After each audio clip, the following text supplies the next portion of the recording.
I am the dweller in the house of bread.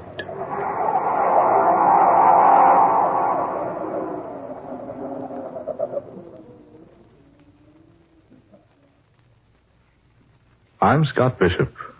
I create fantasies for the radio. I write weird stories for magazines. I write books on strange subjects. Authors who do these things sometimes attract odd happenings. I don't ask listeners to believe my stories.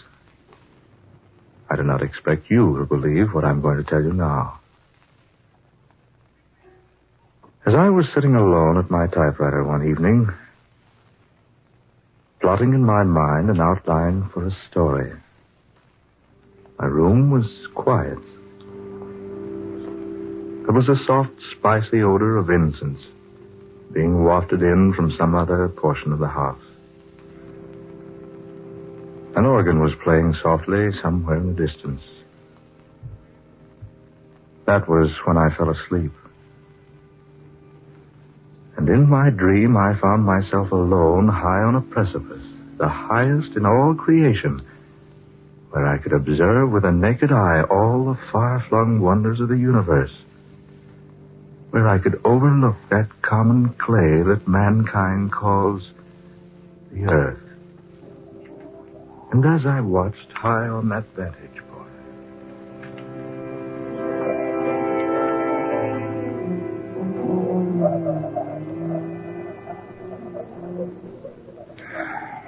Why do you sigh, my son?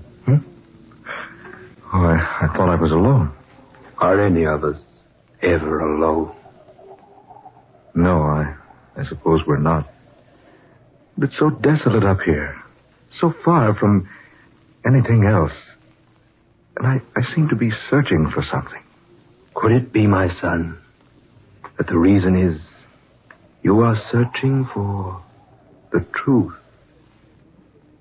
The truth. What is the truth? You ask that? Then asking, you surely must not know. The truth. Is it some vague, inconsequential thing? Some mythical nothingness? Some non-existent wishfulness? Truth, my son, is neither inconsequential, nor vague, nor mythical. If I could only believe that. You can believe it, if you will. Can one believe something he's never seen? Perhaps. You think me a cynic, don't you, sir? I haven't said I do. Nor have you denied it. My son, look upon me. What do you see? Why, a man. Like myself. A little older, perhaps. And perhaps wiser. I make no boast of any wisdom I might have. I am the way, and the truth, and the light. What was that? Merely words spoken by a man who was about to die. I know. The Bible. The Bible. The way, and the truth, and the light. If I could only find them. You will find them, if you look far enough. Who are you? I am just a man. But your name? It is a very common name. You'll find it in any city directory or telephone book. Then why do you conceal it? I don't conceal it. My name is Word. I can't can't agree that it's such a common name. Nor could you agree that it is unusual? No. Names are such temporary things. You can say to me, my name is Bishop, and there is no way for me to know whether you are good or evil, religious or atheistic, learned or ignorant, an emperor or a beggar. But you've told me more about yourself than just your name. Have I? But haven't you? Just a moment ago you reminded me that your greater age has made you wiser than I. Well? If you're so much wiser, perhaps you can tell me where to find what I seek. Where to find the truth? The truth. The light, peace, happiness, contentment. All those things man wants so eagerly, yet seldom finds in sufficiency. He only fails to find them, my son, because he is blind to them. Then they are real? They do exist? I have said that they do. Then I beg of you to help me find them. I beg of you. That, my son, I cannot do. For it is given no one to help another find those things which you seek. You must search them out in your own way. You must exert your own efforts in discovering them. But can't you tell me anything? Anything at all? I would like nothing better than to disclose everything to you. But this much I can say. Yes? If you are sincere in wishing to find the truth, if you really desire to know the way of light and happiness and peace, if you would know the road to all these majestic things, then seek you the house of bread. Remember the house of bread. Seek you the house of bread. But wait. Wait, I say. Come back. Don't leave me now. Where is that house? Where will I find it? Where will I find the house? Tell me, O wise one. Where will I find the house of bread?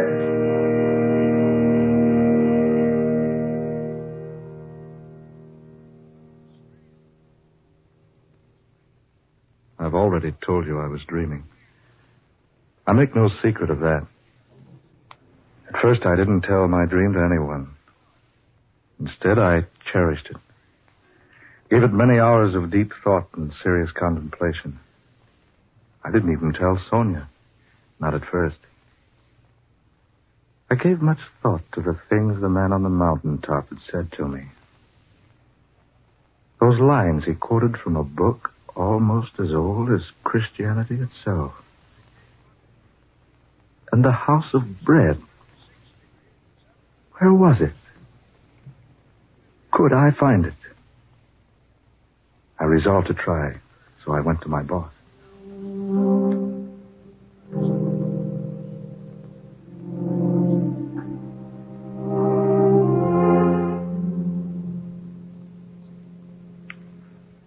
Are you trying to tell me, Bishop, that you're leaving? Regretfully, yes. But your work, your future. I wonder, sir, if there is a future. Well, Bishop, what in tarnation's come over you? You've got a great future. Your books are selling like peanuts at a circus. Here's a wire from fantastic periodicals. They want a contract for a series of 12 short stories about the supernatural. That's $3,000. $250 apiece. That's not hay. Oh, good Lord, man. Are you out of your mind? Why, think of the years you've spent building up the reputation you've got. Think of those years you studied Greek and Latin and philosophy during the day and wrote cheap, sensational nonsense for the pulps at night to earn your education. And think of the trunk full of rejection slips you got from the slicks before you made the grade. Think of the money you've spent on travel and research. That's just it, boss. I am thinking of all those things. So what? So I've worked hard and maybe I'm a success. Who can say? Maybe you're a success. Maybe you're a success. Well, if you do leave, where are you going? I'd be glad to answer that if I possibly could. You mean you won't tell me? I mean, I don't know. Bishop, I'll tell you what I'll do. You take a vacation. Yeah, that's it. A rest. A week. 10 days. 2 weeks. Take as much time as you like. Then, when you come back, boy, You'll feel better. I don't think it's going to be that easy. Oh, Bishop, what in the name of heaven's come over you? Don't you think you at least owe me an explanation? Yes, I guess I do. If I owe anyone an explanation, it's you. Well, some satisfaction in that, at least. Well, it's like this. It all happened about 3 weeks ago, out at my study. I had a story to write for the radio, the Egyptian mummy thing. While I was trying to come up with a reasonable plot, I drifted off to sleep.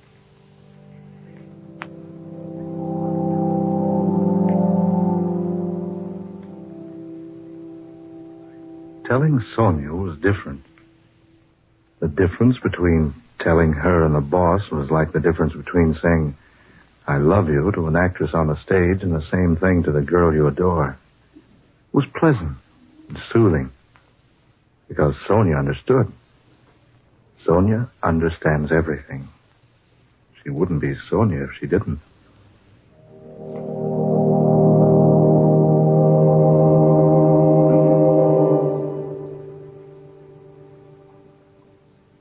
So that's the way it is, Sonia. Well, my darling, when are we leaving California? Scott, you look so strange. Didn't you think I'd want to go along? But, Sonia, you want to seek it too? What better thing could I do? Oh, yes, I might have known you'd wish to go along. Do you mind so much? Mind? Well, no, of course not. But the journey may be a long one. I love long journeys. And a difficult one. I've always been used to difficulties. It may take us to far-off places. But I adore far-off places. And it may end only in disappointment. Haven't we shared many a disappointment, Scott? Yes, indeed we have. I can think of no one I'd rather make the journey with. Thank you, darling. When do we leave? Well, whenever the house trailer's been remodeled and the car cylinders have been ground. Where do we go first? I don't know for certain. It reminds me of Sir Galahad looking for the Holy Grail. Did he know where he was to begin his search? More or less, I suppose. Well, do you know where to start looking for the House of Bread? Darling, I haven't the slightest idea where to begin. Dearest, what do you suppose the man named Word meant by the House of Bread? Yeah, I've asked myself that time and time again. Surely not a real house. No, I think not. Sonia, that phrase symbolizes something. But what? Well, perhaps we shall find out someday.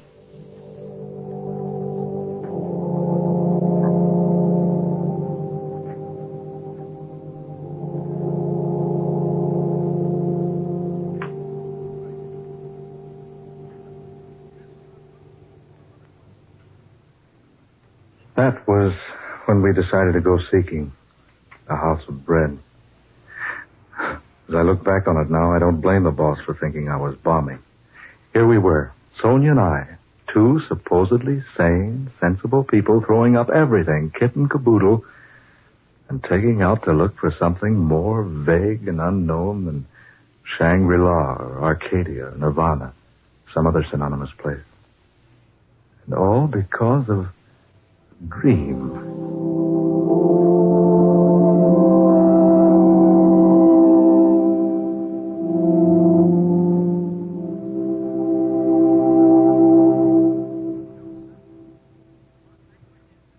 So we had the house trailer remodeled and the automobile repaired, and we drew our money from the banks and started out. It was the 21st day of May, my birthday, about 6 o'clock in the morning. I gathered up the morning newspapers on the way out of the house, breathed in some of the fragrant California atmosphere. Sonia wanted to stop at the used bookshop on Pacific Avenue, so we drove through the spacious Long Beach streets until we came to the place opposite the post office. Sonia bought 7 travel books and a back issue of a magazine that contained one of my better stories. She said she wanted to drive around Rainbow Pier once, so we did. Then we scooted over to L.A., picked up Highway 66, and drove to Las Vegas. We stayed in a tourist cabin at Boulder that night. Bright and early the next day, we drove over to the dam. As we began driving through the mountains out of the place, I noticed Sonia laboriously writing in a small but bulky.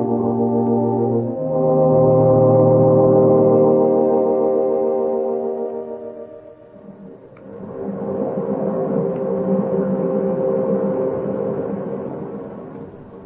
What's that, dear? A 5-year diary. I thought we should log our trip. Perhaps we'll assemble enough material for you to write another book. If we log our trip, my sweet, you'll have to do it. Me, I couldn't write an IOU with a pencil. Oh, I've already started to keep it, Scott. Here, listen. May 21st. We left Long Beach at 7 a.m. and were out of Los Angeles by 10:30. The trip across the desert was uneventful, but quite pleasant, and we arrived at Las Vegas, Nevada, around...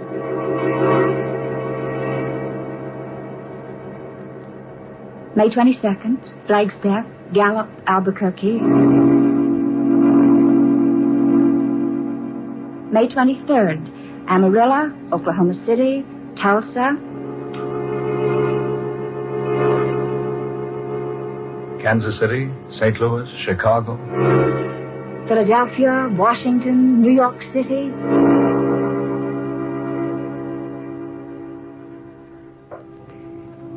May 30th. We sailed today from Pier 17 for London aboard the SS America. As we stood at the ship's rail together, Sonia and I, we wondered just why we decided to leave the good old United States behind.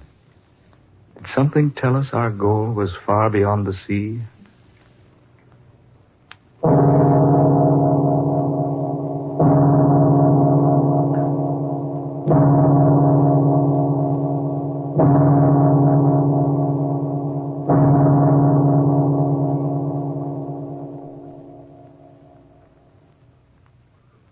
We have spent the past few days in London. It is now June 27th. We have seen the River Thames, London Bridge, Trafalgar Square, Downing Street, Westminster Abbey, Buckingham Palace, Piccadilly Circus, many other points of interest. We were especially attracted by a place called the Light of the World. But the people we asked there, and everywhere else, had never heard of the House of Bread.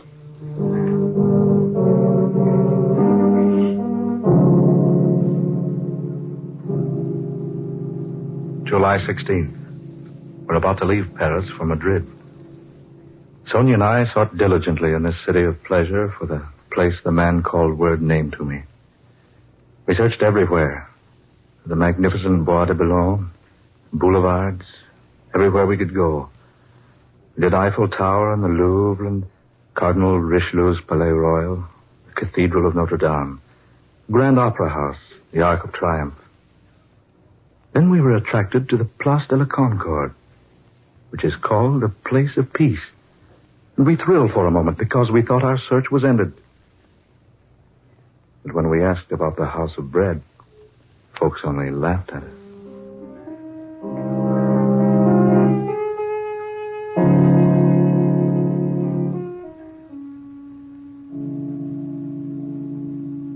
July 30th, Madrid, where there are two classes of people, those who go to bed after 3 a.m.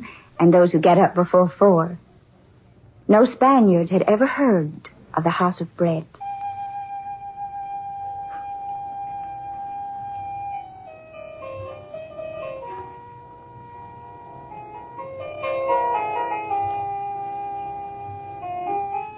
Morocco, August 20th.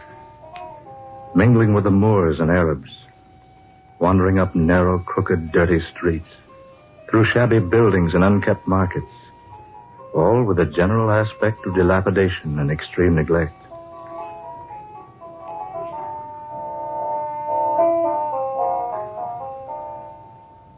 Tripoli, September 15th. Sponge fisheries, ostrich feathers, gold, ivory, rugs, and the ruins of a triumphal arch erected to Marcus Aurelius.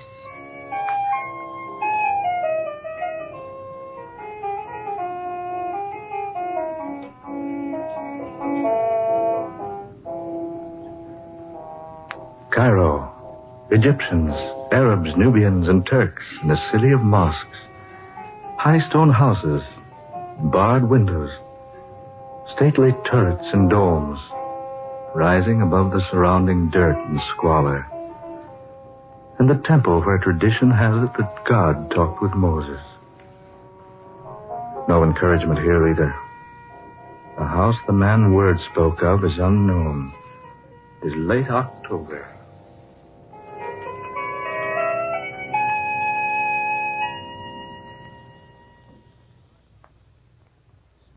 November 6th.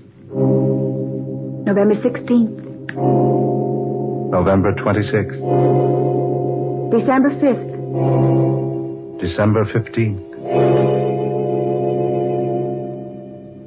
December 25th. Jerusalem. The hill of Calvary, not far from the city gates, where once a humble man bearing a cross of misunderstanding and hate, far heavier than mere beams of wood, drank the last drop in the cup of human bitterness. The city of God.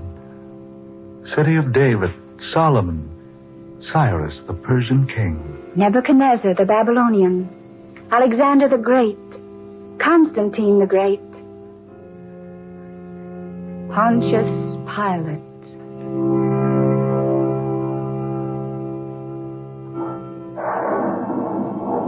The storm swoops down. Rain begins to fall. The newborn stars are hidden, all save one. There is one star to the east, quite close by. Scintillates through the gloom, through the downpour. Sends out its rays and engulfs us, enfolds us. Becomes almost a part of us. And Sonia writes that we must follow the beam it sends pounding vigorously earthward.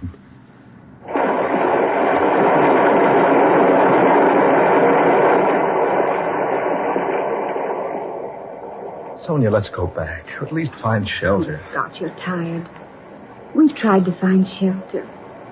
It's strange. The lodgings are completely filled. Then we'd best go back to Jerusalem instead of wandering about here in the darkness. Here. There's some sort of a shelter here, Scott.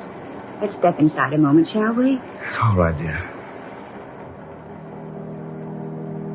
There seems to be a light in here.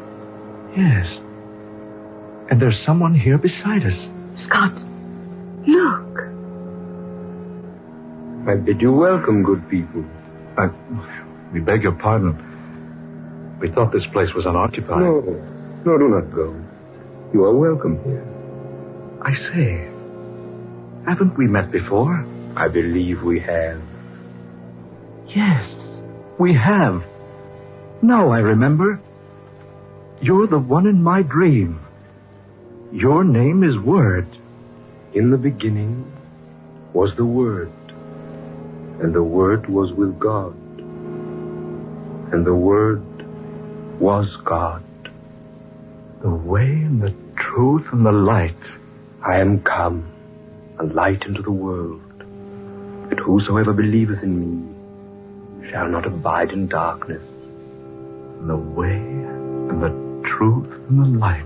And lo, the angel of the Lord came upon them, and the glory of the Lord showed round about them, and said unto them, Fear not, for behold, I bring you good tidings of great joy. For to you is born this day a Savior, which is Christ the Lord. Be not afraid. Have you not been told, Seek ye the Lord, and he will not be scornful unto thee? Here in this humble manger, you were born. 2,000 years ago. Verily I say unto you, I am with you at all times, in all places, even unto the consummation of the world. Then this is our answer. This is what we have been seeking so earnestly.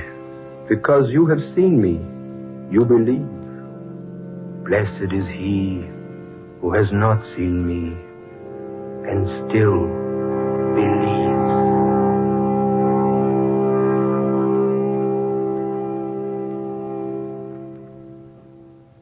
And that is my story. We awoke the next morning feeling more refreshed than we'd felt in all time. The sun was bright, the rain had gone. What was the significance of the house of bread? We didn't learn that until later when I consulted the Britannica. I quote as it is written word for word. Bethlehem, a small town in Palestine, situated on a limestone ridge, 5 miles south of Jerusalem, a city called by the Hebrews the House of Bread. This is the National Broadcasting Company. And now, the Hall of Fantasy. Welcome to the Hall of Fantasy. Welcome to the series of radio dramas dedicated to the supernatural, the unusual, and the unknown. Come with me, my friends. We shall descend to the world of the unknown and forbidden, down to the depths where the veil of time is lifted, and the supernatural reigns as king. Come with me and listen to the tale of The Man in Black. The wind. Where did it come from? It is always there when he wants to speak to me. It is the sound of his voice. You're not serious about this man, are you? Take it as you will, my good sir. Put your own interpretation upon the words I have spoken.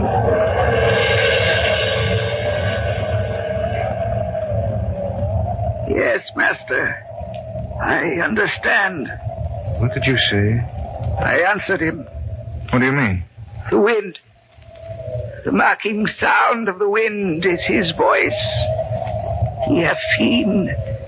He has looked into your minds and seen you. But he sees only one woman. One woman in both of your minds. First, she shall die. Then you. Both of you.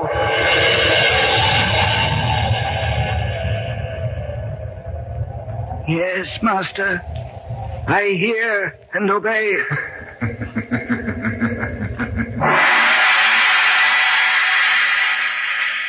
In just a moment, the Hall of Fantasy will present The Man in Black.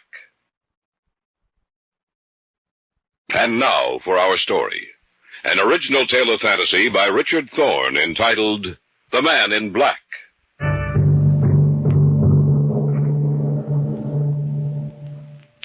We live in a world which borders at times on the unreal. A world that cannot explain the various phenomena which seem to have neither beginning nor end. That subtle, fleeting power of perception which reveals itself to a human being only at infrequent intervals throughout his life. That sudden, sharp feeling that danger or death is near. These things mankind cannot explain. This sixth sense of warning never appears when we go about our everyday tasks, but only when we're faced with an insurmountable problem, imminent and deadly peril. Such is the tale of The Man in Black.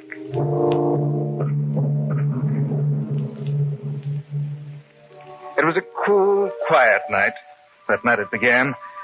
For some reason, Brian had insisted that we take a stroll in the park. That's late, Brian. Almost 11:30. I know, David. Beautiful night, isn't it? Yes. A good night for sleeping. I like to come out here about this hour. It seems to give me a sense of belonging. That sounds strange coming from you. No, I'm quite serious, Dave.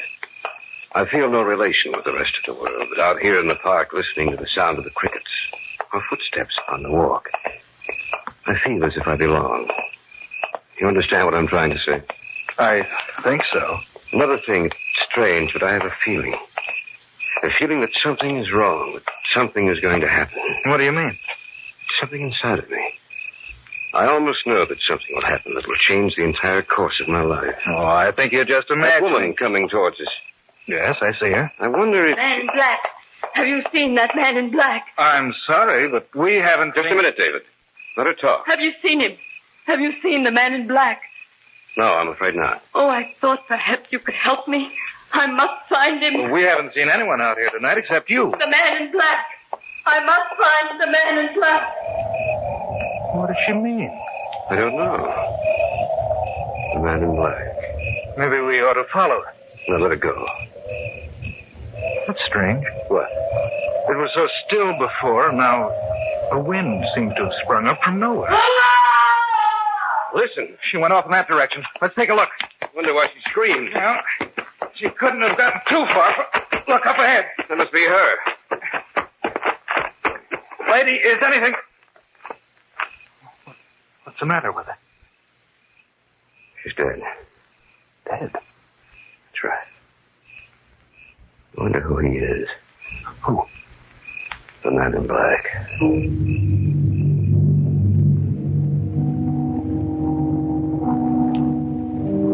We called the police and told them everything we knew.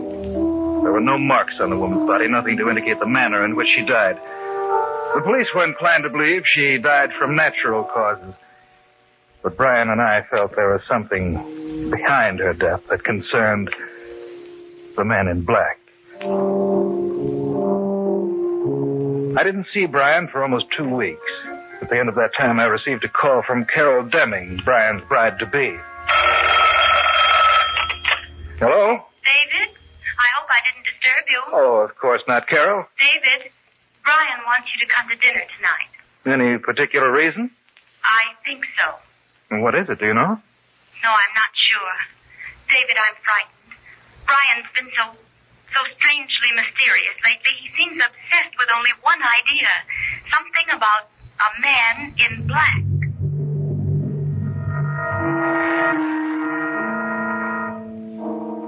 Not once during dinner did Brian mention the subject.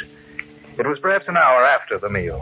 The three of us were sitting in the library when he brought up the subject of the Man in Black. Remember that woman we saw in the park, David? Yes, of course. She aroused your interest, didn't she? Yes. She did the same thing to me. Only I did something about it. Brian, I wish you'd forget about this. I can't, darling. I know how you feel about it. I did my best to forget it, but I couldn't. Still, don't you think that... My mind will never be quiet until I get to the bottom of this. Maybe the woman we saw was upset. It was quite evident, David. I made some inquiries about this supposed Man in Black just to see if anyone knew anything about him. And? And I discovered that no person alive was described in that way. Well, then you can forget about it. I said, anyone alive. What do you mean by that, Brian? The man she was talking about has been dead for 30 years. Well, then, that ends your investigation, doesn't it? I'm afraid not. Why not, Brian? When I've traced down every last clue about him, only then will I be satisfied. Who was he, this Man in Black? An immigrant to this country, David. He's buried in a mausoleum in a private estate about 40 miles north of the city. You mean he lived here? No, he didn't. It was his dying wish that a mausoleum be built and his body placed there after his death. No one knows where he came from. Well, why should he pick this location? I don't know, David, but I intend to find out. How? I understand there's a caretaker for the estate. I intend going to him to learn the story. When? Tomorrow. Do you mind if I come along? Of course not. What about you, Carol? No. I don't want to go with you, and I wish you wouldn't go either. There's nothing to be afraid of. Are you sure, Brian? Are you really sure? What's the matter, Carol? Over there. At the window. There's nothing there. Oh, but there was. There was something over there. I couldn't see it clearly, Brian, but it was there. The grotesque figure of a man's face floating outside the window.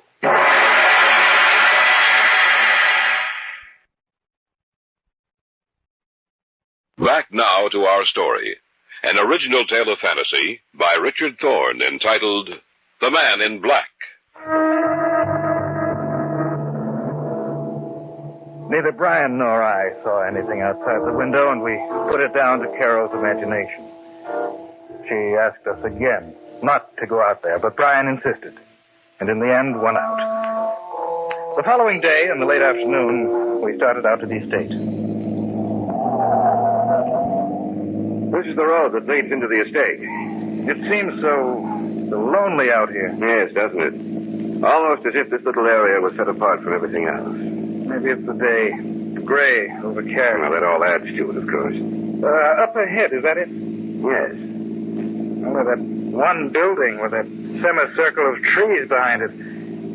I thought you said he was buried in a mausoleum. He is. You mean that?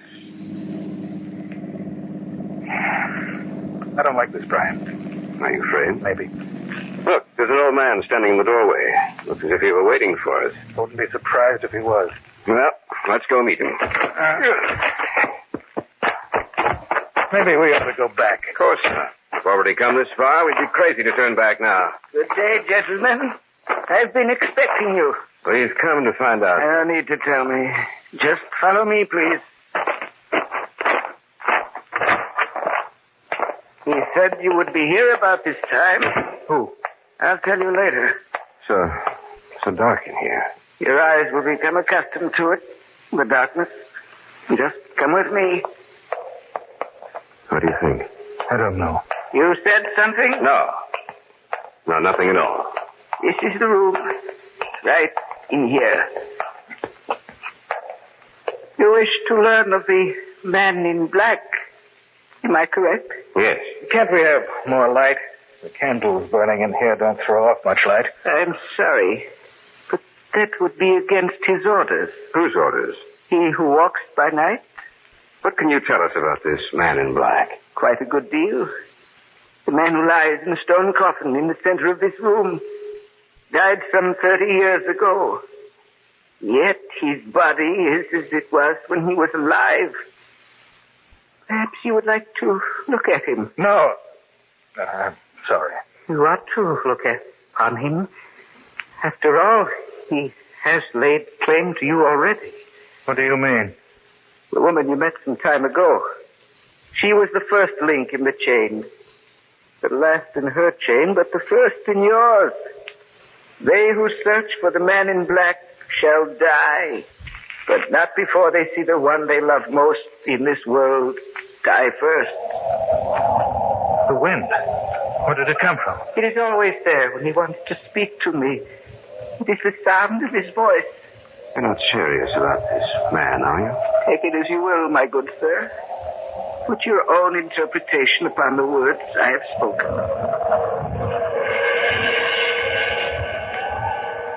Yes, master.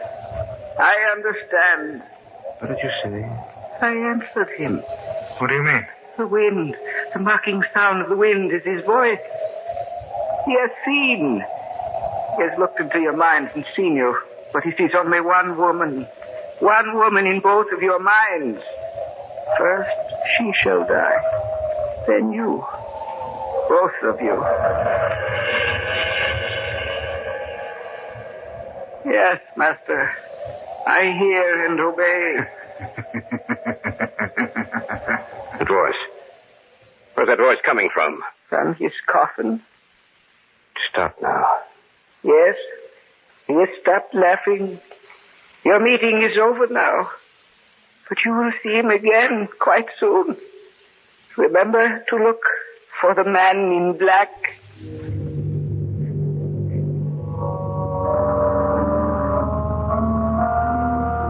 The old man showed us out of the mausoleum. So cold and lifeless. So frightening to behold. We sat silent for some minutes as we drove back. But then Brian broke the unnatural quiet. I didn't know you felt that way about Carol. Oh, he was mistaken, Brian. You're not a very convincing liar, David. It's true, isn't it? Yes. I'm sorry. Forget it. All right. What do you think? About the story the old man told us? I hope he's crazy. What if he isn't? Then I don't know. I just don't know. When we get back to town, Dave, we'll pick up Carol and head for my place. Why? It's strange, but something tells me that what the old man said was true.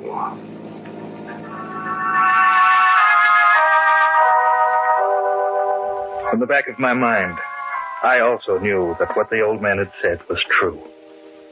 What bothered me was that we knew we were doomed to die, but not from which direction death would come, nor what form it would take.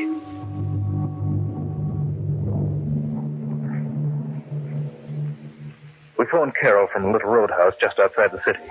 She was waiting for us when we pulled up in front of the apartment building in which she lived. From there, it was only a short drive to Brian's place. And that's the story, Carol. I can't believe it. You know, sitting here in your house, Brian, with the lights on like this and everything so normal, I find it difficult to believe myself. Perhaps we were mistaken, Brian. Maybe nothing will happen. You really believe that, David? I'm trying to. Just a minute. What time was it when you were out there? Oh, it must have been about 5. Why? Well, maybe it was my imagination, but just about that time, I heard someone laughing. The voice came from behind me. I turned around to look, and no one was there. It could have been the laugh we heard. But we were there. How could she possibly have heard anything at the precise moment we did? The old man said it was his voice issuing forth from the coffin, the voice of the man in black. No. What's that? It's just thunder, Carol. It's been threatening to rain all day. Every time the old man said he heard the voice, did you notice how the wind would spring up? There was another sound, too. I don't know what it was. It was there. Never forget it. Oh, what are we going to do? Well, I'm going to hire bodyguards, take protective measures against anyone getting... Listen. The wind. And that sound we heard in the mausoleum. Where's it coming from? I don't know. Carol, what's wrong? What's the matter? There's something at the window. Face. Terrible twisted face. Oh, do something. It's gone. The window's broken. It was looking in at us, watching the three of us. And those eyes. Those terrible eyes. I'm afraid, Brian. Brian, you have to do something before it's too late.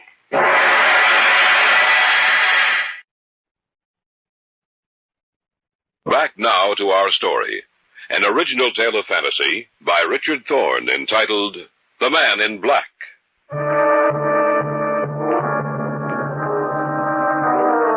A moment before, the three of us had been witness to an amazing and terrifying sight. For outside the window, we had seen a face, distorted and twisted. The fire burning in its eyes bespoke death. I'm afraid, Brian. Brian, you have to do something before it's too late. Was that the same face you saw before, Carol? Yes, only now it was much clearer. What are we going to do, Brian? Maybe we should call the police. They probably wouldn't believe us. When I used a detective agency a few months ago, I'm going to call them. Telephone number should be here in my desk. Now, take it easy, Carol. But it's just that I'm so frightened. We'll be all right as soon as we can get some guards here. Radcliffe, is that you? This is Brian Conley. I want every available man you have to come out here tonight.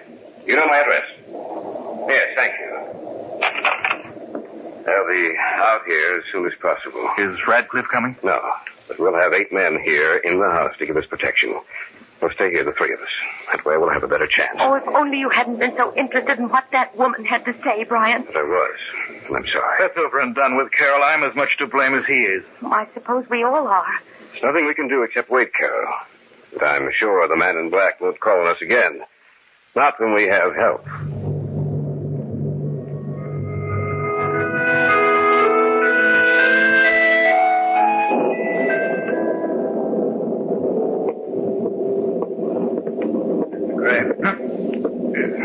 Yes. What do you want? I'm just checking up on things, sir. Have all the men been posted? Yes. It's rather dark out here in the hallway. You shouldn't be out here by yourself, sir. I'm just as safe here as I would be with the others. Probably. It's so dark, I can't see your face very well. It's just a face, sir. Nothing else. You seem very nervous. Do you believe the old man's story? I'd prefer not to, but... It is rather frightening, isn't it? Yes. Well, I'll continue on my rounds. Good night, sir.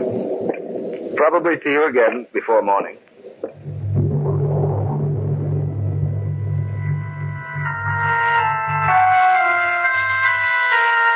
The guard somehow disturbed me.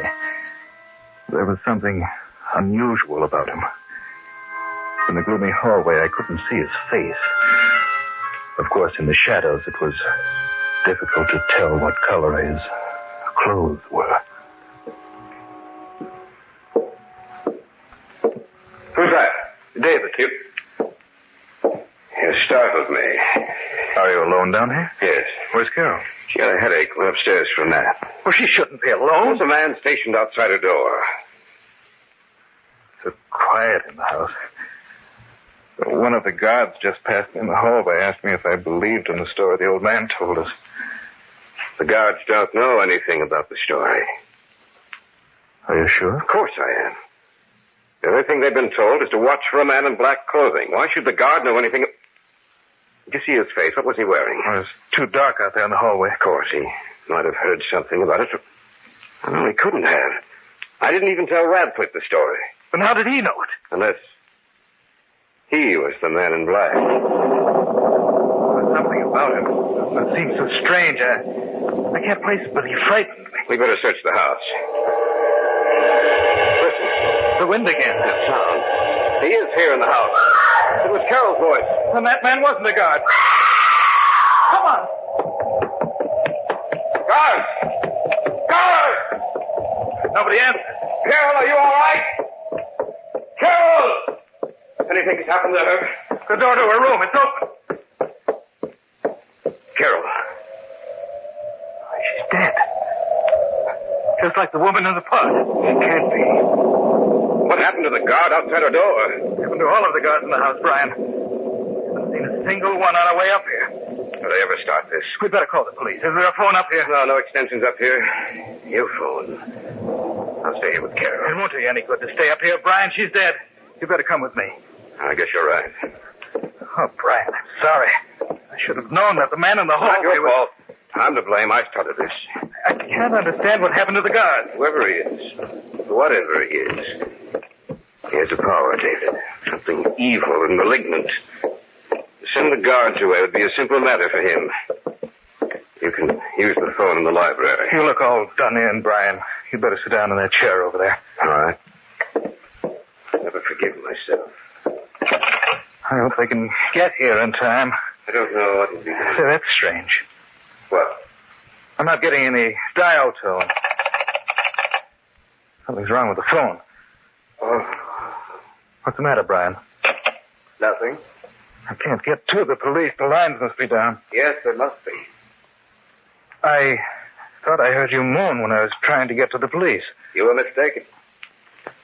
It's rather dark in here, and with you sitting in that chair with your back to me, your voice sounds different. Does it? Yes. Stay where you are. Something's wrong with you. What is it? Don't you know? No. Perhaps you should look at my face. You're not Brian. The man in the hallway, you're... The man in black. What happened to... Your friend? We exchanged places for a while. You mean he's dead? That's correct. As you will be soon. Don't come any closer to me. Are you afraid? Why don't you run? I can't move. Now, you see him. The man in black, face to face. And now, you die.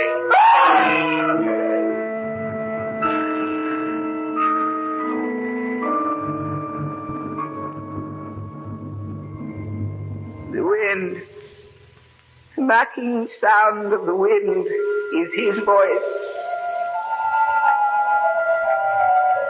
The last link in the chain has been broken. Death will strike at those who search for the man in black. For he is dead.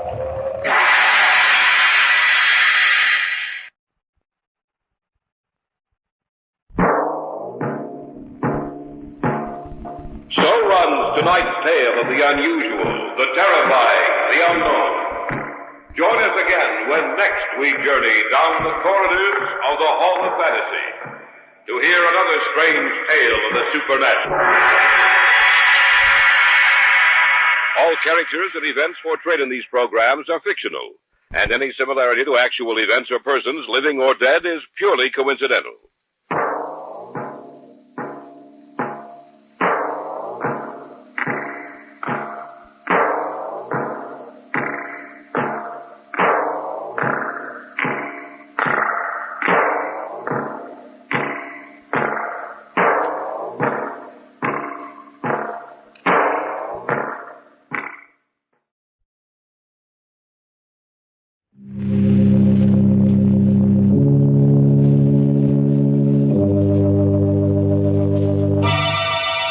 Lipton Tea and Lipton Soup present Inner Sanctum Mysteries.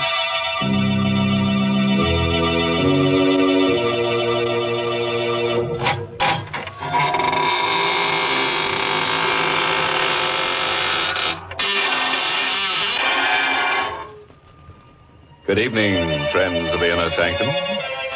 Welcome. Come right in. There's room enough for everybody.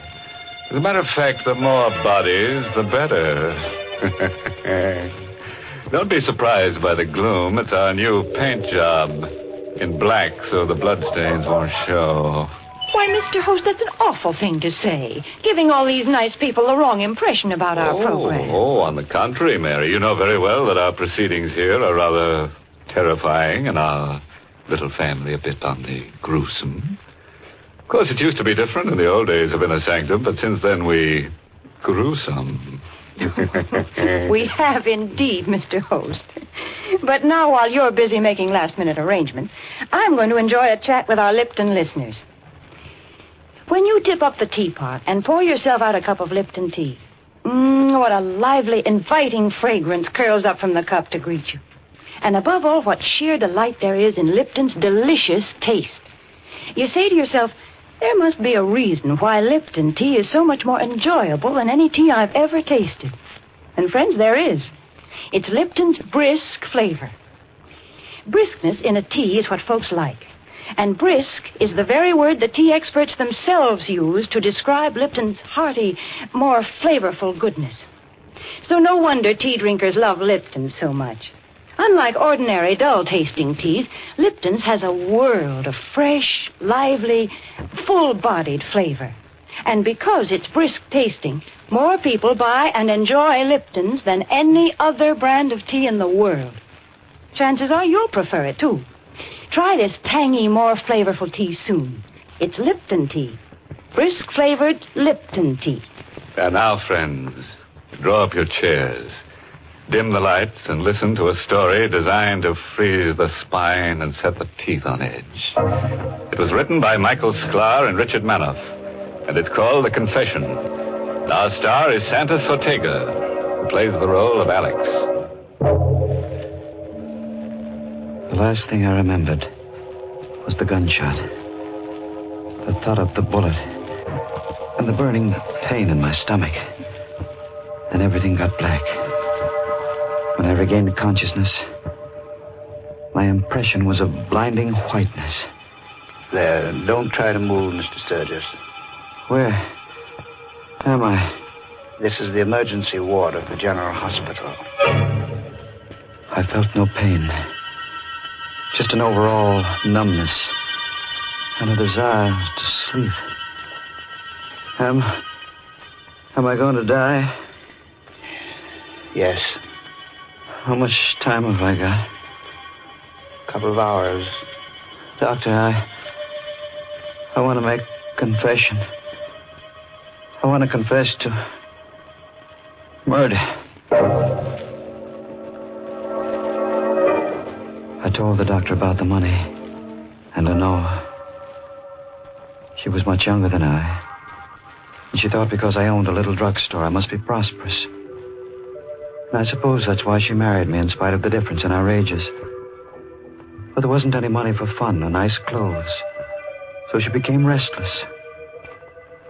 But I loved her. And I did my best. Until the other night. In the drugstore. Oh, it's 12 o'clock, thank heaven. Time to close up, Alex. 5 more minutes, dear. Another customer might come along. Just like an old man chasing pennies, never getting anything out of life. Be reasonable, dear. I'm trying to make a living for us. Is this your idea of a living? Is this what you promised me before we were married? I know it's not what you deserve, Lenore, but someday... Oh, you make me sick. I must have been crazy when I married you. Lenore. I'm going to say something I've had on my mind for a long time, Alex. Rather than go on this way, I'd prefer to be dead. Look at you. I don't have to put up with you. I'm still young, Alex. So there it was. Out in the open. An old man with money would have been acceptable. But because I had no money, she was going to leave me. I wanted to plead with her. I would have gotten down on my knees. But before I could say anything, the street door opened. And a man stumbled into the store. Oh, Alex, look! Help me. Quick. I'm wounded. I helped the man to a chair. He'd been shot on the chest, and the front of his coat was covered with blood. His breathing came hard. Bullet. My chest. Patch me up. I'm only a pharmacist. You need a doctor. I'll call Dr. Johnson. No, I don't want any doctor. I want you to help me. Is it because doctors must report bullet wounds? Is that why you want a doctor? Never mind my reason. I got plenty of dough. I'll give you $500 to take care of me. Well, I'd better call the police. No, lady, no. Look, mister, take care of me. Keep it quiet. I'll give you $1,000. $1,000? Let me see the money. Here's a $1,000 bill, but I got plenty more. No. Help me take him into the back room. Oh, but Alex. No, I'll take him myself. You get busy and wipe the blood off the floor. Oh, no. No, you can't. Wipe up the blood. Do as I say, Lenore.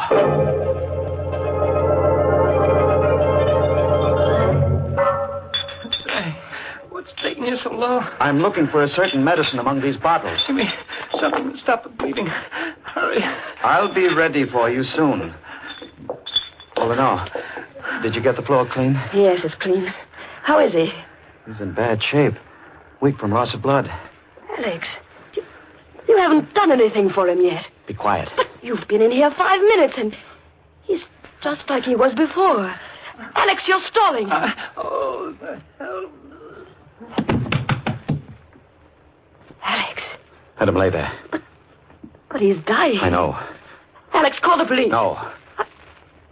Are you going to let him die? Yes. That's as bad as murder. I didn't shoot him. It's not my fault if he dies. Lenore, he's got money. Thousands of dollars. No one knows he came here. This is our chance, Lenore. What do you mean? I'm going to let him die. Take his money, and then get rid of his body.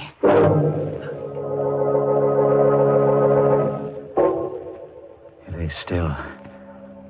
I stooped and went through his jacket. There was a wallet containing a few $1 bills and a driver's license, which I handed to Lenore. His name is James Kirk. He lives in Hillsborough. His pockets were crammed full of bills of large denominations. Lenore watched, fascinated, as I counted. How much is it, Alex? A little over $78,000. We're rich, Lenore. I'm frightened. There's nothing to be afraid of. All we have to do now is wait until he dies and get rid of the body.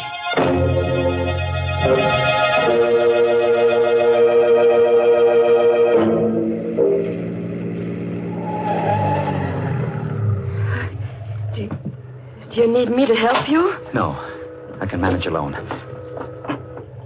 This body's heavy. Yeah. It's through the door. Oh, Alex, he's still alive. Yes. What are you going to do now? It'd be dangerous to wait here until he dies. Anyway, what difference does it make? He'll be dead when he goes into the water. No, that's murder. Call it what you like. We've gone too far now to stop. If you wait in the car, I'm going to carry him to the edge of the pier and drop him over the side.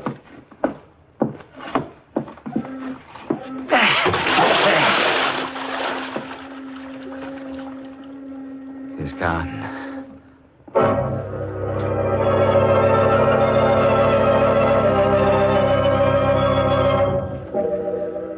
I watched Kirk's body sink into the water.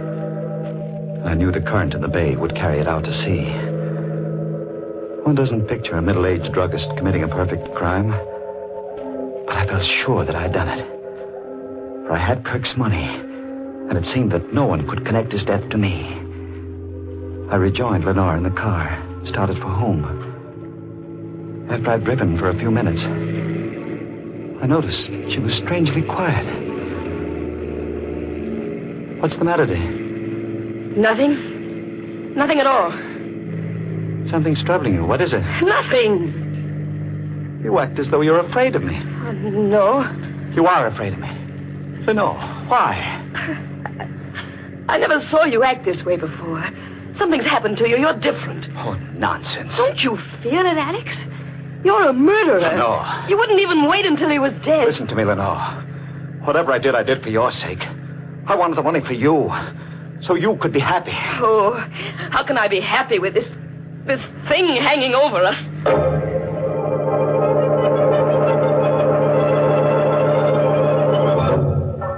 We had breakfast the next morning in absolute silence. Then Lenore went to open the store, while I wrapped the money in a parcel, took it to the bank, placed it in my box in the safe deposit vault. No one paid any attention to me, although the bank was swarming with police detectives. From the bank, I went directly to the drugstore and found a man there waiting for me. Mr. Sturgis? Yes? Biggert is my name. Mark Biggert. What can I do for you?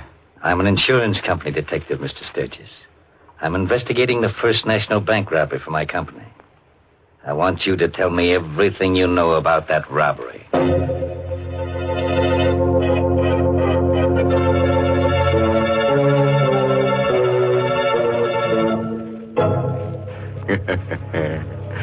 Don't say I didn't warn you about Alex Sturgis at the beginning of our story. You know, he's quite a guy for an oldish man. A real killer. He thinks death begins at 40. Mr. Host, I think Alex Sturgis is a perfectly dreadful person. Oh, but he's a good druggist, Mary. Just the man to go to if you have to fill a prescription for murder. Well, we've certainly had plenty of prescriptions for murder, mayhem, and arson on our program, Mr. Host. But now I've got something different, a prescription for enjoyment. The directions are pleasantly simple. First, just stretch out in an easy chair in front of the fireplace. Then make sure there's a cup of brisk-flavored Lipton tea at your side, and your pleasure will be complete. There's just nothing more delightfully good than the zestful flavor of Lipton tea. It's so bright and refreshing and satisfying. Its familiar, welcome fragrance seems to fill the whole room with summer. And how beautifully its deep amber color fits the scene. A color as warm and cheery as the flames dancing on the hearth. Now there's a real prescription for enjoyment. Try it tomorrow with a piping hot cup of delicious, brisk-flavored Lipton tea. Well, that should be a very pleasant prescription to take, Mary. And now, friends, let's get on with our story. Lying on a hospital bed, Alex Sturgis has confessed to the murder of a bank robber who entered his drugstore in much the same manner as the fly who entered the spider's parlor. Alex pocketed the robber's loot and dumped him, still alive, into the bay.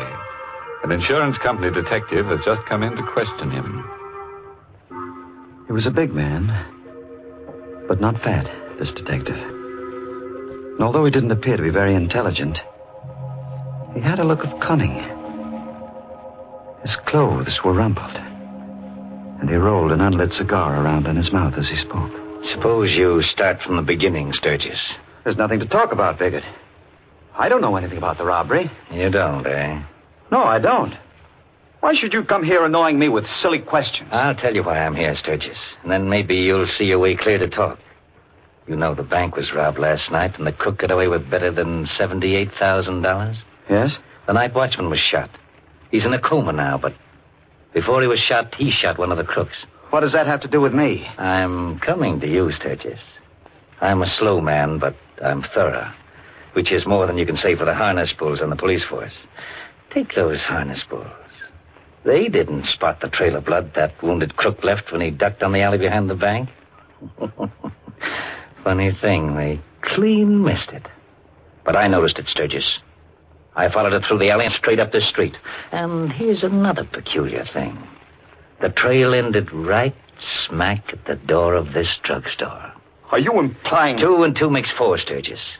As I said, I'm not a fancy-pants detective, but here's how I figure it. This yegg was wounded, so he came in here and asked you to fix him up, which you did. In exchange, he gave you a nice big piece of the tape to keep your mouth shut. Am I right, Sturgis? You're 100% wrong. If you were smart, you'd talk now and save yourself a lot of grief. I've got nothing to tell you. Suit yourself, Sturgis. But here's my business card. In case you change your mind, you can reach me, the Hotel Empire. By the way, the company is offering a $5,000 reward for the return of that money. I'm not interested. Good day. Okay. It's your next, Sturgis. I'll be seeing you. Alex, I heard what he said. He knows. I should have thought of the blood outside. How can you stand there and act so calm about it? He knows, I tell you. Take hold of yourself and know. He only suspects, and his suspicions aren't worth 2 cents unless he can produce evidence. Believe me, we've got nothing to worry about. I was cocky then. Too cocky. Lenore was right. I was a changed man. That money had put iron into my spine. And then, that afternoon, I got the first of the phone calls. Hello?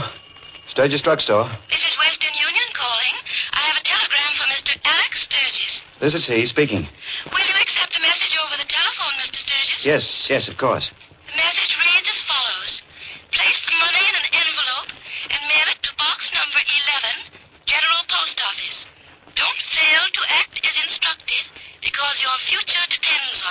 Is that all? That's all, Mr. Sturgis. There is no signature. Thank you. Bye. Oh, it was bad enough having that detective snooping around, but now this telegram. Oh, don't take any more chances, Alex. Send the money. No. Alex, please. I'm frightened. Listen, Lenore. Calm yourself. It's perfectly clear what happened.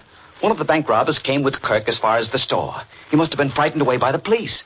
Now he's using this method to get the money. But he won't get it. Why?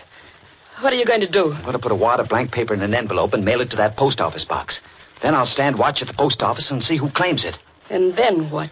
That money means everything to us, Lenore. I've already killed one man for it. If necessary, I'll commit another murder. I placed blank strips of paper in an envelope and mailed the envelope to that post office box. The next morning, I went to the post office and stood near the window, waiting for someone to come along and claim the envelope in box number 11. Hours passed. I got hungry. My legs began to shake from exhaustion. But I couldn't leave that spot. I meant to stay there until... What are you waiting here for, Sturgis? A voice cut through my thoughts. I looked up. It was Kelly, the policeman. He was suspicious. The clerk noticed you hanging around and called for a cop. It's nothing, Kelly. I arranged to meet my wife here. She's late. I saw your wife through the drugstore window as I came up the street. She must have forgotten all about your appointment. You'd better get back to the store, Sturgis. I couldn't stay there after that. I walked around the block. When I came back, the policeman had disappeared. I entered, went to the window, and asked the clerk if anyone had claimed the mail in box 11. He nodded. The letter was gone. My plan to discover the identity of Kirk's confederate had failed. There was nothing to do but go back to the drugstore. It was empty. I felt a sense of danger as soon as I entered.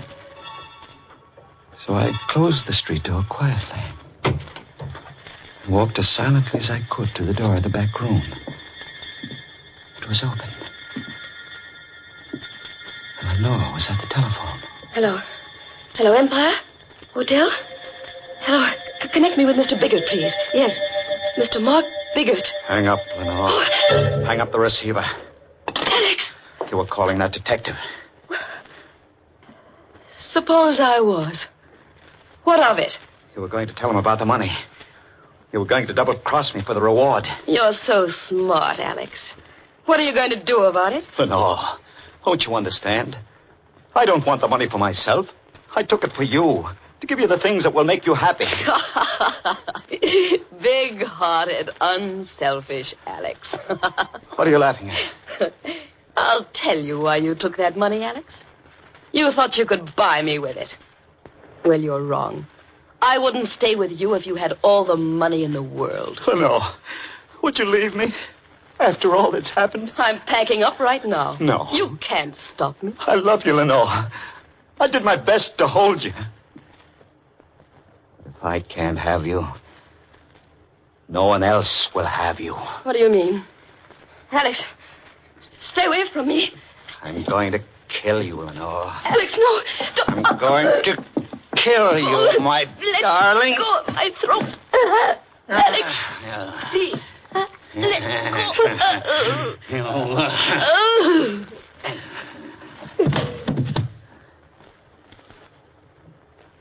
She's dead. All men kill the thing they love. And I've killed you, Lenore.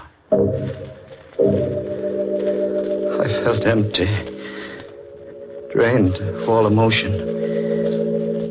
I buried her body in the cellar of the drugstore. I was even a bit glad that it ended in this fashion. For now, Lenore would be with me forever. Did I say it was ended? I was wrong. I found no peace. For the very next morning, Biggert came to the drugstore. Good morning, Sturgis. Nice morning, isn't it? What do you want? Just stop by to have a chat, Sturgis. Been giving a lot of thought to the First National Bank robbery. You know, that night watchman came out of his coma this morning. Why, tell me about it. I thought you might be interested. Here's an angle, Sturgis. The watchman says the robbery was pulled by only one man. One single crook, and he was shot. Nice angle, isn't it? Is it? Yes, it gave me a new idea, Sturgis. Now, I'm no Sherlock Holmes, but I figure it this way. That crook came in here and asked you to fix him up. We've gone through this before. I'm going to take it a little further, Sturgis. The crook asked you to fix him up, but you got a peek at all that money. So you let him die, took the money, and disposed of the body. How's that for a theory? Very clever. But can you produce the body? No, the police haven't been able to locate it, but I'm not discouraged, Sturgis. Those harness bulls aren't very smart. I'll find that body. And when you do? I'm an insurance company, Dick Sturgis. I want that $78,000. When I find that body, I'll come around here and you'll cough it up. I've told you before I know nothing about that robbery or the money. Now I've got work to do. Suppose you run along. Okay, Sturgis. So long.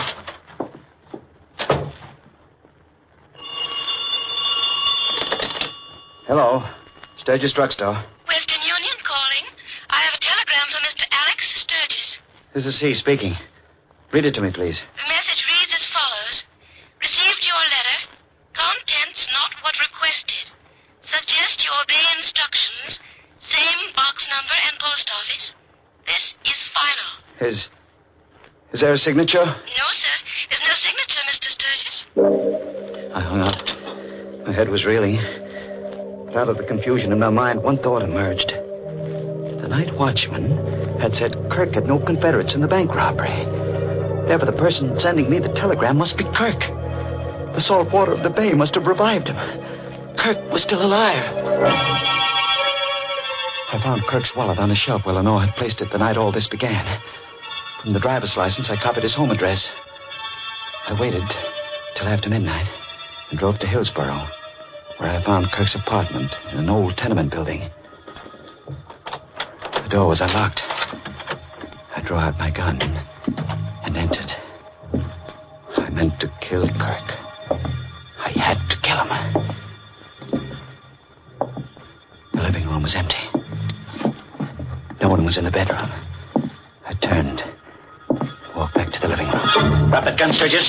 Quick, drop the gun, quick. I'm not taking any chances with you. How did you know? How did I know you were going to come here, Sturgis? Sit down in that chair by the table and I'll tell you. You sent the telegram? Yes, I sent them. You got me to think that Kirk was still alive. That's right. And you followed me here. You trailed me. It's all clear now, isn't it, Sturgis? You take 2 and 2 and add it up and it comes out 4. Now, where's the money? The money? We're going to cut out the cute stuff, Sturgis. I want that money. Now, where is it? It's in a medicine jar. On a shelf. In the back room of the drugstore. All right, let's go, Sturgis. First, you'll give me the money. Then I'll take you down to police headquarters. We drove to the drugstore. I led him into the back room. I knew exactly what I was going to do. On one of the shelves was a bottle of hydrochloric acid. Bigger thought it was the bottle containing the money. I reached up, uncorked the bottle, and flung the burning liquid into his... I'm blind. I'll kill you for this, Sturgis. If I could only see you. Where are you, Sturgis? Sturgis, where are you? I was huddled against the wall. He stood between me and the door, screaming in pain, firing his gun blindly. The first 3 shots missed, but the 4th bullet struck me in the stomach.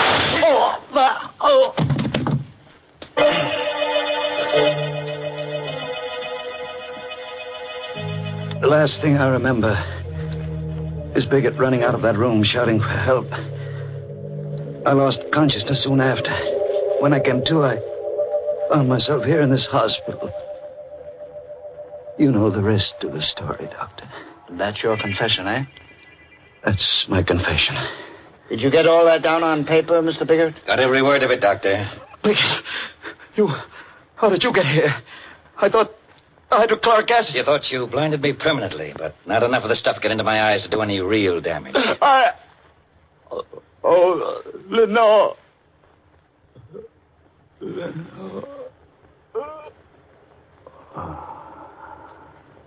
He's dead, Biggert. I've seen a lot of funny cases in my time, Doc, but this beats them all. He's a man who commits murder to get a lot of stolen money for his wife. Then he kills his wife. And finally, he gets killed himself. And the money?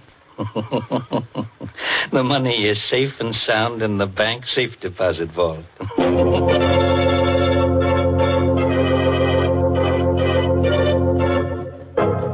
Oh, what a pity. Exit Sturgis. Yes, Bigot smoked him out just like a poor fish. Smoked Sturgis.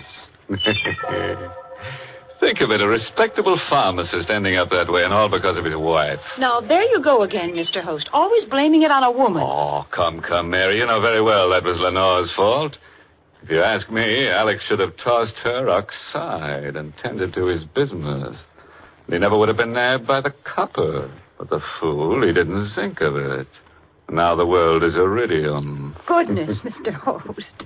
Well, after all that, I hope you won't mind if I get serious for a moment, because I have a very important message for our listeners. Friends, the 1946 March of Dimes is now in its final week, and your contribution is needed as never before. Every year, thousands of children are stricken by infantile paralysis. Your dimes and dollars guarantee expert medical treatment and continuing care for these children, so give generously. Send your dimes and dollars to your local March of Dimes headquarters. Join the March of Dimes. And now, friends, a word of advice to all prospective murderers. Never fall in love with your victim because, as Oscar Wilde found out, it's so embarrassing to kill the thing you love. Oh, by the way, this month's Inner Sanctum mystery novel is The Pavilion by Hilda Lawrence. Next week, the makers of Lipton Tea and Lipton Soup will bring you another Inner Sanctum mystery directed by Hyman Brown and called The Blood of Cain. It's a grim little story of a New Orleans family with a fine old tradition of murder. Yes, this family tree casts a shadow of death. So, if you're able, tune in next Tuesday and we'll all raise Cain. Until then, good night. Pleasant dreams.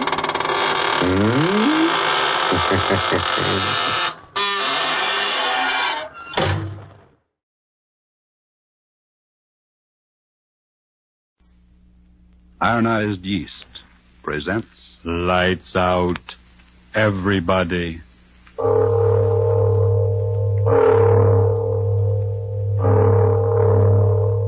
It is later than you think.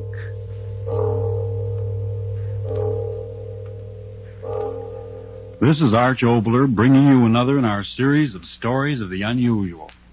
And once again we caution you, these lights out stories are definitely not for the timid soul. So we tell you calmly and very sincerely, if you frighten easily, turn off your radio now.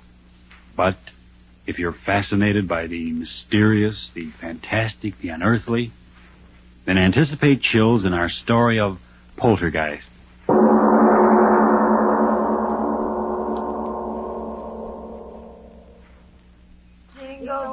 Jingle bells, jingle all the way.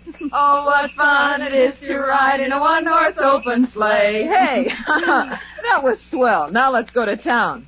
St. Louis woman with her diamond ring, kicking that man around. No, stop that, Kay. What's the matter? Am I scaring the horse? Oh, it seems like a sacrilege singing a song like that out here. This beautiful, clean snow and blue sky. Well, what's wrong with a hot song to keep us warm? If you think the St. Louis blues is going to dirty up the snow, you ought to hear Frankie and Johnny the way I sing it. Oh, stop it, Kay. You're not funny at all. Why can't you enjoy the fresh air without that cabaret sort of thing? Oh, just an old-fashioned gal, eh, Florence? How about you, Edna? Don't you like my songs either? You haven't said anything for the last 5 minutes. Well, I haven't been listening to you, to tell the truth. I love to watch the snow sort of flow along under the sleigh. When you say that, gal, smile. Gosh, did you ever see more snow in your life? The man at the hotel said it had been snowing on and off up here for 2 weeks. I think coming out here to the country's the best thing we three have done since we started rooming together. Hiking in the snow's terribly healthy. Yeah, that's what I'm afraid of. The healthier I get, the worse I feel. Crazy idiot. She does say the funniest things, doesn't she? I always say that Kay ought to... Whoa! Hallelujah, we're here. Is this as far as we go, driver? That's right, miss. Can't go no further down this road account of the drift. Oh, my goodness. The drifts are too deep for a horse. How can we walk through them? I second the motion. Well, you young ladies don't have to worry none so long as you keep going down the valley over there. Snow ain't piled up that way all the way to Ma Jenkins. Oh, well, that's marvelous. Come on, girls. Let's get started. So long.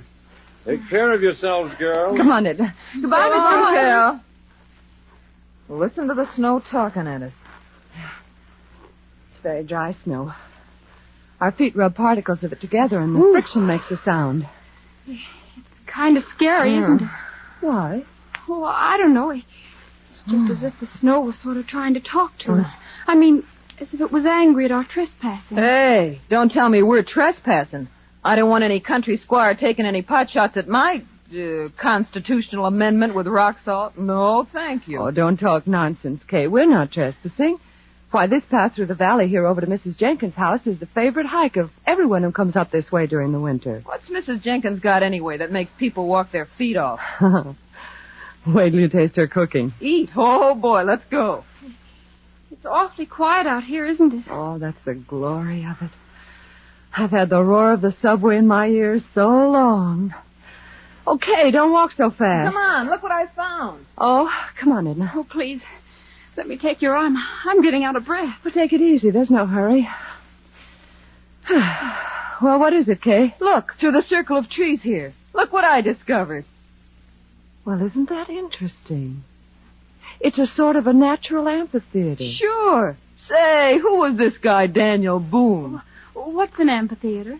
Well, that means an oval circling place with rising tiers of seats. It's, like that place we went to for the horse show. Oh. Back in the times of the Greeks, they had outdoor theaters. Listen to the professor. They made use of places just like this, where the ground sloped up and made a sort of a natural arena or stage below. Theater. That's an idea. Sit down, gals, and I'll give you a special performance of the Kay Follies. It's awful snowy here, isn't it? I'll trample it down with my spring dance. Welcome, sweet spring. Isn't she a nut dancing in the snow? If I had that girl's energy. She's really graceful, isn't she? I'll bet if she went on the stage, she could... Kay! She fell. Kay! Kay, did you hurt yourself? Oh, did I land on my dignity? Here, give me a hand. Here, I'll help you. There you are. Oh, did I take a flop? Did you hurt yourself badly? I'll live. What in the world did I trip over? Oh, no wonder. Look at that rock under the snow. No wonder I did a nosedive. Oh, my goodness. There are rocks like that all over. A person could break their neck if they... Girls, what's the matter? What is it? Kay, the rock you tripped over. It's not a rock. What are you talking about? Of course it's a rock. Well, yes, but it's something more than that. It's a tombstone. Tombstone? Oh, no, it can't be. Look for yourself. It says, "Here lies buried the remains of one who, restless in life..." Stop. Don't read any more. Stop. And all these other stones laying flat on the ground. They're tombstones, too? Yes. Whew, what a place to pick to dance. What's the matter, Edna? What did you scream for? Kay, you danced on the grave. What? You danced on the grave. I saw you do it. You danced on the grave. Okay. Edna, stop it. Stop it. What's come into her? Edna, stop acting like that. Edna, for heaven's sake, control yourself. Okay. Kay, I'm so sorry for you. You danced on a grave. For heaven's sake, stop talking like that. Sure, I danced on a grave. Well, yes, of course you did. It was perfectly accidental. And what if it wasn't? What of it? The poltergeist. The what? Edna Hanson, what are you talking about? What's that word you just used? Poltergeist. Okay, what have you done? You superstitious little fool. If you don't stop talking that way, I'm going to slap your face. What's the matter with you? I didn't do anything. You walked on the grave. You danced on the grave. So Edna, what? Be sensible. We all walked on graves, but it was purely accidental. Yeah. We had no intention of desecrating them. It doesn't matter, I tell you. It doesn't matter. The poltergeist. He'll come. I know he will. Oh, what's the use? She's crazy. Edna, what are you talking about? What's a poltergeist? What are you so frightened about? My father, he told me, if you walk on a grave, if you dance on a grave, the poltergeist. Poltergeist what? What is a poltergeist? An evil spirit. It comes out of the grave. It kills. It destroys. It'll kill us. It'll kill us all. Stop it. It throws things out. Oh, please, lay off that, will you? Edna. But it won't get me. I'll run Edna, away. come back I'll here. run away. She's gone insane. I'll get her. Edna. Kay, catch her. Edna, don't run away. Nothing will hurt you. Nothing. Oh, Edna, look out. Kay, what happened? That stone. It hit Edna. Edna, open your eyes. Blood all over her face. Kay, who threw that stone? Who threw it? I don't know. It came from the graveyard.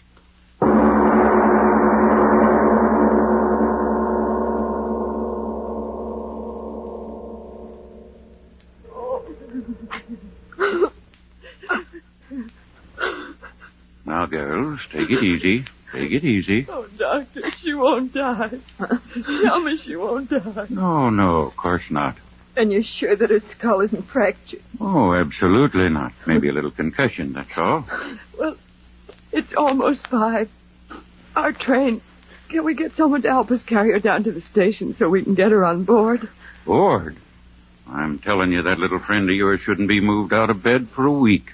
If you do, well, it might be just too bad. Oh, Flo, what'll we do? You go home, Kay. I'll stay with her. Oh, no, you won't. I'm not leaving you here alone in this godforsaken place. If you stay, I stay too. Kay, please be sensible. Why should we all lose our jobs when you If can... you'll excuse me, you ladies, I've got to be on my way. Oh, yes, of course, Doctor. Is there anything more you can do for Edna, Doctor? Any medicine or something? Nope, I've done all I can do. She's sleeping comfortable now. Miss? Yes, Doctor. The constable's sick, too, you know, and he's sort of depending on me to keep things straight. Now, just how did you say that little friend of yours got hurt? Well, it was just the way we explained, Doctor. That rock came flying and... Yes, I know, but who threw the rock? We don't know. What? That's true, Doctor. We don't know. But somebody threw it. You can't change facts. Somebody threw the rock that cracked her head. For heaven's sakes, old man, you don't think we did it? No, miss, I didn't. Excited. Doctor, you've got to believe us. It happened just the way we said. All at once, that rock came flying through the air from the direction of the graveyard. It struck Edna, and we just didn't see who threw it. All right, if that's your story. Oh, you better stay in your rooms here. I mean, you better not be leaving till the constable's on his feet and has a chance to talk with you. I'll be back in a few hours and see how the girl is. He doesn't believe us. What difference does it make? We know what we saw. But what did we see? She was running. She fell. Kay, Well? let's not fool ourselves. There was no one there to throw that rock. There must have been. But there wasn't. Stop saying that. Aren't you brave enough to face facts? There wasn't any place for anyone to hide. I saw that stone. It seemed to come down out of the air. So slowly. Florence, if you don't stop talking like that... Remember what Edna said? It throws things. Stop looking at me like that. You're giving me the jitters. She said the poltergeist throws things. Spirit of evil. Florence, Rob, have you gone crazy, too? Why should we laugh at things like that? What right have we got to laugh? How do we know there aren't powers we can't see or understand? Powers of evil that revenge an insult just like an evil man. Kay, how do we know? What are you talking like that for? What are you trying to scare me for? You're supposed to be the most intelligent one of us all. You with your college degrees. Sure, I danced on the grave. But the dead are dead and they can't revenge a thing. I'm not afraid. I'm not afraid of anything. I tell you, it's not... What? It's Edna. Come on. Edna, we're coming to you. Don't be afraid. We're coming. Open the door, Florence. It's not locked. Duck, it won't Here, do. let me. Edna, what is it? What? Oh! Edna, what? On your head.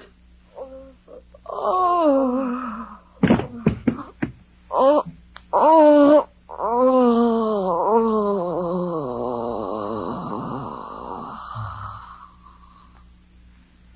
Hey, what's going on here? I run a decent place, and I don't want you... Oh.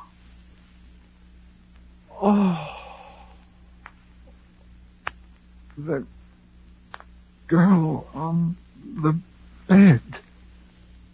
Her head. It's crushed flat in by a rock. God in heaven. It's not a rock. It's a tombstone.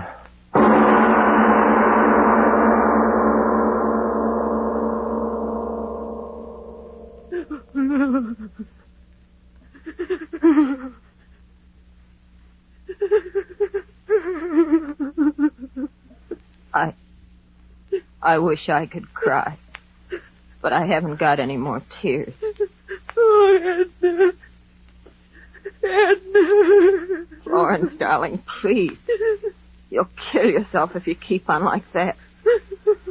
Oh, if this horrible night would only end. It was my fault. Mine. I was the one who got her out here. She didn't want to go.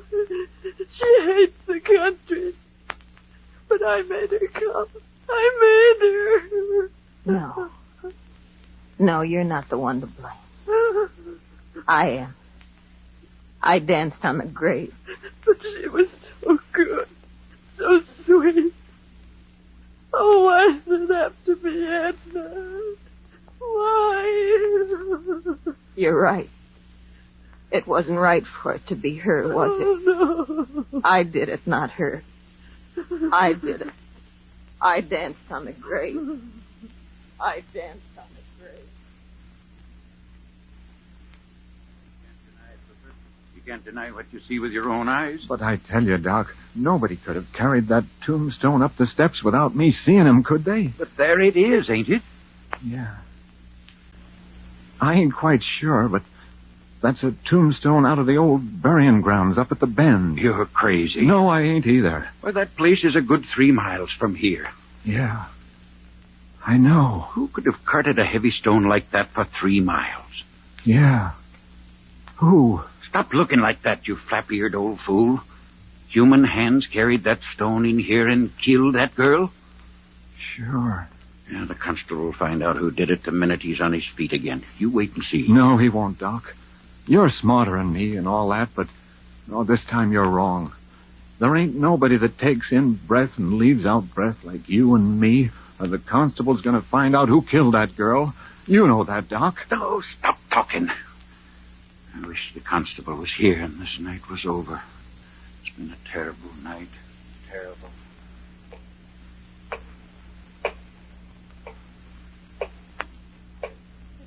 Terrible clock. Ticking.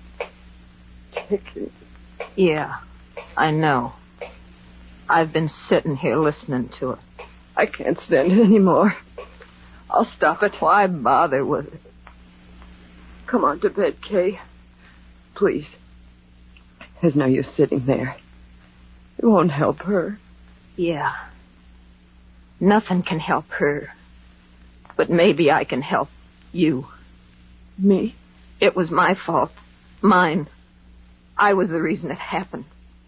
It killed her, and it'll kill you and me, too, unless I stop. No, don't say that. It's true. But why should you be hurt? I'm to blame, not you. Listen, Flo. I'll go out there. There? Out there to the graveyard. What? I'll talk to it. Kay. I'll tell it I didn't mean to do it. No. That I didn't know where I was dancing. Please. Maybe somehow it'll hear, listen to me, and then it won't hurt Oh, you. no, I won't let you go out there. It'll kill But you. Florence... It'll kill you, too. But Florence... No, I'll hold you. You can't go. You can't. All right. Come on to bed, Kay, please. In the morning things will be different. But it won't. Nothing will hurt us.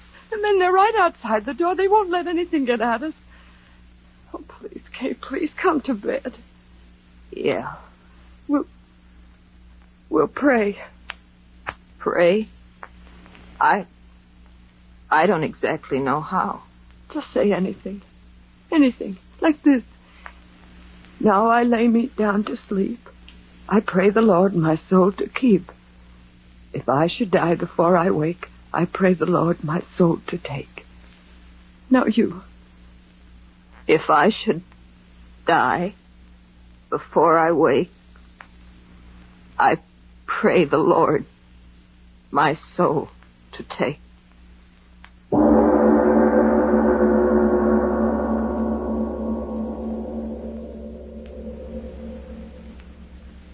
Kay?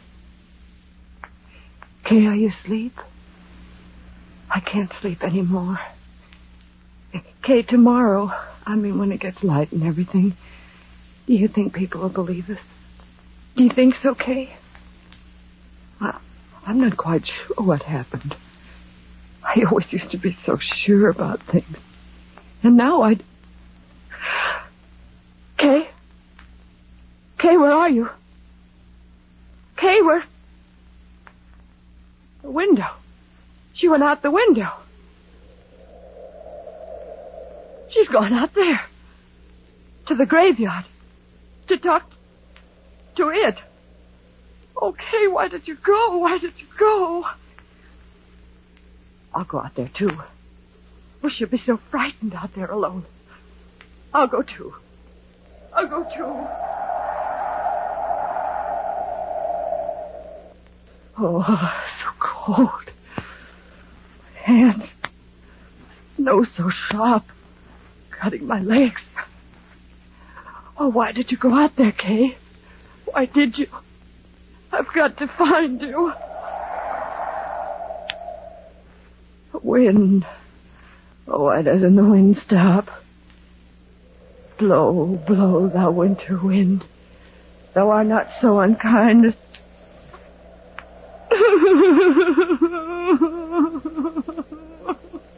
Oh, I've got to find you, kid. I've got to find you. It's snowing. I love snow. Edna didn't like snow. Where are you, Kay? Where are you?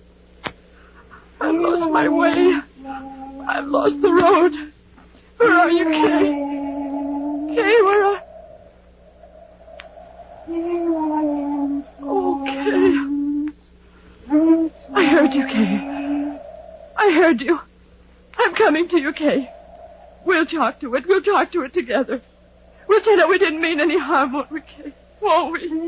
Poor Edna. We can't help her, Kay. We can't help Edna.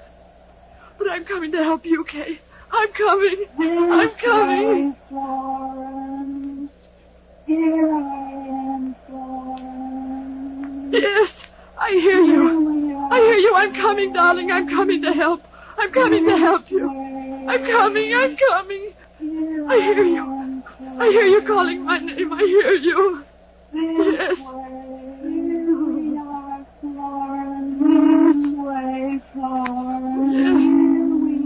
Yes, I hear you. I hear you. Where are you? Where are you? No!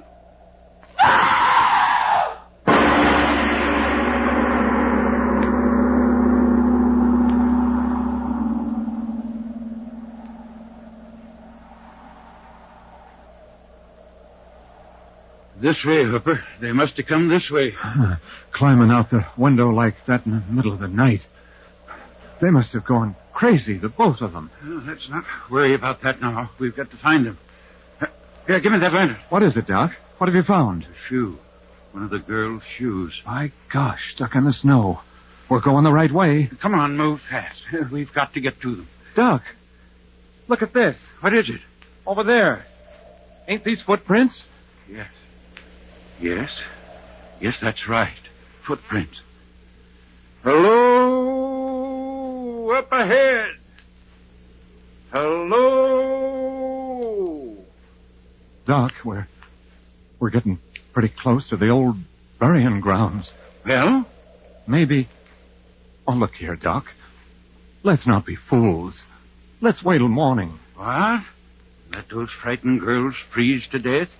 Get along. But, Doc, You come with me, or the whole town will know what a yellow-livered no-good you are. All right. All right. You don't have to get so sore, Doc. Hello? Hello? Anybody up there? Hello? Doc! Doc, look! What? There they are. Up ahead. Glory be, they're alive. The both of them. Come on. Doc, look at them. That's the burying ground up there. And they're dancing. Dancing on the graves. What? They must be out of their heads.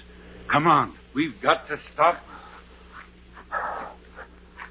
Doc, wait for me.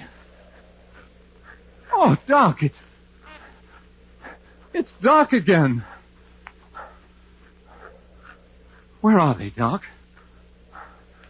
Where are the girls? Have they stopped dancing? Yes. Huh? They've stopped dancing. Did they ever dance? What are you talking about, Doc? We saw them. We saw them dancing in this place with our own eyes. Did we? The moonlight. Here it comes again. See with your eyes again. Oh, no. Both of the girls froze stiff to the ground, each with her head crushed by a tombstone.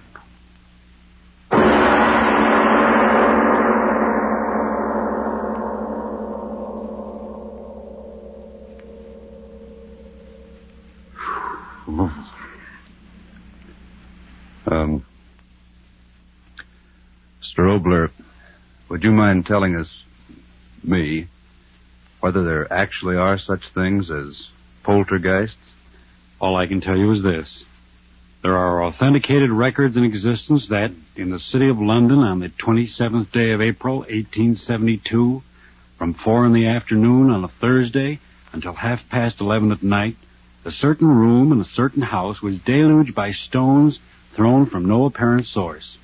The London police surrounded the house, but they found no trace of whoever or whatever was throwing those stones with a murderous violence. I see. So much for Poltergeist. But what about next week? Well, anything can happen, but specifically next week, Mungara. A strange title and a strange story. The power of suggestion. The dictators have shown us to what evil purposes that power can be used. Well, next week, a man who, but that, as usual, is next week. Yes. Lights Out, written and directed by Arch Oboler, will come to you again next Tuesday at the same time. Be sure to listen for the amazing story of Mungara.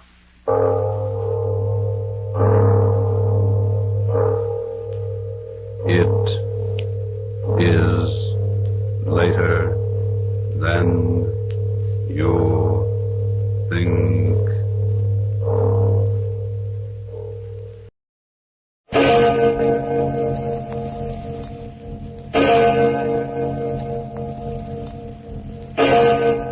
Murder at midnight.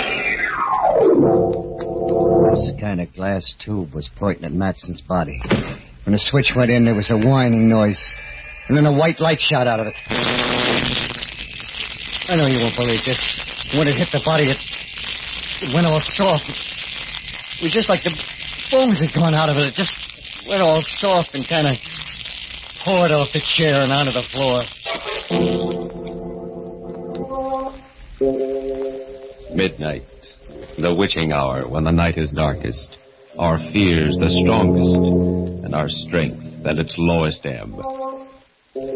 Midnight, when the graves gape open and death strikes.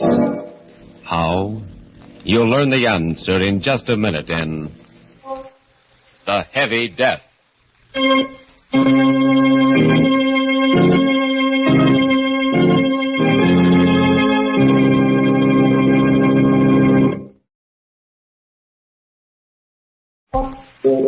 And now, Murder at Midnight. Tales of mystery and terror by radio's masters of the macabre.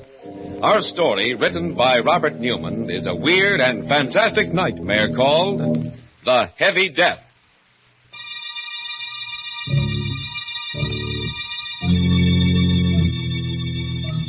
A road just outside the small town of Medford. And running up at his face, white and terror-stricken in the moonlight, is a small, slight man. He pauses every once in a while, his breath whistling in his nostrils. Listen, then runs on again. Finally, seeing the two green lights of the state police barracks, he moans with relief. Runs in. Oh, thank God there's somebody here. I was afraid. Look, officer, you gotta get me away from here fast. Huh? Just a minute, Mac. Take it easy. No, easy. You'll be here any minute coming after me. I gotta get away, I tell you. And I'm telling you to take it easy. Just wait till I get through talking to Dr. Carden here. Dr. Carden? Are you Dr. Carden lives in the big white house near the river? Why, yes. Well, then you can tell him it's true. Otherwise, he won't believe me. Nobody will. It was you who swiped the big glass thing from your laboratory. A Geiger counter? You stole it? He made me do it. Oh, now, whoa. This is getting interesting. That's why Dr. Carden's here. You know anything about his assistant? Young chap named Matson? Yeah. He's dead. He killed him. Matson? Matson dead? Hey, maybe you better start from the beginning. Tell us the whole story. Yeah, but I did it the right time. He'd be coming after me and... Oh, okay. Like I said, you won't believe it. My name's Sullivan. They call me Shell because I'm a come-on with Brian's Giant Carnival. Weight guessing is my racket, but I turn my hand at almost anything, Shell, game, 3-card Monte. Well, we hit town about 10 days ago for a 3-day stand. The first 2 nights was pretty quiet. The third one was when it happened. There was a pretty fair crowd around, and I was warming him up for some weight guessing, with maybe some side bets, when he came up. Okay, folks, okay. Step up, hurry up. And let Hawkeye Sullivan guess your weight. A Cupid doll if 3 pounds off either way. Now, what do you say, lady? Your weight's not like your age, Ha ha! It always shows. What about you, sir? Guess your weight? Do you really think you can? Do I think? Ha ha! Listen to him, folks. You bet your sweet life, brother. Oh, I have already. The question is, will you bet your sweet life? What? What do you mean? Look, do you want me to guess your weight or not, huh? On the terms I outlined, why, yes. I'll be glad to have you try. Try, Sissy. Okay, folks, here we go. Now, let's see. A big man, a solid man. Hefty pair of arms on him. I say, 195 pounds. 195. And 3 pounds off either way, and you get a Cupid doll. Now, just sit right down here on the scale. There you are. Hey, what goes on here? You broke my scale. Yes, it only goes up to 350 pounds. 300... What have you got in your pockets? Would you like to look? Nah.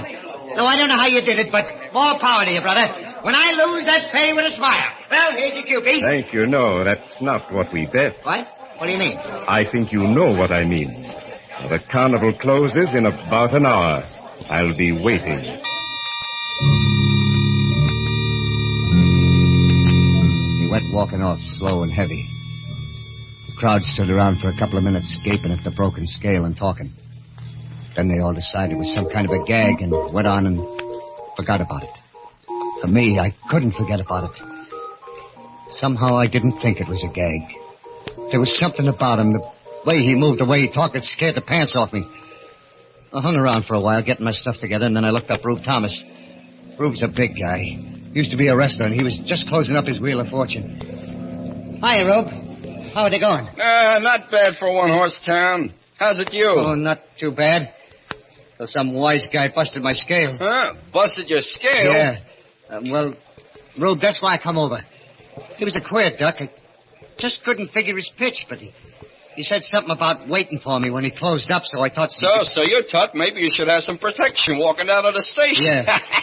That's a hot one. What is? You're on your side bets. Well, don't worry about it. Ain't no one gonna lay a finger on you when you're with Rube Thomas. I helped Rube take down the wheel. But even then, we were about the last to leave the fairgrounds. We went out through the main gate. It was pretty dark, but I wasn't worried anymore. I'd never yet seen anybody Rube couldn't handle. Then I heard footsteps. Slow and heavy ones. And then... There you are. I've been waiting for you. Yeah? No kidding? This the guy? Yeah, Okay, Bub. What's the pitch? What's your racket? Racket? There's no racket. Your friend and I had a bet. I've come to collect. Yeah? Well, I'll tell you a funny thing about carnivals. When we pull up stakes and get ready to go, all bets is off. I'm afraid this one can't be called off. You see, I need him. You need him? Yes. You bet your life, remember? And you lost. You mean you... Oh, you're nuts. People who have thought so, but I'm not. Shall we go? No, I ain't gonna. Rube! Take it easy, Shell. I told you all bets was off, mister. Now you're gonna blow him, I'm gonna have to get rough with you. I wouldn't if I were you. No? Well, here's one just for luck. Oh, no, my hand. I warned you. Oh, you... I'll break your bloody neck. Oh, yeah. I'm sorry. I didn't want to hurt you. You won't believe this. Like you probably won't believe what happened afterwards. He didn't swing or anything. He just kind of dropped his fist on Rube's head. And he smashed in his skull like it hit him with a lead pipe. Good Lord, you killed him. Yes. Shall we go? No, I... Look at me. Into my eyes. That's right. Now remember this. You're mine. Mine to do it exactly as I wish. And you do exactly what I wish. Do you understand? Yes, sir, yes. Good. Then let's go. Something happened. Happened to me then and there. Something I ain't over yet. It wasn't just that I was scared, more scared than I've ever been in my life. It was something else. When I looked into his eyes, it was like I just plain didn't count. That no one or nothing did. Then I just had to do whatever he wanted, whatever he said. We got in his car and drove to your place, Doc, and we stopped in front of it, and he pointed at a kind of low building behind it.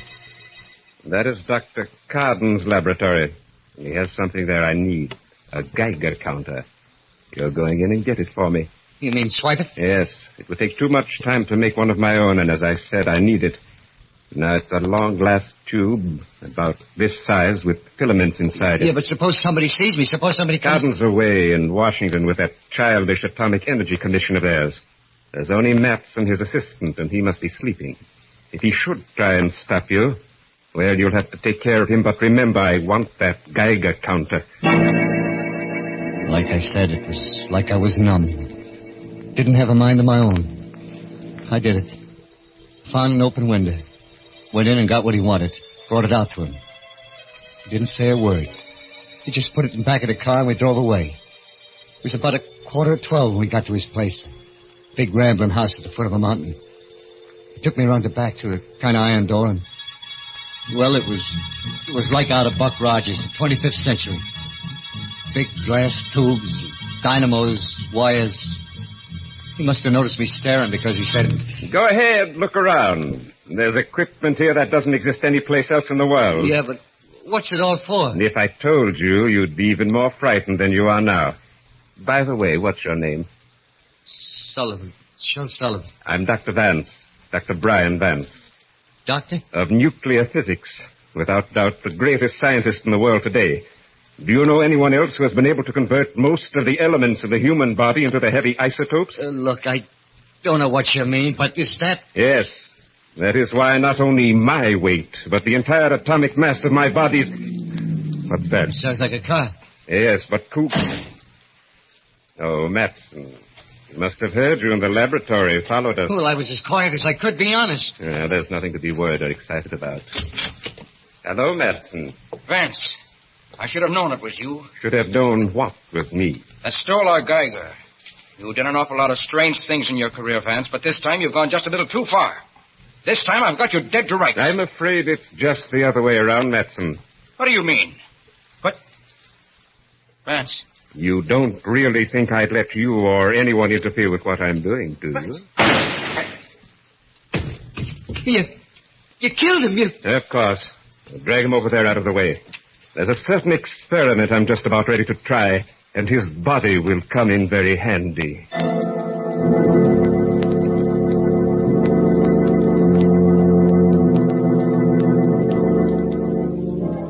With Shel Sullivan staring at him in abject horror, Dr. Vance turns away from the body on the floor, lumbers over to one of his instruments, and begins examining it. And far away, The town's church steeple. The clock strikes 12 for... Murder at midnight.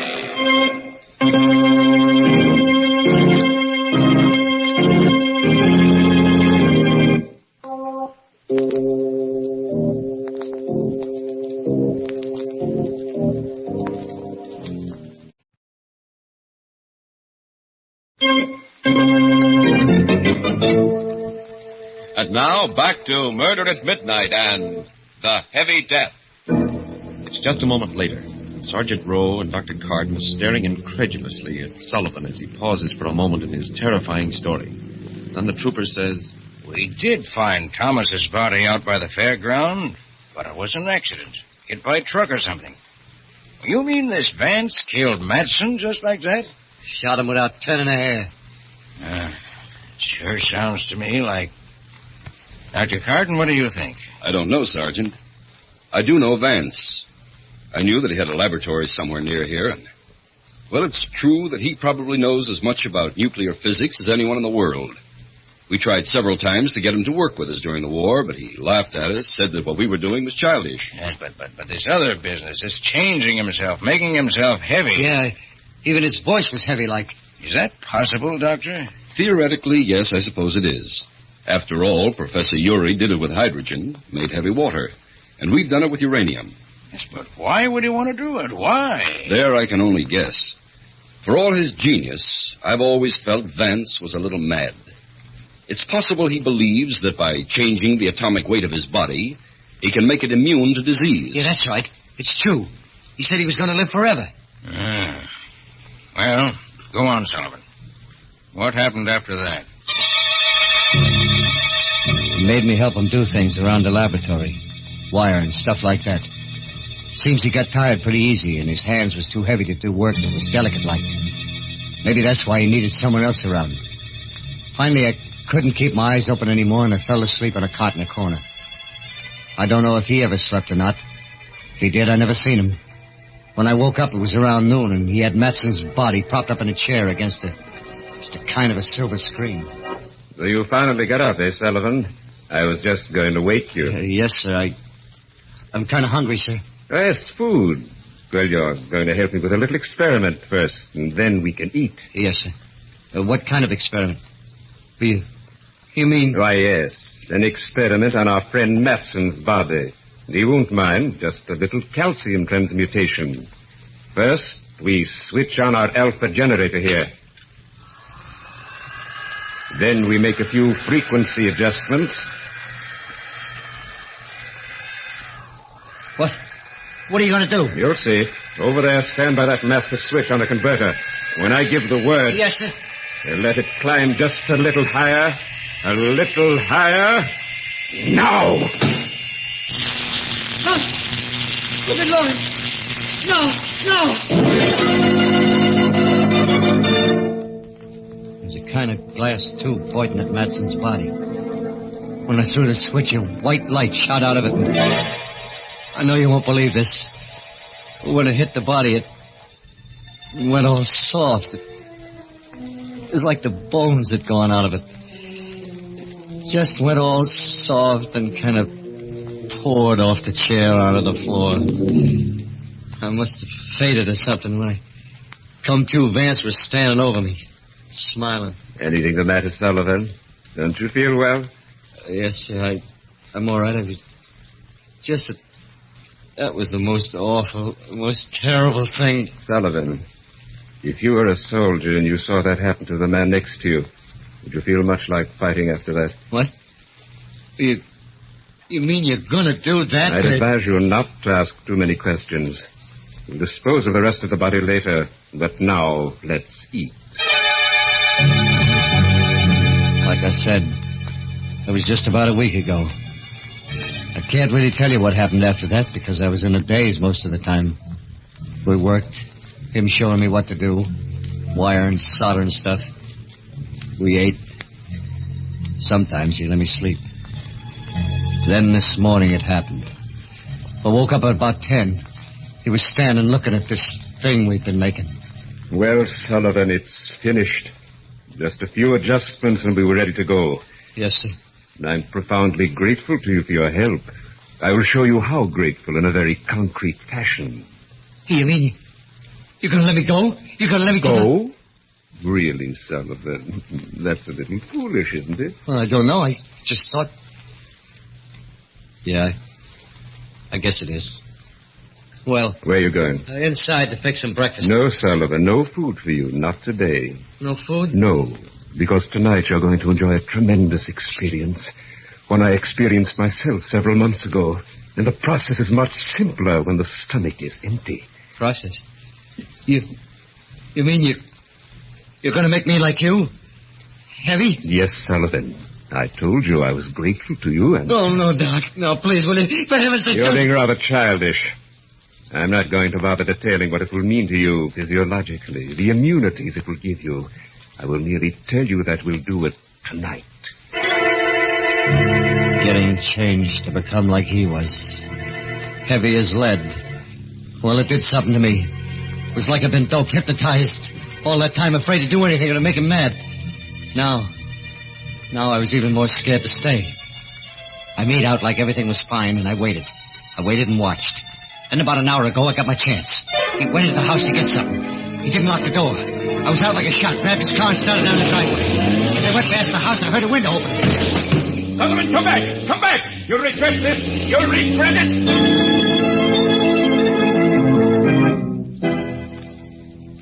That's the story. I was so jittery, I went to a ditch just outside of town and had to run the rest of the way. I don't care whether you believe me or not, whether you think I'm nuts, what you do to me. I just want one thing. Get me away from here. Get me far away fast. Because he's going to be coming after me, I know it. Well, I'm not saying what I think. Not yet. What about you, Dr. Carden? I wouldn't like to say either. Knowing Vance, I believe he's capable of everything Sullivan told us. And theoretically, everything he described is possible. I told you, I don't care whether you believe me or not. Just get me away from here. I can't for an hour or so. Have to call Bridgeton and have them send down some men. Then we can really go into this. In the meantime, I'll put you in one of the detention cells. You'll be okay there. Are they strong? Really strong? Plenty strong enough to keep you in and anyone else out. Come on.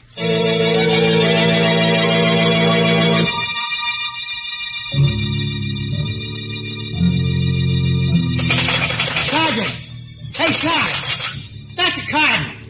Ain't it about time? Ain't it? Hey, can't you hear me? Sergeant!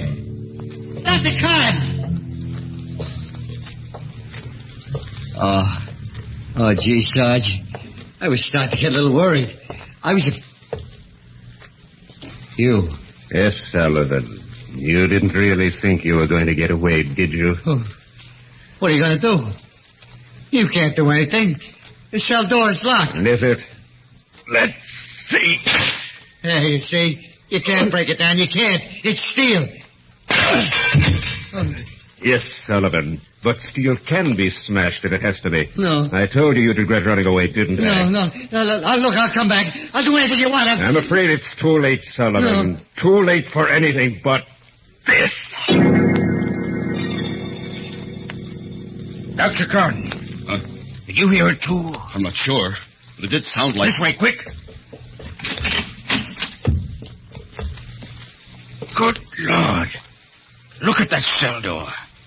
Oh, and Sullivan. His skull. Smashed like an eggshell. Well, Sergeant? I guess I must be nuts, too. Look, Doc. He must have just left here. If we wait for the men from Bridgeton, give him time enough to get back to his place or those blasted ray things of his, there's no telling what he'll do, how many lives he'll cost. But if we leave right now, the two of us, maybe we can get there before him, cut him off. What do you say? You game? I'm game, Sergeant. Let's go.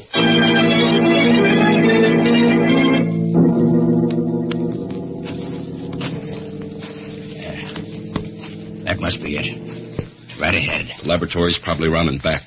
Well, Sergeant, the lights are on. Yeah. Maybe he left them on when he came into town and got Sullivan. Well, mate. No. No, listen. He's back. We're too late. What in heaven's name is that? An electrostatic generator or cyclotron. Oh, good Lord. Up the mountain there. Look. Great Scott. Looks like a hole or something. But it's moving. A neutron beam. Disintegrating. Eating its way into the mountain. He must have found some way of harnessing... Dr. Gordon, swinging his way. Must have seen us. Come on, run. No good, Sergeant. Seems to have a range of almost half a mile. But eating through solid rock that way. If it hits us...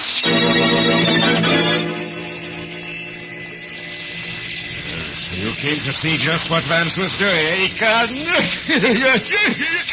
Well, take a good look. The last one you'll ever take at anything. Well, you shall be the first to... And did you think that you were going to get away with it, Vance? Who's that? Take a look at the Geiger. Gentlemen, too much. I've got to cut that down. And what'll happen when you release the load? But I've got to cut it down. Besides, you're Gentle Sullivan. Yeah. And it's because I'm dead that you joined me. You can't do it alone. Too heavy. But I Too slow. It climbs any higher. Good Lord, the generator. I've got to cut that down, too.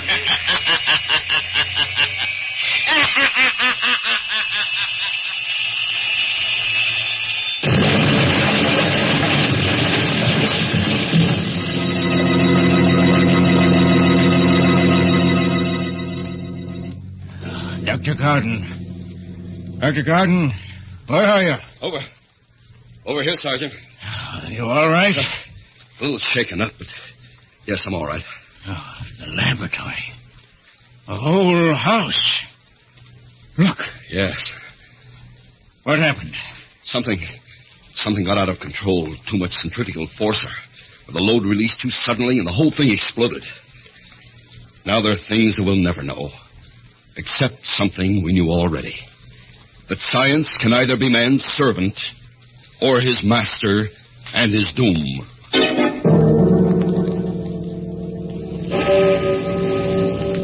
And as I stand there, gazing at the smoking ruins that were once Vance's laboratory, through the blessed silence comes the distant clang of the clock in the town's church steeple.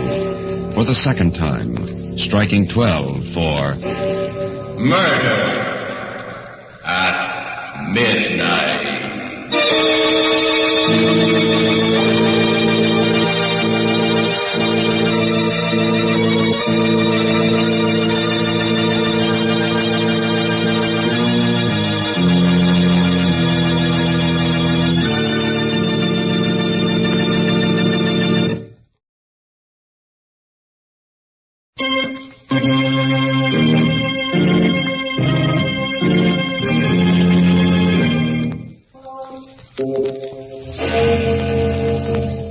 Remember to be with us again when death hovers like a dark cloud and the clocks strike 12 for...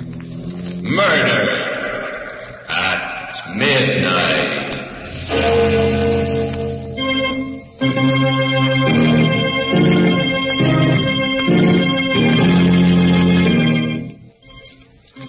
The part of Shill Sullivan was played by Frank Reddick. With music by Charles Paul, Murder at Midnight was directed by Anton M. Leader.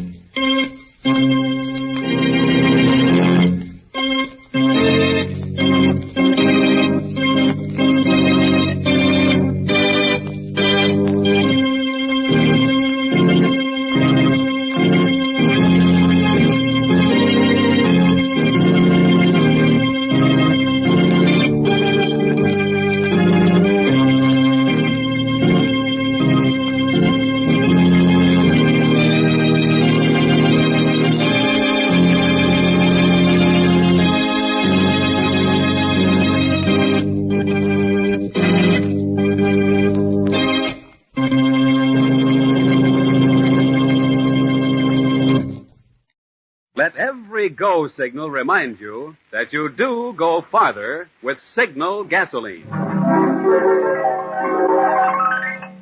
The Signal Oil Program.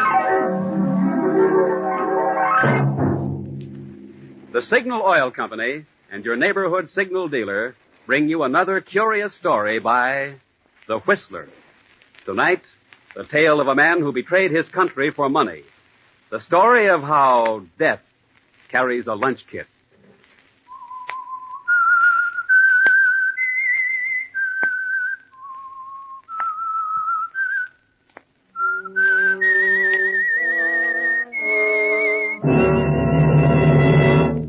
I am the Whistler, and I know many things, for I walk by night. Secrets from the hearts of men and women who stepped into the shadows. Presently I'll tell you of nameless terrors they dare not speak.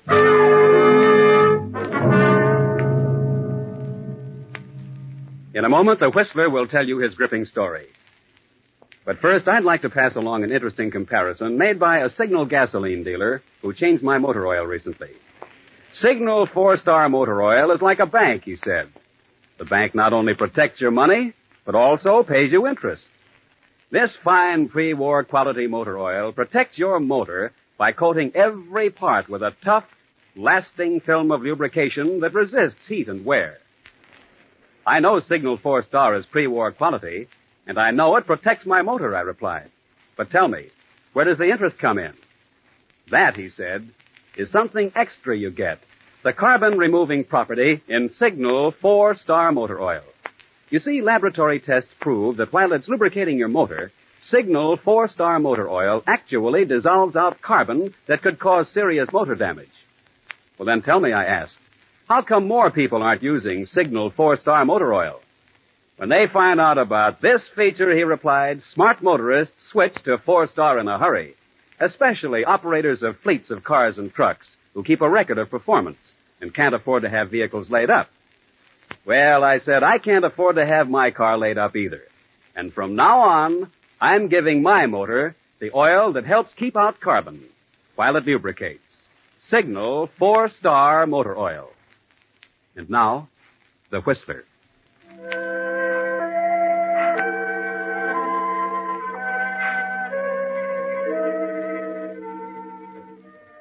What is it that makes a man or a woman take that first fatal step down the wrong road? That step that looks so simple and so easy, but from which there is no turning back. There are many reasons, of course, many. In Peter's case, it was simply money. A man offered him a lot of money to forget something one morning, and he couldn't resist it. It didn't matter to Peters that the man had a foreign accent, or that his country was at war, or that his crime was to be one of the lowest in the book. It was the money that mattered to Peters, and he didn't think much beyond that. At first, that is. But then the time came, and he was pulling his car up in front of the house where he was to meet the man with a foreign accent.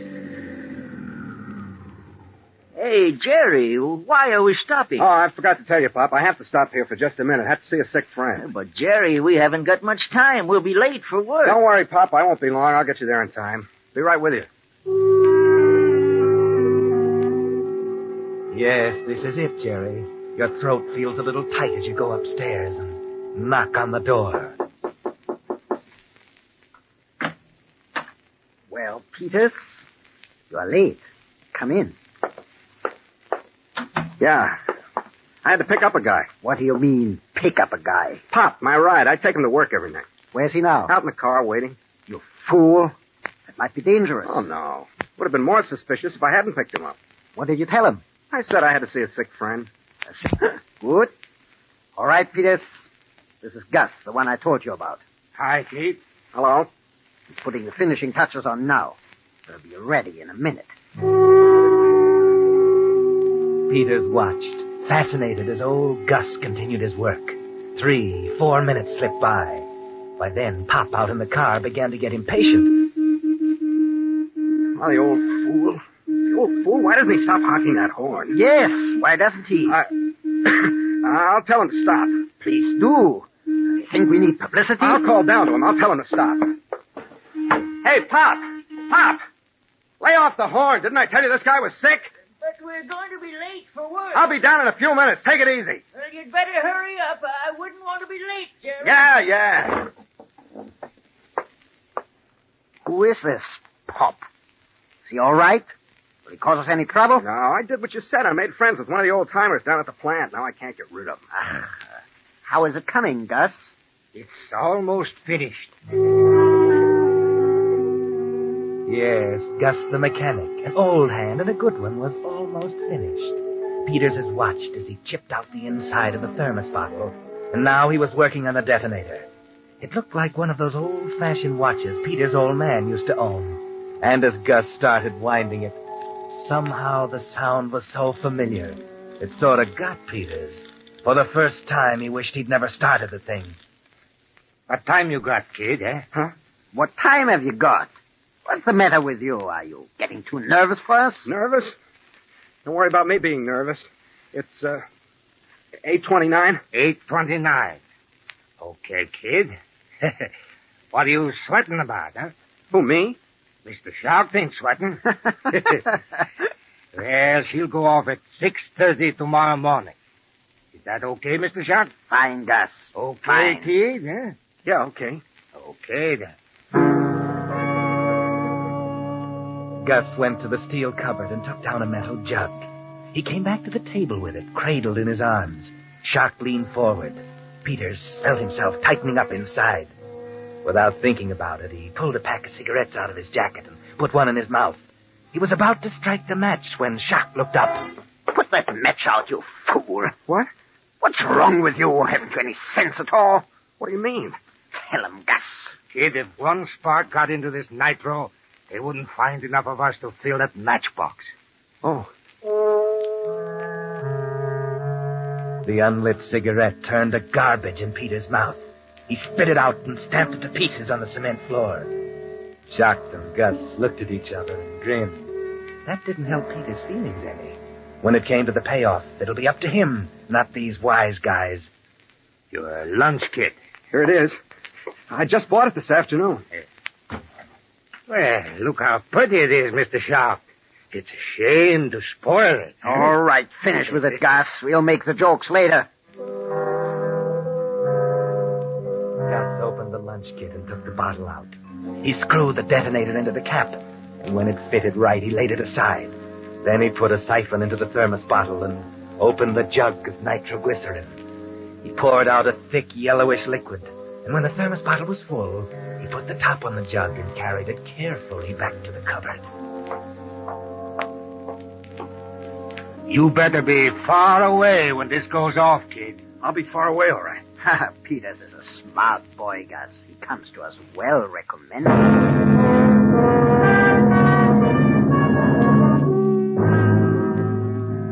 Gus didn't say anything after that. He bent down over his table and his eyes tightened up till you could barely see them. He worked quickly, and you could see he knew what he was doing. Watching him, Peters began to feel a little better about everything. Now Gus was finished. He put the thermos bottle of nitro back inside the lunch kit, and then the sandwich and the orange. Then he closed the kit and handed it to Peters. Here you are. And don't drop it. I won't. Are you sure everything is all right? Yeah, everything's all right, Mr. Shark. I want to see you here tomorrow afternoon at 1. I'll be here, don't worry. Peters, stop using that expression. We never worry. There's your friend again, huh? All right, Peters, get out of here. Go before the old fool gets us all into trouble.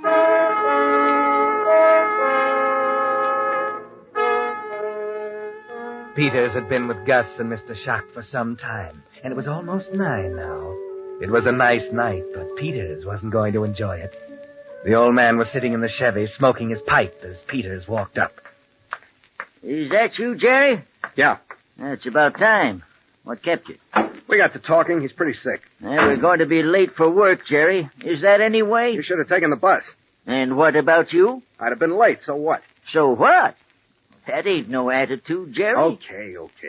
Here, put this lunch kit in the dashboard compartment. And be careful with it.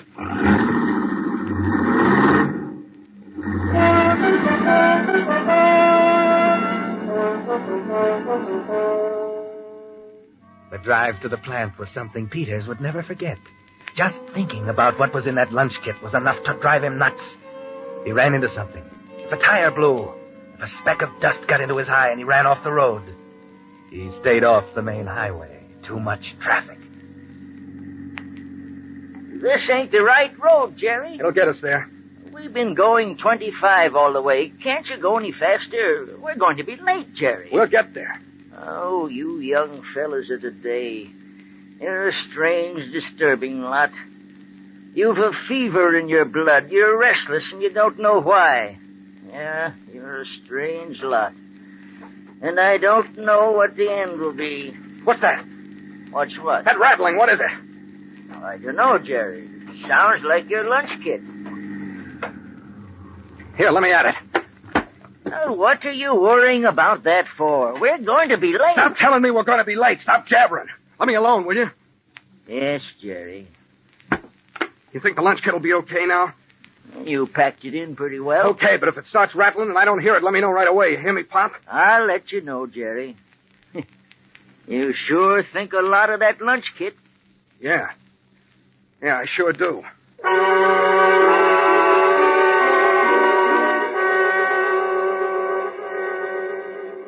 At last they got to the plant. The night shift was already at work. The parking lot was jammed with cars. Yes, they were late, but Peters was glad of that. Now he'd be able to park near the entrance, and later on he'd be able to get out in a hurry. Okay, Pop, this is it. I'm sorry I made you late. Oh, that's all right, Jerry. Hey, you mind if I go back with you in the morning? Okay, just be here prompt. I won't wait for you. Peters took out the lunch kit and started for the main gate. The guard was standing there, inspecting everybody with a flashlight. Peters grinned at him and snapped the lunch kit open. How are you tonight? Okay. Not eating much, are you? No, not much. Well, you ought to put some weight on you. Pass. Peters punched in, changed his clothes quickly, and left the lunch kit in his locker. His stomach felt funny. Figured he'd probably look pretty haggard. So he went up to the washroom and washed his face and let the cold water run on his wrists. It was then he noticed that he'd left his wristwatch in his street clothes. It was against the rules to go back into the locker room until the shift was over. And now, all night long, he wouldn't know what time it was. Have to ask, have to guess. The ache in the pit of his stomach got worse. It wouldn't do to get sick tonight. So he drank a lot of water and the pain went away. And then he picked up his riveting gun and went to work in the shop.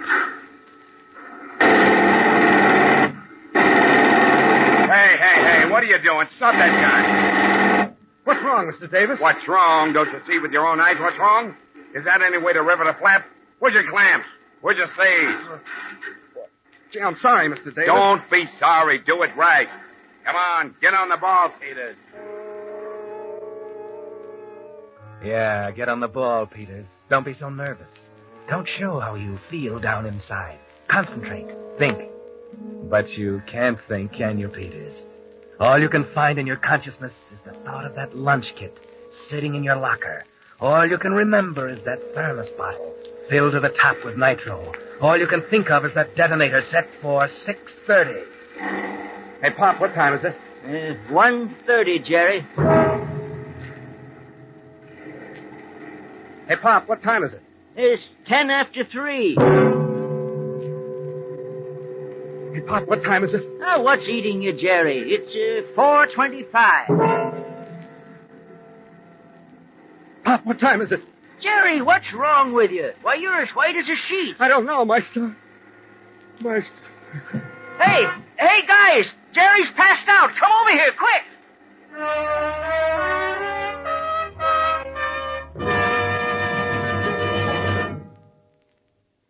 You are listening to the Signal Oil program. Let every go signal remind you that you do go farther with Signal gasoline.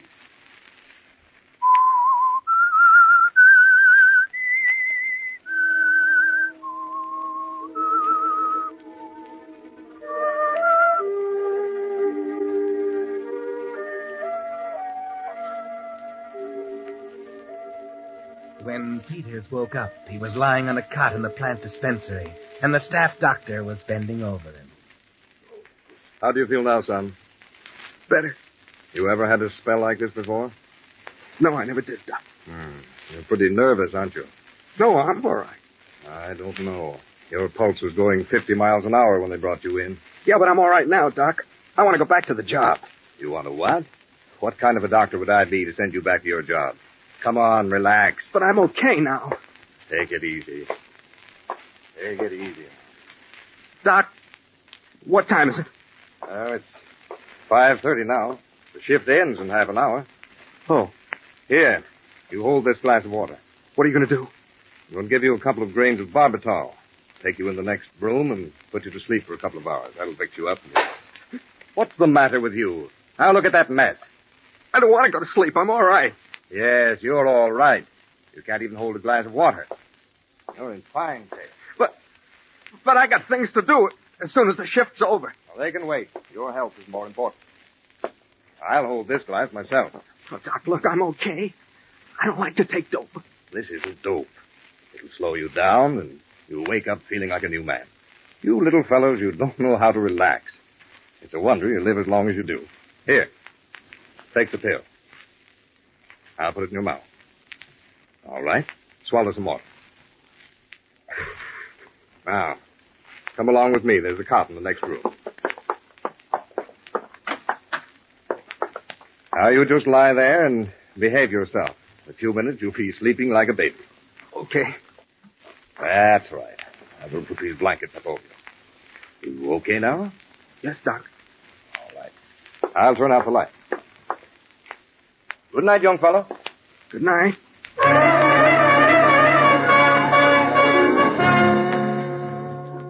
You spit out the pill, didn't you, Peters? Good thing you thought of holding that pill under your tongue. If you'd swallowed it and gone to sleep. Well, you don't even want to think about that. There's a window in the room. He said it was 5:30. When the whistle blows at 6, you get up. Slip out the window and outside. Yeah, it'll work. Now you better rest. Rest.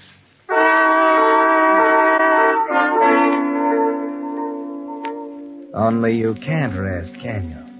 The doctor said it was 5:30, and that was a long time ago. But holding up that whistle, why did you forget your wristwatch? Relax, you have to control yourself. You cramp up again, you're sunk. But what if something's wrong? What if the whistle doesn't go off when it should, and no one notices before it's too late? What then? A pint of pure nitro. With all this oil and paint and airplane dope, this place will explode like an ammunition dump. There's that whistle. Something's happened to it. Gotta get out of here. Get out!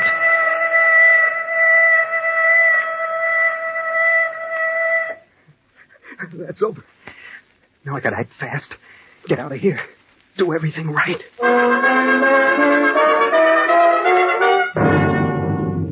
Getting out of the dispensary was easy. There was a shed right below the window. Peters dropped to the roof of that and then to the ground. He didn't feel too good. He was still weak from the cramp, but there was no time to think about that now. When he got to the locker room, the boys were climbing out of their work clothes, getting ready for the shower room. Hiya, Peters. You okay now? Yeah, I feel fine. Better stop drinking that turpentine, Jerry, huh?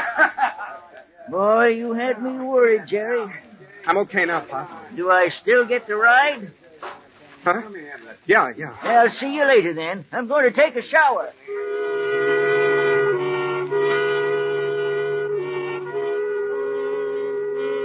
Peters changed into his street clothes and nothing flat, not caring particularly how he looked. What if that doctor looked in and found him gone? Don't give him a chance to catch up with you, Jerry. When he was ready, the other guys were in the shower room. That was the break he wanted. He took the lunch kit out of his locker and slid it underneath. Then he looked at his wristwatch. 4 minutes after 6. He had 25 minutes to get away.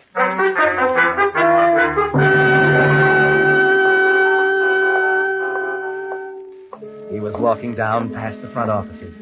No one else around yet. Couldn't walk too fast. Not too fast. Not too slow. Act natural.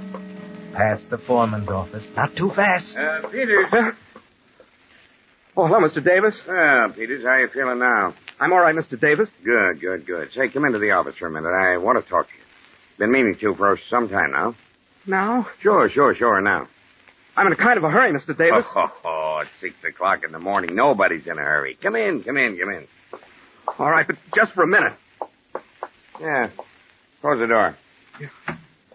Sit down. I really can't stay long, Mr. Davis. I'm supposed to meet someone. Meet someone? At 6 o'clock in the morning? You still look pale, Peters. Sure you feel all right? Oh, yes. Mr. Davis, it's about the mistake I made tonight in riveting. It's just that No. Forget it. Everybody makes mistakes. I'm the foreman. I make mistakes. Well, then Look at you squirming in that chair. Must be a blonde you're gonna meet.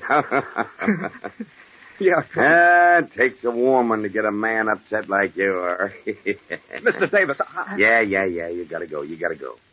Well, look. I always have a little talk with the new boys. Sort of a bull session. Couldn't we get together tomorrow? How do you like our little plan? It's fine, Mr. Davis. Well, we're all mighty proud of the job we're doing here. Mr. Davis, I've got a son overseas myself. Feel that this is the best way to back him up. Guess most everybody who works here feels the same.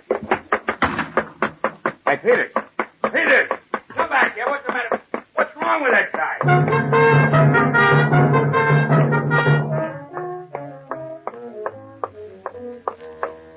Okay, slow down, Peters.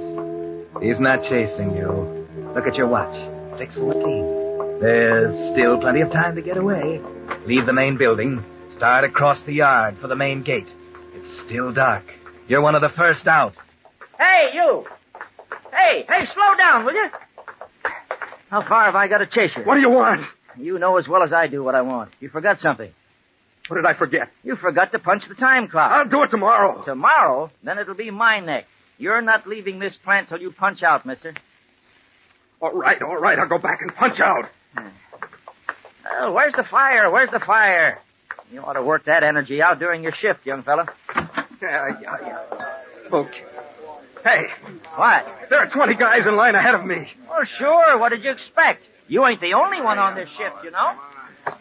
Hey, look, fella, I gotta get to town early. How about letting me punch out now? End of the line, Bud. Well, it'll just take me a second. End of the line. Yeah, we all want to get to town early, Bud. Okay.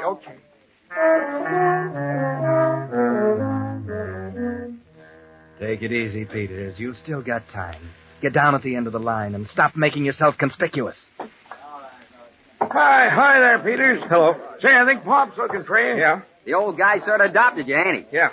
Sure a long line tonight, huh? Yeah. Yeah, well, not much to do at 6 o'clock in the morning. My missus will be sleeping when I get home. Yeah. Well, how you feeling now? Huh? Grand. Oh, okay. How you feeling, eh? Say, is my watch right? I have 6:18. Well, yeah. 6:19 I got. I could be wrong. Name? Peters. Jack. Name? Thomas.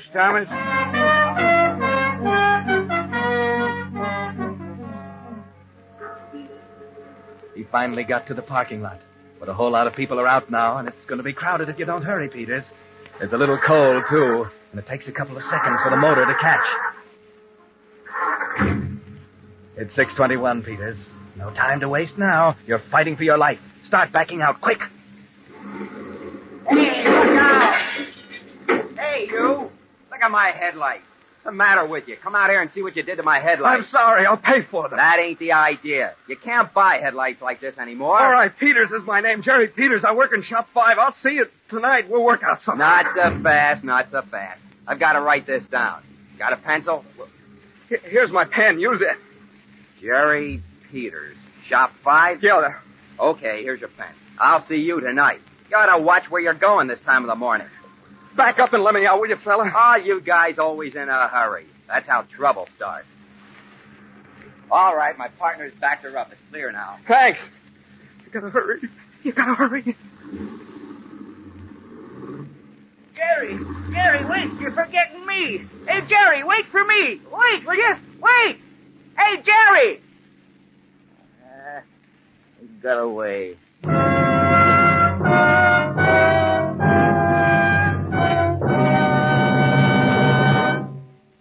The Whistler will bring us the ending of tonight's story in just a moment. Meantime, let me tell you how you can get absolutely free the very game that's now top favorite among American troops overseas. It's Salvo. S-A-L-V-O, the exciting battleship game. Thousands of these fascinating games, printed in color with complete instructions, have been sent by the Signal Oil Company to American troops all over the world. So many men returning from overseas have been telling friends about Salvo, people at home are wanting to play this exciting game, too. Recently, Signal was able to get a limited number of extra Salvo games for civilian home use. One is waiting for you now at your neighborhood Signal dealers. There are no strings to this gift, nothing to buy. You just ask your nearest Signal dealer for your Salvo game and get it free. Naturally, they'll go fast, because Salvo is on the way to becoming as popular here as it is in Burma, France, and Iceland. Better see your Signal dealer tomorrow. When you find what a friendly, conscientious fellow he is, you'll understand why Signal serviced cars do go farther. And when you see how much fun Salvo is, you'll thank me for getting you in on this offer early, before your signal dealer's limited supply of salvo games is gone. Stop by and see him tomorrow, sure. And now, back to the Whistler.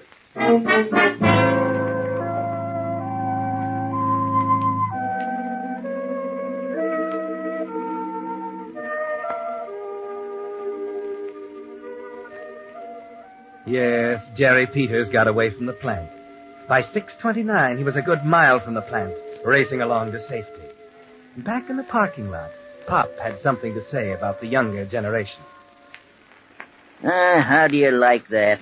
These young fellas, I don't know what the end will be. What's the matter, Pop? You look like you got your dander up. Hell, who wouldn't? He went off and left me. These young people got no sense of responsibility at all. Last night he drives like a turtle. This morning he races out of here like a demon and leaves me standing. Too bad, Pop. Maybe somebody else will give you a ride. Oh, I can get a bus. But this'll teach me to do a guy a favor. What do you mean, Pop? Well, that Jerry. He was going to ride me into town. So I come out here looking for him, and he's not at the car. So I'll go back in the plant to look, and I miss him. When I get back here, he's driving off. Yeah, but what's the favor you did him? Well, he was so darn particular about it. Then he goes off and leaves it under his locker. But I found it, and I put it in his car for him. What? His lunch kit. Hey! Now, I wonder what in the world that could have been.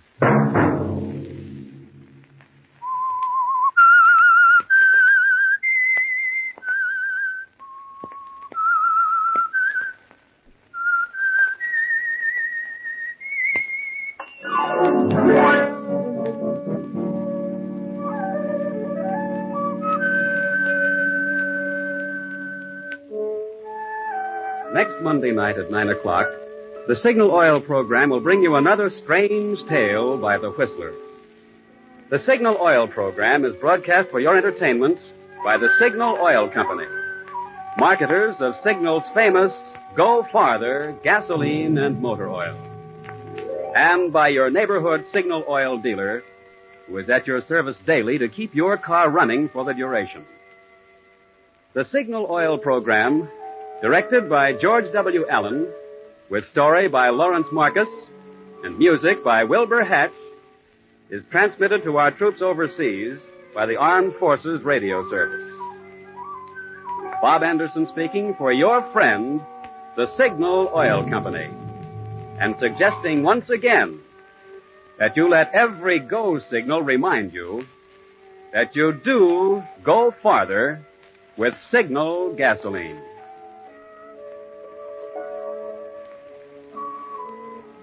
This is CBS, the Columbia Broadcasting System.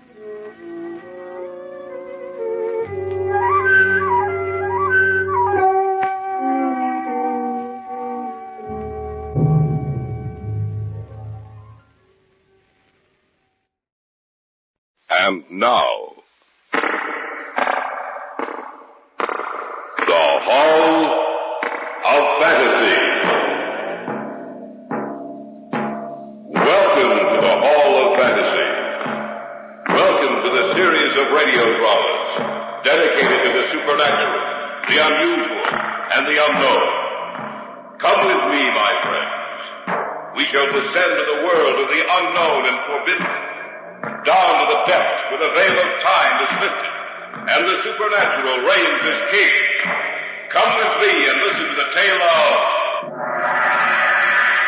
The Crawling Thing. Be quiet. I don't want to wake the others. Look at the cage. What do you mean? The mouse. What happened to the mouse? Let's go over to the cage. The spider, it's doubled in size again. I know.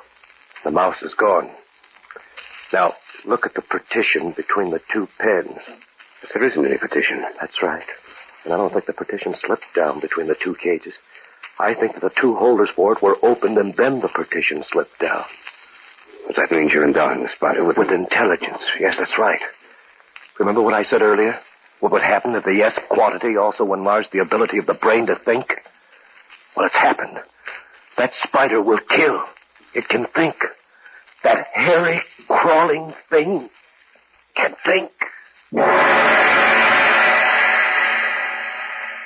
In just a moment, The Hall of Fantasy will present The Crawling Thing. And now for our story. An original tale of fantasy by Richard Thorne entitled The Crawling Thing. Quite by chance, I've come upon this little diary of Emery's. The mirror of a man's mind. I shall read you only those parts which concern the experiment. The months which brought him into contact with his ultimate death. Oh, yes. It begins on this page. July 7th. Today I met Dr. Henry Sindler. I've always recognized him to be one of the greatest research men in this field. I applied for the position of his assistant. I only hope that he accepted me.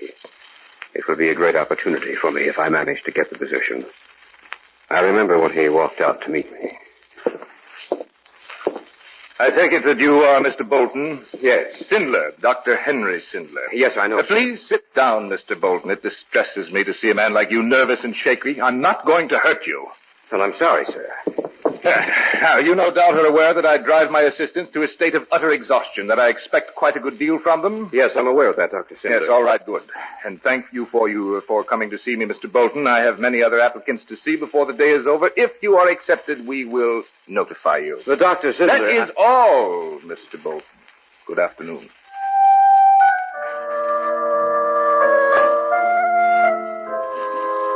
July 11th. I was accepted.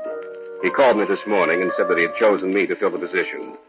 Yesterday I felt sure that I'd been rejected and almost accepted the position with Gates, but something held me back. I am to see him tonight for dinner. This is Donna Atwell, Mr. Bolton, another member of the research team. How do you do? It's a pleasure to meet you, Miss Atwell. Will you join us in the martini? Yes, certainly. The laboratory up in the mountains should be completed by the end of this month. I have a few things to clear up here before we start on this new research. I imagine you're willing to live with me and the rest of my staff? Oh, yes, by all means, Dr. Sindler. Yes, excellent. I'm very interested in knowing what we're going to do. Tell him, Donna. Dr. Sindler is endeavoring to discover a method by which he can make plants and animals larger. Larger? Yes, Emery. Well, how? Every living thing, be it plant or animal, gives off electricity to a greater or lesser degree. By means of the electroencephalograph, science has already discovered the human brain gives off small microvolts of electricity. When a man becomes angry, this charge is strengthened.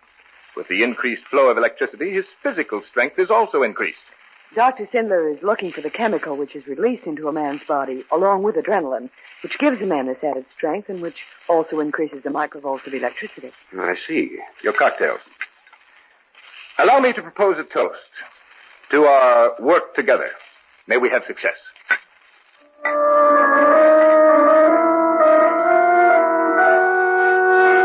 July 23rd. The laboratory is finally completed. Sindler and I are going up by car tomorrow.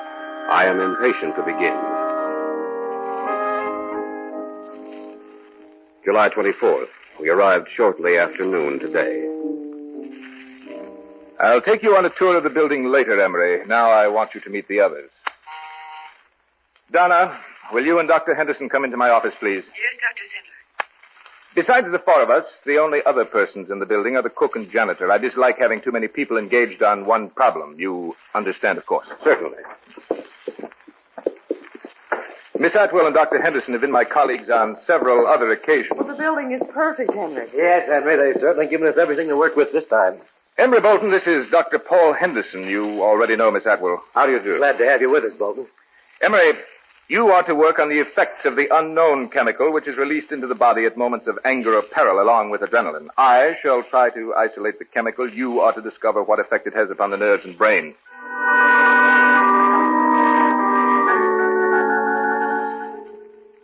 August 4th.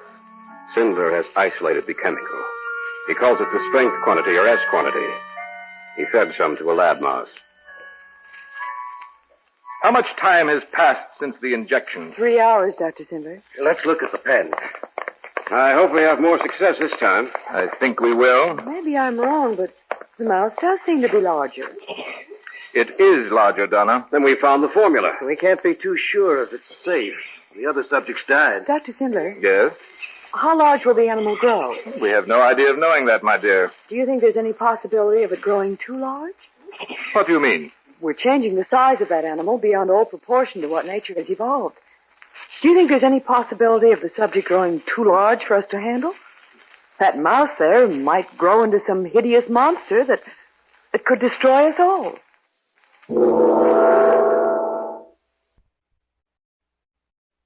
Back now to our story. An original tale of fantasy by Richard Thorne entitled The Crawling Thing. I'm here in this seemingly deserted laboratory. In my hands, I hold the diary of Emery Bolton. Though there's nothing in his words that should cause me to feel any alarm, still there's something I feel that causes me to look back over my shoulder into the shadows. I continue with the diary. August 5th. The animal is 3 times its normal size. It killed 2 other mice. Emery. Yes? How is your part of the research cutting? I've written it down for you. Here. Let me see. The effect of the S quantity increases the microvolts of electricity, and we go into... Dr. Tindler? Yes, what is it, Donna? Paul wants you in the isolation room immediately. Why? What's wrong? I don't know. He just told me to get you. Oh, come with us, Emery. I wonder what's happened. We'll know in a minute. What is it, Paul? Henry, the mouse died a few minutes ago. What? Yes.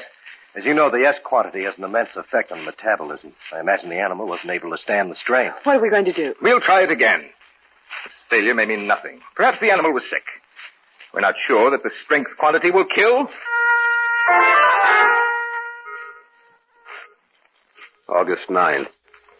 Cinder told us to feed the S quantity to another mouse and also to one of the large, hairy banana spiders, a member of the deadly tarantula family, in the cage next to the mouse.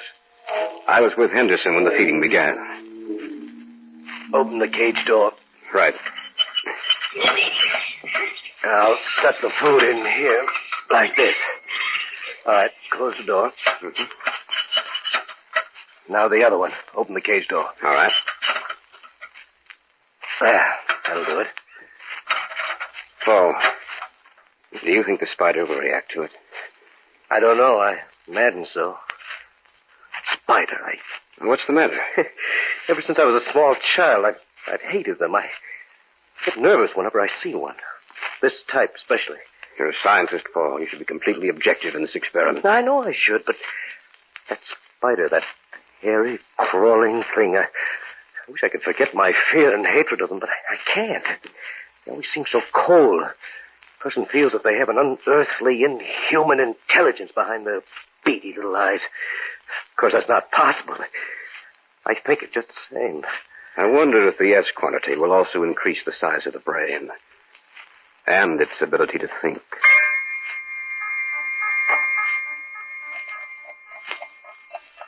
Still, August 9th, 4 hours later.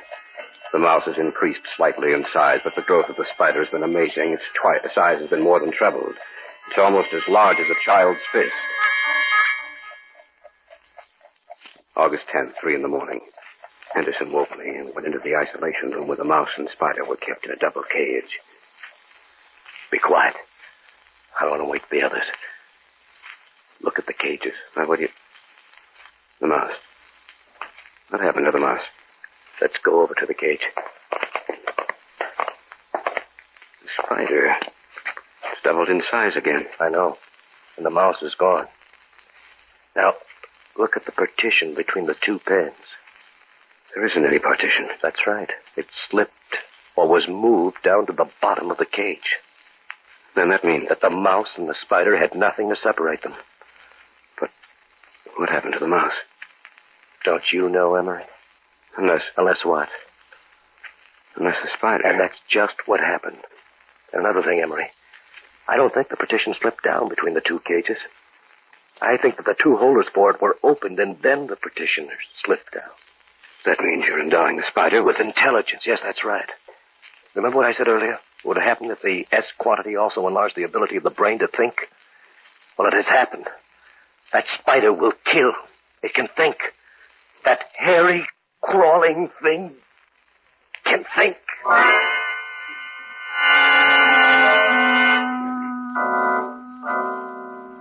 August 10th, forenoon. I didn't get much of a chance to see Sindler before 11. When I did, I discovered Henderson had already told him what had happened in the isolation room. And you know about the spider. Yes, Emery, I do. Henderson told me earlier. What do you think about it? Think? What do you mean? Don't you think we ought to destroy it? Destroy it? Of course not. This may be what we're looking for, Emery. This may lead us to success. But, Dr. Sindler, it might be dangerous. Yes, it might be. But you remember that the development of the atomic bomb was dangerous, and so is the research going on in countless laboratories across the nation, across the world, Emery. That spider has intelligence, Dr. Sindler, a crafty, cunning intelligence. Yes, I know that. We have found a new formula to increase the intelligence and size of an animal. And, Emery, it will increase man's intelligence, too. Our contribution to the science of the world will be invaluable. There's nothing to worry about, absolutely nothing.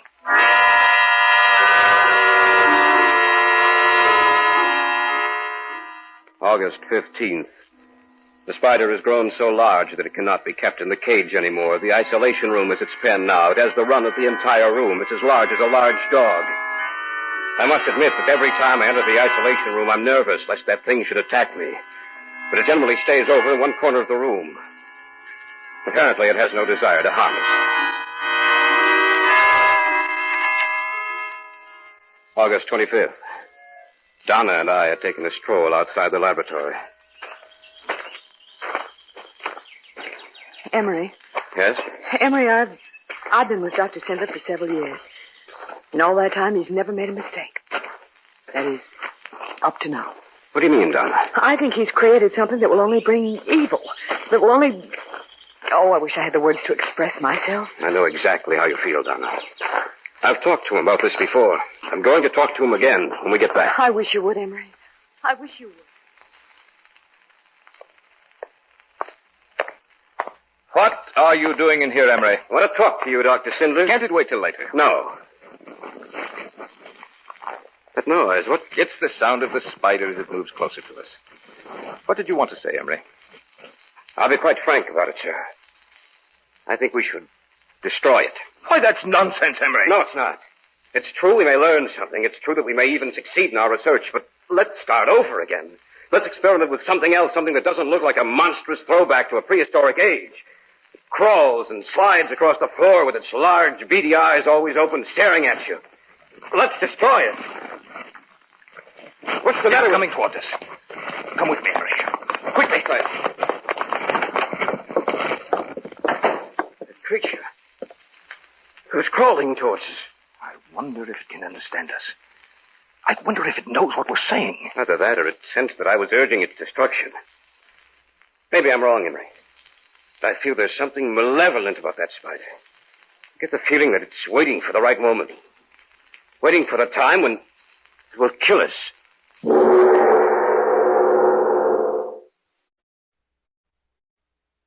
Back now to our story. An original tale of fantasy by Richard Thorne entitled The Crawling Thing.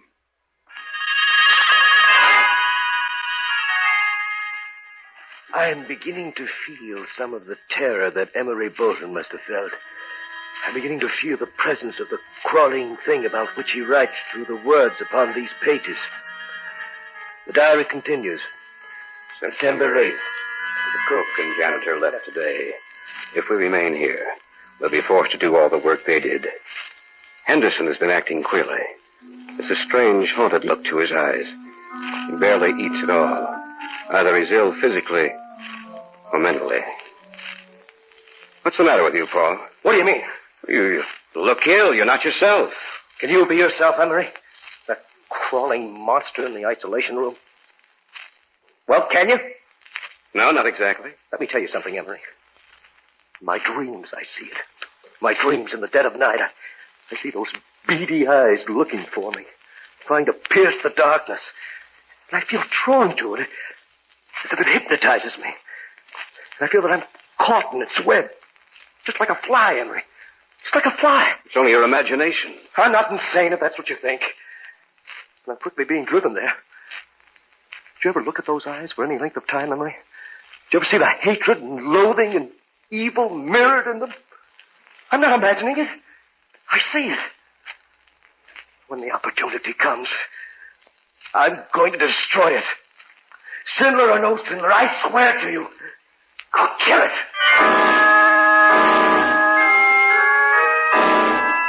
October 10th. Henderson has been so quiet lately that I know he has some plan in his mind.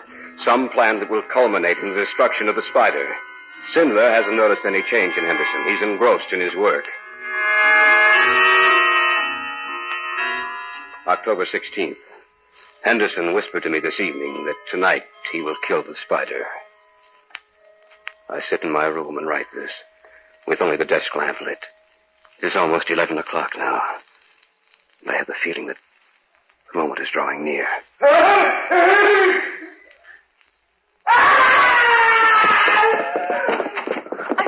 happened? I don't know. I think we may find the answer in the isolation room. Come with me. You don't mean that Henderson went in there alone? I'm afraid he did. But that's against all my orders. Why would he want to go in there? Let's kill it. What do you mean? He hated and feared the spider. We'll see what happened right now. Here's the key. We don't need it. The door's open. Turn on the light. Good heavens. Back! Back to the other side of the room. It seems to understand you, Dr. Sid. Probably from the tone of my voice.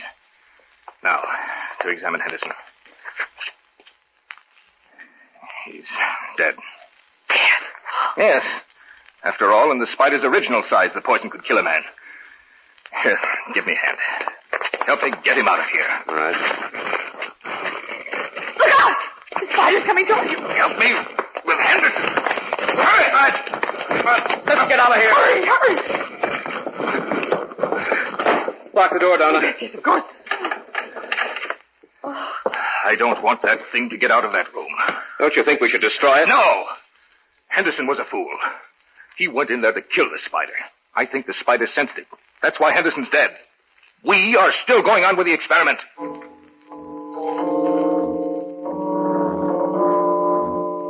October 17th, we buried Henderson in the graying light of dawn. Even Sindler was quiet.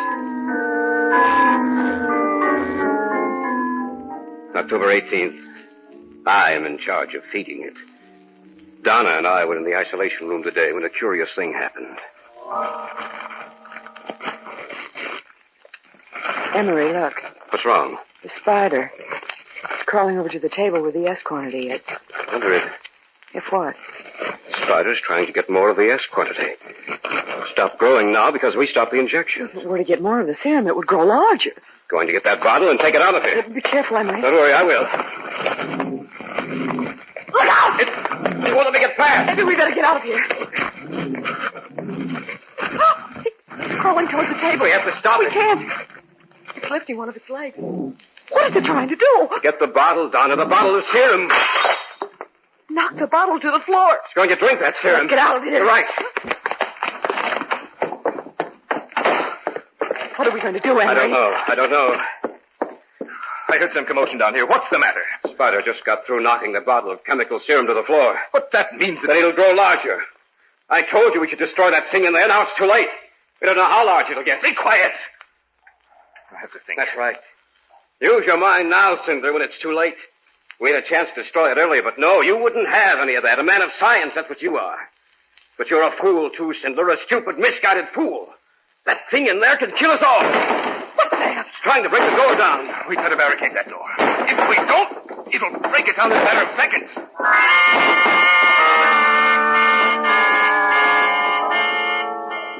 October 24th. 6 terrifying days have passed. That creature in the isolation room is out of all proportion. Though we've barricaded it, the door is weakening. It won't hold up much longer. I called Frank today. We can't leave that thing alone. If it were to get loose, we must destroy it. Sindler has a plan. We've placed explosives just outside the door. It'll give way any minute now. It's only a matter of minutes now. When it breaks down the door and comes through that doorway, the explosive will automatically go off. I hope we're successful. Why don't we just leave? We can't do that. We have to see it destroyed. That's the only way we can be sure. What if the explosive does not kill it? I don't know what will. The door is starting to give. It's starting to come through.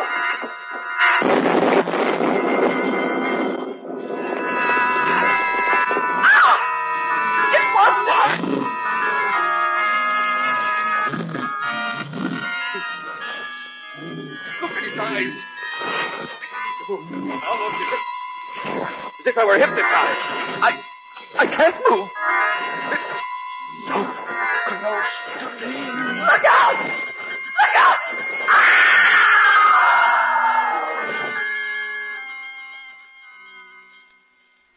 Even though the last entry in the diary was marked October 24th at 7 in the morning, in my mind I've reconstructed what must have happened after that last entry. There is evidence all around me of the death and destructive power of that hairy, crawling thing. It must have left the building after what happened. I'd better get back to the city and notify the... In front of me. Something so large. Gigantic eyes looming up at me. I can't move.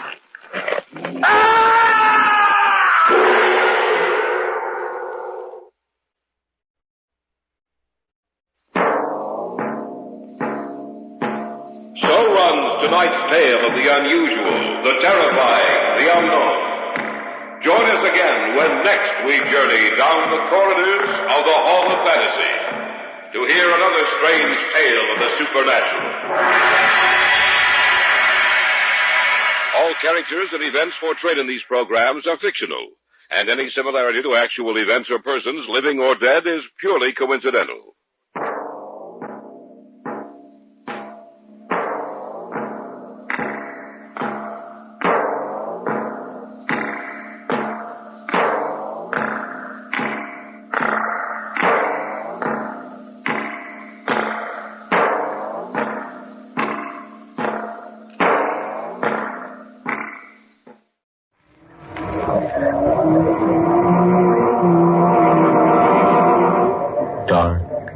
Fantasy.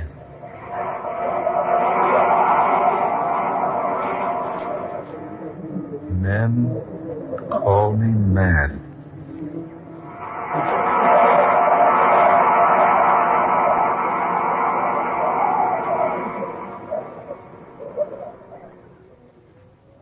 Dr. West, will you please close the door? Certainly, Dr. Terhune. Now, gentlemen, I have summoned you, my two trusted and loyal friends, to divulge a secret that even I myself can hardly comprehend. You've made a new discovery, Charles? A discovery? Yes. I have found another world. A what? Another world, you say? Exactly. Would you please snap off the lights, Doctor? That switch there. Yes, certainly. Now, by means of this special projection machine, I'm going to show you something which will astound you beyond words. I must ask you to remain perfectly still throughout this demonstration. As the picture I'm about to show you progresses, I will explain in detail just what I have done. Now, first of all, to start the machine. Now, observe this picture I've taken on color film. A picture of the new moon. Now, you will notice that the camera has picked up a single ray of the moon. It's focused up on the wall, whereon dances a single tiny moonbeam. The camera approaches the moonbeam. Closer. Closer. Still closer. And then the special film in my camera reaches the lens. The scene changes. Dr. Smith. Gentlemen, please. Now you see here my other world. My world within a moonbeam. Taken upon special color film of my own invention. Film that is constructed to pick up objects within the very atoms. Objects smaller, that is, than atoms themselves. And notice, please, the coloring of this other world within a moonbeam. See the hills, the plains with their red grass, their red-leaf trees. Notice that tiny stream at the left, a vivid orange.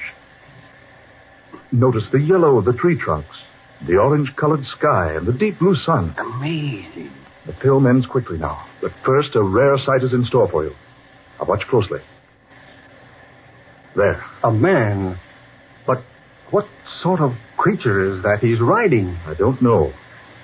You will notice the animal approaches the small stream, wades quickly through it, and vanishes from the camera's sight. And as he vanishes into the distance, the film ends. Amazing. Astounding. Unbelievable. The lights, if you please, Doctor. Oh, yes, of course. Look here, Terhune.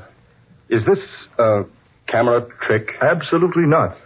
I have shown you what actually exists within certain or possibly all moonbeams. Well, what's your theory, Doctor? That all creation consists of worlds within worlds.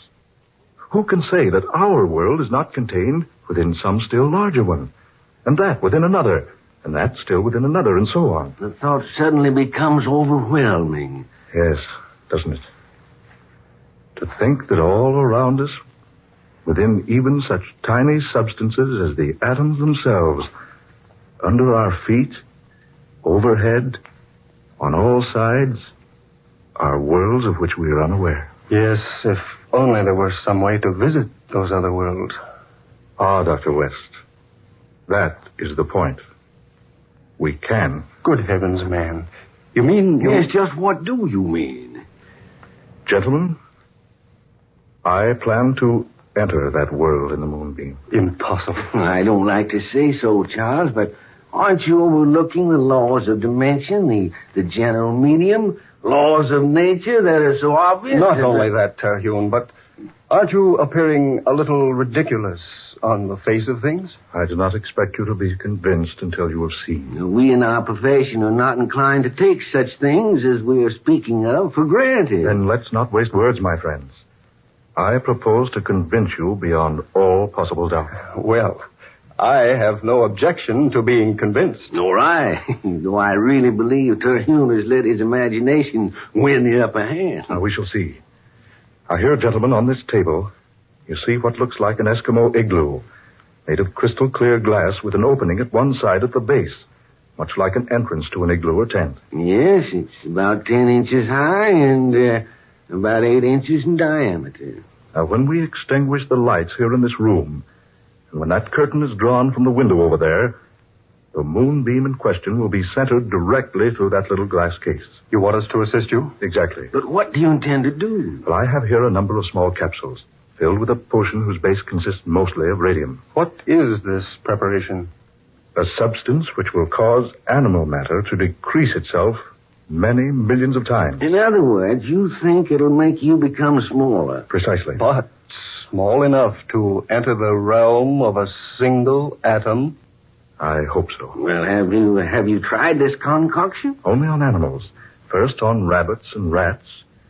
And just yesterday I sent a dog into the world of atoms. But granting such a feat is possible, don't you think your clothes would also shrink with you? Well, I have found that any object in contact with the animal matter, at the time the capsule is consumed, will be caused to shrink in proportion with the animal matter itself.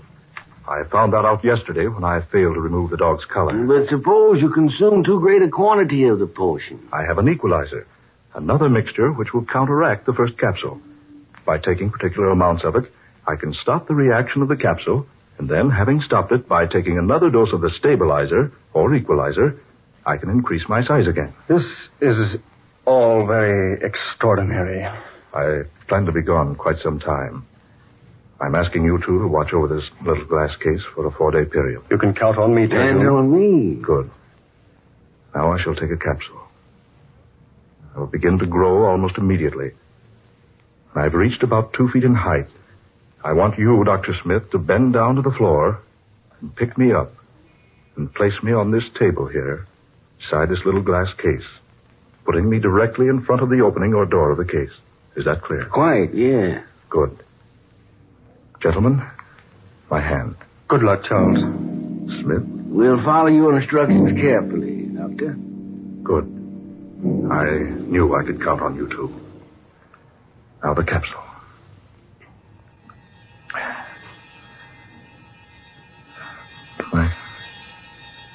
My head is whirring.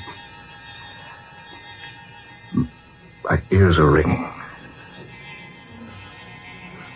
Eyes are growing dim. I have a sensation of emptiness in the pit of my stomach. Do you notice any change in my appearance? Good heavens. He's lost a foot in height. Why, you're growing smaller, Terhune. You are, man. You're actually growing smaller. He's 2 feet smaller now. I hope I regain my eyesight before I become too small. Are my clothes diminishing too? Yes, quiet. I cannot describe my sensations. I feel a strange weakness. My senses seem to be deserting me. I find it rather difficult to talk. Look, he's just about 2 feet high now, Wes. Do as he told you, Doctor. Pick him up now. Place him on the table. Yes, just so. Careful now. There. Here. Put him closer to that door so he'll have no trouble finding it. Watch your arm, Doctor. Don't cut off the moonbeam. There. That's good. Say, he's only about 6 inches high now. There he goes. Into the glass case. See? The moonbeam is completely covering him. He's so tiny now you can hardly see him. The size of a small ant. He's faded into the light of the beam now. I wonder what he'll discover in there. I wonder what he'll discover.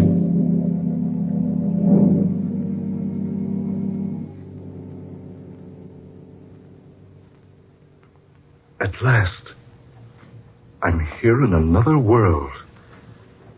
Such a strange place. Similar to the place I came from, yet different. Trees, yet with leaves of brilliant scarlet and yellow bark. The grass, also scarlet. An orange-colored sky overhead. A sun of dazzling blue. And the water in the little stream over there. Not blue, but orange. Yes, the colors, all different. But everything else correspondingly the same. Why do you speak so strangely? Oh, I beg your pardon. I thought I was alone. You must be a foreigner. Otherwise you'd know you're in the king's gardens, and they're quite private. I'm so sorry. Yes, I am a foreigner. If you'll forgive me, I'll leave at once. Oh, no, please. It is our custom to treat foreigners in a friendly manner, and so I bid you welcome. I am the Princess Elena. A princess? Yes. Daughter of King Londelier. Surely you've heard of me. No, Princess, I have not. But surely. My father rules the world with kindness and justice, and everyone knows him for his goodness. Princess, will it frighten you if I tell you something? Something most strange. I think not, sir. For you yourself are most strange. Your clothing, the colors, not in the least ordinary, and your features are so different. Princess Elena, my name is Charles Terhune. I'm a citizen of the United States of America. America? I know the world quite well, but never have I heard of America. That is why I fear I might frighten you, Your Highness. You see, America is not in this world. It is in another. You're from another world? Exactly. You see, I am a scientist in my own universe. I discovered your world here, so I found a way to come to visit you. You don't seem at all surprised. No. Why should I be surprised? We've expected you for a long time. Me? Well, not you exactly, but someone. What do you mean? Our scientists have known for many years that other worlds besides ours exist, but they've never been able to discover a method of entering one of them. We've been hoping someone from beyond would find a way here. Amazing. That is why I asked if you were a foreigner. Since my father rules the entire world, naturally a foreigner could only be from another world. This absolutely astounds me. Princess, I must speak to your scientists. Oh, this is so wonderful. The people of our world seem much alike, save in a few minor respects. We look alike, talk alike. We've often wondered how much we would be like the people from beyond. Take me to your scientists, Princess. I must see them. I'll gladly take you to them. But first, I must warn you. You're in great danger. Danger? Our world is doomed. We're falling victims to a strange malady, which none of our doctors or learned men can overcome. It is slaying our people by the thousands. A plague? Yes. A mysterious disease, one we've never encountered before in all history. If you would save yourself, use whatever method you have and return to your own world before it's too late. One moment. Princess, will you take me to your father? I don't know why I say this, but perhaps I can help. Oh, no. No, save yourself. I beg of you. Do not remain here to perish. Please, Princess. At least allow me to try to help. You're either very brave or very foolish. Brave or foolish, take me to your father. Very well. But he will only warn you, as I have done.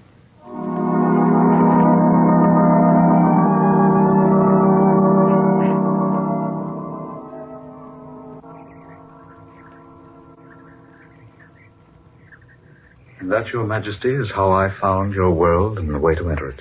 It's interesting. At one time I would have said amazing. But with our discoveries of other worlds around us, it's now only interesting. I've warned Dr. Terhune to return to his own universe before he falls victim to the plague. Yes, my son, you must. But I would like to help. I'm a doctor where I came from. Perhaps I could do something. I fear it is useless. Our most brilliant physicians are powerless to even make a diagnosis, much less a cure. But I have a knowledge from another world, Your Majesty. That's true, Father. He found a way of reaching us, while we here have been unable to reach the other places beyond. Yes, daughter. You reason wisely. Please, Your Majesty, permit me to see some of the victims. I can't return home until I've at least made an attempt to help you. Very well. As you wish. Come with me. My son lies dying in a room above. I will permit you to examine him.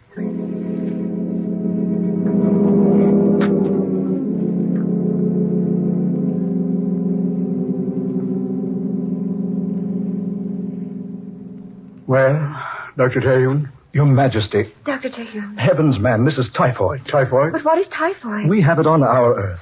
Well, tell us, do you know the cure? Yes, Your Majesty, I do. Take me to your nearest medical laboratory. We must prepare a serum, huge quantities of it. We must send it to all parts of the world immediately if we're to save your people.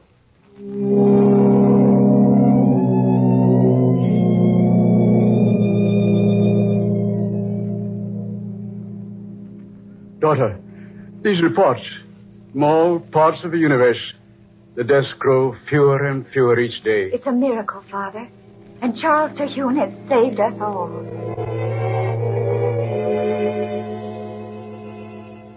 There's been no typhoid deaths now for 3 days.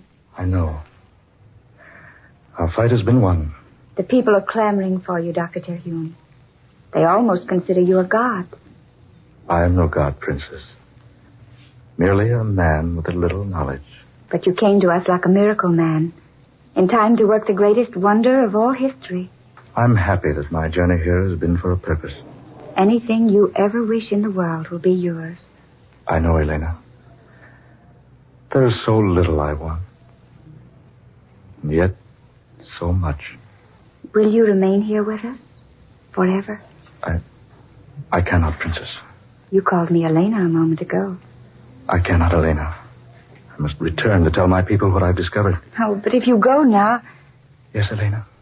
Oh, why must we always be governed by rules of propriety? Elena, if you're thinking what I hope you are... Charles? Elena, my darling. Is it wrong to say I love you? Charles, is it wrong for stars to shine?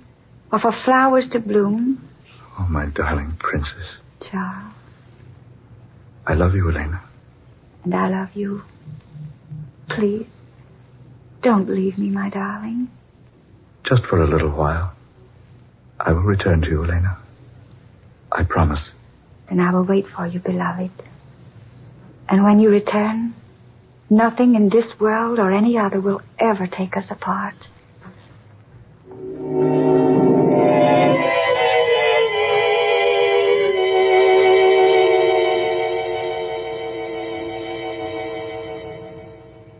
It's past his time, almost 4 days. Look. A movement there in the moonbeam, see? No, Yes. Look. He is coming back. See, there he is out of the glass case on the tabletop. He's growing rapidly, West. You better place him down on the floor. Look, larger and larger. This is perfectly astounding, man. I wonder what his adventures have been. Dr. Terhune. Can you hear me, Dr. Terhune? He's almost 4 feet tall now. Can you hear me, Doctor? Water. Some water, please. Water, Wesley. West, quickly. Over there in that goblet. Yes, just one moment. Here we are. He's all right now. Full size again. Here, Terhune. Drink this. Yes. Thanks. That's better. Are you all right, Terhune? Yes, quite all right, thank you. Gentlemen, I have had the strangest experience imaginable. I have visited a world that's amazing and wonderful. Tell us about it. Yes, I will. When I became small enough to enter the moonbeam, I found myself in the exact spot you two saw in the picture I displayed for you. I did not know which way to go, naturally, but after a moment I heard someone speak to me.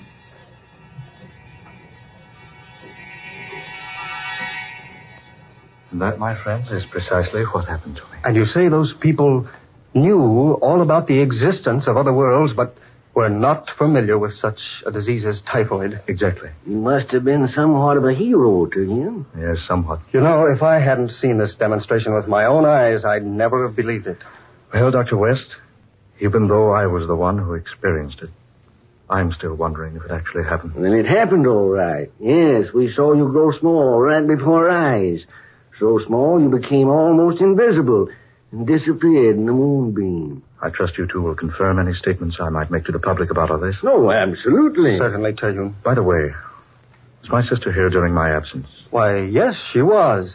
She acted very strangely, too, but we told her nothing.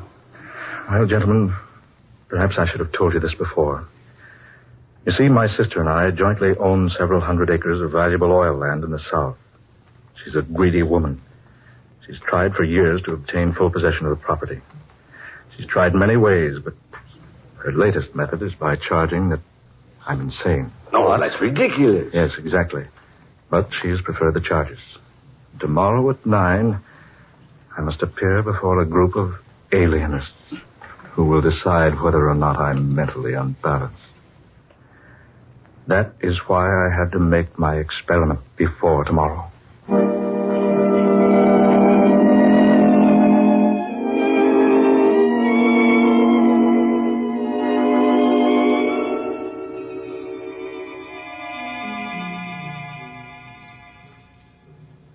Dr. Terhune, you've been carefully examined by this impartial and experienced board of alienists at the request of your sister. It's our decision that you must submit yourself to a series of treatments at whatever sanitarium your sister might choose. No, stop. This has all been so irregular, so unfair. You think I'm mad? Well, the story I've told you is true. I can prove everything I've said. Please, Dr. Terhune. My two friends, Dr. West and Dr. Smith. Ask them. Why haven't you let them testify for me? They saw it. They'll tell you everything I've said is true. One moment. Yes? Oh. Yes, he's here with me now. I see. Yes, all right. I'll tell him. I'm sorry, Dr. Terhune. I'm afraid I have bad news for you. Doctors West and Smith were to have testified in your behalf. But I've just received word that they were both killed a few moments ago in an automobile accident.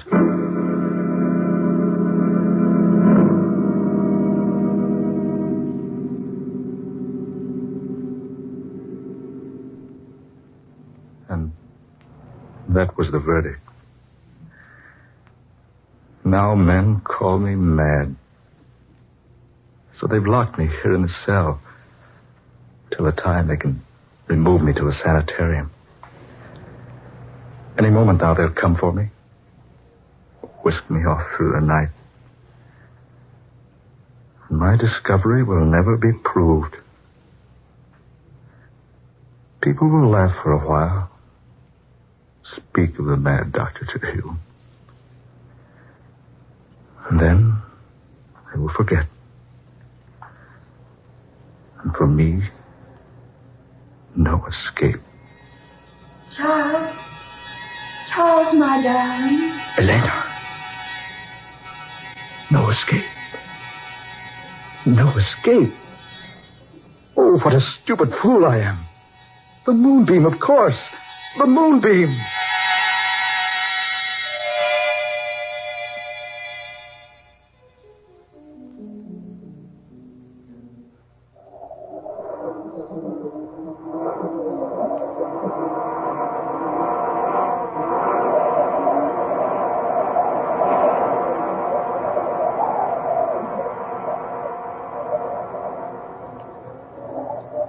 Dark fantasy.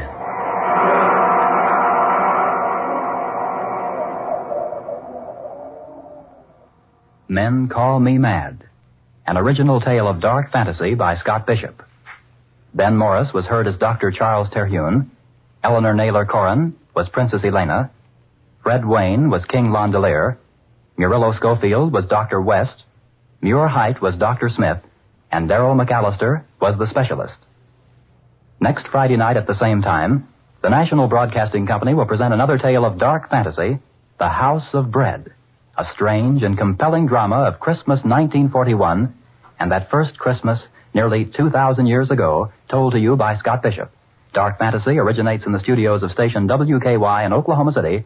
This is the National Broadcasting Company.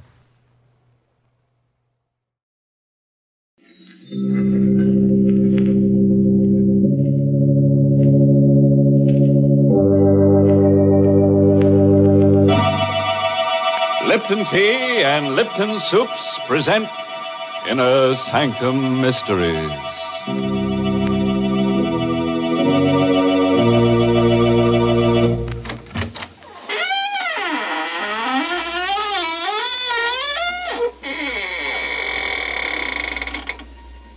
Good evening, friends of the Inner Sanctum. This is your host, waiting to act as your guide through the squeaking door on a specially prepared travelogue. First, we'll take a little jaunt with jeopardy along the path of peril, where we'll prowl with panic until we take the left turn into Horror Highway, and thence via Terror Turnpike straight into the road to ruin. I don't think I like your itinerary, Mr. Host. If you don't mind, I'd much rather take a shortcut to the Highway of Happiness via the kitchen. And pray tell us, by what signpost shall we recognize your blithesome Highway of Happiness, Mary? Well, you'll just know you're headed for pleasure when you take your first taste of swell Lipton tea. Because, what a world of contentment there is in every cupful. What flavor, what wide-awake flavor. No wonder the tea experts say there's only one word to describe Lipton's, and that's brisk. No wonder more folks enjoy Lipton's than any other brand of tea in the world. It's because Lipton tea never tastes dull, flat, or dreary. It's always lively and cheery. Yes, Lipton's is the world's favorite tea, and it will be your favorite, too, once you taste that brisk Lipton flavor. So be sure you try Lipton tea.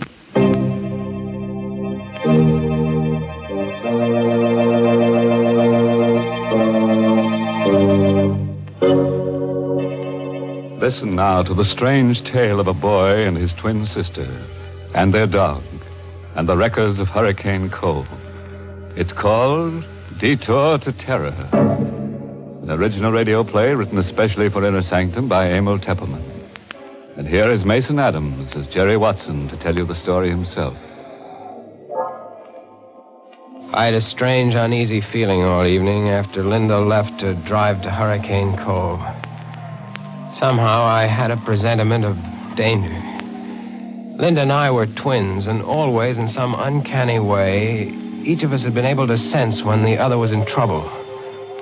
Tonight, the feeling was very strong. Butch sensed it, too. He was only a mongrel pup, but he was smart. I shouldn't have let Linda go alone, but she had insisted. She was a feature writer for the Manhattan Magazine, and she'd run across the trail of a story about an old family of wreckers who lived down by the shore near Hurricane Cove. The tale went that this family had made a living in the old days by placing false signals on the shore in order to lure ships onto the rocks and then loot them.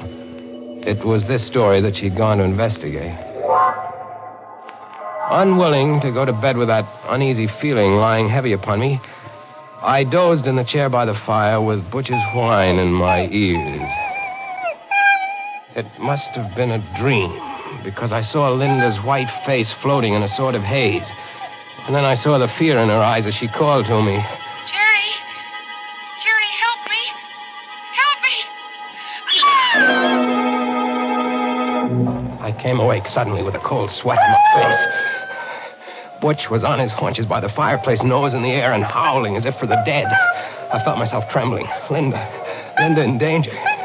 Somewhere out in that storm, Linda was calling to me for help. She needed me terribly.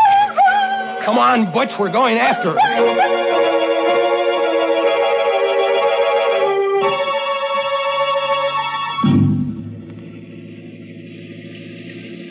Within 20 minutes, I was speeding through the storm out along Highway 9. I remembered Linda's telling me just what route she'd take. See, Jerry, I'll go out on 9 to here, and then turn off on the old shore road. It isn't used much anymore, but it's the shortest route to Hurricane Cove. And if I leave now, I should be there by midnight.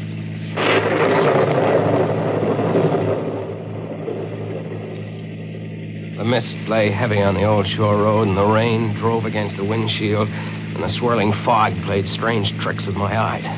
But I knew I was almost an hour behind Linda, and I had to make time. Now, don't worry, Butch. We'll catch up to her. We'll find her. If I could only go faster. It's fog. I can't see 20 feet ahead of... Hey! It's a red lantern on the road. What? It's a detour sign. Bridge ahead, washed out. Detour. What'll I do, Butch? How do I know what Linda did? Did she drive straight ahead or did she take the detour? I've got to know. I can't sit here waiting. We'll take the detour, Butch, and pray it's the right choice.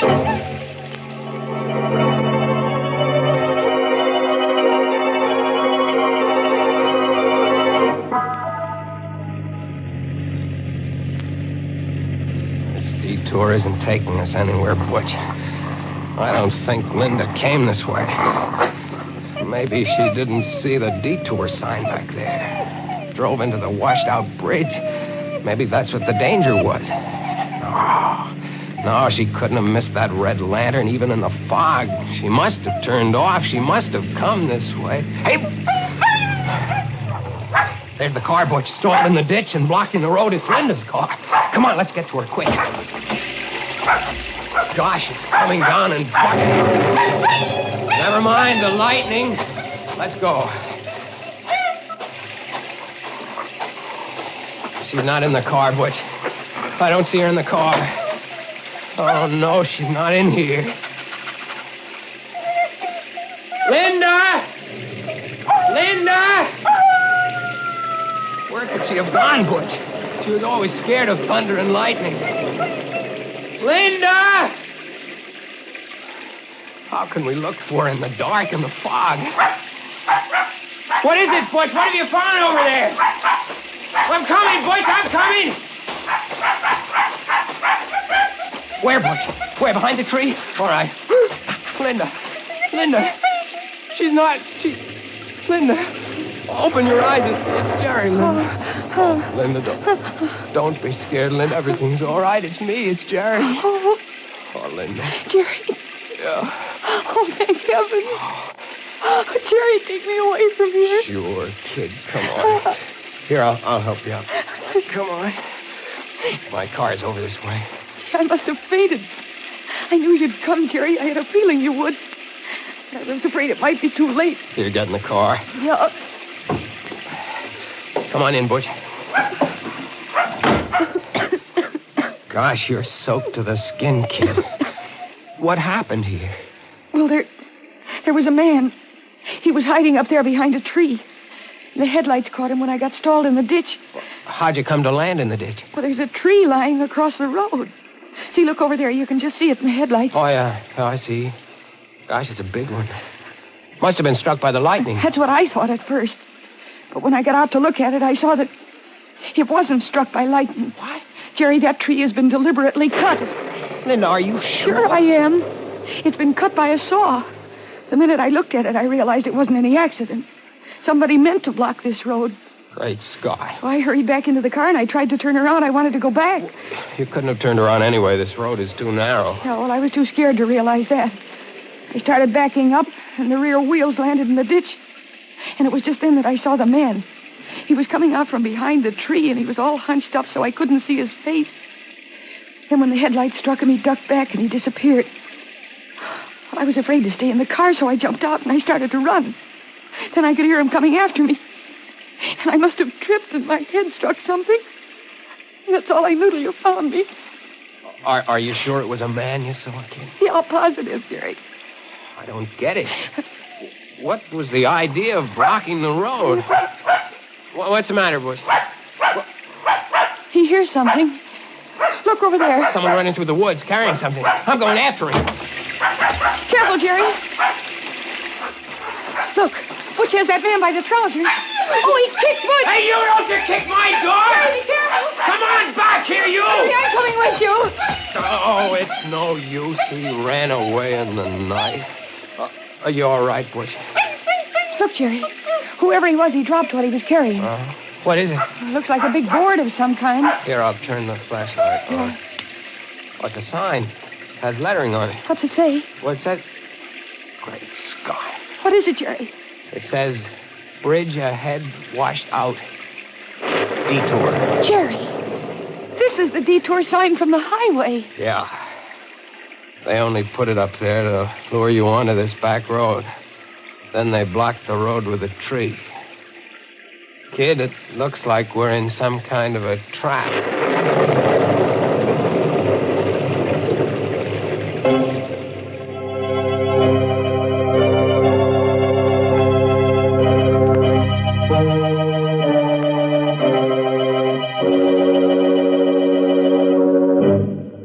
Now, what kind of a mess have we got these poor people into? Imagine finding that poor twin sister unconscious behind the tree. And it took Butch to find her, too. I wonder what kind of a tree it was. Oh, probably a dogwood tree. As you can always tell a dogwood tree by its bark. There's poor Linda in all that trouble, and here you go, making puns. I can't help it, Mary. That's my nature. I ought to know it's your nature by now. And I ought to know, too, you can't change people. Take those of us who like to start each day off with piping hot Lipton tea. Why, nothing in the world could change us. In fact, breakfast just wouldn't be breakfast without Lipton. Lipton tea just seems to go with a bright bowl of gay yellow jonquils, a sunny checked gingham tablecloth, and, of course, the morning paper.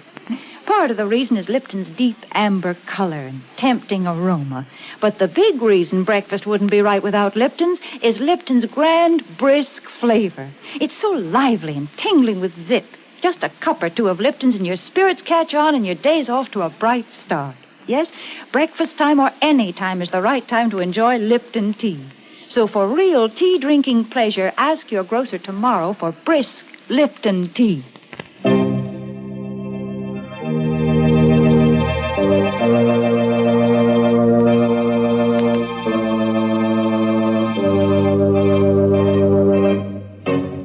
Well, let's get back to our story now and see what happens along that deadly detour. I have a hunch that Jerry and Linda are in for a lot of trouble. Trouble in twins, you know, never comes singly.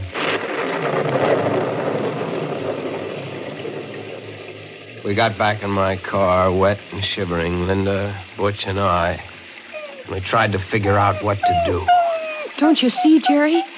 This is the way those old-time wreckers used to work. They'd place false signals on the shore so that the ships would be lured onto the rocks. Mm-hmm. You think that phony detour sign back It was there... just like a false signal to a seaman. It lured us onto this back road. When they get good and ready, they'll come for us. Maybe you're right, kid. Well, Jerry, we can't just sit here and wait to be murdered. Look, Linda, up there in the hill through the trees. See those lights? Looks like a big house. Hey, maybe they've got a phone.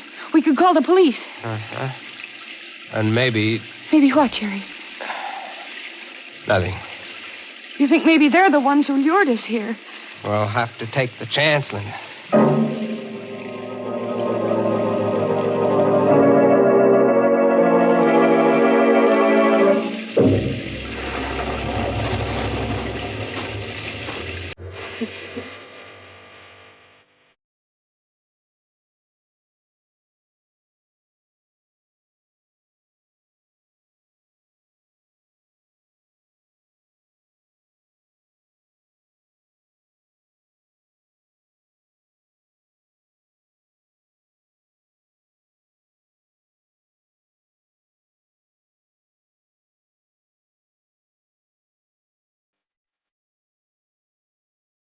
Lights there went on. Quiet. Turn the lights out, Jerry. Leave.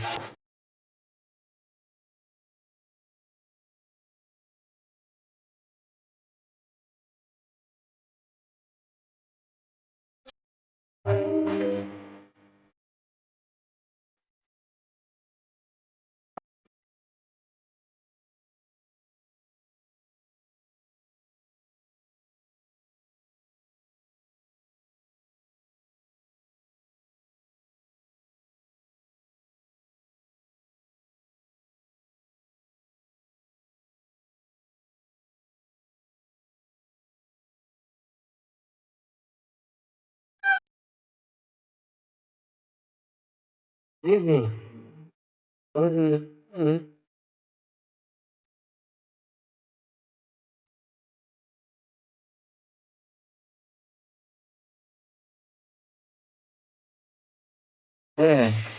That better? Yes, thank you. I'm Jerry Watson. This is my sister, Linda. This is Butch. How do you do? My name is Considine. Gregory Considine. And you're quite welcome, I assure you. Mr. Considine, there's been a tree cut across the road down there.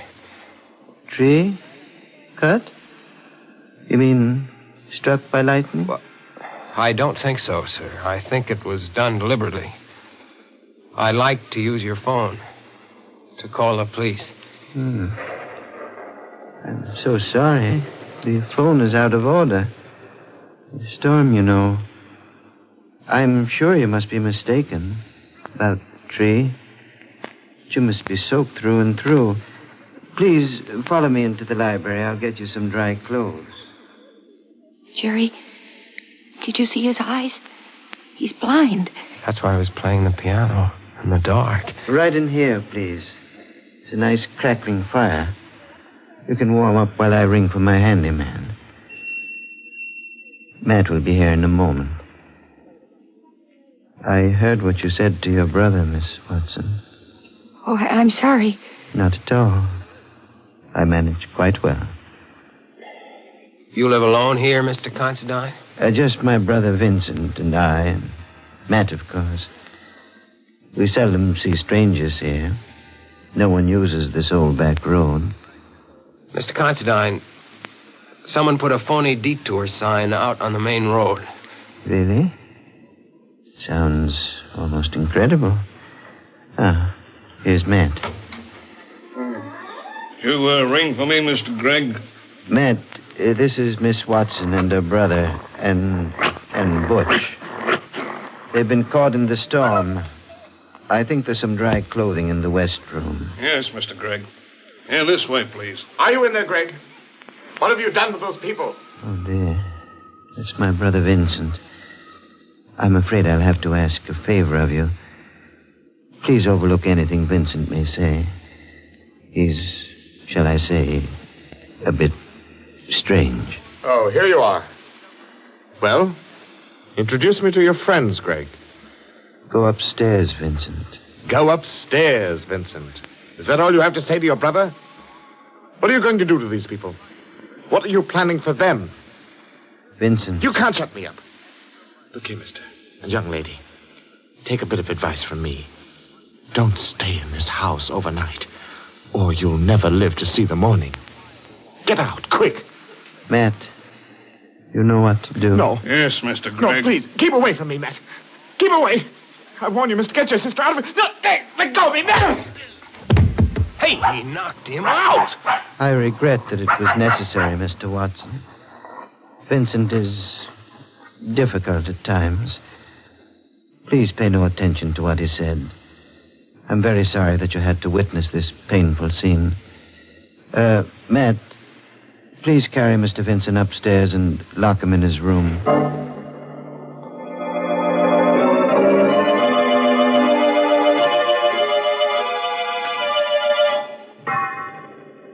I hope you like these rooms. Yes, thank you. Yes, I'm sure we'll be comfortable, Mr. Considine. They're adjoining rooms, as you see. And these doors bolt on the inside. I advise you to keep them locked all night. We surely will. Thank you for these dry clothes and for the tea. You're quite welcome, I assure you. Now just try to get a good night's sleep. Everything will be all right in the morning. Oh, Jerry, I'm scared. So is Butch. And so am I. What'll we do? First thing to do is bolt the door. He's blind. Yet he frightens me, Jerry. The way he ordered his brother knocked down. Jerry, there's something I've got to tell you. What is it, kid? The name of that family of old-time wreckers is Considine. You mean these are the people? Their ancestors used to loot ships. And now they're working on motorists. Poor Vincent tried to warn him. Jerry, what are we going to do? We've got to get out of here before they come up to finish us off. Let's take a look out the window. Oh, it's pitch black out there. Look, by the streak of lightning. Did you see? Yes, I did. That man, that Matt, standing under the tree with a rifle. We're stuck. No escape. What's that? Someone tapping against the wall. In there. Can you hear me? Who is it? It's Vincent. I'm in the room next door to you. It's locked on the outside. Can you get me out? We'll be right there. Quiet, Butch. Oh, Jerry, maybe there's a chance if Vincent will help us. Come on, kid. Yeah. No noise.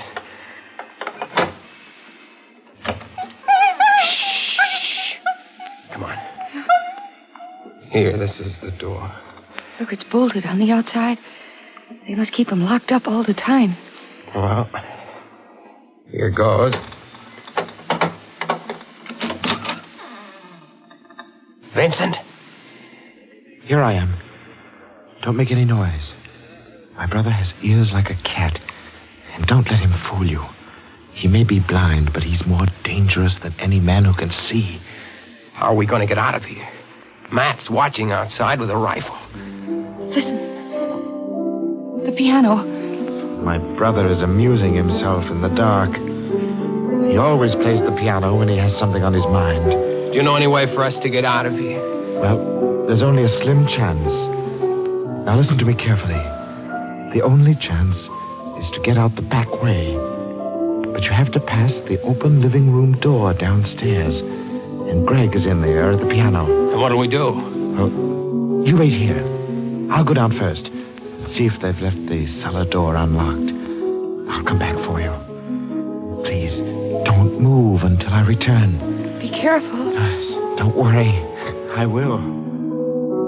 Jerry, what'll happen if Greg hears him? Greg will probably call Matt and then lock him up again. And what'll become of us? We'll worry about that later. Jerry, he stopped playing. Yeah. Do you think he heard Vincent coming down?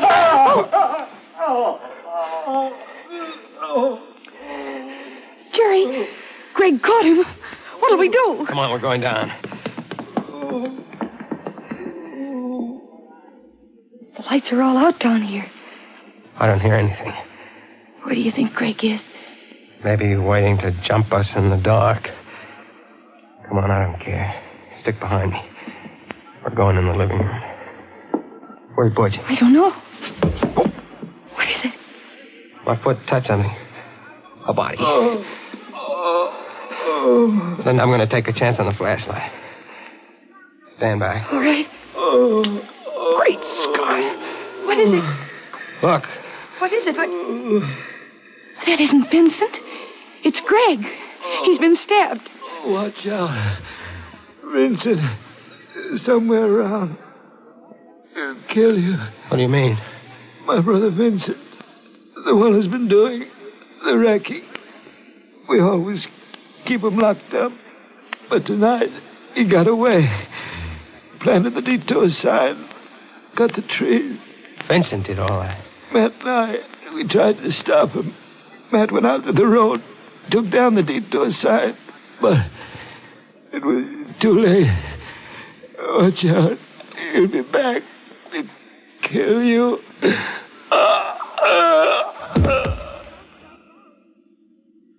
He's dead.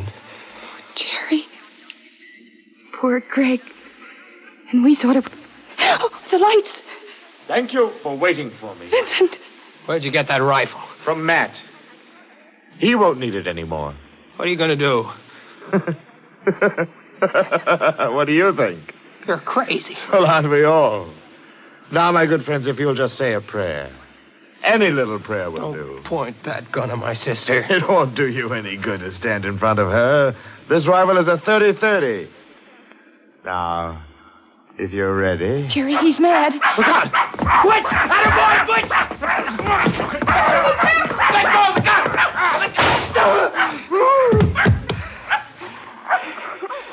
The gun went off in his face. Oh, Jerry.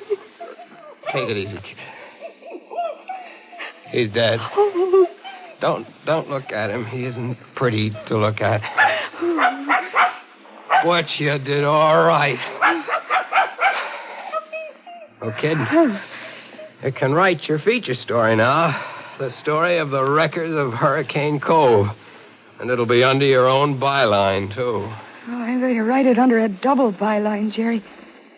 The Wreckers of Hurricane Cove by Linda Watson and Butch.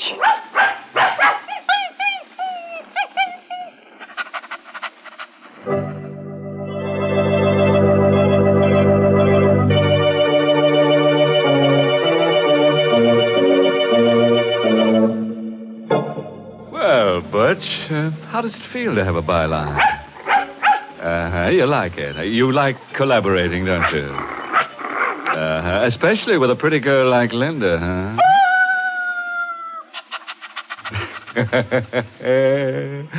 Which just goes to prove that there's a little bit of wolf in the best of dogs. But do you know the difference between a wolf call and a wolf whistle, Mr. Host? Let me think. When a fella gives a wolf whistle, he's starved for love. And when he gives a wolf call, he's just plain starved. In which case, there's just one thing to do. Feed him.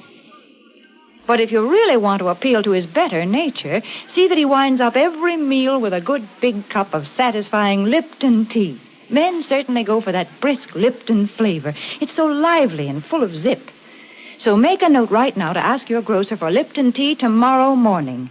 Once you taste full-bodied Lipton tea, you'll know why you find Lipton tea in more teacups than any other brand of tea in the world. For Lipton is tea at its delicious best. Start enjoying it real soon. Get the tea with brisk flavor. Get Lipton tea.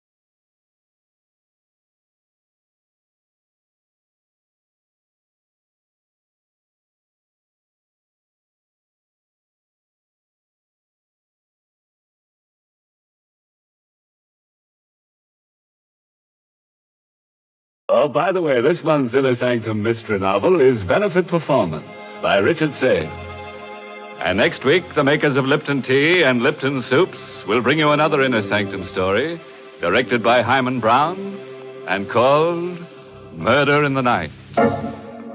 Correction. There'll be 3 murders. You know, it's going to take a lot of nerve to hear this tale out, so I don't suppose you'll be listening. That is, unless you've just got to find out how a brass button in a dead man's hand traps the murderer. If so, tune in to Inner Sanctum next week at the same time. Until then, night.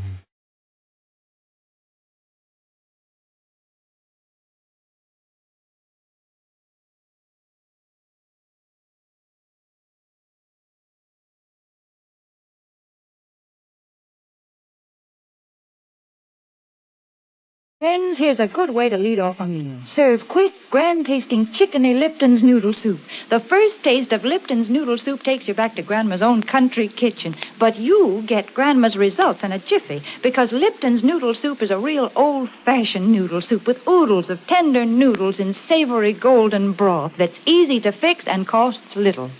Ask for Lipton's when you ask for noodle soup, and you'll hear your folks ask for more. And tune in next week for another Inner Sanctum Mystery.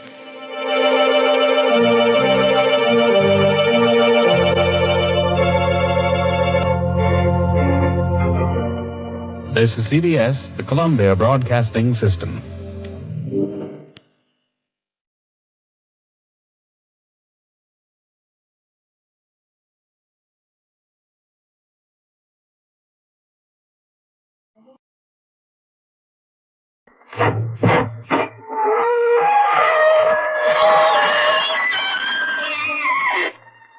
Good evening, friends. This is your host to welcome you through the creaking door into the inner sanctum. You'll have to be very quiet tonight because one of our guests is asleep in the deep. Poor chap, he was a sailor by trade, an old salt named Peter. He had a corpse in every port, but I'm afraid he went overboard. You see, people made him sad, and he had a nasty habit of drowning his sorrow. His last voyage was over a large body of water, the Dead Sea, and he was blown into it by a stiff wind. Well, it was too crowded down there. 5 fathoms deep.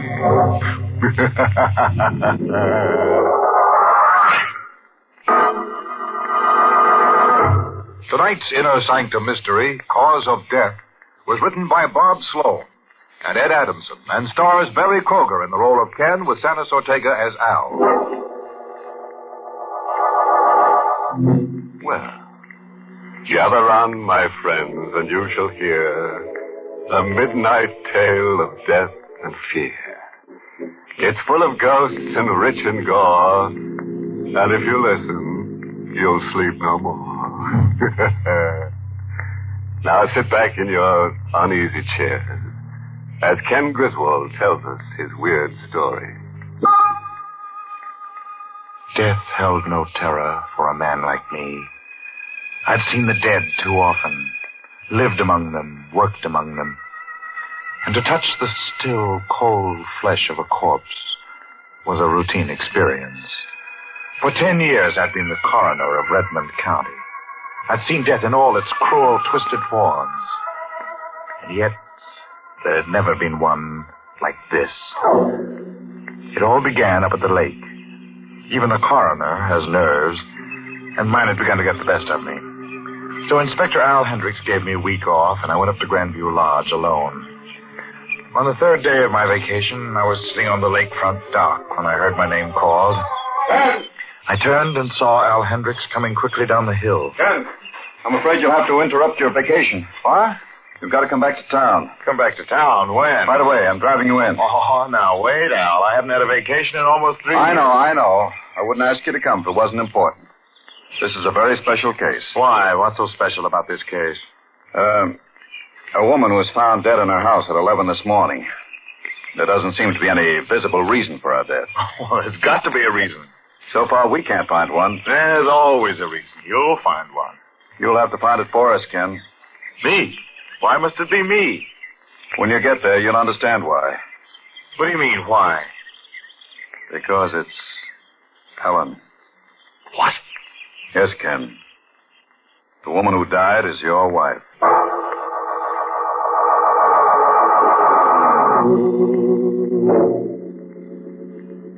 Here she is, Ken. Al Hendricks pulled back the sheet. And for the first time, I saw my wife, Ellen, in death. Her face was twisted into a strange smile. Her eyes seemed to stare at me through half-open lids. But somehow, the aura of the dead wasn't about her. It was as if she were only asleep.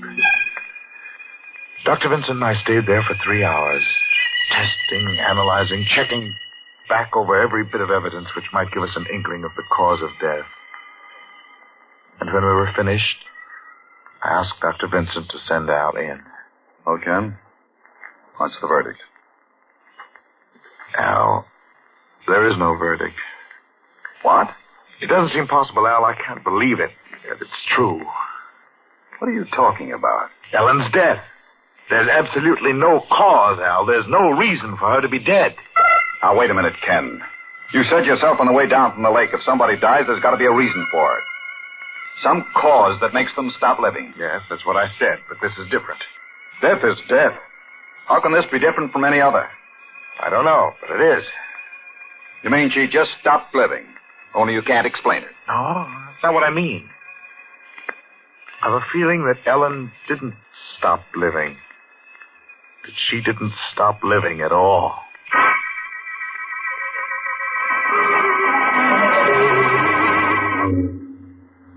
On the official certificate, the cause of death was listed as unknown. 2 days later, Ellen was buried. That night, I sat in the half-dark living room. Outside, a howling wind slashed at the French windows that led to the lawn. I couldn't sleep. Couldn't get the thought out of my mind. The thought that I should never have allowed them to bury Ellen. I just sat there, the idea searing deeper and deeper into my mind. And suddenly, one of the French windows was flung open. The cold wind whipped into the dim-lit room. I've come back. At first, I thought it was just the echoing wind playing tricks. Then I heard it again, stronger. I'm here, Ken. It was her voice. Ellen. You're not afraid, are you, Ken? She stepped out of the shadows and stood there before me in the yellow light of the lamp. She was dressed just the way she was when they put her in the coffin. The gold bracelet I had given her glistened on her wrist. Why do you look at me that way? It's not you, Ellen. Oh, yes. It can't be. You're dead. Am I? Really? You were buried this morning. You died 2 days ago. Don't you remember, Ken? You told Inspector Hendricks. I heard you. Ellen didn't stop living. No, this is just a dream. You know why I didn't stop living, Ken? It's because you can't make a wish like that come true. What wish? Don't you remember? You said to me, Ellen, I wish you were dead. No, Ellen, I always loved you. You didn't. You never did. When Carl was nice to me, you hated us both for it. You thought I was going to Carl, and so you made your wish. You wished that I would die. I didn't mean it, Ellen. I swear, it was just something I said in anger. You wished me dead, Ken, but you can't kill by willing it. You can see now that I've lived on. Oh, this isn't real. You're only in my mind. It's just my nerves. No, Ken. Yes, it is. It's nothing but a trick of my imagination. I'm as real as you are. I'm flesh and blood and bone, the same as you. Here. Here. Touch my hand. I moved back, but she kept coming closer and closer. And then I turned and ran across the room. I saw her follow after me. I got to the bedroom door and I turned the key in the lock. I stood there in the dark, my heart hammering a tattoo of fear that shook my whole body. I tightened my fingers around my throat to hold back the scream and cried silently for release. And then it came. She was knocking at the door. I couldn't hold it back any longer.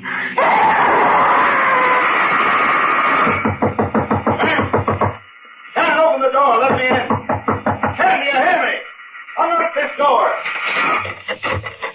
Al, thank heavens you got here. We got the call from your neighbors down the road. They heard you scream. What the deuce has been going on here? She came back, Al. Huh? Ellen. I told you she wasn't dead. Oh, now look. No, I'm not crazy. You've got to believe me. She was here. She tried to get into this room, and that's why I locked myself Now, in. you listen to me. The last couple of days have been rough on you. No, wait a minute. I know what I'm talking about. Ellen's come back. I said you listen. Your wife was buried this morning. I was at the funeral with you. She was buried, and it's all over.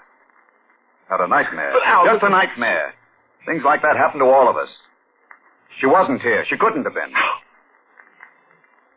It wasn't a dream, Al. She was here. What are you talking about? On the floor, there. That bracelet. That bracelet was on Ellen when she was buried this morning.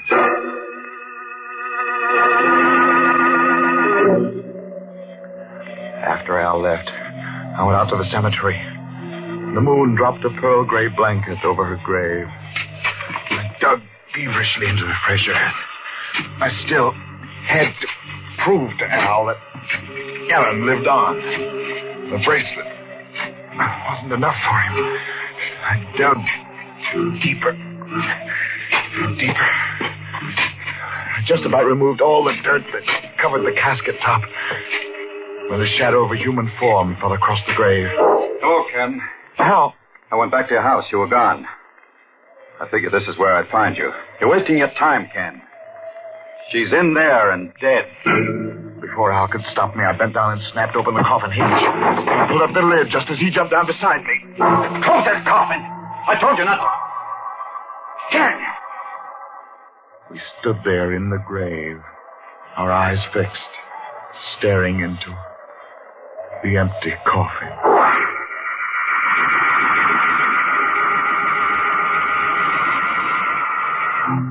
Al, you've got to listen to me. Now, Ken, do what I told you, will you? Go into your room and get some sleep. We'll talk about it in the morning. No, Al, you've got to listen to me now. I can explain everything. I know what happened to Ellen. I know why she wasn't in her coffin. Someone's playing a trick on us. The dead don't rise from their graves. But she wasn't dead. Not really dead. She was here tonight, in this room. That was a dream. No, she was real. She spoke to me. She was alive. She'll be back again tonight. I know it. I can feel her coming closer. Al, she's coming back. She's Stop it, Ken. Stop talking like that. I can't face her again. I'm afraid. Don't make me stay here, Al. Please, you've got to help me. All right. You can come over to my place. Al, wait, don't leave me. Now, take it easy. Just wanted to get some of your things out of this closet. Al! Look! In that closet. Ellen was in that closet. For a moment, she just stood there, rigid and white, her eyes burning into me, her lips twisted into the same strange smile. She seemed to want to come toward me, but she fell forward to the floor. She lay there, silent and motionless. This time I knew she was really dead. The knife in her back told me that Ellen would never return to me again.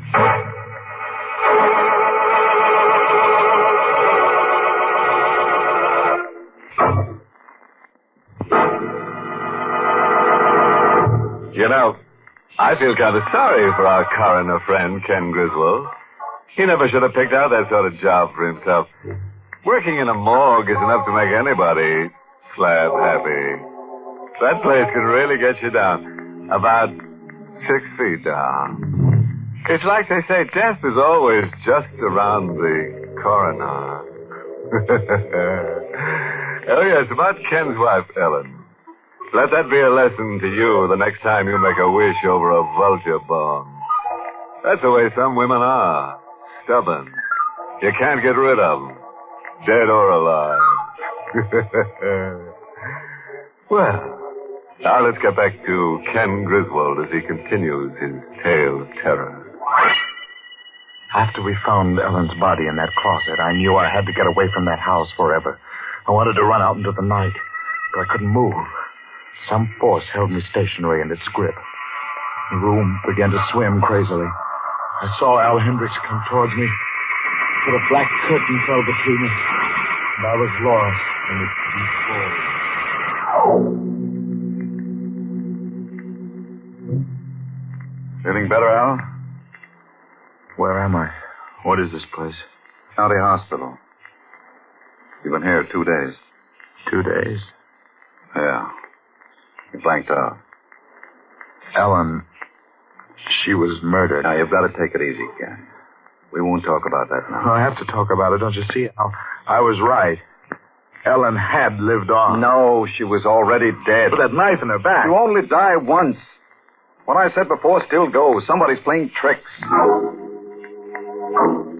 Al wouldn't listen to me. He told me to try and get some sleep. Then he pulled down the shades and walked out of the room. A little later, the door of my room opened. In the semi-dark, I could see that it was a woman dressed in white. She stood at the foot of my bed. Good evening. Who are you? Well, I'm your nurse, sir. Here, drink this. Ellen. My name isn't Ellen. I'm just the nurse. You're Ellen. You've come back again. Now, you mustn't excite yourself. Just please drink this. No. You'll sleep. No, don't. You'll feel much better after. You've come to take me with you. I know what's in that glass. You can trust me. It won't hurt I won't you. die. Take it away. Take it away. Oh, no. I knocked the glass out of her hand, crashed to the floor. She stood there looking down at me, that same twisted smile on her face. I slid out of the bed. Now, you mustn't get up, sir. You're not well. She came towards me, her hand outstretched, just like the other time. She came closer and closer. Let me help you back. No. I won't hurt you. I got to the door and opened it. I started to run down the corridor when something got my arm. Pulled me tight to the spot. Now, let go, please. For heaven's sake, let go of me. Let go of me. Take it easy, Ken. Please. Take it easy. Ow. What's the matter with you? You're supposed to stay in bed. Now, let me go. I gotta get out of here. You're going back to your room. No, Al, I can't go back there. Don't make me. She's there. What? Ellen, she's come back again. Hey, now, look. You gotta believe me. She's in there waiting for me. No, Ken, it's just your nerves. I was outside the door. Oh, her voice and her face weren't the same, but I knew who she was. I could tell by that smile of hers. She's posing as my nurse. That's how she got in. But that can't be, Ken. You don't have a nurse.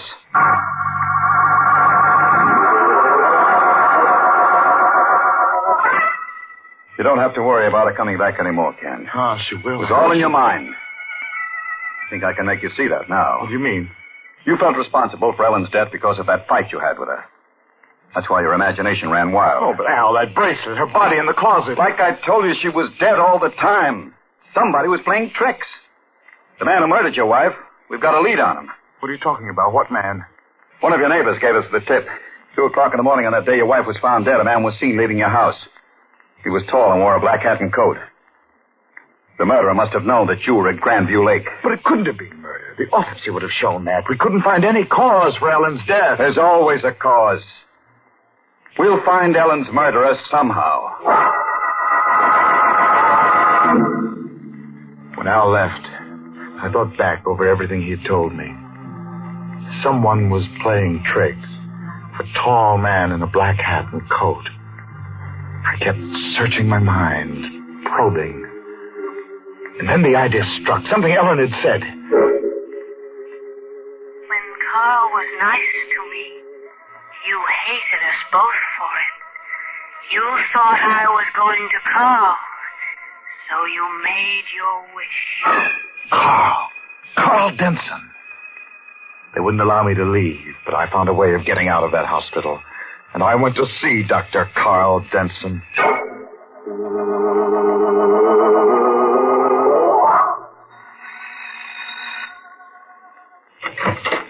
Yes, what is... Hello, Denson. Why? Ken Griswold. I want to talk to you. Yes, of course. Come in. I heard you were in the hospital. I got out of there tonight. The way you say that... Call it escape, if you want to. Look, Griswold, you're not well. That's what you want them to believe, that I'm crazy. I don't know what you're talking I'm about. talking about Ellen. You killed her, Denson. What? You murdered my wife. You couldn't have her for yourself, so you killed her. You're mad. I read the report. Ellen died of causes unknown. You killed her. And now I know how you did it. You're a doctor. You'd know about things like that. There's an artery in the neck, the carotid. If you apply pressure on it the right way, the victim dies. And there's no evidence of murder. You can't bluff me, Griswold. My throat came out here. Let go. To kill you. Then to choke the life out of you. Like this. I changed my mind. You fool. You crazy fool, get out of here. Yes, Denton, I changed my mind. You're going to die in the electric chair. I told you to get out. I'm going to prove that you killed Ellen. You can't because I didn't. A man was seen leaving the house on the morning Ellen was murdered. You were that man, Denton. You knew I was up at Grandview Lake. You waited until I was away. You forgot something, Griswold. It couldn't have been me. I'll prove it. You forget. At the same time you were up at Grandview Lake, I was there too. I went back in my mind, and I remembered that Carl Denson had been at Grandview Lake while I was there. But I knew Denson was the murderer. He was the man in the black hat and coat. He had found some way to come back to town and kill Ellen. But I had to prove it. I started out to retrace his steps on the night of the murder.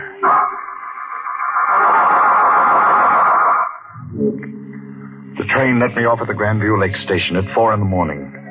I phoned for the village taxi and ordered the sleepy driver to take me out to the lodge. I don't like to make trips this time of the night, mister. Don't worry, I'll pay you extra for it. Only hurry. I can't go much faster. Trouble with you city folks, always hurrying to get nowhere. Reminds me of the fellow I drove last week. City fellow, too. Got off the 401 just like you. Says he's in a hurry. Wait a minute. Yes? You said he got off that same train? Yep, that's what he said. Same train as you. What day was that? Let's see. Was it Tuesday? Tuesday? Yes, it's Tuesday that. What did he look like? What you want to know from me? Tell me, what did he look like? Well, he was a tall fella. Didn't talk none tall. Couldn't see much of his face, had his coat collar up. The thing about that, wasn't cold either. Was he wearing a black hat? Come to think of it, guess he was. Yeah. Black hat and coat. Where did you drive him to? Same place you're going, mister. Grandview Lake Lodge. That proved it. I was right. Denson had gone to town to kill Ellen. Then when he finished, he returned on the early morning train. I had him now. There was just one more step left. When I walked into the lodge, George, the night clerk, was behind the desk. Good morning, Dr. Griswold. Hello, Griswold. George. We weren't expecting you, but we have a room. I'm not staying. Oh? George, I need your help. Yes, of course. What is it? It's important. You must remember something. Remember? About Dr. Denson. You know him? Yes, certainly. Well, this happened just 1 week ago, last Tuesday morning at the same time. You were on duty then? Yes. And you would have seen anyone walk through the lobby here? Yes, I would. Dr. Denson returned to the lodge last Tuesday morning. He was wearing a black hat and coat. He came in here at this same time. You saw him. No. But you must have. I didn't. He came in here. I have proof. The cab driver who brought him here from the station saw him enter the lobby. I didn't see Dr. Denson that morning. You're lying. You did. No, sir. The only person who came in early last Tuesday was you. What? You came in, Dr. Griswold. You wore a black hat and coat, and you asked me for a key to your room. Me? That's right, Ken. With you all the time. How? Now be good, Ken. Don't make me use this gun. How did you hear what he said? Yeah? That means I killed her. I was waiting for you, Ken. I knew you'd come. I'll let you find out for yourself. I don't remember. You're a doctor. You know about those things, split personalities and stuff like that. You just can't see it in yourself, I guess. But her body in the closet. That was you, too. I followed you out to the cemetery. You thought she was still alive. That's why you put the knife in her bag. I'm no expert in those things, Ken, but that's the way it looks to me. Okay.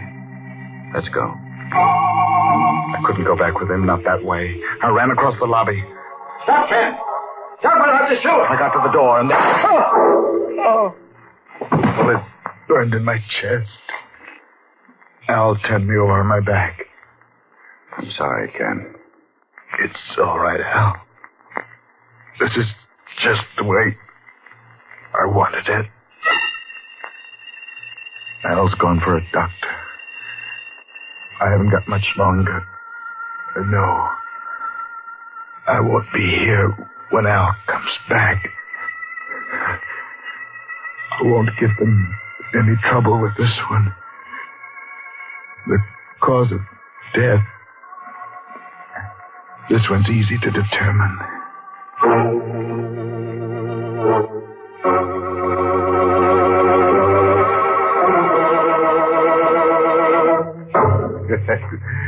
Say, no wonder that Ken Griswold was glad to die. Some wives are bad enough alive, but imagine being henpecked by a corpse. So that's the trouble with folks you meet around here. They're dead, but they just don't know enough to lie down. Oh, by the way, there's a good moral in tonight's nerve-shattering narrative. If you're thinking of doing away with your spouse, forget it.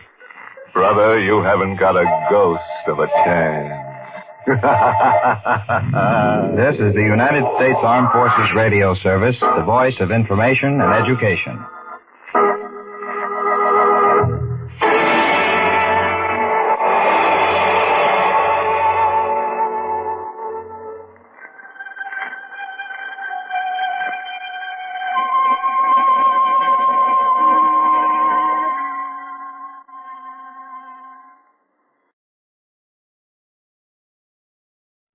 Let every go signal remind you that you do go farther with Signal gasoline. The Signal Oil Program. The Signal Oil Company and your neighborhood signal dealer bring you another curious story by The Whistler. Tonight, the body wouldn't stay in the bay.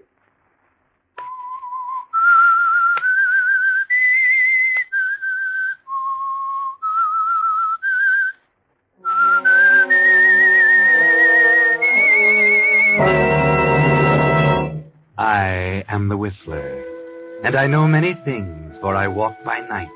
I know many strange tales, many secrets hidden in the hearts of men and women who have stepped into the shadows. Presently I'll tell you of nameless terrors of which they dare not speak.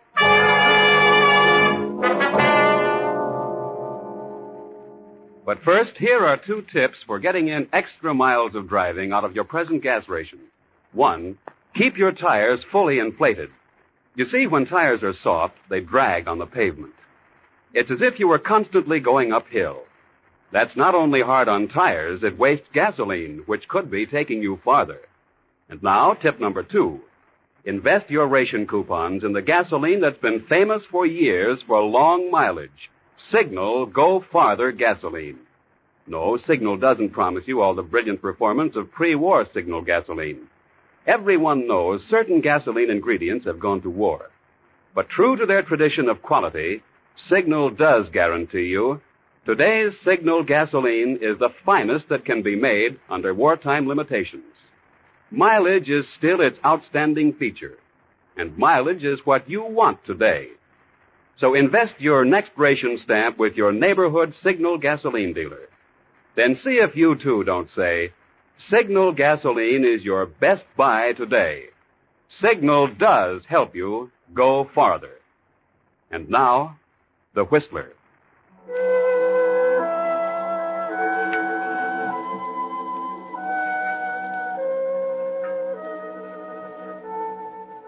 This is where it was, right here.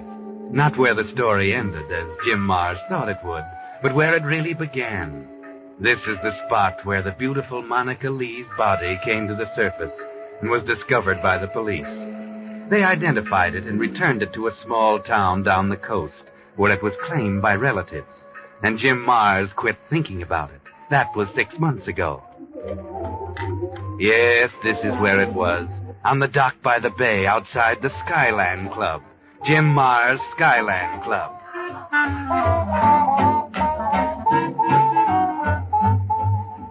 Here comes Jim Mars. He owns the Skyland Club. He likes to see a crowd in the club. But he doesn't see one now, and he scowls. He walks around the tables and up the stairs to the door that says manager on it. He tries it. But it's locked. Who is it? Jim Mars. Open it. Just a second. What's the matter with you, Tony? You scared of something? I keep it locked lately. No use taking chances. What chances? Everything all right? Sure, but who knows? Somebody's always beefing. They're bound to when you're running a clip joint. I thought you knew what to do when anyone beefed. You gotta be tough. That's the only way to be right. Sure, if you can't do it any other way. There isn't any other way. You know what's the trouble with you, Tony? Sure, I got ulcers. You got ulcers. You got holes in your head. All right, you tell me.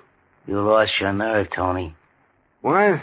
I said it. You ain't got your nerve anymore. I've been keeping my eye on you ever since that little blonde on the floor show was found in the harbor. Why should it bother you? You didn't kill her. Or do you feel responsible? Yeah. Yeah, what? I brought her in here to give her a chance. She was a good, clean kid. And it was a good thing I tried to do for her. I wouldn't have cared if it had been one of the others, but it has to be her that gets washed up out of the harbor. And for that you lose your nerve? Listen, I've heard of guys losing their head for a gal, but never their nerve. And a dead dame at that. Monica Lee wasn't a dame. She was a nice, clean kid. She didn't know from nothing. Meaning what? Meaning she wasn't brought up to understand she couldn't say no to a guy like you. Some people learn hard. You think you taught her anything? Listen, things are either right or they're not right, see? I got no time for teaching.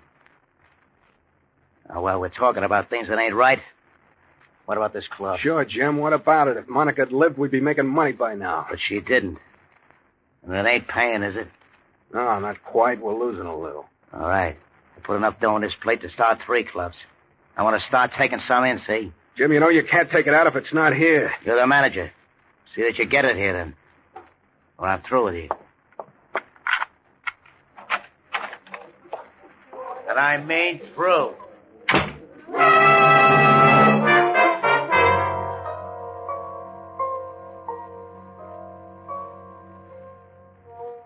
He's sort of a nasty character, isn't he, Tony? He's got all the courage in the world. You had it once, till Monica was killed. Maybe if you could get your mind clear, you'll think of some way to get even with him. Maybe you'll think of something. Walk. Walk, Tony.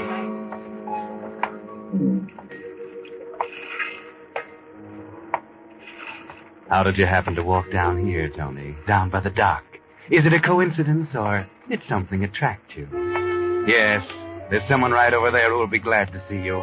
She trails you down here, and she's waiting, Tony.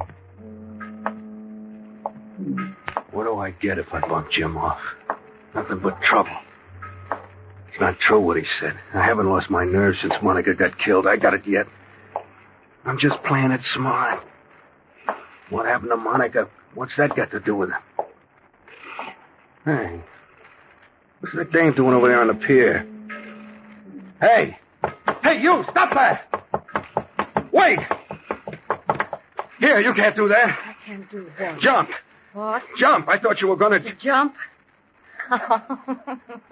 Yeah. Well, I'm sorry. I didn't mean... You were wrong. All right. Guess I was. Must have been saying things. Yes, I guess you were. It's the place. A friend... A girl. They pulled her out of this water here. I can't... A girl? Yeah, she was... Something happened. And you're haunted by the memory. No, who said I was? I thought that's what you were saying. I wasn't. I said I wasn't. Oh, yes. I heard you. Well? You just came down here because it's a nice place to walk. Beautiful scene. Lovely atmosphere. No. No. I was just walking and thinking, and here I am. I'm figuring I might jump. I saw you there. I swear it looked like... It must have been on your mind. Were you thinking yourself? Me? Why should I? Yes, I see what you mean. I thought maybe it was on your mind. About that girl. What about the girl? Not a thing. You mentioned it. What's the matter with you? Somebody putting drops in your drinks lately? Or is it indigestion? No, it's nothing.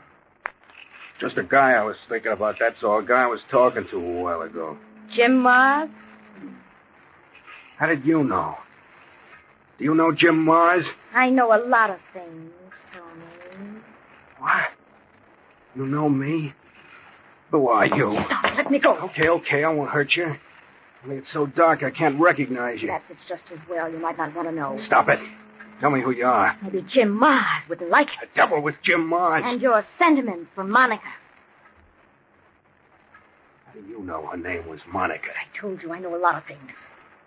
Like what you were thinking about on your lonely walk tonight. You were thinking you'd like to kill Jim Mars, weren't you? You're pretty smart, aren't you? You know an awful lot. That wasn't hard to know. Jim always did give you a bad time, Tony. Who are you? Tell me. Here. Why don't you light my cigarette? Sure. Monica. Monica. No, it can't be. You should know, Tony. Monica. No, Monica's dead, killed by Jim Mars. Dead and in the bay and now on the ground. Let's not go into details, Tony. You don't get this. I thought you were dead. Do I sound dead? Do I look dead? Your voice sounds a little different, maybe, but so help me, Monica, you look just like always. Now, let me tell you this, Tony Canello. I'm not the same Monica I was before. You know what happened, and we won't go into that. But I'm telling you now, it can't happen again. I've come back here because I have work to do, and I mean to do it. You following me? Yes, Monica, of course. Haven't I always? Never mind. I just want it straight. You're not going to help me kill Jim Mars. I want to know it this minute. Yes, Monica, yes. I'll help you. Believe me, I will. And no funny business, Tony. Well, relax. I'm glad you're back, Monica. I'll breathe easier. And I wonder how Jim Mars will breathe. Not so easy. And not very long, I hope. How you going to work it? I'd like to scare him to death. I'm afraid it'll take a little lead, too. I'll go back to work just like nothing had happened to me. You're never to admit that you see or hear me. That's all. It's going to be pretty nice having you around, Monica. It'll seem just like old times. That's right. Just like old times.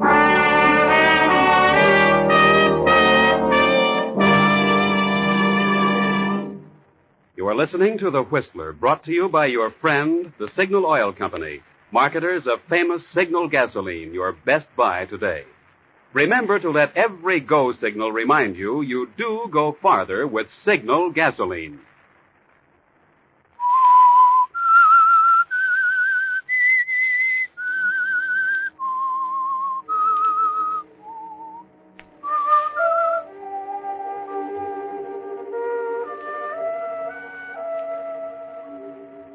Life will be a lot simpler with Jim Mars out of the way, won't it, Tony?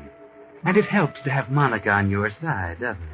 She gives you strength and nerve. It's pretty nice. But, Tony, don't ask yourself if it makes sense or not. Take what's given and be thankful, but don't be too curious about Monica. That'll keep till later. One thing at a time, Tony.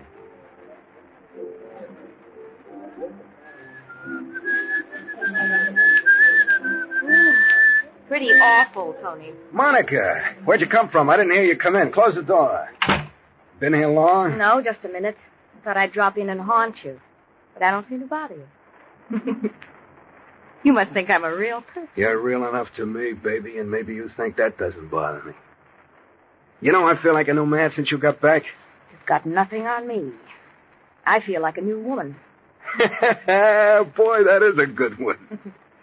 Hey, reminds me, Jim was here the other night. Did you see me in the chorus? I couldn't tell him. I didn't mention it. He didn't let on to me. Some of the boys tell me he's acting pretty jumpy lately. Good. I've instructed everyone in the chorus and around the joint that you're not here. Yeah. Somebody asks about you. They don't know from nothing. Swell, Tony. Yeah, what do you want? Boss, Jim Mars just came in the club. Where is he now? He's coming over this way. All right, Joe, leave your switch on. Sure, boss. He's right here. Hi, Joe. Who are you talking to, yourself? Oh, somebody has to tell me off when there was nobody else. Look, I've been waiting for a horse to run for 3 weeks. So today he runs, and I'm not on him. Well, you take it from there. And he won by a mile. Well, you might as well try Yabo and a 7 tomorrow. Yabo? Well, gee, Mr. Mars, thanks. Hey, Joe. You remember Monica Lee? Monica? Oh, sure I do. Hey, she was some chick. Have you seen anyone around here lately that looks like her? Like Monica? No, nobody could look like Monica, Mr. Mars. No? No, maybe you're right. Well, where's Tony tonight? The boss is upstairs in his office. And thanks for that dog, Mr. Mars. Don't get aboard unless he's better than 10-1. Okay. Boss, did you hear? Yeah. Okay, Joe. He's wise, all right. Beginning to work. It's a nice little gadget, huh, Monica? Ah, sweet. Say, where can I go and listen to what he has to say to you? In the accountant's office. There's no one there now. How do you work it? This switch here, kick it up Yeah. like that. Now beat it. It don't make a sound because it comes through here, this door.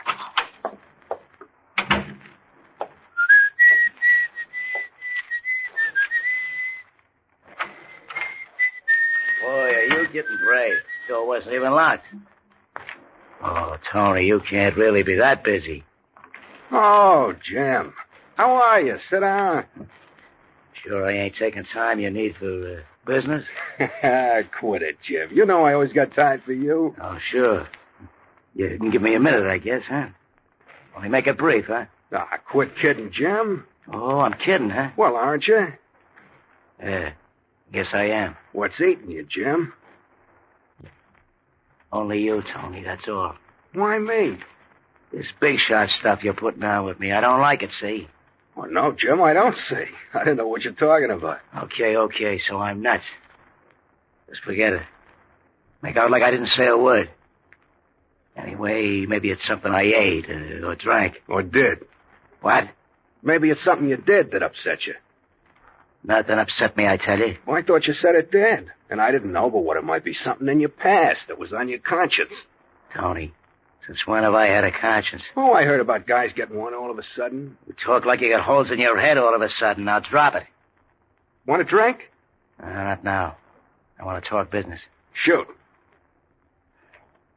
Don't tempt me. That's sharp. Pretty sharp. How's business? Huh? You making any money yet? Ah, well, you'll be glad to hear business is better. How much better? A couple of $100 a week. Expense about the same? About. Payroll? Practically the same. What do you mean, practically? Oh, well, you know how things are these days. Had to give the dealers a couple extra bucks a night. I try to keep them happy. Quit babying them. Make them happy. That way they knock down too much. How about the girls? The girls? Yeah. Any new ones? Sure.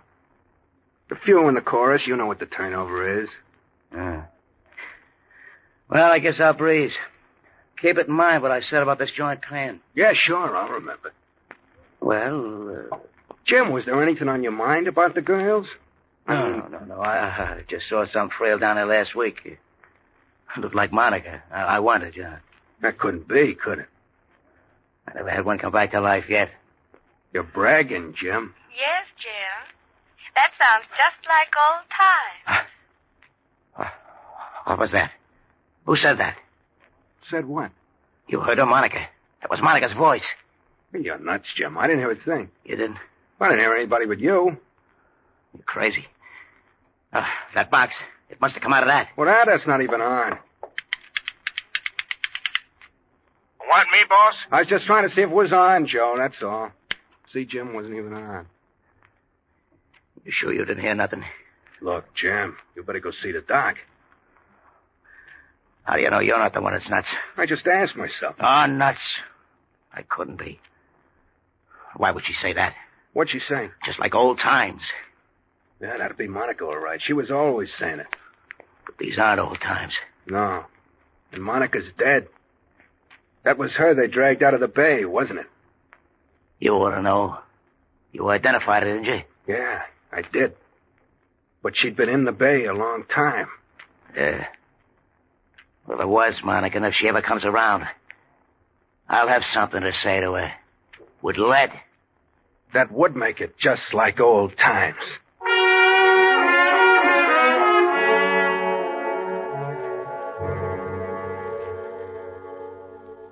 Well, Jim, just like old times.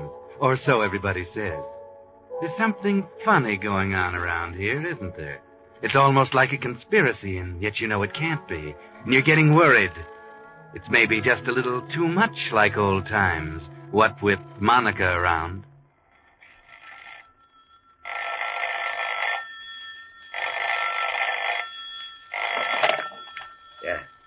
Yeah, who is it?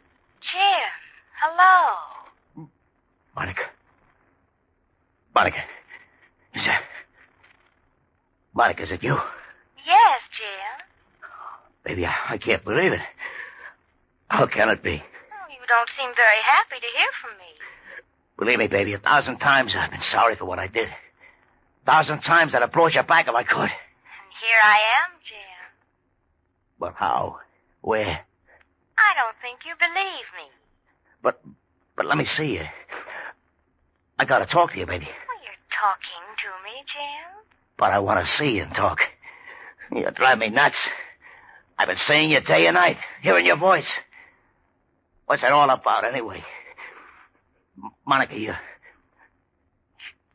not dead. You killed me, didn't you? Don't throw it up to me.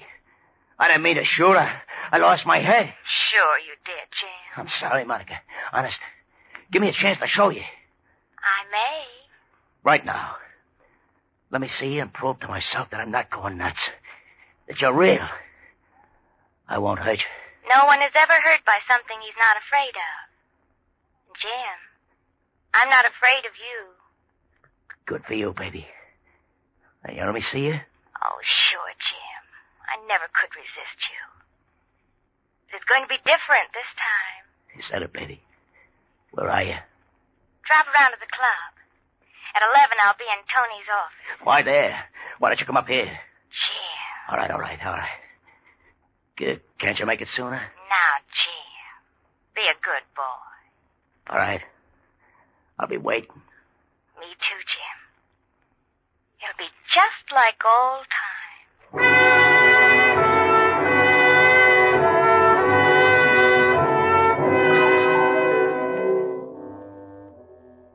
And now you're really confused, aren't you, Jim Mars?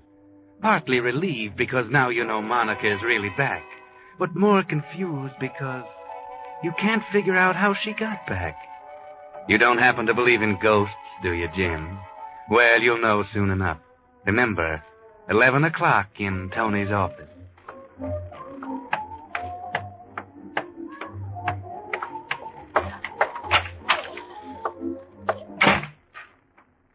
You alone, Tony? Huh? What do you think? I'll get smart. Okay, take a look around. I don't see her. That's tough.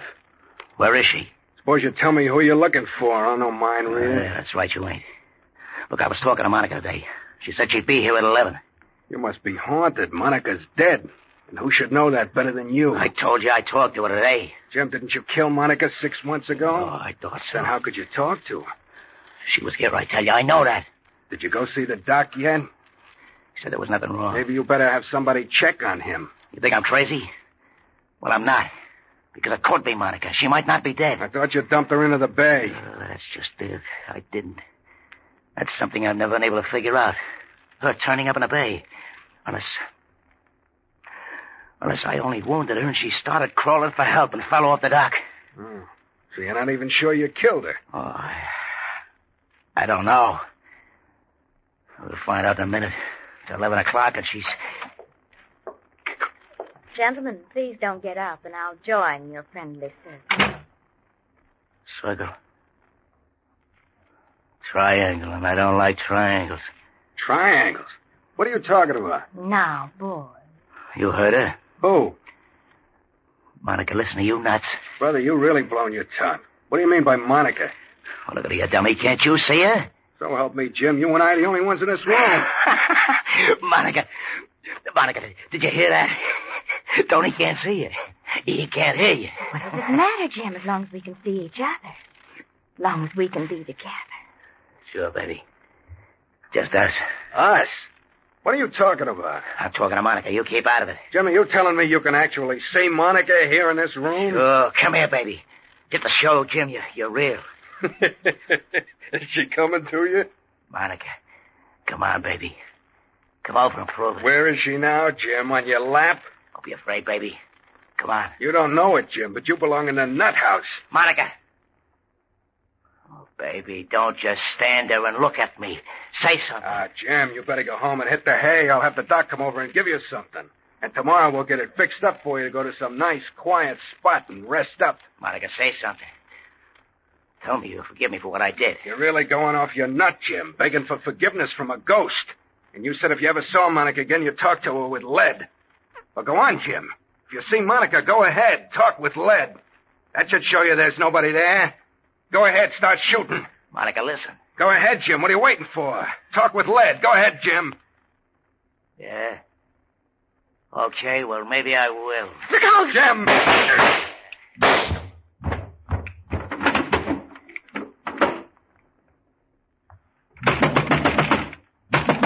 Hey, boss, what's wrong?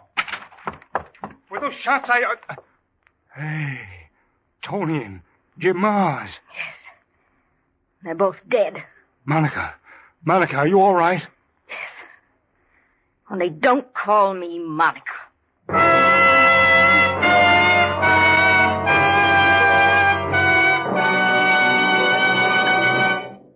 The Whistler will return in just a moment with a strange ending to tonight's story.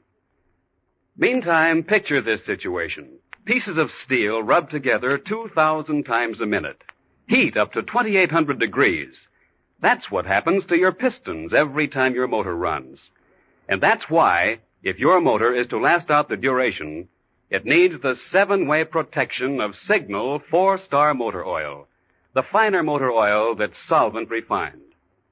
This latest, most costly process known to oil engineers, solvent refining, gives Signal 4-Star Motor Oil, with its pure paraffin base, the finest lubrication money can buy.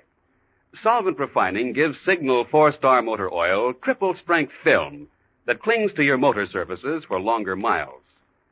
Solvent refining makes Signal 4-Star Motor Oil flow freely in winter cold, yet retain its body when your motor's hot. Because of solvent refining, Signal 4-Star Motor Oil forms less carbon, keeps your motor cleaner, smoother. Added up, these features are today's best assurance of longer motor life. So if it's been 1,000 miles or 2 months since you last changed oil, do your motor the favor that will help it go farther. See your neighborhood Signal dealer and say drain and refill with Signal 4-Star Motor Oil. And now, back to the Whistler.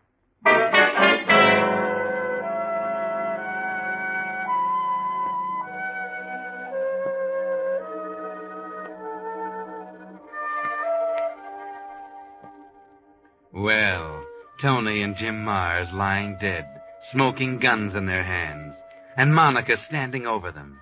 Her gun in her hand, but she hadn't had to use it. And suddenly she doesn't like the name Monica. No wonder. It's not hers. Hers is Maria. Maria Lee, not Monica Lee. That explains, of course, why Jim Mars didn't shoot her, but instead turned his gun on Tony. You see, the minute she walked in and Jim met her face to face, he knew she wasn't Monica. He guessed exactly right, that she was Monica's sister, who looked enough like her to be a twin. Right away, he figured Tony was in on some kind of frame-up deal, and so he shot him. Later, perhaps, he would have attended to Maria, too. But Tony shot him at the same instant his gun went off. Why? Well, Tony's plan was very neat. He figured Jim would shoot Maria, or Monica's ghost, and he'd shoot Jim. He'd be out of any rap on the plea that he had tried to stop Jim's shooting of Maria, and he'd be rid of both of his troublesome friends. Yes, you see, Tony knew Maria wasn't Monica, too. He knew from the start, better than anybody. Because it was Tony, jealous Tony, who had found Monica wounded by Jim's bullet, and to get even with them both, had finished the job and dumped her body into the bay.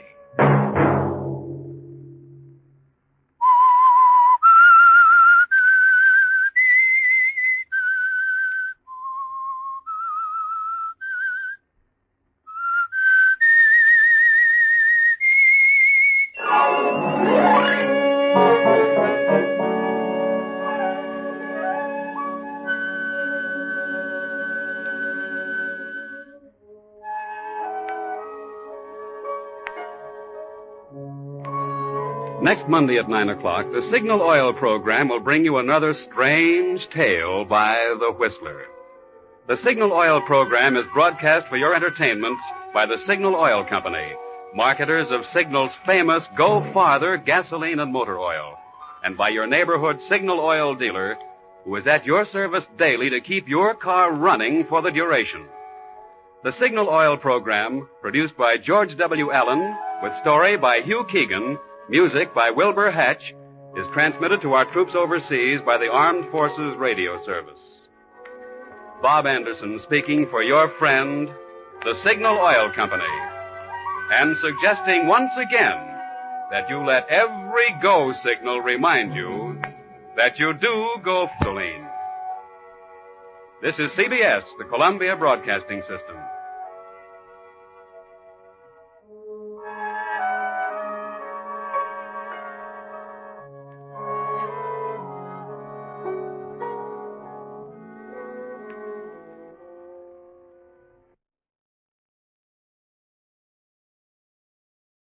Ironized Yeast presents Lights Out, Everybody. It is later than you think.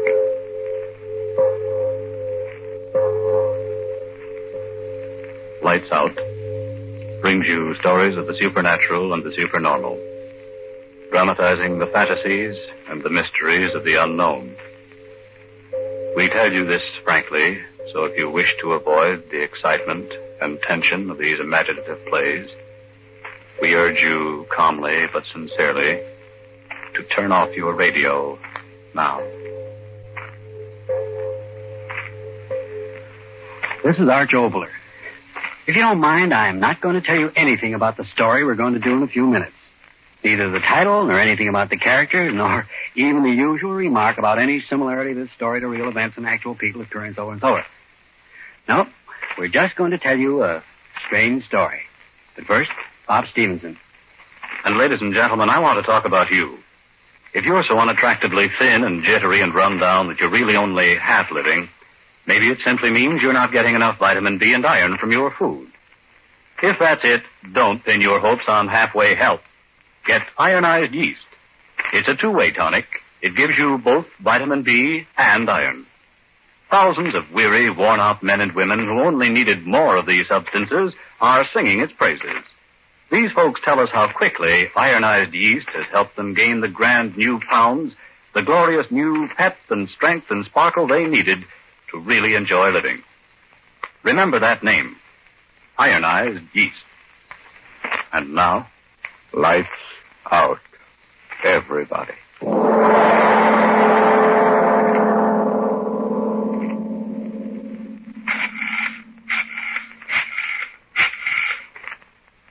Hello? Hello, police department? My name is Charles Krager. Dr. Charles Krager. I live at 872 West Street, apartment 2B. I want you to come and get me. I've just killed a man. J. Drogan. Did you hear me? I said come and get me. I just killed a man. His name was...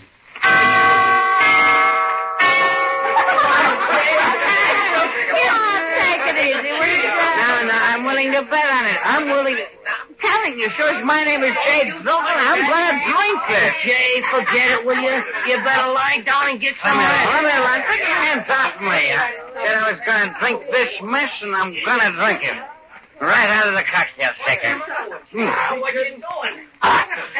He's really drinking it. Holy cat, look at him. Oh, boy. Oh, that was terrific. How did it taste? Wonderful. Jay! He's sick. No, I'm all right. Hot in here. Window open.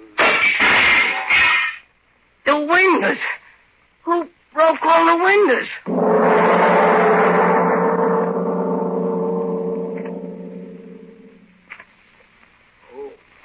Oh, my head.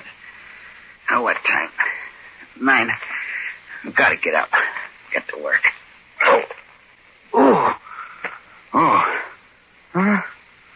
all dressed. Bed in my clothes. Put me to bed. Oh, it doesn't matter. Oh, all right. All right. Hello, Jay Drogan speaking. Who? Oh, yeah. Hello, Fred. Sure, I'm coming down to the office. Party? All right, a man gotta have some fun once in a while, can't he? I gotta wash up, All right, I'll be down here. Goodbye. Son of a... Where's my hat? Well, what? Windows broken. Some party. Tell superintendent, get windows fixed. Wonder what... Oh, well. Better get to the office. Good thing building has an elevator. Couldn't walk downstairs. Good morning there, Mr. Drogan. Oh, hello, Mr. Jensen. What the devil's the matter with this elevator? I've been punching this button for 5 minutes. Well, it takes time for it to come down when it's up on the top floor. Takes the time devil with the time. It's always going wrong, that elevator. I wish that blasted thing would fall through the basement.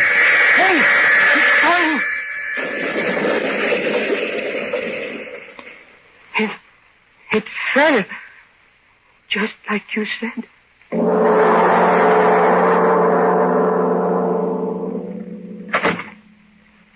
Oh, then, Drogan, sit down. Sit down. Thank you, Doctor. It was good of you to see me without an appointment. Well, you seem to be in quite a state. What is it? It's my head. You injured it? No, I don't think so. You see, I had a little party at my house last night. Oh, my head. Well, never mind. Oh, this certainly is the morning after the night before. Go over to the window and let me look at you. Yes, Doctor. It's my head, Doctor. Every sound... Just the morning after. But every sound... Where's that airplane up there? It's so loud in my head, Doctor. No, don't get excited. Why does that infernal pilot have to fly so low? Blast you up there! Why don't you crack up? Look! He's falling.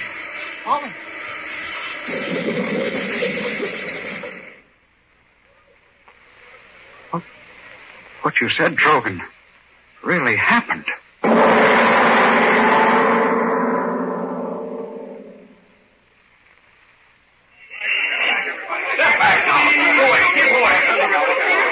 All right, Drogan, we better be moving on. Yeah. You come back to my office, and I'll give you a sedative, and you lie down and rest a little while, and then you'll be all right. Yeah. Coincidences. That's nothing. That's all it was. Nothing more. Oh, watch out, man. Watch out where you're walking. It's okay. Now we can cross. Hey, Joe! How do you like that guy? Blasted cabs, they think they own the street. If I had my way, I'd smash them all out. Stop!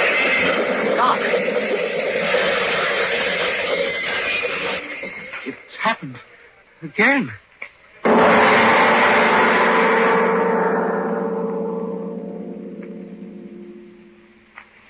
Drink this. No, I tell you, drink this. I don't want to. It isn't what you want to do. It's a sedative. Now, drink it. Putting me to sleep for a little while is no help. Last night. Think about last night. Perhaps you, drank something out of the ordinary. Huh? Well, why do you look at me like that? I did. What? That drink, I just remembered. Tell me. But that couldn't be it. Tell me. Well, we got a kidding about who could mix the most unusual drinks, and I was feeling high, and I mixed one. Well, what was in the drink? I don't know. Well, you must know. If I knew what was in the drink, perhaps some chemical... Oh, wait a minute. Where do you think you're going? To the office. Well, what? Fred, my business. I've got to... No. You're completely out of your head. You're a menace, a walking danger. Don't you realize that you can't go out of here until we figure this out, some way to stop it? If you don't, every time you say a negative thought, it'll happen and someone will die. Do you want that? What's the matter with you? Why should you laugh? Stop it. Stop it. Well, it's funny. I go to see my doctor because I'm going out of my head, and he goes out of his head. But what happened to you that all of a sudden you said that I was a menace. When you said that, all at once, everything cleared up. What? Yeah. Me, a menace. That's the funniest thing anybody ever said about me. Look at me. No hair, half my teeth aren't my own. I've got a pot belly, and I'm a menace. Yeah, you, a doctor who's supposed to judge things only by facts, suddenly decide I'm a menace. Why? Because 3 screwy things happened that I had nothing to do with. that I had nothing to do with. Coincidences, like getting 4 aces 2 times running, or rolling 7 25 times in a row, or anything else where 2 and 2 doesn't add up to 4. That elevator would have fallen anyway, and that plane, so his motor cut out just when I said it. And the cabs, we were both so scared we ran off without finding out whether or not there was a good reason why 3 cabs smashed up. Sure, cabs have accidents all the time. So, well, does that make me a menace? I ask you, is that the way for a doctor to talk? I'm sorry. Of course you're right. I'm talking like an emotional moron. Funny, isn't it? I'm the man who has always evaluated situations through factual evidence. And even then, I've retained some measure of skepticism because I know how misleading human observation can be. Hogan, would you mind shaking hands with a blasted fool? Sure, Doc. And you're shaking hands with one, too. Now, if you don't mind, can I use your telephone? Sure. Of course. I've got to call my office, explain why I'm late. Oh, had me scared for a while. Hello, that you, Fred? Yes, I'm on my way in. But I tell you, I'll be there in a few minutes. But I'm telling you, I know, but I'm coming. Oh, stop yelling at me. Why don't you drop dead? Fred. Hey, Fred. What's the matter? Why, I don't know. 1 minute I was talking to him, and then... Fred, answer me. No, it can't be. You're lying. Hello? Rogan, what is it? Tell me. Someone said Fred just dropped dead.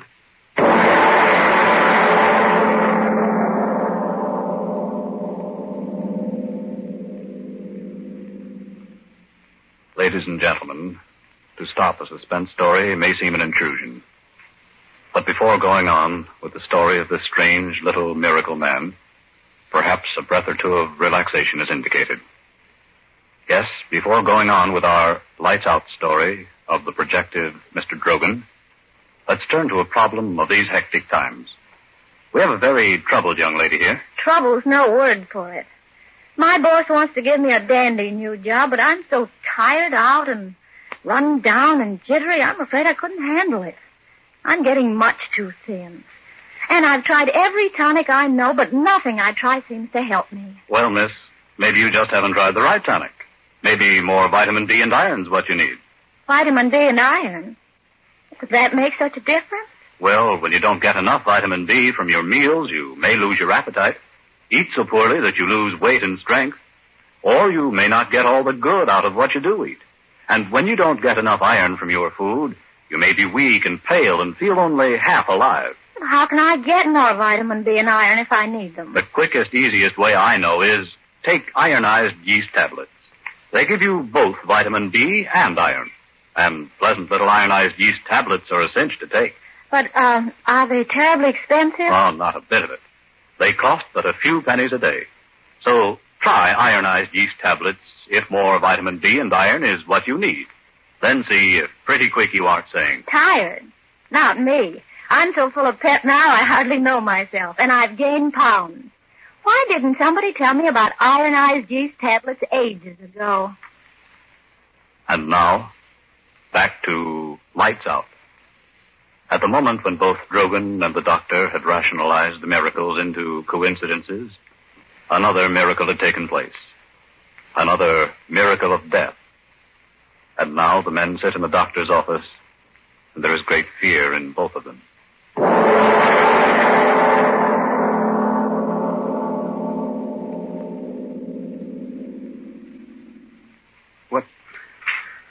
What time is it, Doctor? 1. I can't just sit here. No. You're my responsibility. I've got to think something out. I just can't keep on not thinking anything. Great Godfrey. What? What's the matter with me? You can perform miracles. I'm convinced of that. All right. Then why in the name of common sense can't you perform positive miracles instead of negative ones? I don't understand. Listen to me. It's simple. It's so simple that neither one of us thought of it. Just as you can kill people and cause accidents, why can't you do good? Good? Yes. Good. Heal the sick. Give eyes to the blind. But when it comes to killing, kill the ones who should be killed. That's right. Maybe I could do that. Hitler, Mussolini. Why, you could wipe out the whole Nazi army by just saying so. Yeah, but how would we know? Wait a minute. It's all clear now. Every miracle that you performed today was a negative miracle. The falling elevator, the airplane, the taxis, your friend. Everything negative. You haven't performed a single positive miracle. Not a miracle for good instead of evil. Well, come with me. Where? Out in the street again. Come on, Drogan. We've got to find out if you can perform a good miracle just as easily as performing the other kind. And if you can, well, you'll start making history in a few minutes, Mr. Drogan.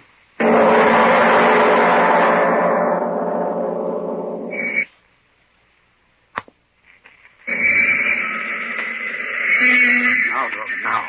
What? On the corner, the newsman. He's blind. Well, don't be stupid. We'll go over to him. Paper?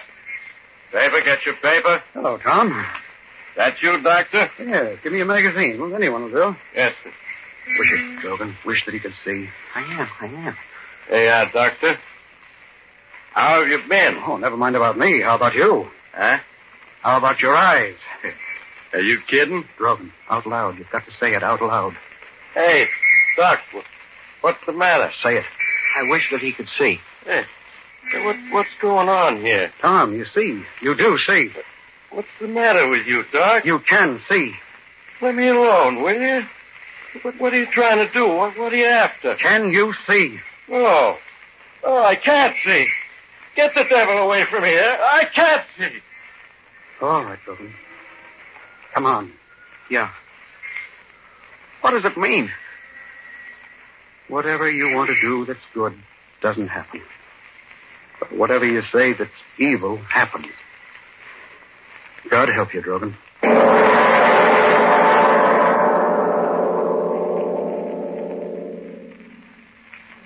Well, I know I did it. Well, have a good sleep, friend Drogan? Yeah. Why did I fall asleep? A sedative I gave you. Oh. Drogan, I want you to meet my wife. How do you do? Oh, well, it's a pleasure, Mrs. Krieger. Yeah. Let me give you a hand. No. I'm all right. Yeah, of course. Drogan, I've told the entire story to my wife. She's clear-headed about this. I'll let her tell you what she thinks. Go ahead, Anne. Mr. Drogan, Charles thinks you're a menace to humanity. I don't think so. I think the danger to others is not through you, but through somebody else. You don't know what I mean. Well, that's understandable. I mean, you wouldn't willfully hurt anyone. But what if someone forced you to? What if your ability to perform miracles... Evil miracles? Yes, evil miracles, was discovered by some criminal. He would force you to do what he wanted, at no risk to himself, because since the criminal was performing an evil act, you couldn't hurt him. In other words, Drogan, someone could use you for criminal purposes. Yes, blackmail the world because you thought he could kill anyone in the world. You haven't said anything, Mr. Drogan. Did you understand? Yes, I understand. What do you expect me to do about it? We don't expect you to do anything. The responsibility is beyond you or us. Whatever happens is up to the proper authorities. Authorities? My wife means that what we must do is to tell the authorities of what happened. It's a wonderful idea. What did you say? It's a wonderful idea. Charles, I told you he'd understand. Drogan, I'm proud of you. Thank God it happened to a man like you instead of another little fascist who'd imagine himself a super Hitler. A wonderful idea. Yes, of course, but why do you keep on saying that? You gave me a wonderful idea. Thank you, but that's not important now. We've got to go to the authorities. All of us. No. Why should you say no? I'm not going anywhere. Neither are you. What? Charles, why should he say... Wait. What's the matter? Nothing. I'm not going anyplace, or are you? What do you mean? Sit down. What the devil for? Sit down. No, I don't see what... Doctor, I'll let you talk. Now let me. Well, in my own way, I figured out the world a long time ago. And that's why I was satisfied. Now, you see, it's like this. Some people are born with more than other people. One man has more brains, so he's an Einstein. Another fellow's born with good looks, so he's a movie star like that Taylor fellow. Another has muscles that work better, so he's a Joe Louis. Another one's got more energy, so he's an Edison. Most people are born with just enough brains and muscles to get along in a plain, ordinary life, like me. I knew that. So I was satisfied. Then this happened to me. All at once, all I've got to do is say something, and then it happens. Not good things, we found that out, but whatever I say that's wrong happens. I can do what anybody else in the world would like to do, can't do. No Army or Navy or Air Force. I can say that somebody should die or that something should burn or break or fall, and it happens. You know, at first it was the same for me as for you, Doctor. I couldn't believe it was really so. Then while I was lying here, I heard you and your wife talking, and I began to figure things out. And then you both gave me the real idea. Dempsey and Joe Louis and Tunney and those fellows who had better muscles made themselves millions. So did Edison and Ford and Chrysler and the rest of them who had brains. Now, I had something. Why shouldn't I get paid off, too? Paid off? That's right. How? You said it before. What? I think you call it blackmail. Charles! The way you both look at me, you'd think I'd said something you hadn't said before yourself. Anybody that's any good to the world, I can kill. All right. People get paid off in this world for not letting other people starve, so I'll get paid off for not making people die. That's a pretty bad joke. Joke? No. Of course you're joking. No. You don't mean that. Sit down, Doctor. Doctor, I said for you to sit down. Don't you order me around. Now stop this nonsense and... Oh. I brought you some tea, Mrs. Krager. Yes, thank you, Frederick. Just put the tray down. Wait a minute. Take that tray out of here. Go ahead, take it out. But I take orders only from Mrs. Krager. Is that so? Well, why don't you die? He's dead, isn't he, Doctor? Yes. So you see, it isn't nonsense. You devil, you. Well, up to now, it's always been plain Sam. I never thought that you... That's just it. You should never underestimate a little man, now should you? Charles, do you hear me? Call the police. He hears you, but he won't do anything about it, will you, Charles, Doctor? don't just sit there. This man is a murderer. He killed Doctor, Frederick. your wife is talking a little too much, isn't she? There, won't you Doctor, do you hear me? I suggest you tell your wife to shut her mouth. Charles, Or maybe you'd like me to say something to her, the words I said about the servant. Suppose I said, Mrs. Krager, I wish you... Stop! Will you please do something And about this? stop it. Stop. You hear me? Stop it. Now, it'll be all right, dear. It'll be all right. Of course it will. As long as we're sensible about this. Now then, what is my plan? Well, very simply this. You and your wife are going to help me get everything in the world that I want. Yes, everything. What I tell you to do, you will do. Letters. I will decide on 3 influential gentlemen in our government, 3 wealthy gentlemen in industry to whom you will send letters explaining about me. Now, they won't believe, but at the time I tell them to, they'll die, and the newspapers will know about it. And after that, everyone will believe me, now won't they? And so as not to die, everyone will do exactly as I want, won't they? Because they won't have any choice in the matter. They send soldiers against me. I'll wish that they'll be dead, and they will be dead. And soon from Washington to London to Moscow, everyone will be doing exactly what Sam Drogan wants them to do.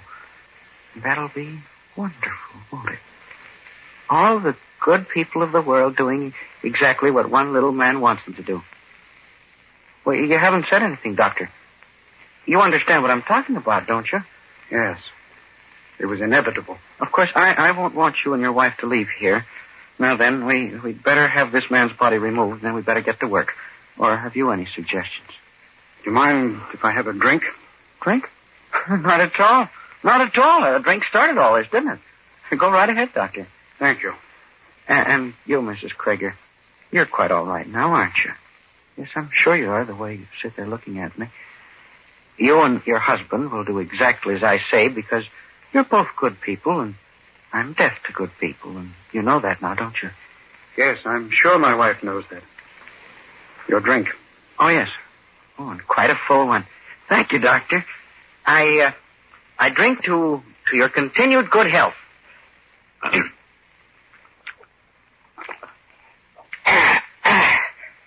Well, a strong one and a good one. Thank you, Doctor. What? Drink? Oh, my throat, you what? No, wouldn't dare. I'll kill. Charles, what did you... Kill. Charles, he's going to... Wait. You... Both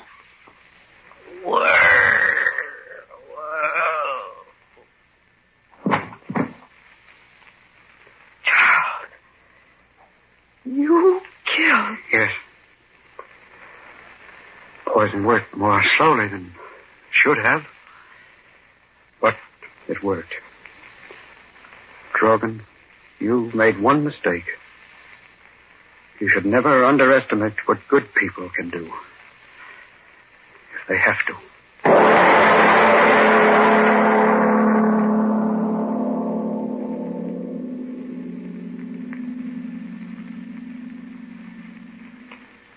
Mr. Obler. Mr. Obler. I know how you feel, but in these times of stress and strain, the tensions of life do pile up for all of us. And once in a while, it's a welcome let up to think of miracles and miracle men. A miracle man who can solve all things with a wish and a wave of the hand.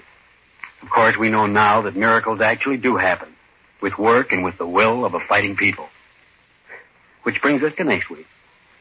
I'll tell you about that after you've had your say. I just want to clear up a point for our listeners. Friends, we've told you about ironized yeast. We've told you, too, how thousands who only needed more vitamin B and iron today thank ironized yeast tablets for helping them gain glorious new strength and pep, and 5, 10, even more pounds of good new flesh. But did you know that you can try ironized yeast tablets on a no-risk, money-back basis? Yes, if you don't quickly begin to eat better, sleep better, feel your old-time, peppy, happy self again. In short, if you're not 100% pleased with the results, the cost of the first bottle will be refunded to you in full by ironized yeast, Box IY, Rahway, New Jersey. So, if you need more vitamin B and iron, get the one and only ironized yeast tablets right away, tonight. And next week? Well, next week, very simply, I like stories of escape. I always have. My typewriter likes them. My shorthand likes them. My dictaphone likes them. I think other people feel the way I do.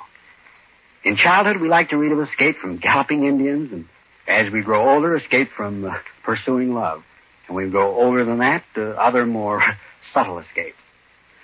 Well, by this time, you ought to know that next week's story is one of escape. Its title is Until Dead. And I promise myself and you a suspenseful and amazing half hour, but as usual, that's next week.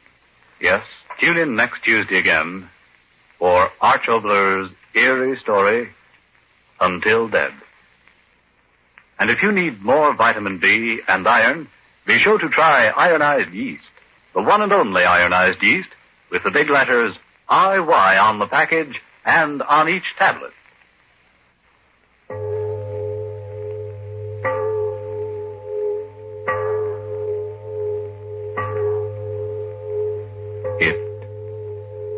Is later than you think. There are plenty of men around who will tell you the nicest thing next to their face in the morning is Mole Brushless Shaving Cream.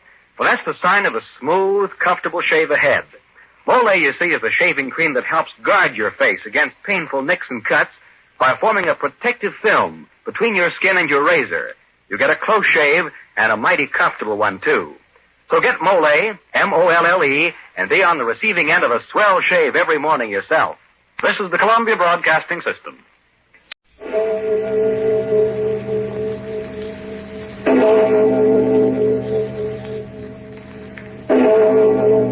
Murder at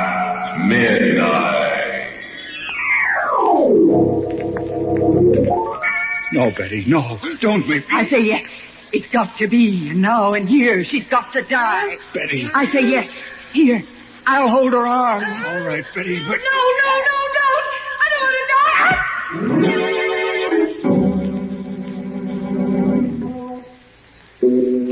Midnight, the witching hour, when the night is darkest, our fears the strongest, and our strength at its lowest ebb. Midnight, when the graves gape open and death strikes. How? You'll learn the answer in just a minute in Nightmare.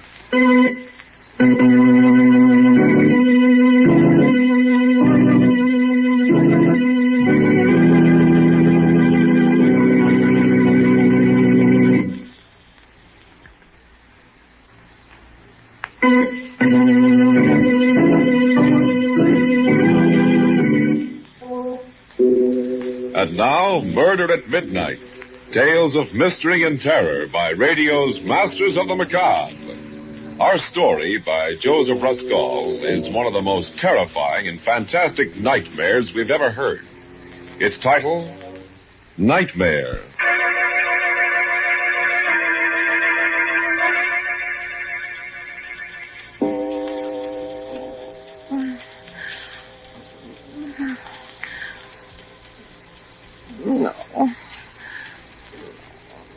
No. No, don't kill me! Don't kill me! Helen, what's the matter? What's the matter? Helen, wake up for Pete's sake. Stop it, Helen, stop it. It's me, it's Ernie. What? Where am I? In bed, what do you suppose? It's almost 12 o'clock. I wish you'd let me get some sleep. Oh, thank heaven. Oh, it must have been just a dream. Oh, thank the Lord. Oh, Ernie, it was so real. I dreamed somebody was leaning over me just now with a pillow. Oh, it was horrible. They were trying to smother me to death. And Ernie. Yeah? It was you. What? Oh, that's a beaut. Where's the light? Oh, my aching back. Why, you poor, foolish little... Come here, Butch. I'll kiss you back. No, don't touch me. Keep away. Huh? What is this? That pillow in your hand. Oh, for crying out, Bells. Can't I even straighten it out? Sorry, dear. Gee... Don't mind me, but that horrible nightmare, it seemed so real.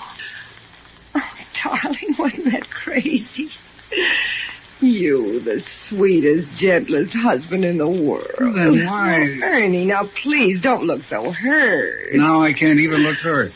I just murdered my wife in her sleep, didn't I? No, you were just about to. Now what? Everything's happening tonight. Hello. What? Who? Wrong number. And what's more, this is a heck of a time to be ringing. Why, what a nerve. What a night. Thought maybe that was the police you phoned in your dream. Now will you go to sleep? Ernie Kraft, I'm sure I didn't mean to insinuate anything. I was just telling you my dream. You asked, didn't you? Oh, you're a character. I guess I'll have to put you in that book I never wrote, too. Well, now what? That was in it, too. Huh? That book you never wrote. You nagged about it so much, no wonder. Oh, and that look when you bent over me, like a madman. Oh. Ernie, what on earth do you suppose made me have a nightmare? That's easy. You would insist on eating hamburgers after the show tonight. Yes, I did, didn't I, when we got out of the movies? Hamburgers, of course. Ernie, they were part of my dream, too. Hamburgers. Ernie, stop punching on that pillow, please. All right. Go ahead, then. Better tell me your dream, all of it. Neither of us will sleep until you do. I'll just light this butt. There. Now, let's have it. Gruesome details. Well, I don't know if I can remember now. It was all so hazy and terrifying. Well, what happened before I smothered you with a pillow? A crazy quilt. Something about your job, and I was a millstone around your neck, and hamburgers, and you hated me, and July 15th. July 15th? Yes, I can't imagine what that meant. Look. Start at the start. Why did I decide to murder you? Because of that other woman, your secret love. Huh? You promised her you'd kill me tonight when I was asleep. My secret love? Yes, she had you in her spell. Oh, that's kind of bad casting, isn't it, Butch? I'm the dishes and dustpan type, remember? In the 5 years we've been married, have I ever looked at another? I know. I told you it was a crazy dream. Maybe you want me to eliminate my one night a week out, too, my Saturday gin rummy with the boys. Oh, no. Who was my secret love? Did she have a face? No, this is the silliest part of it, Ernie. It's absolutely ridiculous. It was that girl, Betty Daniels. Betty Daniels? Who's she? You remember that tall, dark-haired artist I introduced you to at Cape Cod last summer? At the exhibition. No, I don't. Oh, wait a minute. Trousers, long cigarette holder, Yes. very intense. Yes, very intense. But what the devil? What was she doing in your dream? We said hello to her, we walked off, and that was that. Casual. Yes, I know. I hardly remember myself. I can't imagine why I dreamt of her. Why? No, don't touch me. Don't. No. Oh, that dream. That awful dream. So crazy. And yet it seemed to be telling me something, warning me.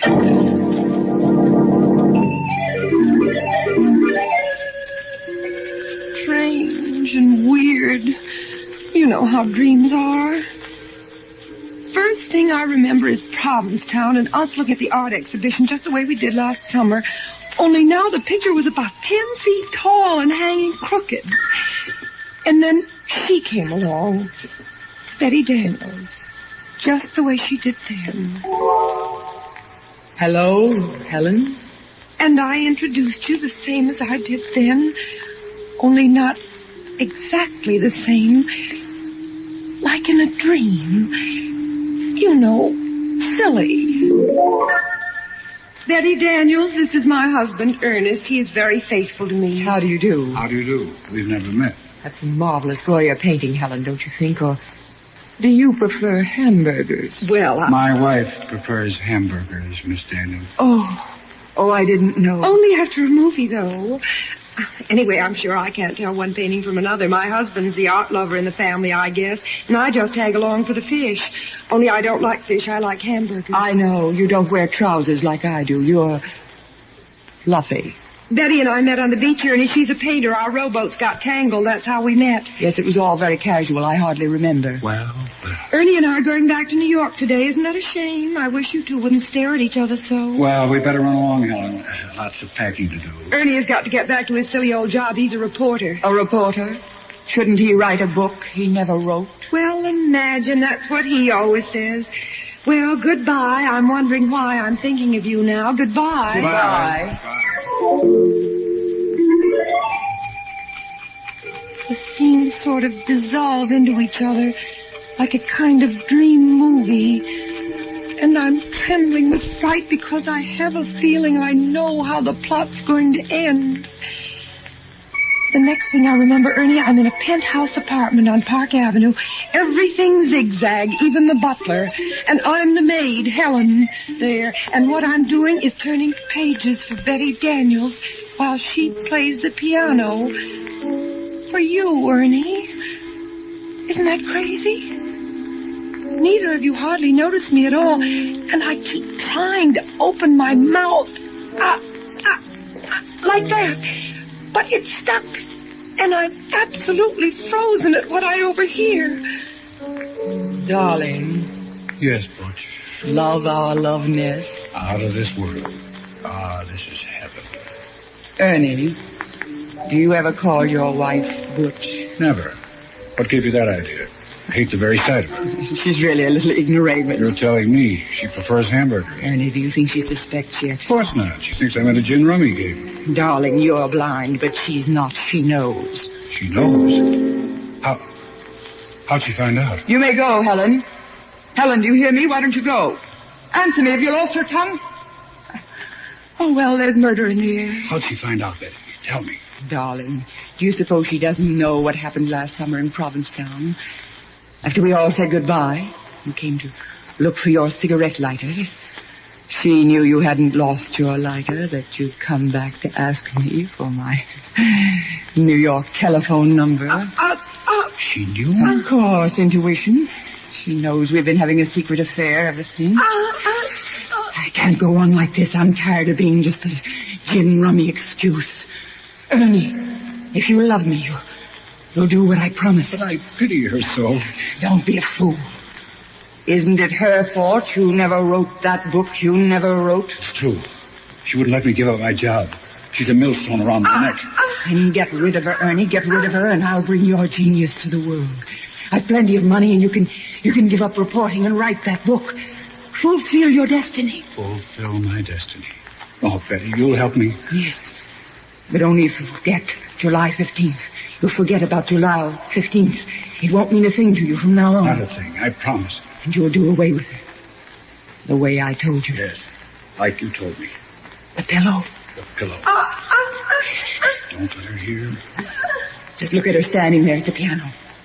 You've been spying on us, Helen, haven't you? Haven't you? Answer, have you lost your tongue? Now, don't try to fool us. We know you're the real Helen and not the maid. She's heard everything you've said, Ernie. So we'll have to kill her now. Unless she gives me a divorce. Will you give him a divorce? Answer or we'll finish you right now. Very well. Here's the pillow, Ernie. Right now. I'll hold her on. Answer, Helen. Don't make me do it. Answer, Helen. I pity you, but I hate you. You let her cry. Look at her. Stricken dumb. Her mouth moving, but she's not saying anything. What are you trying to say? Helen, please don't make me do it. Will you give me a divorce? Tell me. Ernie, stop. Fools we are. Do you want her body found here? I'll hang for you. She's got it. She's got it. No, not here. Not like this. There must be some other way. Later tonight, Ernie. After the movies. Hamburgers. She'll get hungry for hamburgers. She's bound to. And then, when she's asleep... and they'll find her in her bed. The perfect crime. Don't you see, Ernie? Hamburgers.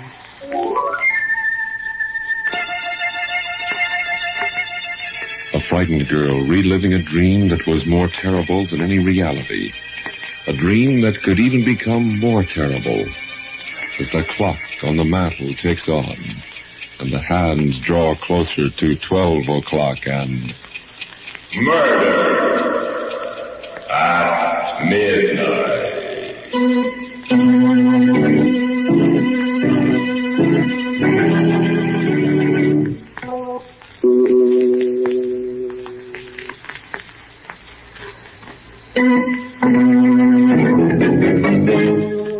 And now back to Murder at Midnight and Nightmare. Well, let's hear the rest of this dream of yours, Helen. What happened after that? Well, it was after that it really got bad. It was so crazy, but so real. I don't know what stopped you, Ernie. Kept you from killing me then, but you didn't. And still I knew you were going to. You dragged me out into the street and then into a movie and then out again.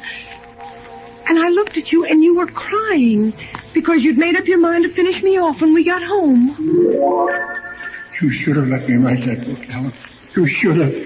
And I kept crying, I love you, Ernie. Don't kill me, please. Don't kill me tonight. But I've got to. I've got to. I pity you, but I've got to. And you pulled me along through the streets again. I was terrified. And then I saw a policeman and I cried to him, "Officer!" Yes? What is it, lady? Please save me. My husband here wants to kill me. Oh, wants to kill you? Why, that's a crime. A felony. Oh, why are you joking? Don't joke about it. Do something, please. I'm frightened to death. Don't pay any attention to her, officer. She's dreaming. I'm not. Don't believe him. He wants to wait till I go to sleep tonight. And then as soon as I fall asleep... Oh, come now, lady. He wouldn't do it to you in your sleep. Why, you're cute. Not in her sleep now. Would you, mister? Of course not, officer. Not in her sleep. As a matter of fact, we're stopping off first for a hamburger. She's hungry. No, I'm not. I mean, I am, but I don't dare. I'm starving, but I don't dare. He's just waiting for me to order one officer to see what I'll say, and then he'll take me home and kill me. Oh, lady, stop. Sure, and you're breaking me heart. Come along, dear. No, officer, please protect me. Don't let him take me, please. Come along, I say. Darling. And then we were in the little lunchroom in our neighborhood, around the corner from our house, sitting on stools. The counterman came over to us. He winked at you, Ernie, and you winked back at him, and he said... Evening, folks. What do you have? You looked at me, but I shook my head. I shook my head, and the tears were streaming down my face. I tell you what, Joe. Make it 2 hamburgers. Right. Rare, medium, or well? Medium, Joe. Make mine medium. Right. And the little lady? How do you have yours, Helen? How do you like yours? Make hers medium, too. 2 hamburgers, medium. 2 mediums. Coming there. And what do you have on them, folks? Relish or onion? Relish. Make mine with relish, Joe. Right. And the little lady? The man's talking to you, Helen. How'll you have yours? Answer him, I say. Answer him. This is it. How'll you have yours? No, I won't tell him. If I do, you'll know how to do it, so I won't tell him. I won't. The next thing I dreamt, we were home again, sitting in the parlor, everything exactly the same, Ernie, just like tonight before we went to bed. But in my dream, I was sitting paralyzed in a cold sweat, waiting for the word from you that meant my death. Well, Butch, I guess we better hit the hay. What do you say? What do you say, darling? No, wait, Ernie, did I tell that counterman how I wanted my hamburger served? Of course, dear. What did I say? I can't seem to remember. Oh, I forget to come along to bed. No, I don't want to go to bed yet. Please don't make me go to bed. I'm scared. Helen.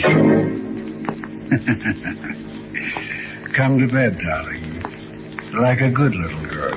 Hmm? We went to bed. And then you said... And now, lights out, eh?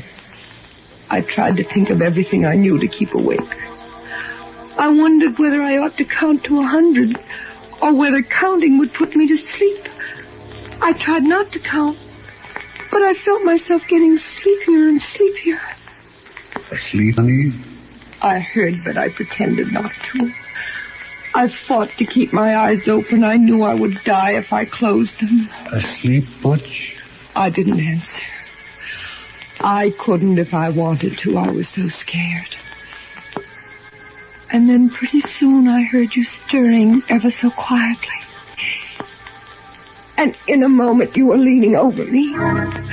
Oh, Ernie, I know it was just a dream, but it was so real. And there was hatred in your eyes, and there was a pillow in your hand, and I knew you were going to do it right then, and Oh, that's a beaut, that's a honey. Oh, my aching back. Darling, when you have a nightmare, you sure do it up golden brown and creamy. Wasn't it crazy? Oh, darling, wasn't it mad? Oh, wait till I tell it around the office tomorrow. Oh, this is too good, Jim. But, Ernie, how does a person have a horrible dream like that? What does it mean? Oh, it's a cinch. I'll interpret it for you, and without a dream book, you too. Will? Well, go on then, Ernie. Tell me. Okay, then, here it is. First of all, a dream always means the opposite, right? You ever hear that? Yes, I have. That's right, it does. Which means I must love you simply awful. Granted? Granted, silly. But goodness, what about the rest of it? Easiest thing in the world. Darling, where'd we go tonight? To a movie. What kind of a movie? It was a murder story. Gee, that's right. Do you think that was... Now, don't interrupt, Butch. Who was starring in the movie? Betty Davis. Repeat the first name. Betty. And the villainess in the dream, my secret love, the girl we met last summer, was also Betty.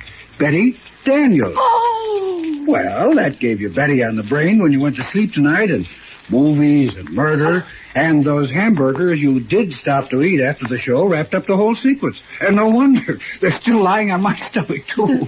Well, what was the pillow doing in it? Sweetness and life, what were you talking about early this evening? That chore you intend to get after someday?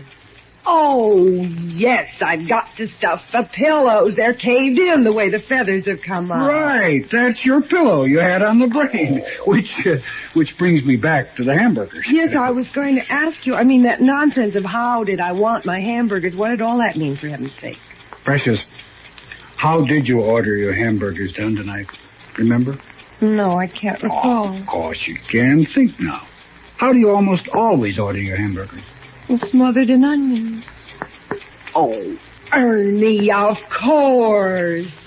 Smothered in onions. Smother, pillow, smother with a pillow. Check. Oh, my heaven's sakes alive. Oh, my gosh. So that was it. Oh, if that doesn't beat... Ernie, that was wonderful. Really. The way you did that, figured that all out. I think you'd make a terrific detective. Yeah, so I'm a police reporter. Close enough. Darling, it's made me think so. But maybe I have been a little bit selfish. What do you mean? Well, that book you always want to write. Maybe I ought to let you give up your job and try. Oh, and have us both starve? Nuts. Anyway, in my sane moments, Helen, I've always known the truth.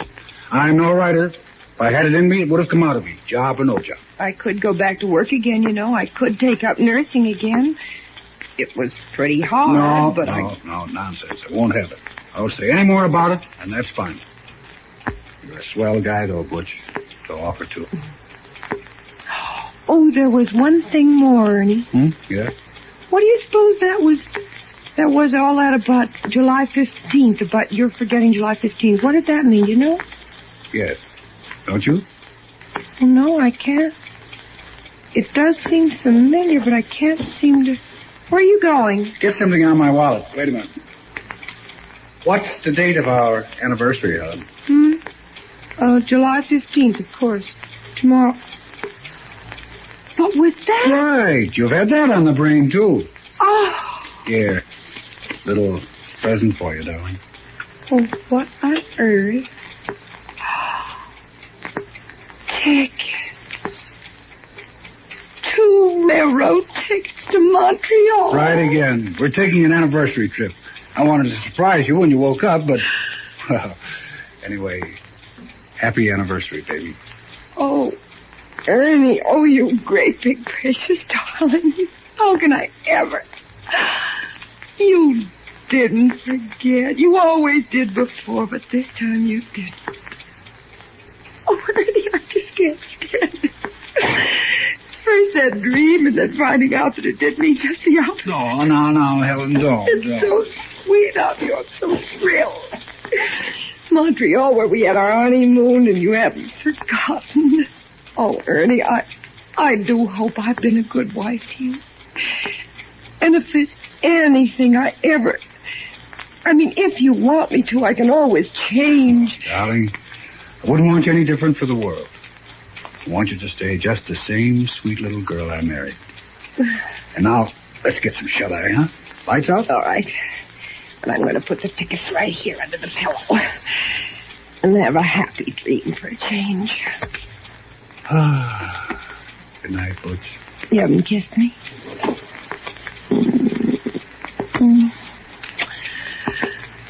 Good night, dear.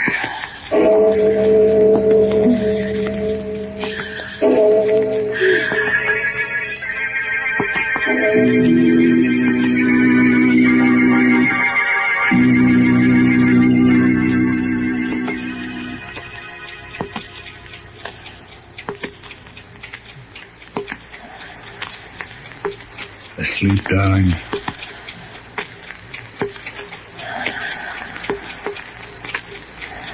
Darling, are you asleep?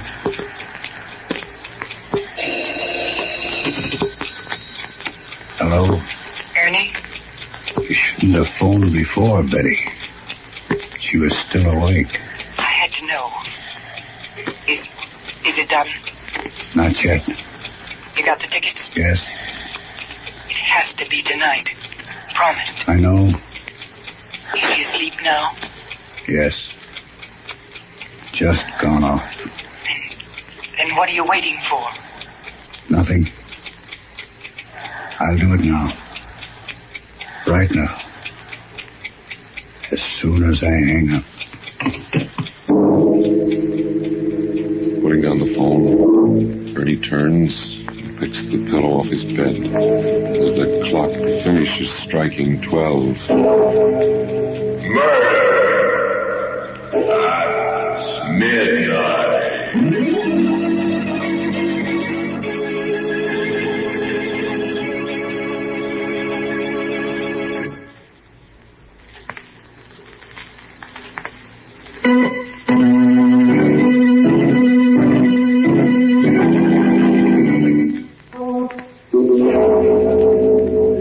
Remember to be with us again when death appears out of the darkness, wearing the face of one you know, and the clocks strike 12 for Murder at Midnight. Martha Cullen was played by Elspeth Eric. Walter Vaughn was Ernie. With music by Charles Paul, Murder at Midnight was directed by Anton M. Leader.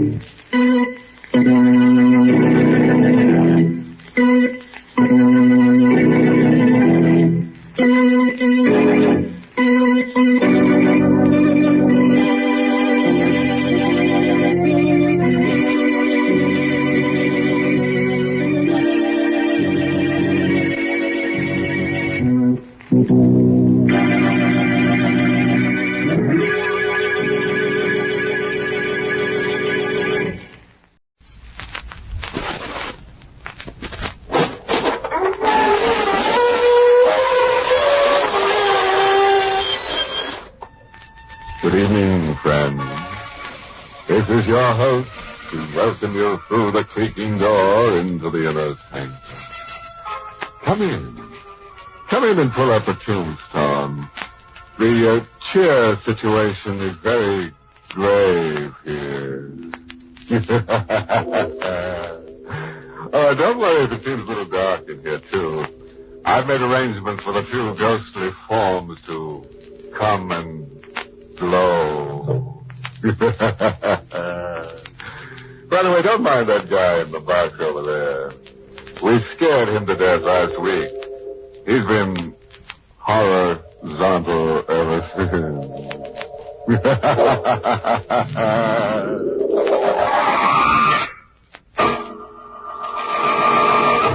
Tonight's Inner Sanctum Mystery, Death Watch in Boston, was written by Fred Matho and stars Mason Adams in the role of Carl with Ted Osborne as Charon. In Boston, Beacon Hill looks down its narrow, brick-lined streets with seeming scorn at the harbor below. Tonight, the wind is from the sea, and there is a mist that's heavy with the odor of fresh fish, salt, and spices. Tonight, too, there is a man who has a horrifying secret to tell. This man is Carl Dickens, intern from a nearby hospital who walks wildly, coat flapping, hair disheveled. Young, his body is. His eyes are old, his face haggard. He carries a heavy wooden box about 12 inches square. He's murmuring through bloodless lips. Take thy beak from out my heart, and take thy form from off my door. Quoth the raven, nevermore, nevermore. A neon sign proclaims the door to be that of Captain Zeb's Tattoo Salon. Established 1905. Carl Dickens stops, looks quickly behind him, and enters. Greetings, mate. Captain Zeb. Yeah, reckon to do no more tattooing tonight. Captain Zeb, lock the door. Huh? Hold on there. Lock this door. You know me. I'm Carl Dickens. Hey, thunder. Who you be? What ails you, lad? Lock the door quick, then put out your lights, please. Oh, sure. Seems to me like you're one doctor needs a Dr. Carl. No, Zeb. I don't need a doctor. I need someone like you to listen to me. All right, I listen. What you got in the box? It's part of a man's body. His head. Oh? Sort of specimen like for your medical work? That it? No, Captain. It's the head of a man who was calling for me at my room at 11 o'clock tonight. What's that? Don't look at me like that. I'm not crazy, Captain. You've been working a mite too hard over them books, maybe, huh? I have been working hard, yes, but this is no hallucination. I don't go along with believing a man can live without a head, son. You don't understand. The man this head belongs to is Death. And it is Death who is coming for me tonight. Better tell me the whole thing, son. Maybe I can help after all. Will you come with me to my place after I tell you the story? Will you wait up with me till he comes, Captain? Will you? Reckon I better, son.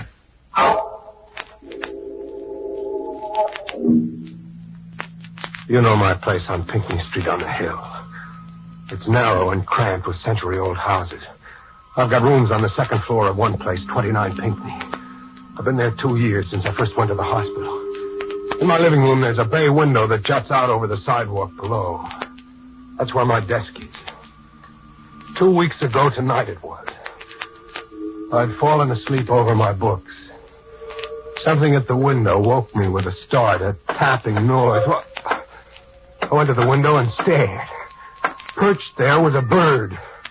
A bird as black as the night itself.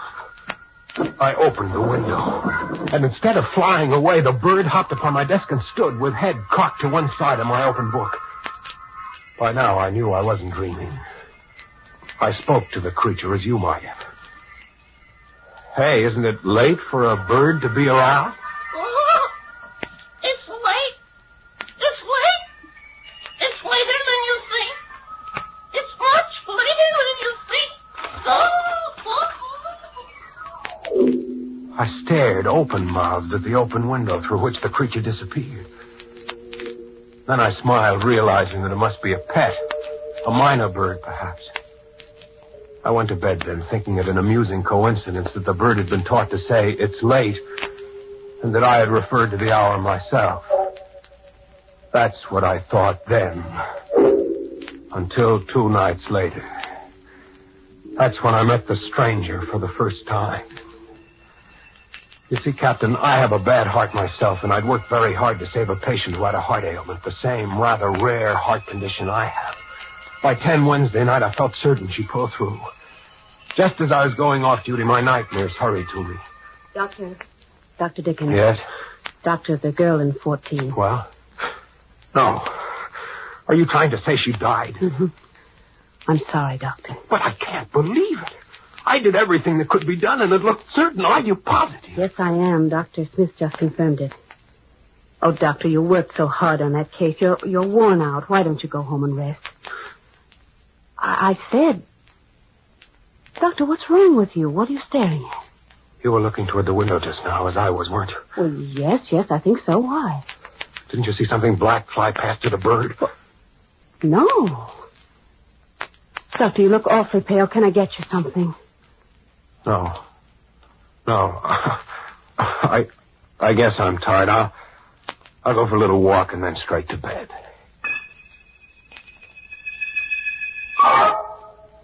He was waiting for me when I left the hospital. And I would have walked straight past him, but he spoke to me. Dr. Dickens. Yes? May I speak with you? How'd you know my name? Gabriel told me. Gabriel? Yes. This is Gabriel. I think you've met. Oh, that's Gabriel. Say, isn't that the bird that knocked on my window a couple of nights ago? Yes. We were out walking and Gabriel flew to your window. I see that you are very depressed. Can I help in any way, Dr. Dickens? No, thanks. Patient died. Always gets me down. Oh, and so needlessly, too. What do you mean, needlessly? You will understand soon, Doctor. Life and death are matters arranged elsewhere. Had it been so desired, your patient would have lived. Who are you? What's your name? I don't think you said. It is Charon. Charon. Charon. Oh, Mr. Charon, if I believed what you say, I would have to give up medicine. Not at all. Everyone has a mission to perform, and should. And what is your mission in life, Mr. Charon? That. What is our mission in life, Gabriel? Speak up. It's late. It's late. It's later than you think.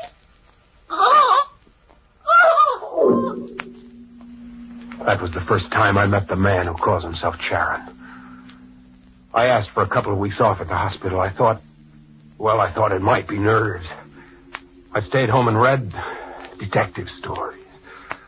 I was beginning to feel like my old self again, and on Sunday night, sometime around 9, I decided to turn in when there came more tapping on my window.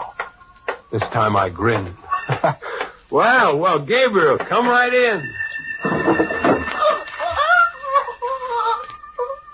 It's late. It's late. Sure, I know. It's later than I think. Orc, is that all you can say, Gabriel?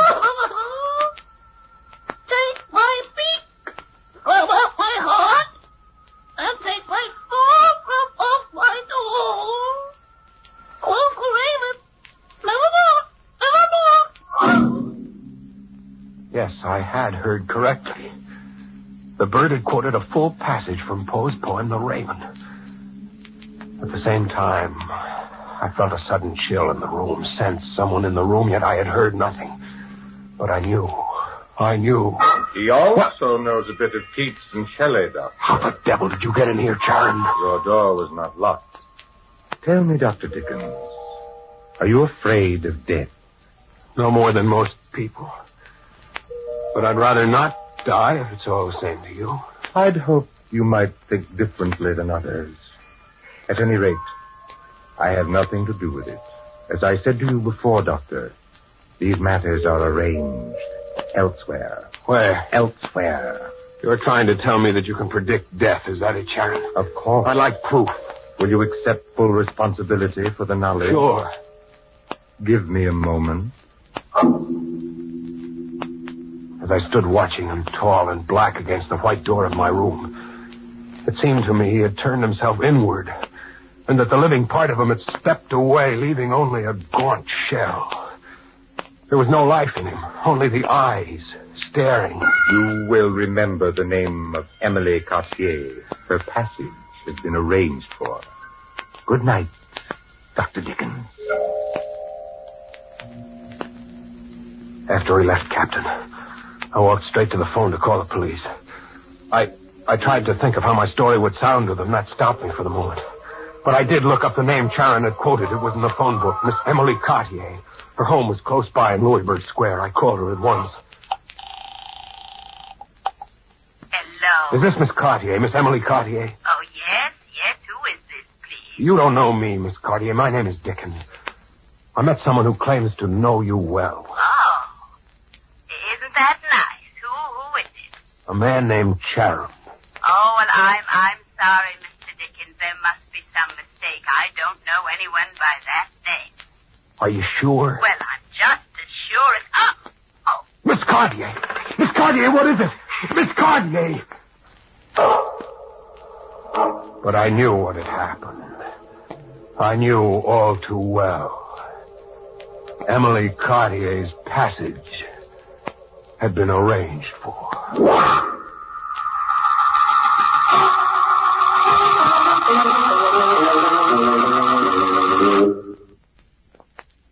Hey.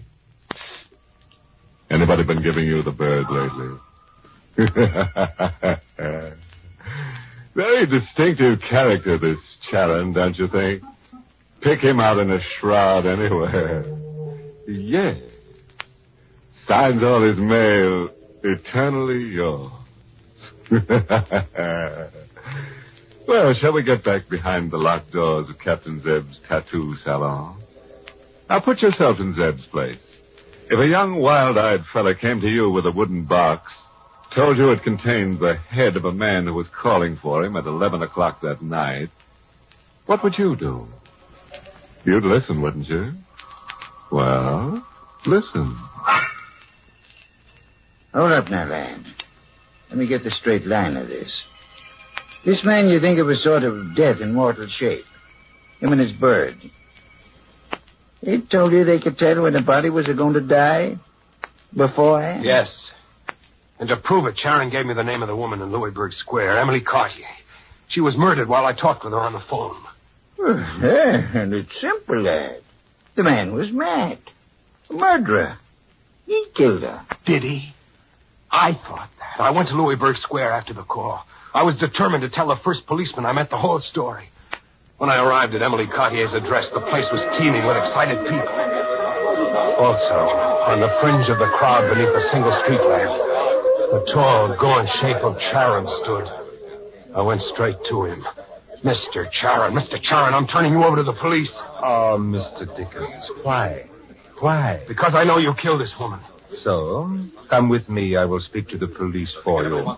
You don't dare. Come. All right. Come on, folks. Go on home. Go to bed, will you, please? Officer. What do you want? Officer, my friend and I are a little alarmed about this tragedy. Why? Well, we live nearby, you see. Don't give it a thought now. We got the guy who did it.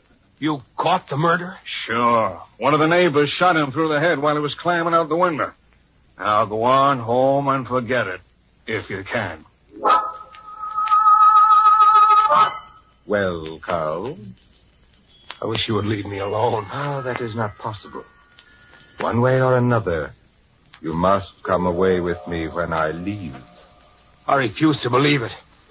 Suppose I prove my point again. Suppose I tell you the name of someone else who will die. If I am right, you will raise no more objections to leaving with me? And if your prediction doesn't work out? You will never see me again. Agreed? Agreed. Very well.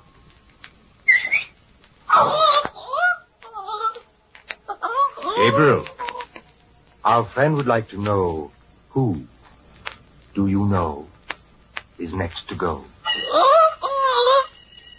Simeon Black. East India Docks. Simeon Black. The small wooden docks. Simeon Black, is that it? Yes, Carl, Simeon Black. Between 8 and 8:30 on the night of November 15th. That is a week from tonight. All right, fine. If Simeon Black doesn't die then, I will never hear from you again. That is correct. If Simeon Black dies, as I know it is arranged that he will, you will come away with me on the same night at 11. Good night, Carl. Good night, friend.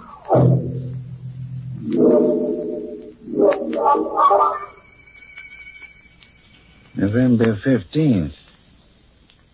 It's tonight, isn't it? Yes, Captain Zeb, that's tonight. And what about Simeon Black, lad? This bargain you made now. I found Simeon Black. Found him this evening. He was a seaman. The docks gave me his address, a cheap rooming house near the Charles River. The ship was due in at 7. Simeon Black had to live. I stood outside his rooming house waiting. About 5 minutes after 8, a big, burly, rough man came along, heading for the doorway where I stood. He was carrying this box. Simeon Black with 25 minutes to live. Are you Simeon Black? Yeah. It's very important that I talk with you. Yeah, why? Who are you? My name is Dickens. This is urgent. Please listen. I'm listening. Go ahead. Do you know anyone who might want to do you harm? You crazy mister. Sure I do. Couple of 100 guys all around the world. But you ain't one of them. Where are you? No, I'm not. But I talked with a man who said you were going to die between now and 8:30. That's why I'm here. Who? A man named Charon. A man who has a pet minor bird that talks. Yeah? I think we better go up to my room and talk, chum. Come on.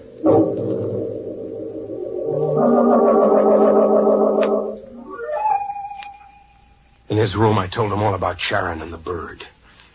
There was a large clock on the steeple of a nearby dock house. I saw that the minute hand stood at 25 after 8 when I finished. Black stood up, his heavy face now pasty pale. The veins of his neck throbbed. So you're the guy I've been waiting for. All right, Dickens. I met the man with the bird in Martinique. He told me there some dad be killed. He sent you. But I'm not playing. I don't die easy, see? This thing says I don't. You fool! Put that gun down. Killing me won't help. All we have to do is wait till the time has passed. 3 more minutes. Sit down. Nothing doing. You're gonna... Give me that gun, you stupid fool. Give it here, you punk.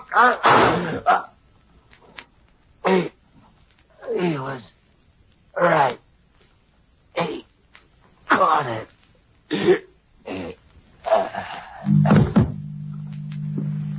I couldn't believe my own eyes. I stood there gaping at the floor. The hook that had been Simeon Black was crumpled grotesquely on the bare boards of the room, his denim shirt staining darker and darker as I watched it. Through my fogged mind, I heard the clock strike the half hour outside. Simeon Black had died as Charon had predicted. But I had killed him. The gun was still in my hand as the door opened and Charon, tall, gaunt, lips smiling, eyes smoldering black, stood there. You see, Carl? I've kept my bargain.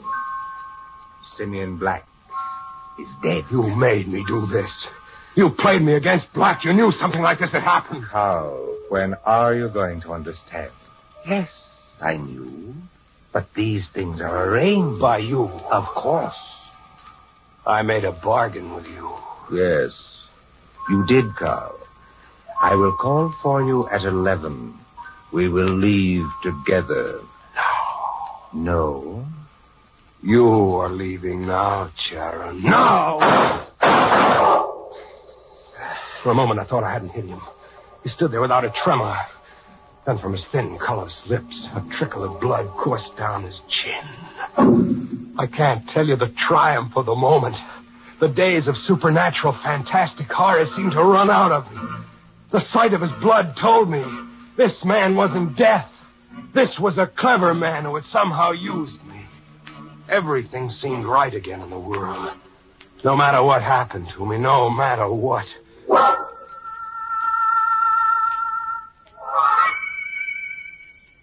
That's your story, lad?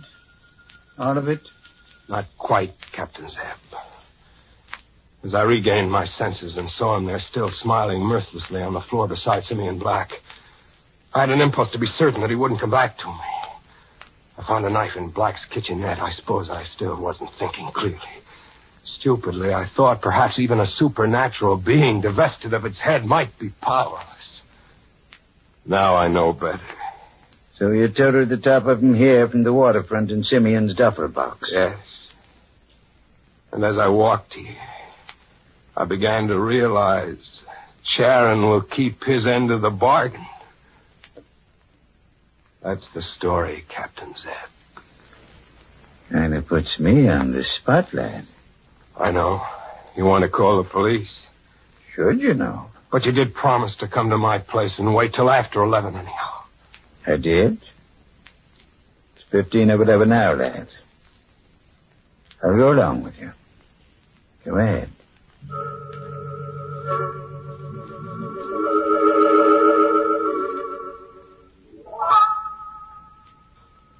What time is it, Zeb? Most 11. Did I tell you again, lad? Ain't nothing gonna happen now. But I feel it. Sort of a chill. A tight, scared feeling about my heart. I know Charon is coming for me. I feel it. Bosh. Listen, Zeb, listen. It's death coming. I feel it in my heart. Yeah, sure, but... All right, Charon. All right. I'm ready. Carl, what's up? What the devil?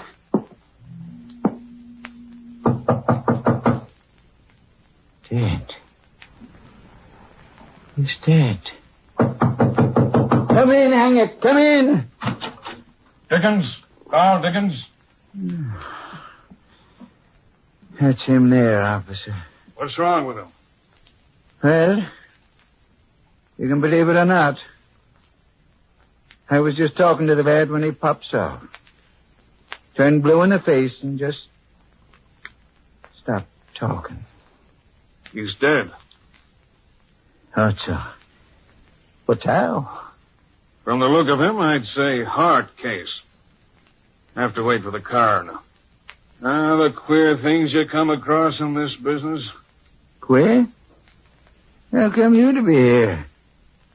Just at 11. That's a queer one to me. Well, we got a stiff without a head down at the waterfront a couple hours back. Found a diary on him, and we've been checking up. Who was it? Guy named Charon. Was let out of Devil's Island when they closed it up a couple of years back. According to the diary, he's been out to get everybody he ever had anything to do with his being sent up. A nut? Must have been a smart one. He names 3 people he wanted to get rid of. Played one against the other, I guess. But who? Who killed him? I don't know. Sergeant's working on it. All I know is in this character's book there's a note says, see Carl Dickens, Pinckney Street, 11 o'clock, November 15th. What? What? Too late. Too late. What's too late for? What the devil was that? It's just the bird here. Minor bird. Talks. Leastways, I think it's a bird.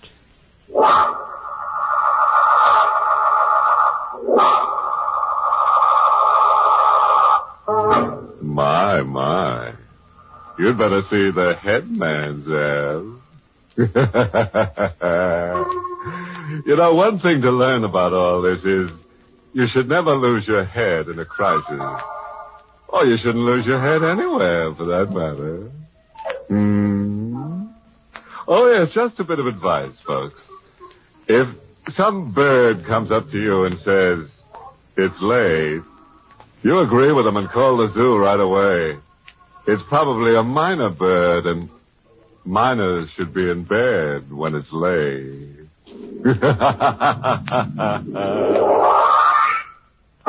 Inner Sanctum came to you through the United States Armed Forces Radio Service, the voice of information and education.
Signal gasoline, the gasoline that does go farther.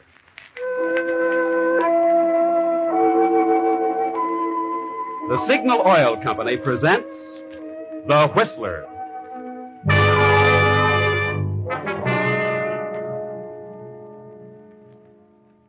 The Signal Oil Company and your neighborhood signal dealer bring you another curious story by The Whistler.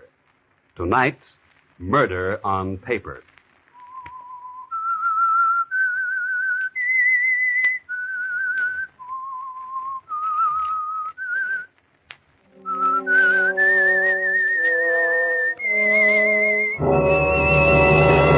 I am the Whistler, and I know many things, for I walk by night.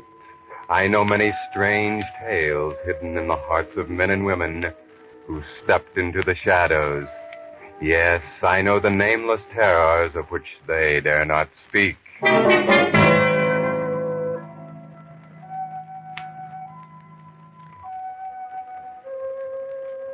Well, to begin with, I'm not telling this story. No. Fred Wallace is telling it. Fred Wallace is a writer of detective stories for pulp magazines. And this is the best story he's ever told. Yes. Go on, Fred. Continue your dictation. You were a writer and a police reporter, and you never held a job very long. Just why was that, Fred? I was a victim of the ponies. I couldn't stay away from the racetracks. I was hitting the 40-year mark, and I was down at Hialeah Park in Florida when I met a gorgeous blonde from California named Lita Martin. Her friend, Vera Durant. This Vera was a widow who was tossing money around and having the time of her life. She wasn't too pretty, not as pretty as Lita, but her husband had left her $500,000. That made up for it. What more can I ask? Am I taking too much time? All the time you want, Wallace. Well, by the time the Hialeah meet was over, Vera and I were married and on our way to her place in Los Angeles. Santa Anita was closed, but Hollywood Park was about to open, and I'd figured on running a stable and a string of ponies. I didn't mention the subject until we'd pulled out of San Bernardino.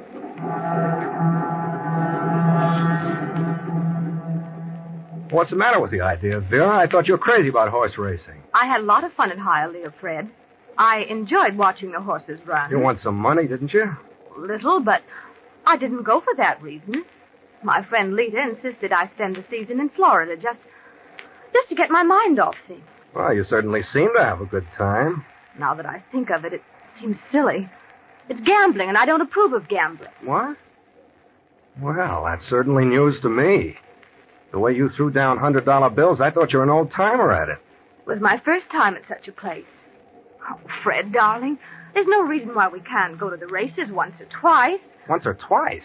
I know you've been able to get by on your gambling, but you're 40 years old. It's time you settle down and accomplish something in a bona fide business. Business? What do I know about business?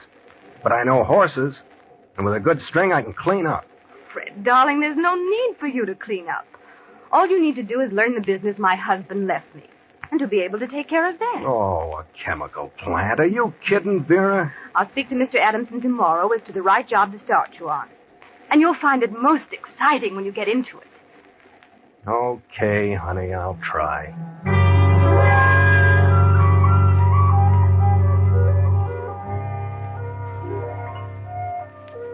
Well, Fred, you weren't exactly conscious of it at the time, but that was when you got the idea for all this. You could pick horses, but you couldn't pick women. Once Vera got home, she was entirely changed, wasn't she, Fred? She was all business and hung on to nickels like they were $20 bills. What a change. But I went to work in the chemical plant at $75 a week and tried my best to like it. I was bored stiff. And finally, I located a bookie and started playing the horses again. One day, I got a bit too deep, and I borrowed some dough from a guy. When I stalled him a little too long, he threatened me. He was a well-known gangster, and I got frightened. I went home during lunch hour to see if I could wangle some extra dough from Vera. But, Vera, honey, $1,000 isn't going to break you. You act like you didn't know where your next meal was coming from. You have a salary of $75 a week, Fred, and a car, and all your living expenses are free. Any sensible person can certainly get along on that. Sensible or not, I need $1,000 now, and I gotta have it. Why? All right. I borrowed that much from a guy to place a little bet, but I picked the wrong guy. He turned out to be a gangster. He's put me on the spot. Oh, don't be so corny on the spot. You won't let me have the money? That's childish nonsense. I'm not kidding. This guy's serious. But do you care? No. You got more money than you can ever use, and what good will it do you? None. You're a cheap little penny pincher. You better go, Fred. Back to the plant. What good is your money? No good. You don't enjoy life, and you never will. Please. What good is a lot of money if you can't use it? You might as well have a bunch of rocks in the bank. You're a stingy, selfish, self-centered tightwad, Vera. Do you hear me? Stingy, selfish, and miserable.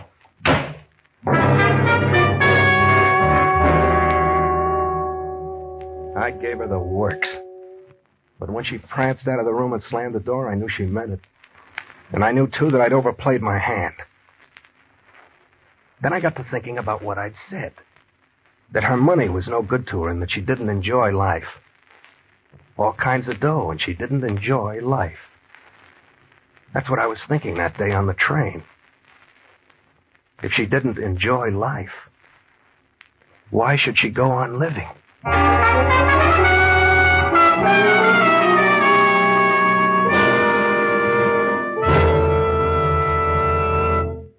With the prologue of tonight's story, Murder on Paper, the Signal Oil Company brings you another of the strange tales by the Whistler. But before we go on with the story, let's consider carbon, that word you hear so often in connection with automobile motors. Well, just what is carbon and what does it do? Well, coal is carbon. So is soot. Some motor oils form the hard kind of carbon in the cylinder head, gradually building up a thick, hard crust that causes knock, loss of motor efficiency, lower gasoline mileage. It can even cause costly repair bills. That's why the solvent refining of Signal 4-Star Motor Oil is doubly important to you at this time when you want your motor to last out the duration and you want all the miles you can get from rationed gasoline. You see, because of solvent refining, which is the latest, most costly process known to oil engineers, Signal 4-Star Motor Oil actually forms less carbon. And it's soft soot-like carbon that tends to blow out with the exhaust gases. Thus, by keeping your motor cleaner, more efficient, solvent-refined Signal 4-Star Motor Oil does two important things. One, aids longer motor life, and two, helps your gasoline go farther. So for your motor's next refill, ask your neighborhood Signal gasoline dealer for your best buy today. Signal 4-Star Motor Oil. And now, back to the Whistler.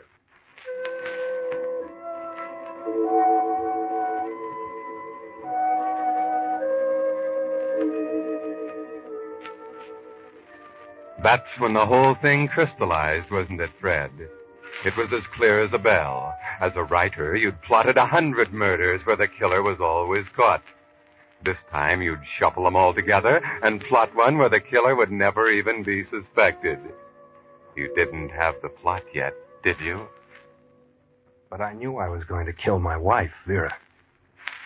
I grabbed my hat and left the house, got into Vera's convertible coupe and started driving. I headed out Sunset toward the beach. I don't know why, except maybe I didn't want to go back to the plant.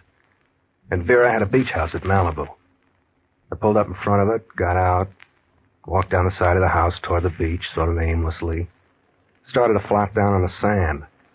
I didn't see Vera's friend, Lita, stretched out on the beach next door. Fred! Fred, hey! What? Oh, hi, Lita. What are you doing down here at this time of day? I don't know, just monkeying around. Oh, yeah? Well, come on over here and sit down, Fred. I won't bite you. Yeah? Okay.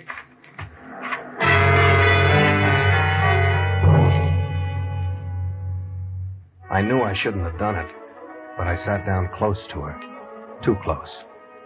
And when a guy gets that close to a gal like Lita Martin, well, it's like sticking your nose over a can of ether. Are you afraid of me, Fred? Afraid? Not in the least. Why? Oh, I don't know. Something's wrong with you. A domestic problem, Fred? No, a business problem. Business? Oh, you're worried as much about the business as you are about the North Pole. I'm going to the races this afternoon. Want to come along? No, I haven't time for that sort of thing. Besides, Vera doesn't approve of it. I got a lot of work to do at the plant, and she'll expect me to make a report to her this evening. Oh, that's good. I'm glad to hear that you're making such an effort to learn the chemical business. But it's certainly a mystery to me. What is? How you ever took up with a girl like Vera in the first place. Vera and I are very happy. You really love Vera? And not just her money? What a thing to say. Of course I love her. What's wrong with Vera? Nothing's wrong with her. She's one of my best friends. But you and Vera are as much alike as night and day. At least you were. You get a kick out of everything, Fred. Vera is such a tightwad that she never enjoys anything, except making money. She's never really enjoyed life. How could she? What? Well, she has everything to make life livable, but she'll never enjoy a minute of it. Yeah. When are you going back to town? What? Oh, I'm going back now. Oh, good. You can take me in. I'll tell the maid I'll go in with you. I'll change in just 3 minutes. You don't mind taking me in, do you, Fred? Why, no. It's a pleasure, Lita. Glad to.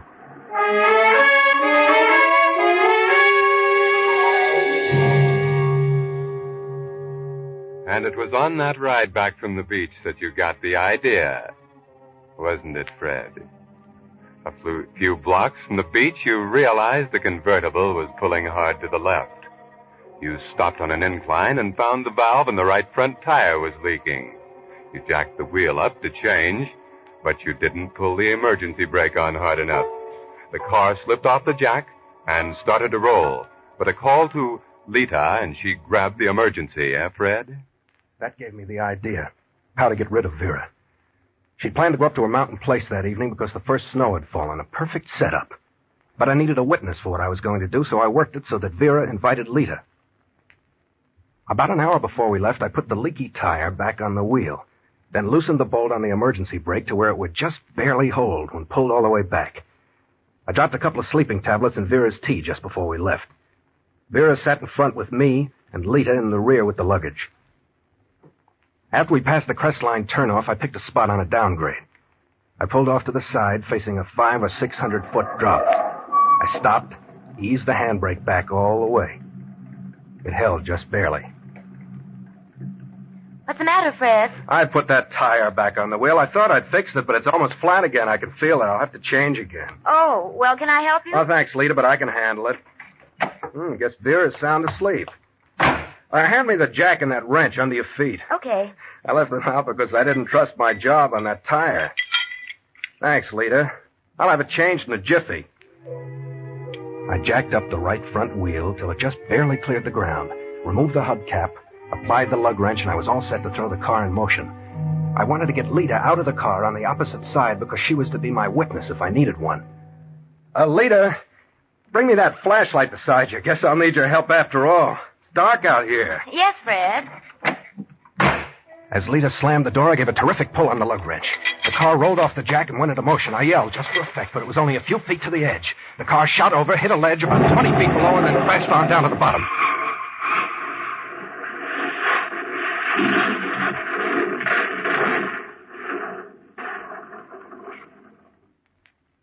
I stood there looking down, acting as though I was paralyzed.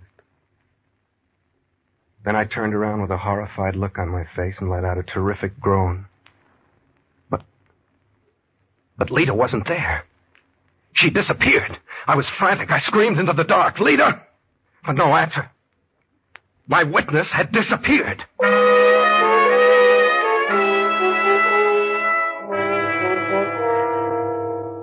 You were terrified, Fred. You stood there trembling in the dark, screaming for Lita, as though she were a mile away. Then it came to you. You grabbed the flashlight and shot it around and down on the ledge below. And there was Lita, on the rocks of the ledge and blood on her face. I knew then how she'd got there. She'd jumped on the left running board to grab the emergency brake and gone over with the car. That's what I hadn't counted on. Lita wasn't supposed to have touched the brake. Only this afternoon she'd pulled it on. Now, when it didn't work, she'd know for sure that it had been tampered with. She could tell them that the accident was no accident. I picked up a rock, started down to the ledge to give her a good bash on the head. But a car pulled up, Fred. Vera, your wife, was dead. But they rushed Lita to San Bernardino. You never left Lita's side for 3 days because your witness was now a good prospect for state's witness. When she came to. But I thanked my lucky stars when she regained consciousness. She knew me, but she couldn't seem to remember just what had happened. I was awful sweet to her. I told her my own private version of the accident. Fred, what happened? Don't you remember, Lita? No. All I can recall is a terrible crash. Nothing more. The tire went flat, and I stopped to change it. I jacked the wheel up and started to remove the lug nuts, and it slipped off the jack and rolled over the cliff. Well, where was I? Vera was asleep in the front seat, and you were sitting in the back seat. You must have been thrown clear when the car hit the ledge. Or maybe when you saw the car rolling, you tried to jump out. Perhaps that's what saved you. Poor Vera. She didn't have a chance, did she? No. What do you mean? Well, didn't you say she was asleep? Did I say that? Well, yes. That's right, she was. Well, at least she didn't suffer. She probably never knew what happened. Lita, you can't remember a thing about what happened? No, I can't seem to remember just what it was all about. It's all very hazy. But did the doctor tell you? Tell me what? Well, he said my loss of memory was only temporary. At least he hoped so, and maybe in time, he didn't say how long, but that in time everything will clear up. In a way, I hope that won't happen. Why? I'd rather not know any more about it than I do. For your own sake, I hope. I hope you never remember about it. It was too gruesome. Lita? Yes, Fred? Look, it was all my fault, darling. It was pure negligence on my part. I should have put a rock under one of the wheels. There's nothing that can be done about poor Vera now. But you're going to be all right. And I want you to know that I'll do all in my power to make up for it. It's my duty. It's the least I can do. What are you getting at, Fred? It'll be my duty from now on to take care of you, Lita. Vera would want it that way, I'm sure. Fred, I don't understand. Later on, we can be married, and I'll always stay right by your side. After all, you and I always thought a great deal of each other, didn't we? Are you trying to say that I'm paralyzed or something? No, darling, not that, but haven't you looked in a mirror? My face. Lita, as soon as you're out of here, I'll spend every dollar Vera left me. I'll have the best plastic surgeons in the country, and you'll be just as beautiful as ever. Fred,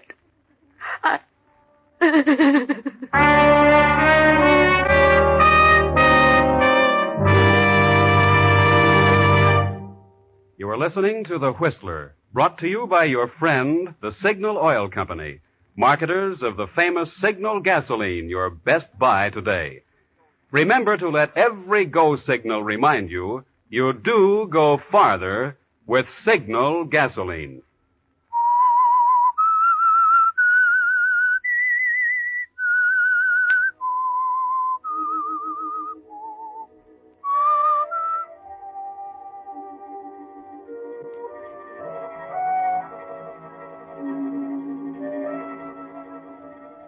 Well, everything Vera had was left to you, wasn't it, Fred?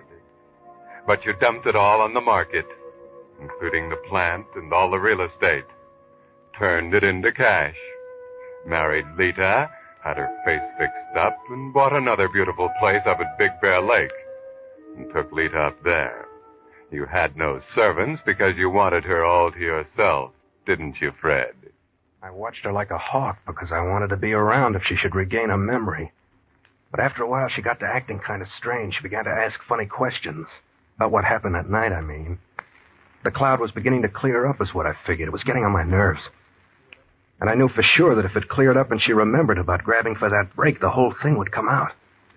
She'd know that I'd killed Vera. Then one afternoon... Fred, I've just had another one of those terrible dreams.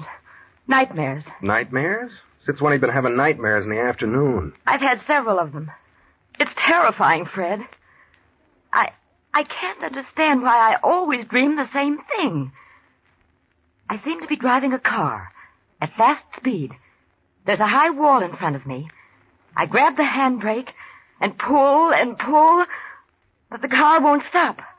And just as I'm about to crash, I wake up in a cold sweat. Are you dreaming? Or is it just your imagination? Well, why do you say that? If you've got something on your mind, why don't you say it? I don't know what you mean, Fred. I didn't mean to upset you. I'm not upset. Oh, I forgot to tell you, dear. There was a man here to see you this afternoon. Said he'd drop by later. Yeah, what man? He said his name was Jenkins. He owns the garage in the village. Jenkins? What about him? Well, it was something about your brakes. I think he said your brakes were loose. He said he'd come by later. Brakes? I don't know what he's talking about. I've never had my car in his garage. The only connection I had with him was when he hauled that wrecked convertible up the... What's the matter, Fred? There's nothing. Maybe I'd better run down to the village and see Jenkins. Why? How do I know until I get there?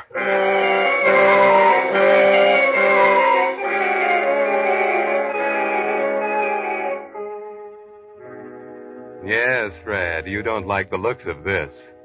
Rush down to the garage at the village and see Jenkins. See what he's told Lita. See what he's found out. Oh, yes, Mr. Wallace. Well, I got a little bill here for $18 that I can't overlook. Then I had something I wanted to tell you about the Chrysler convertible, the one that went over the cliff. What about it? Well, you know I hauled it up the hill and took it to my shop. I've looked it over, and it can be fixed up. I told you I didn't want it fixed up. Junk it. Junk it? Well, then you'll have to sign this pink slip over to me. I'll sign it, give it here. But I want it junked. Yes, sir, but I can only get $100 for it as junk. All right, junk it, and you keep what you get for your trouble. I don't want anything. There you are. Huh. But what I wanted to tell you was... Yes? I know why it rolled over the cliff. Why? The emergency brake wouldn't hold. I know that. And that's something I can't understand. Handle pulls all the way back to the last notch, and the brake lining barely touches the brake drum. I can't understand that. I can. The brake lining was worn. It was loose. The brake was loose, but the lining wasn't worn. What? Well, it couldn't have been. I relined all the brakes for your dead wife last summer, and I cinched up the emergency to where it had worked when pulled only halfway back. Well, that's what this $18 bill's for. Well, then the bolt on the brake must have worked loose. No. I checked on that. The nut was screwed clear to the end of the bolt, but it still had a cotter key in it. I've never made a mistake like that in my life. Well, then how would it get loose? I don't know. Unless somebody loosened it on purpose. Maybe somebody had it in for you. It's the only thing I could think of. As I was telling your wife on the phone... What? I said as I was telling your wife. Talk to my wife about this? Well, yes. Didn't she tell you I called? How much did you tell her? Well, I tried to explain about the You brake. had no right to talk to my wife about such things. But I just thought you ought to know. Yes, of course. I just meant that you shouldn't have bothered my wife about it. She's been very nervous since the accident. I try not to mention it to her. Oh. Well, I'm sorry. It's all right, only we're both trying to forget the whole thing. Sure, Mr. Wallace. So just send me a bill and I'll mail a check and just forget about this. Sure. I'll get the bill for you in just a minute. Never mind, I have to hurry. I have to get home right away.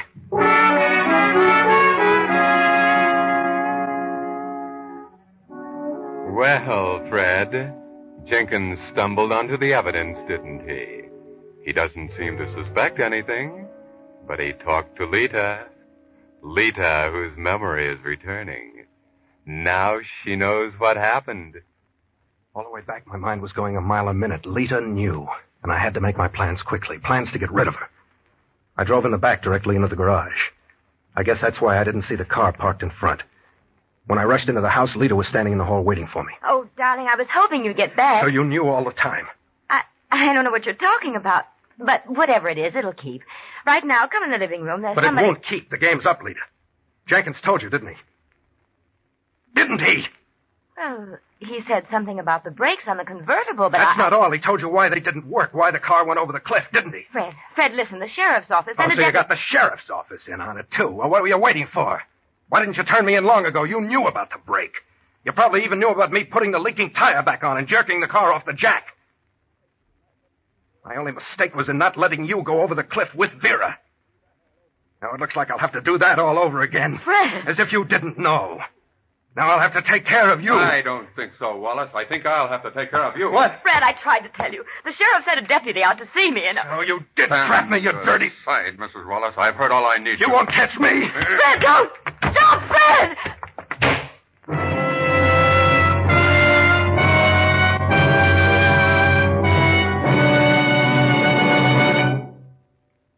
The Whistler will bring you the rest of the strange story in just a moment. Meantime, Signal Oil Company wants to pass along this important War Production Board warning about the shortage of auto batteries. Due to increased military requirements, WPB announces 40% fewer new batteries will be produced for civilian cars during January, February, March. You know what that means. More and more cars that need new batteries will have to make the old one do. So play safe. Keep your present battery working for you as long as you can by seeing that it gets the regular attention it needs. That means stopping at your neighborhood Signal gasoline dealer every 2 weeks for his complete battery checkup. He'll add distilled water to restore the safe level and remove destructive corrosion from the terminals. If your battery seems run down, his hydrometer test shows whether it needs recharging. And your Signal dealer is equipped to give you a quick, thorough recharge job. All this is part of your Signal Complete Go Farther service. Every car needs it more than ever today. See that your car gets it by stopping at least every 2 weeks at your neighborhood Signal gasoline dealer. And now, back to The Whistler.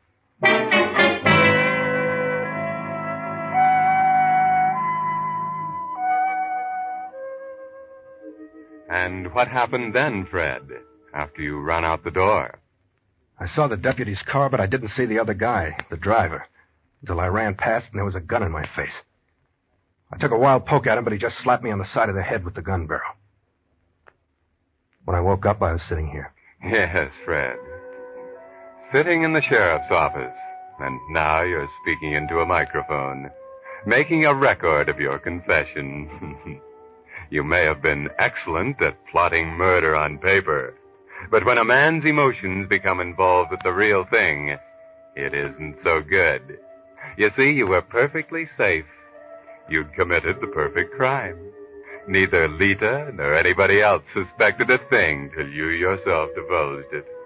And the sheriff's deputy has just told you that all he came by your place for was to return Vera's purse, which a couple of Boy Scouts had found in the brush where the accident had occurred. Yes, it was just nerves, Fred. Nerves. That's all. Well, guess that'll be my last murder plot for a long while. Yes, Fred. I can assure you that the gentleman at San Quentin will see to that.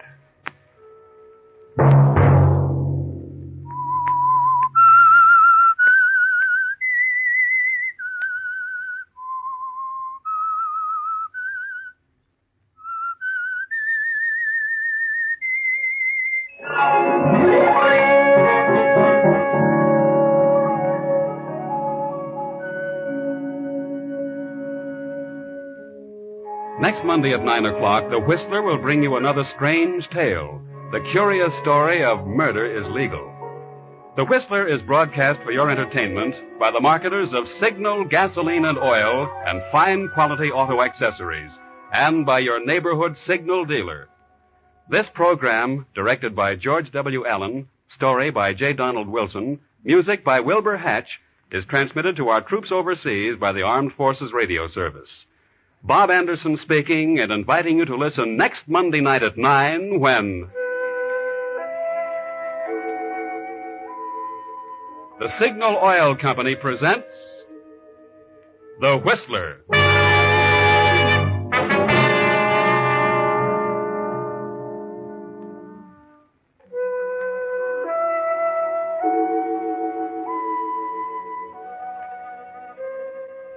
This is CBS, the Columbia Broadcasting System.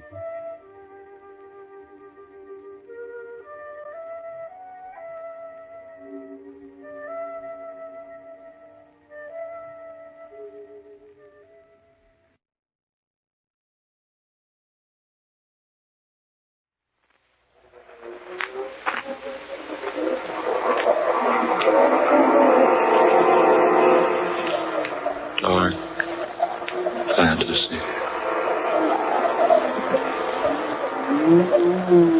I am the master of the headless dead.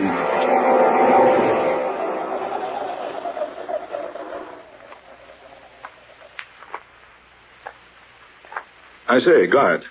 Just call me Swiss, sir. Spelled with an E at the end. Yes, of course. You reminded me before. What were you about to say, sir?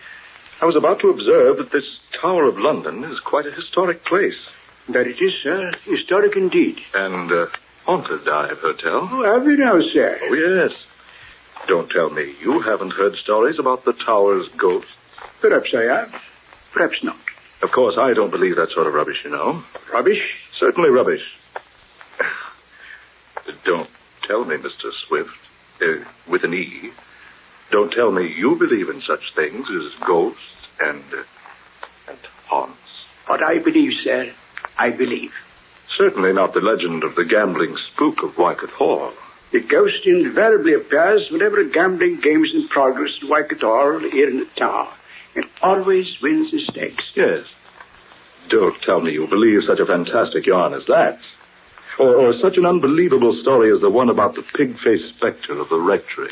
I imagine Brother Randolph would tell you there's nothing fantastic about the story at all. Brother Randolph? Yes, sir. He's the overseer of the rectory. He's seen the spectre many times. No, he's probably just superstitious. Father too. Randolph says the thing is always dressed in a long black cloak. Has the body of a human, but the face is that of some grotesque and repulsive animal. It sounds like an old wives' tale. Now, mind you, sir, I'm not trying to convince you about such things. That's the entrance to the choir loft, the chapel over there. Chapel. Didn't know there was one in here. It's the chapel of St. Peter Adventira. Is it possible for me to go in there? Begging your pardon, sir, that's what the climb up the stairs was for. We always like to show visitors the choir loft, the chapel. Well, then, let's have a gander at the place, shall we? Yes, indeed, sir. Yeah, the key. You always keep this locked. More habit than anything else. Nobody ever climbs those steps unless they're showing them through the tower.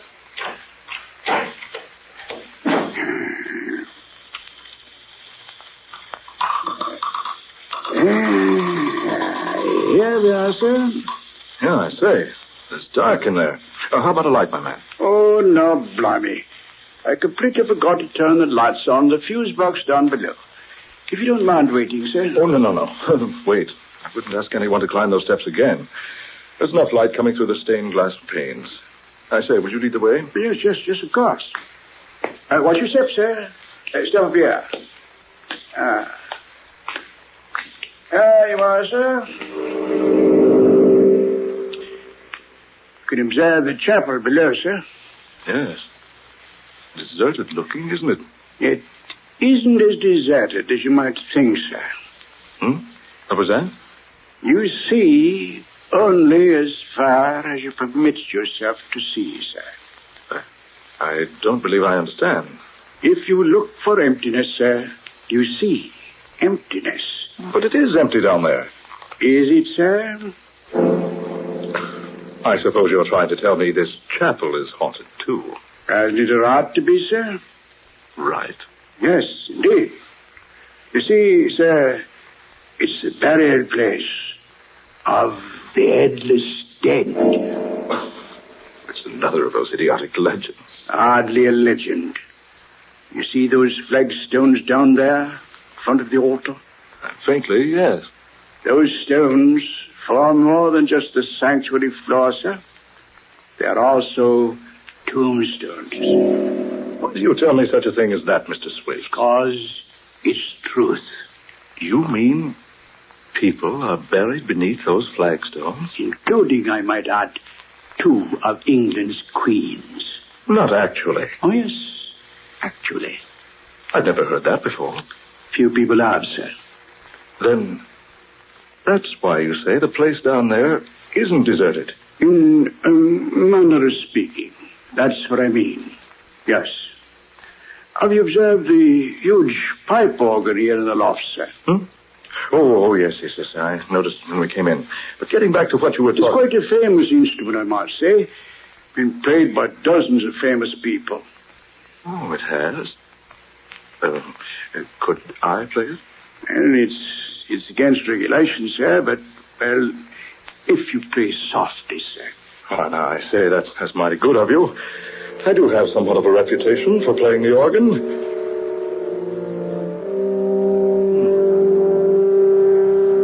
You play well, sir. Quite well. Thank you. A rather old instrument, isn't it? Beautiful tone, though. Beautiful. Et verbum erat in principio. What's that? Agirat in principio apud verbum. Keep playing, sir. Keep playing. What? Quickly, sir, before it's too late. Play.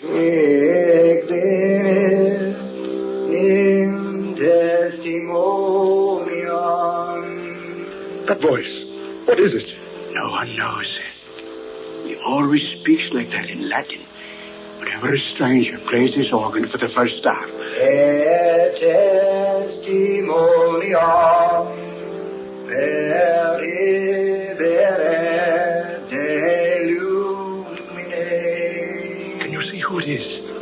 one has ever seen who it is.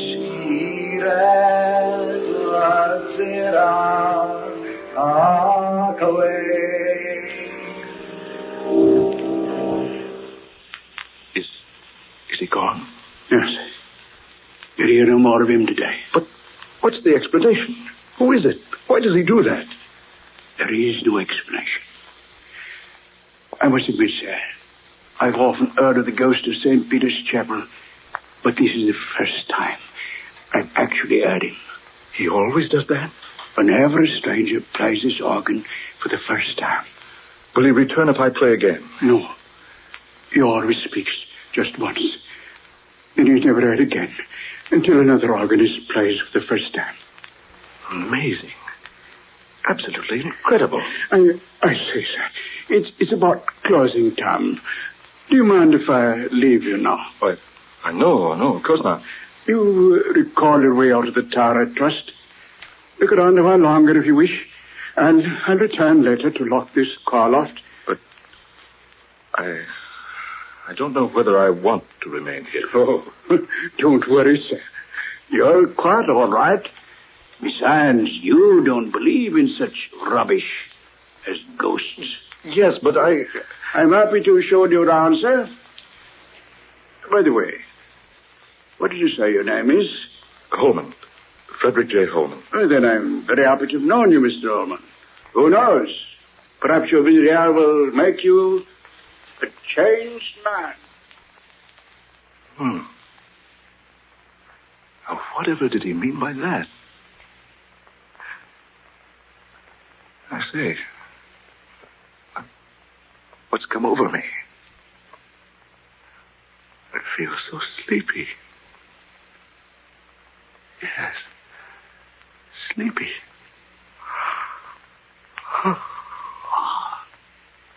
I'd best sit here in this pew.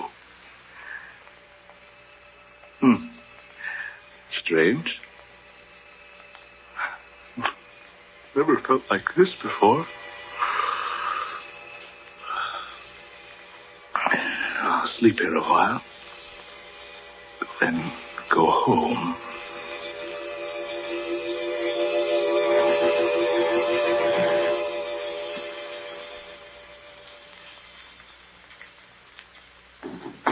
Huh? What's that? Went to sleep. Oh, I remember now. I slept here in this chapel pew. I say, the door's closed now. Mr. Swift evidently returned, locked me in. That's strange. Why didn't he awaken me? What's that? No. It can't be. Those stones at the foot of the altar. They're being pushed up by someone underneath. Hands. And arms. Long, bony arms. Pushing up the flagstones. And over to the right. Two ghostly figures. Rising out of the tombs in the floor. No, it's not possible. It can't be. Figures. Dozens of them now. Leaving their tombs. Forming a procession down the middle aisle of the chapel. And each of them is headless. And carrying his head before him in his hands. Look at them. Marching. In a slow procession down the center aisle. Marching. Marching. Marching. Marching. On soundless feet. That man in front. The one in ancient armor. He seems to be the leader of those fantastic creatures. Oh, is this a dream? Is this a nightmare? No. It is not a dream. How did you get up here? Just a moment ago, you were down below, leading the procession. It is not our custom to hold our rights while an intruder is present. But I was locked in here. I didn't intend to be here. Now that you are here, you must make the most of it. What do you mean? You are now as one of us. It was you who prayed when I played the organ earlier today. Yes. I always pray when a stranger sits at the console. You see, it was I who first played this organ when it was installed. Don't you think I play well? But why do you return when others play? Because no one could ever play it as well as I. Therefore, I pray for them. You're dead. And yet...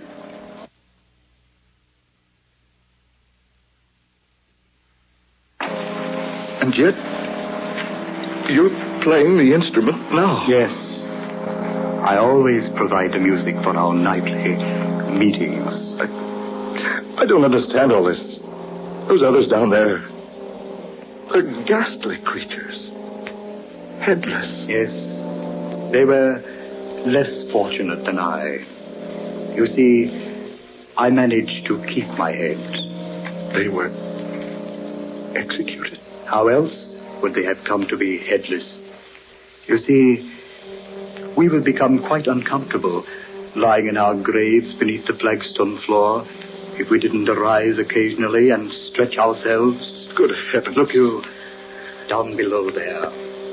Will it amaze you for me to tell you that in that procession are some of history's most famous people? Surely this isn't happening. Indeed.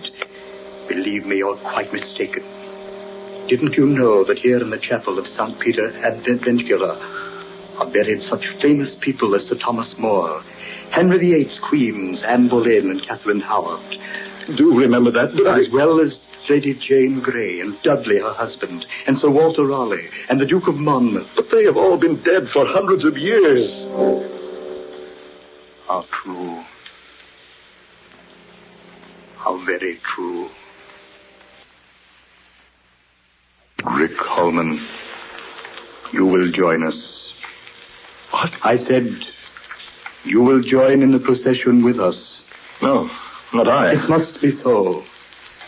No one can look upon the procession of the headless dead unless he joins them to save himself. Save myself? What do you mean? You will discover what I mean if you refuse to take part in the ceremony. But not now. Not tonight. Perhaps later. Yes, some other time. It will be more satisfactory for you to join us tonight. I can't tonight. Can't we make it some other night? Honestly, I fell asleep here. It's later than I thought. It's exactly midnight. I must return home. My family will be frantic. I'll tell you what I'll do. I'll return to join you tomorrow at midnight. What? Tomorrow at midnight. You will return to join in the procession. Yes. Yes, that's fine. You can count on it. Raise your right hand. My right hand? Yes, raise it. Now, repeat after me. I solemnly swear. I solemnly swear. By the souls of the sacred dead. By the souls of the sacred dead. To return to this chapel tomorrow at midnight. To return to this chapel tomorrow at midnight. So help me, heaven. So help me, heaven. Now, you may go. Yes, but the door to the choir loft is locked. It is locked. But you will have no trouble going out through it. And remember, Frederick Holman, tomorrow night at midnight.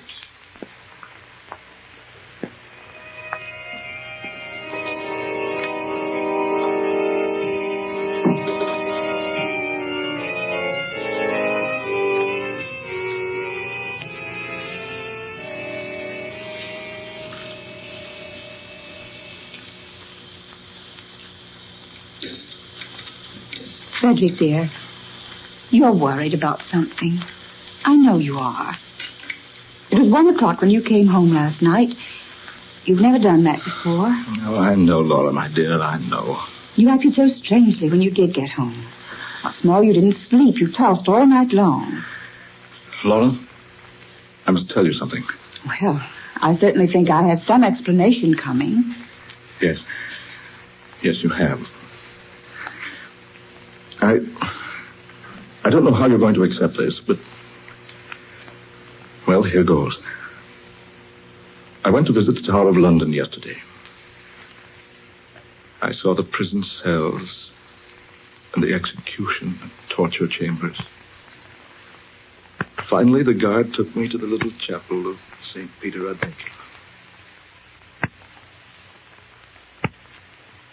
So I promised to return to the chapel tonight at midnight. They permitted me to leave the chapel. Frederick, surely you were dreaming. No, I'm sure it was no dream. It was all too realistic.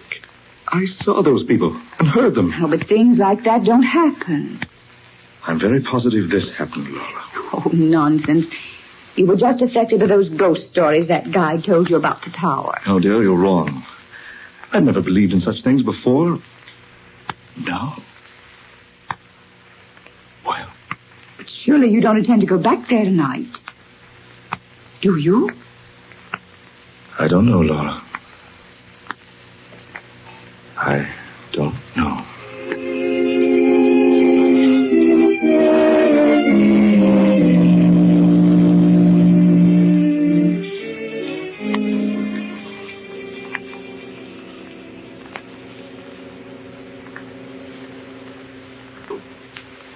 Hello. Hello, Laura. I say, Laura, are you there? Laura. Oh, I'm sorry, dear. I thought for a moment we'd been disconnected. Yes, I can hear you now. And what I called for, dear, was to say I'm dining at the club tonight. Yes, old Simon Joster is off to the Orient. We're having a dinner for him. Yes, I'll be home early. Huh? What's that? No, Laura.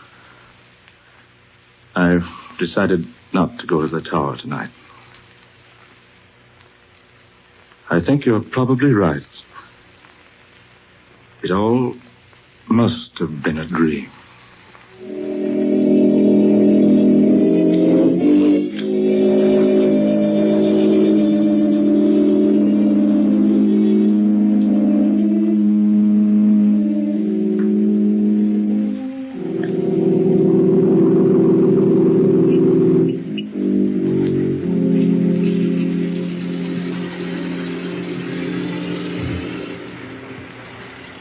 Good evening, Mr. Holman. Your car, sir. Oh, thank you, Henry.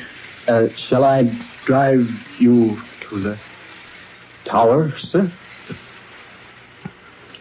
Tower? But, of course not, Henry. Drive me straight home. Whatever made you think I'd want to go to the tower at this time of night? I don't rightly know, sir. Begging your pardon, Mr. Holman, I don't know what made me ask you that. Really, I don't. Don't drive me home, Henry. Yes, sir. Oh, by the way, what time do you have, Henry? It's just a minute or two before midnight, sir. Oh, very well. Take me home at once.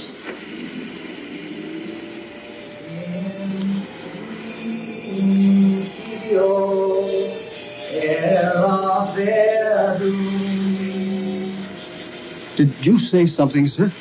Did you hear something, Henry? Hear something, sir?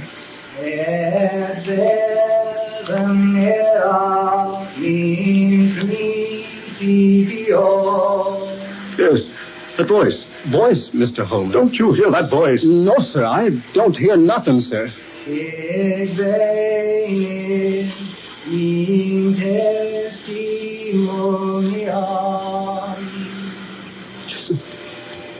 It's him. Listen to him. You must be tired, sir. There's nobody. That voice. Really, sir. Don't tell me you haven't heard of the gambling spook of Waikato.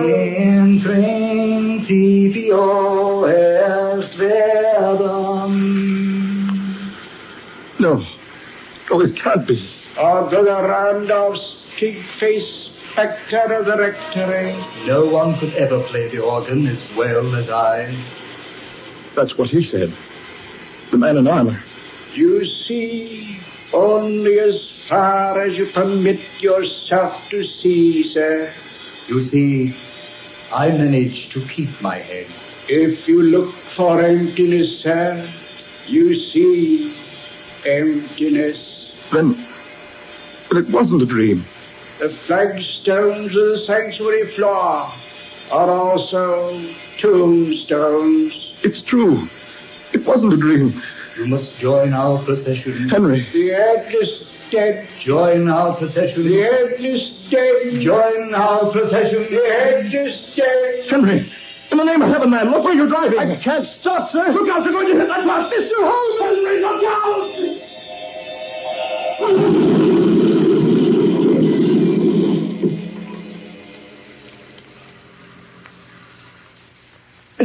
Mr. Holmes.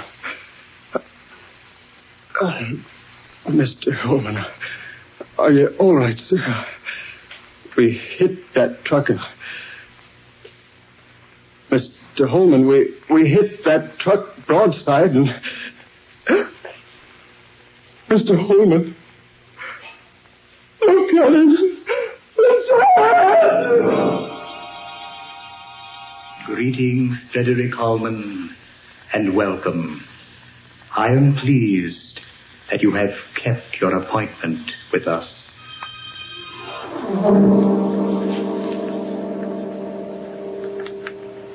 You have heard The Headless Dead, tonight's original tale of dark fantasy by Scott Bishop. Ben Morris played Frederick Holman, Eleanor Naylor Corrin was Mrs. Holman, Fred Wayne was Swift, Garland Moss was the leader of The Headless Dead, and Murillo Schofield was heard as the chauffeur. Next Friday night at this same time, we'll bring you a strange and weird tale of the unusual. Death is a savage deity, based upon Scott Bishop's novel of the same name.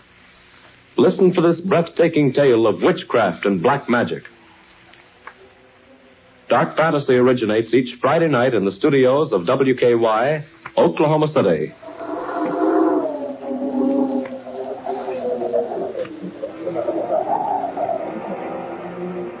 This is the National Broadcasting Company.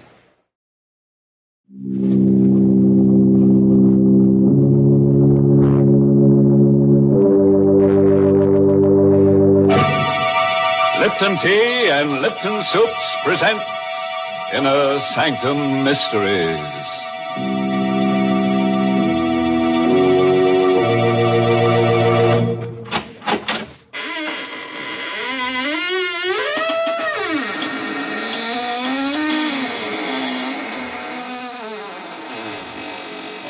Good evening, friends of the Inner Sanctum. When you heard the sound of the squeaking door, it was exactly 30 seconds past the hour for murder. But don't worry. We won't keep you waiting much longer. Even as I talk to you now, our hero and his victim are standing beside me, wishing I'd dispense with formalities so they can get to more enjoyable pursuits, like murder. Now, isn't it funny, Mr. Host? I feel the same way in hot weather. You mean the heat makes you feel murderous? Now, this doesn't sound like our Mary. Please don't misunderstand me, Mr. Host.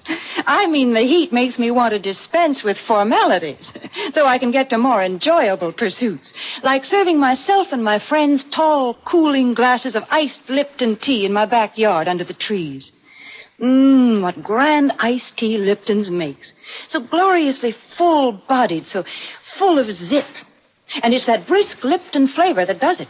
A flavor that's never flat, but always spirited and satisfying. You see, brisk is the word the tea experts themselves use to describe the livelier freshness of Lipton's. And those same tea experts agree that in iced teas, brisk flavor is extra important.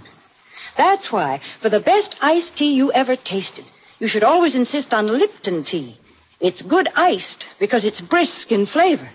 So keep a frosty pitcher of iced Lipton tea always on hand. Thank you for those cooling thoughts, Mary. Now into our sizzling thriller, 8 Steps to Murder, written especially for Inner Sanctum by Emil Teppelman. This is the chronicle of a carefully calculated crime. A crime so twisted and subtle that it had to be blueprinted in advance. As Barry Kroger, in the role of Mark Durfee, the newspaper columnist, tells his story, we shall watch this crime develop, step by step. 8 Steps to Murder. When I decided to kill Basil Archer, I went about it like an architect, laying out the plans for a complicated building project. Only a fool leaves the details of such an undertaking to chance. I calculated every risk. I weighed every possibility of failure. I blueprinted each of the 8 necessary steps I had to take. My first step was to get a suitable weapon. I went on Monday morning to the office of a pawnbroker I knew on 48th Street. Good morning, my friend. How are you, Mr. Krug? Come in, Mr. Duffy. Thank you. You know what I want? Indeed, yes. I have it here, exactly what you need. It's fully loaded. You can spin the barrel and see for yourself. Mm-hmm. Nice revolver. Looks a little awkward. Well, you said you wanted it with a silencer attached. Yes. How much for this, Mr. Krug? $250. What? That is the price, Mr. Duffy. You know, it's against the law to sell these. Well, yes, but $250. You will pay it, Mr. Duffy. Well, all right. You know what I want this gun for. But naturally. You know I'm planning to kill someone with it. But naturally. Otherwise, would you want a silencer on it? You wouldn't be above a little honest blackmail, would you, Mr. Krug? Please, do not point that gun at me. It is loaded. I know that. What are you going to do? I regret this, Mr. Krug. I'm going to have to kill you. No, I swear to you. Save it. You'll be sorry for this. You will make a mistake. You will make a slip. There'll be no mistake. There will. You cannot think of everything. I have thought of everything. This is the first thing. Oh! You cannot think of everything. I left Krug's body where it lay and put the silenced revolver in my inside pocket and stepped out into the air. I stopped still. The rain suddenly coming down in buckets. I hadn't counted on it starting to rain. My alibi for Krug's killing was carefully planned. Everybody at my hotel thought I was still in my room, sleeping off a binge. But carefully staged a drinking spree last night. But if my clothes were wet, they'd know I'd been out this morning. You cannot think of everything. You cannot think of everything. I hurried back to my hotel, walking in the rain. It was too dangerous to take a cab. I sneaked in the service entrance, the way I'd come out, and walked up the one flight of stairs. As soon as I got in my room, I took off my clothes, dropped them all in the bathtub, and started the shower going. And then I went to bed.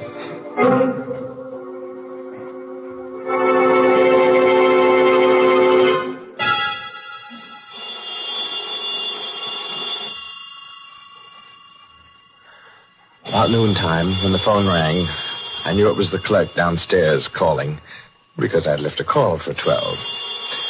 I let the phone ring. That was step number 2.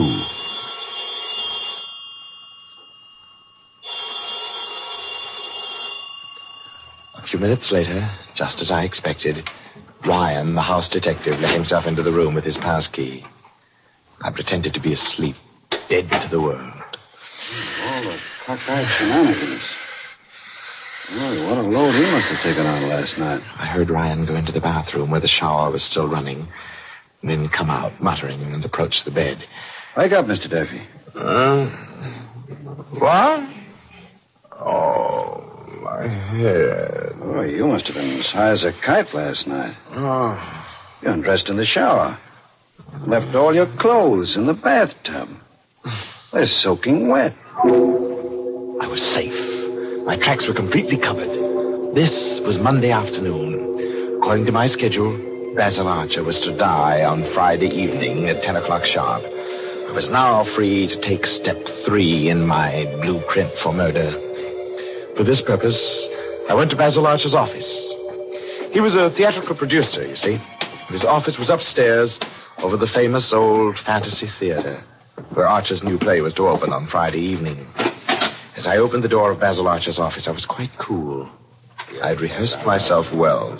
Basil was seated at his desk talking to Gregory Sutherland, the young and handsome author of the new play. Hello there, Mark. Glad to see you. Hi, Basil. Just dropped in to get a line on the new play. You know Greg Sutherland, the author? Sure. Greg, this is Mark Durfee. We've met. I tell you, Mark, Storm Over the Highlands is going to be the biggest hit of the season. Greg's written a fine play. I'm glad to hear that, Basil. Ought to go over big, especially with your wife doing the lead. Nina's a great actress. Confidentially, that's one of the reasons why I'm doing Storm Over the Highlands. It's just suited for Nina. Nina will be wonderful. Oh, I guess she likes working with you, Mr. Sutherland. It's always a good idea for the author and the star of a play to work together. Oh? Have you and Nina been working together, Greg? Well, yes, Mr. Archer. We sort of thought if we could exchange ideas. I never saw two people put their heart and soul into a job like Nina and Sutherland here. They spend every minute they can together. Now, look here, Durfee, I don't like the way you said that. Oh, I'm sorry, Sutherland. You know I didn't mean anything. It's only what people are saying, seeing you both together so much. What's this all about, Mark? This is the first I've heard of anything. Oh, forget it, Basil. Oh, by the way, here's a package. I want to give it to Nina on opening night. I wonder if you put it in your safe for me till Friday. Oh, sure, if you want me to. I'll put it here, on the bottom shelf, next to the payroll money. Come in Friday evening during the first intermission, and I'll get it out for you. Fine. Are those all packages of money on the bottom shelf? Yes, over 100,000 in there. Receipts from my other shows. There you are, Mark. All safely locked up. What kind of a present is it? I'd rather keep that a secret till Friday.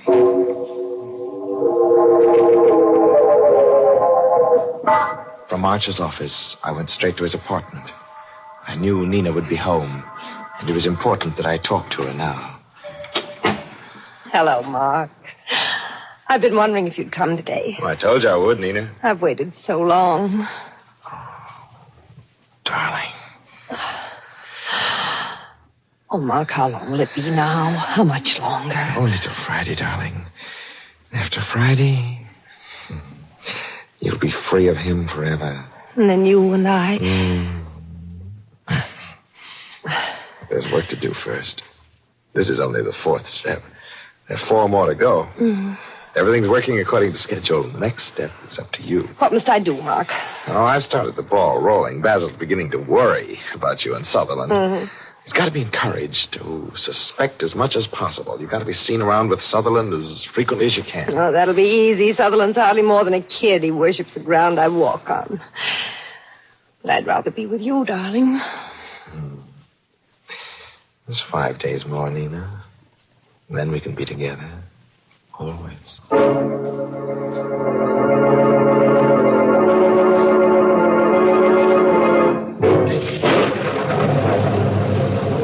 Outside Nina's house, I stopped for a moment with a queer sensation in the pit of my stomach. It was raining again. It reminded me of Mr. Krug. You can't think of everything.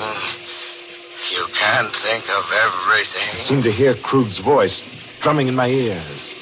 Drumming. You'll make a mistake, Mark Durfee. You'll make a mistake. I won't, you old fool. I won't. You'll make a mistake.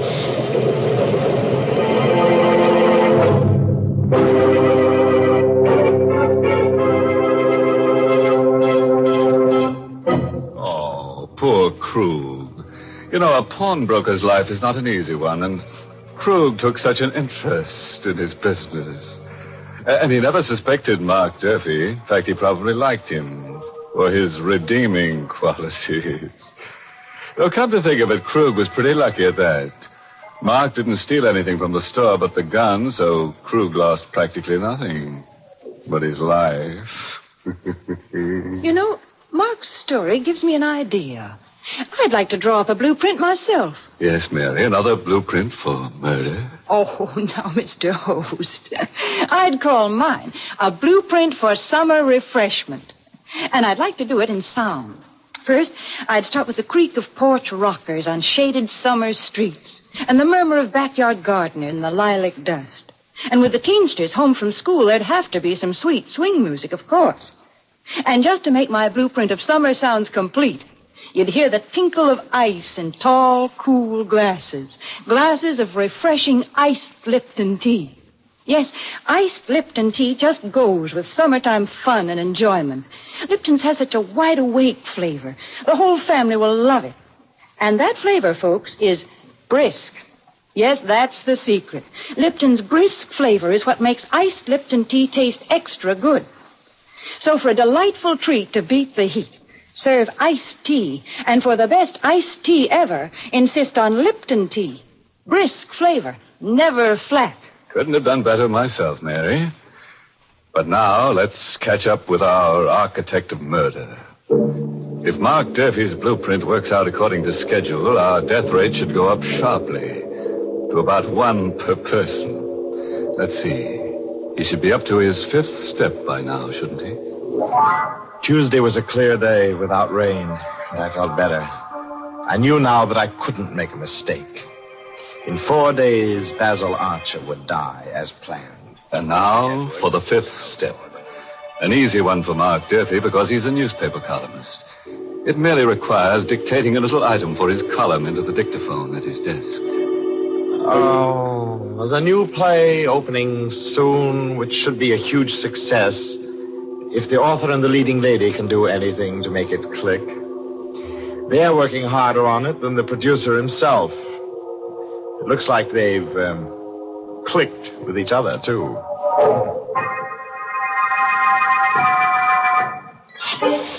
And now, the 6th step. 8 steps to murder, and this is number 6. Just a couple of telephone calls to set the 6th step in motion. Hello? Hello, Nina. Did you see the paper this morning? Mark, darling, it was perfect. I've had a half-dozen phone calls. Everybody knows you met Sutherland and me. Oh, good. Basil saw it, too, at breakfast this morning. You did? How did he like it? Oh, he just looked glum. I don't think he believes it. Well, all right. Now, here's what I want you to do.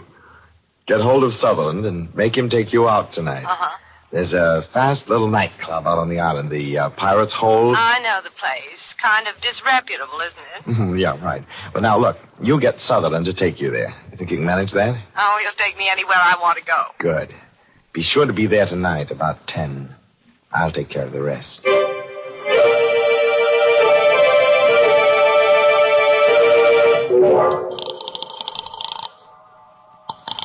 Basil Archer speaking. Oh, hello, Basil. How are you? Mark Durfee. Now, look here, Now, Mark. look, wait. Take it easy, Basil. I know you want to bore me out about that piece in the column. I thought you were a friend of mine. Oh, look, Basil, that's why I printed that piece. I don't like what's going on. Just what do you mean? If Nina feels like working with the author of the play, she Sure, that's all right. But look, why keep things secret? What do you mean by that? Well, you ask Sutherland if he has any plans for tonight. I know what plans he has for tonight. He's going to stay home and work on some lines in the last scene. Oh, is that so? What are you hinting at, Mark? I'm hinting that you take a run out to the Pirate's Hold. You know where it is? Out on the island? And you'll see how hard Sutherland will be working on the last scene.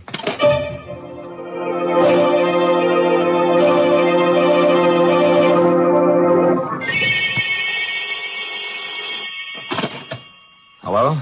Mark, this is Nina. Oh, where are you? I'm calling from the Pirate's Hold. Basil was just here. Oh, good. Did he find you with Sutherland? Well, naturally, I did just what you told me to. Fine. Everything is set for tomorrow. You're sure everything will be all right? Oh, yes, quite sure. Now, this is what I want you to do tomorrow. Just before the show opens, you'll take sick. Oh. Basil will have to put in an understudy for you. Yes, I can do that all right. Then you'll dismiss the servant. Yes. Now, remember this clearly, Nina. You're going to be my alibi for the hour between 9 and 10. Understand? I understand, Mark. I'll be over at 9. But I'll leave a few minutes later by the back way. Only you'll swear that I stayed till a few minutes after 10. Is that clear? Yes, Mark. And good luck.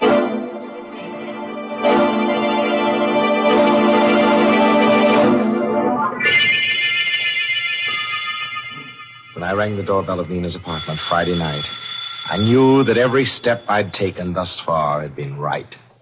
I couldn't fail.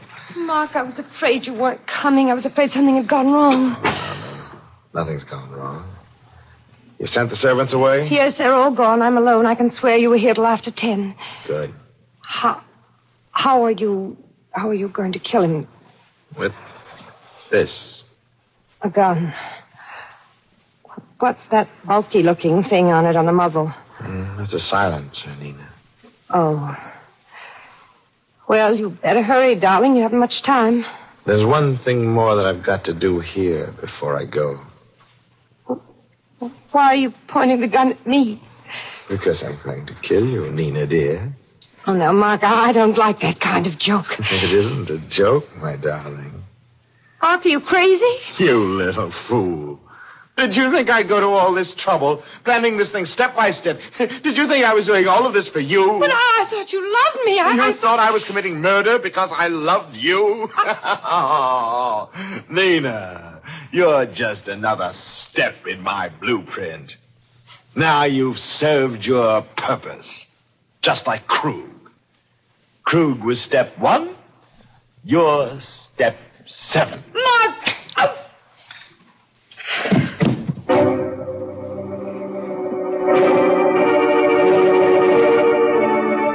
I made sure Nina was dead, and then I hurried out and went to Basil Archer's office.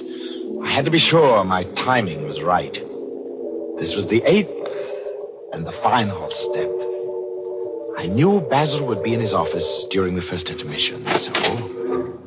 Hello, Basil. Oh, it's you, Mark. Come in. I want to talk to you. What about, Basil? Mark, what's going on between Sutherland and Nina? Oh, no, Basil, you're not a fool. I can't believe it. Well, look, if you want proof, suppose you get that package out of the safe, the one I left with you. The package? What's that got to do? You get it, and I'll show you. Well, all right.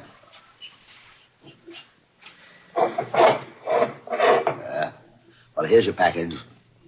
Now, what do you want to show me? Still got all that cash in the safe, huh? You know I always have it here. Yes, I know. Say, what are you doing with that revolver? Look, Basil. Look into the muzzle. What the devil? That's just right. Oh! I opened the package Basil had given me. It was only an empty box, nothing in it, but there was something here I could put into it now. I stepped across Basil's body, knelt before the open safe, and took out the neatly tied bundles of money and put them into the empty box. $100,000. It was well worth the months of planning and the careful blueprinting. I was a rich man. Now I was ready for the finale, the last bit of routine business which would finish the whole thing off properly. Picked up the phone and dialed police headquarters. It wouldn't be too difficult to imitate Basil Archer's voice over the telephone. I'd rehearsed that, too. Yes, headquarters. Hello. This is Basil Archer speaking. I've just killed my wife. What's that? My wife and Sutherland, they were planning to run away together. They stole all the money from my safe and were going away. So I killed her. And now I'm going to kill myself, too. Now, wait, Mr. Archer. Now, wait a minute. Don't do anything I rash. softly replaced Just stay there till we send a radio. Now, everything was set. Carefully, I placed the revolver in Basil's cold hand. I'd left no prints on it because I was wearing gloves. I picked up the package and walked out into the hall. But in the hall, I stopped short. Someone had just come into the building downstairs. I peered down and I saw Gregory Sutherland coming up. Mr. Archer, are you up there? You better hurry. The second act has started. Sutherland was coming up the stairs. I couldn't get out, but I wasn't trapped. Oh, no. There was a porter's closet down the hall. I tiptoed over to it and slipped inside just as Sutherland got to the landing. Mr. Archer, are you in there? Sutherland was in Basil's office now. He'd be finding the body. This was my chance to sneak out. I opened the closet door. Come on, Kitty. Archer's office is one flight up. If we can make it in time. The guy said he was going to kill himself. The police had come in answer to my telephone call. Now I couldn't get out. There'd be a crowd outside and I'd be seen leaving. I had to stay in the building. Still, I wasn't trapped. I knew just what to do. Instead of leaving the building, I would walk out of the closet and into Basil's office right after the police. They'd think I'd just arrived. I stepped out of the porter's closet. I started for the door of Basil's office. Then, suddenly, I got a sick, weak feeling in the pit of my stomach. I stopped stock still. I'd almost walked into my death. It was raining outside. Suppose I walked in there with my clothes all dry, claiming that I'd just come in from the street. They'd know that I'd been hiding in the building all the time. The rain, that rain, it almost tricked me again. You can't think of everything. You'll make a mistake. You can't think I can, you old fool. I'll show you. I hurried back into the porter's closet. I knew how to beat this, too. I turned on the faucet in the sink. Splashed and drenched myself from head to foot. Well, now, I looked as if I'd just come in out of the rain. I stepped out of the closet, went down the hall, and entered Basil Archer's office, dripping wet. The two policemen were standing over Basil's body with Gregory Sutherland. They all looked up as I came in. Oh, hello, Mr. Durfee. Sorry about this. It's your friend, Basil Archer. Committed suicide. Oh, no. Oh, it's impossible, Sergeant Moran. Basil wouldn't do a thing like that. Why, who found him? I did, Mr. Durfee. I came to call him for the second act. Oh, this is terrible. It's like an open and shut case. Killed his wife, then came here and knocked himself off. Oh. And what's more, Mr. Sutherland? Yes? Before he knocked himself off, he phoned headquarters and said you'd stolen money from his safe. Well, that's a lie. Wait a minute. Sergeant. Mr. Durfee. Yes, Sutherland. How did you get yourself all wet like that? Oh, well, you try not getting wet in that rain. Rain? What's rain, Mr. Durfee? Suddenly I went clammy all over. I saw that none of them was wet. Their clothes were all dry. But how could that be? They'd just come in out of the rain. What rain, Mr. Durfee? Well, you can hear it, can't you? It's pouring rain. Just listen to that thunder. Thunder? Rain? Good heavens, that's the funniest thing I've ever heard. Don't you see, Sergeant, he's been in the building all the time, trying to make us think he just came in and he got himself all wet for nothing. Sergeant, I bet you $1 he murdered Archer. You're crazy. Well, it's pouring outside. You can hear it yourself. But just listen to that rain beating down. The thunder. You poor sap. That isn't rain you hear. It's my play next door. Storm Over the Highlands. Remember? And those are the sound effects in the second act.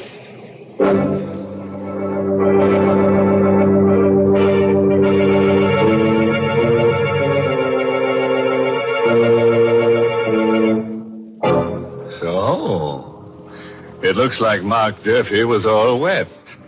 In fact, he got himself so soaking wet, he practically liquidated himself. But cheer up, I'm sure he won't spend more than 6 months in jail. And that wouldn't be so bad, would it? If they weren't going to execute him afterward. Poor Mark. If only someone had told him. Told him what, Mary? Well, look, Mark took 8 steps to get in the cooler when you really only have to take 1 step to get cool. Sure, just step down to the grocer's and get a large economical package of brisk Lipton tea. Then keep a pitcher of iced Lipton tea always on hand and help yourself to its cooling refreshment off and on throughout the day. That's all there is to it.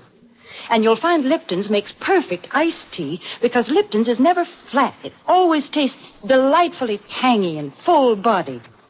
That's why this summer, when you want iced tea, you should be sure to use the tea with the brisk flavor. Ask your grocer tomorrow for Lipton's.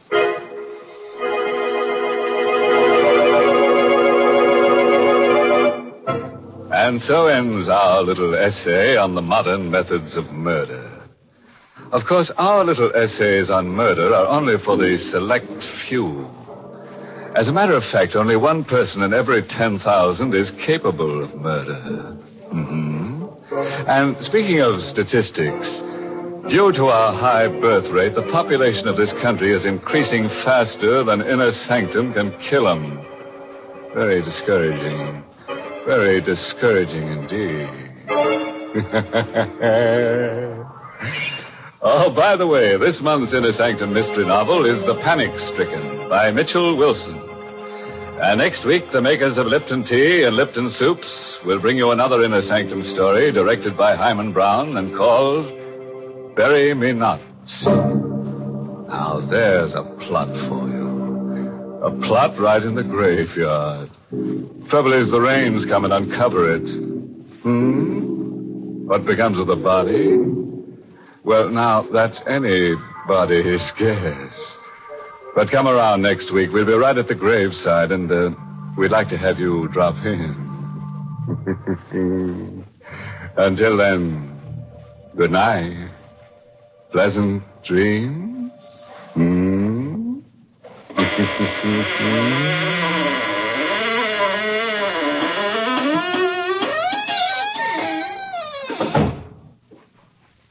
Now that summer's here, keep cool by keeping out of the kitchen. Serve Lipton's Noodle Soup. It's quick and easy to prepare and gives you a delicious soup in a jiffy with so much less work and trouble. It's the perfect hot dish to serve with cool summertime suppers because Lipton's is luscious noodle soup with real old-time chickeny flavor. Besides, Lipton's Noodle Soup mix costs less and makes lots more than the usual canned soup. Ask for it tomorrow, Lipton's Noodle Soup. And tune in next week for another Inner Sanctum mystery. This is CBS, the Columbia Broadcasting System.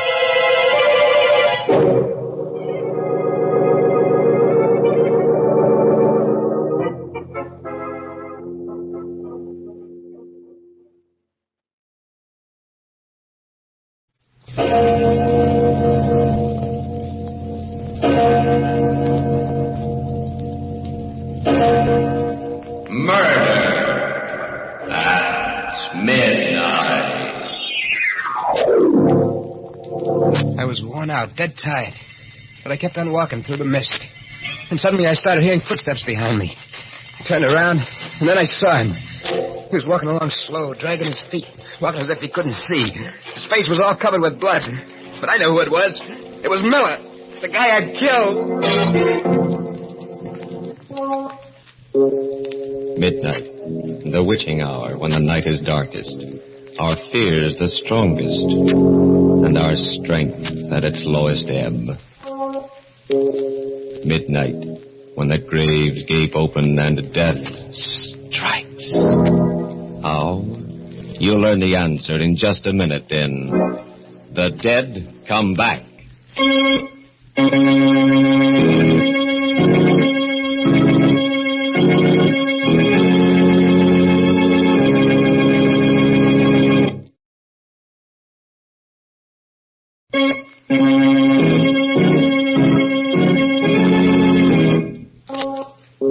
And now, Murder at Midnight. Tales of mystery and terror by radio's masters of the macabre. Our story by William Morwood will threaten your sanity. Its title, The Dead Come Back.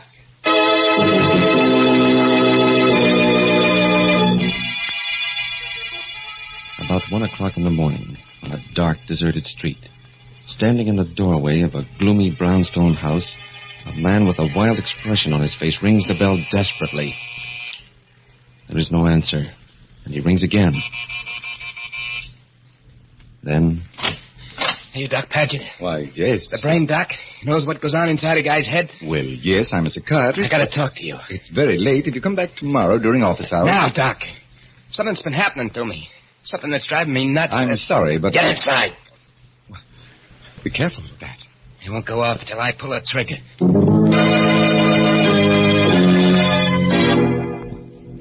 Better sit down, Doc. Very well. And just to make sure we understand each other, I'll put this gun here on the desk. And my watch. We got just half an hour to get everything cleared up. And then? And then, I got a guy to kill.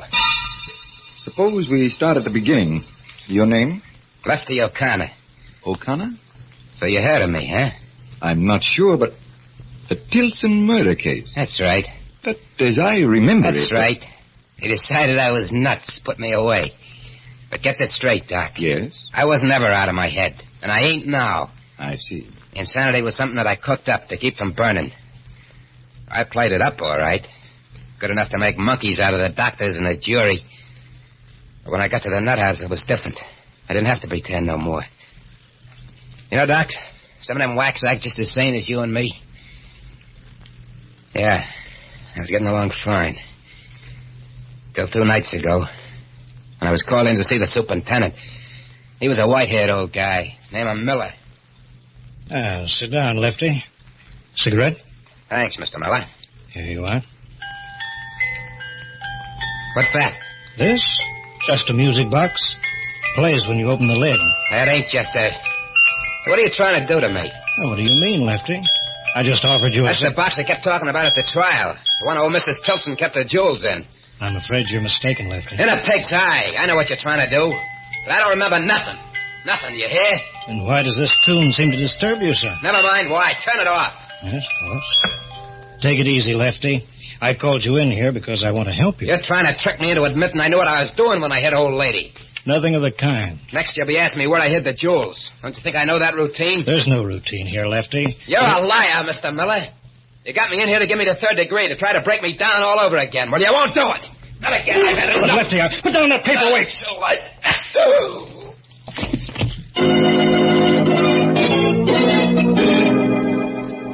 I didn't have no idea of escaping when I hit him, Doc. I was just scared. I was scared of what would happen if he kept after me.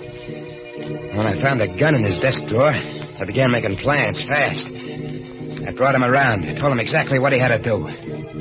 We went out, got into his car, started for the gate. Okay, Miller, it's up to you now. I understand. Now remember, I'll be lying back here with this gun against your spine. Evening, Mr. Miller. Hello, George. Going out kind of late, aren't you, sir? Yes. Something unexpected came up. You wouldn't be smuggling out anyone under that rug and back, sir, huh? I might. Yep, looks suspicious.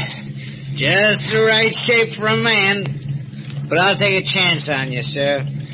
Okay, Charlie. Open up for the super. Okay. Open it up. Good night, Mr. Miller.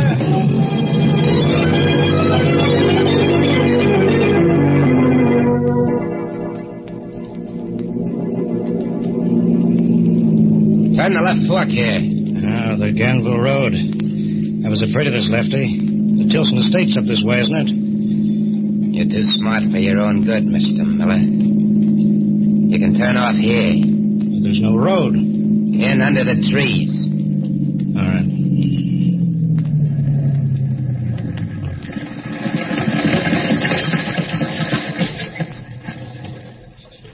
What happens now? Do we walk the rest of the way? One of us does. Get out. You're no use to me anymore. Let you know. Put that gun away. You can't. You fool. You won't get rid of me this way. You...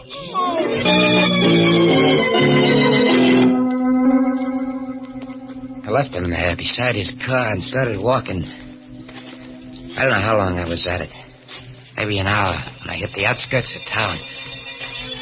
The light was kind of funny. It was different from anything I'd ever seen. It was kind of yellow. Kind of yellow mixed with a mist that was curling up. Maybe I was tired, I don't know. But suddenly I began to hear footsteps behind me. I looked around, and then I saw him. He was walking on the other side of the road, blind, as if he couldn't see where he was going. And his feet were kind of dragging along. His face was covered with blood. But through the blood, I could see that it was him. Miller.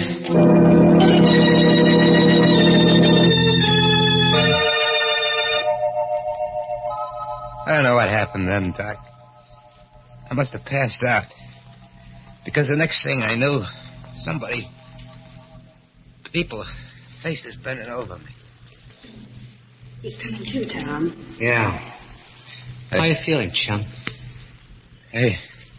He's as white as if he'd seen a ghost. Who are you? I'm Ruth Mason. This is my brother, Tom. We live right by. We heard you yell and came running out. Did you see anyone else? I know. On the road? No. You were lying right in the middle of the road till we pulled you off. What happened? The car hit you? I don't remember. Well, take his arm. Help him up, Tom. Okay, sure. Here we go, Mo. The name is Sims. Johnny Sims. I'm all right. You look kind of bushed to me. I've been walking all night. Out of a job, see, and broke. Well, our house is right over there. You come on in and we'll... Thanks, I gotta keep moving. What's the rush if you're just looking for a job? Well, Hey. Cops coming this way. Probably looking for that man that escaped from the state hospital. That's right. They said that... But, Johnny, what's the matter? You look as if you're going to faint again. I guess I must be worse than I thought. Look, does that invite still hold? Well, of course. Right this way.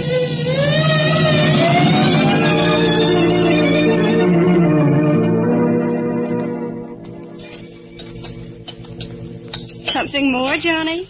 No, thanks, Ruth. Couldn't manage another thing. Full up. Oh, well, then you lie right down on that sofa. That is, if Tom will get off with his paper. Oh, sure. I was just reading some more about that guy, Lefty O'Connor, that broke out of the asylum. Seems he forced the superintendent to drive him out in a car. Please, Tom, let's not talk about it. It gives me the creeps to think of anyone like that being loose. Maybe he ain't so bad. He's a murderer, Johnny. A homicidal maniac. How do you know? Maybe the super deserved killing. The super? Yeah. But the paper doesn't say anything about the super being killed. Well, Ruth said... I meant the old lady, Mrs. Tilson. Oh. Yeah, I guess I must have heard. Maybe I just thought... I'll try the radio. Maybe there's some late news on it. Though you're probably right, Johnny. The super wouldn't stand a chance. Sure. The way I figure... What's the matter, Johnny? Turn that off. What? I said turn it off. Why? Johnny. Hey, what gives? Well, I'm sorry. I don't like radios. It's all right, Johnny. We understand. Now suppose we show you to your room and you take a good long sleep.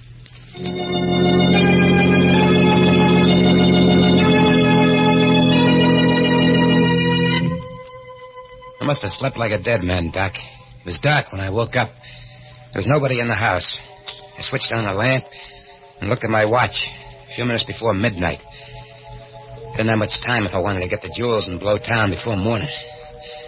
So I started for the door, but before I reached it opened. And standing there, smiling, kind of sad-like, was Miller. Hello, Lefty. Did you get the jewels? You! It can't be you. You're dead. I told you wouldn't get rid of me so easily. What do you want with me? Nothing, Lefty.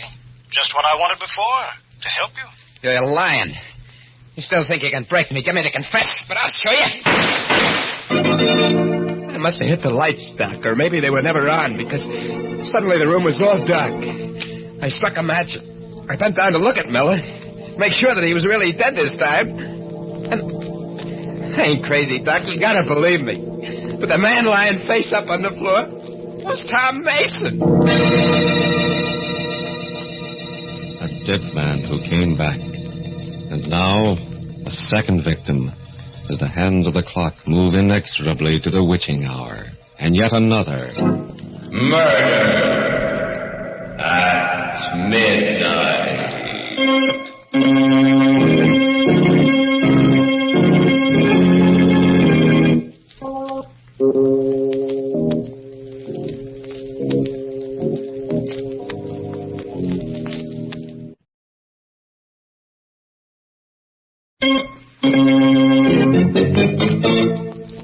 And now, back to Murder at Midnight. To Lefty O'Connor, sitting in the psychiatrist's office with a gun in front of him, trying to convince the doctor and himself that he is sane. My hand was shaking so much that the match went out.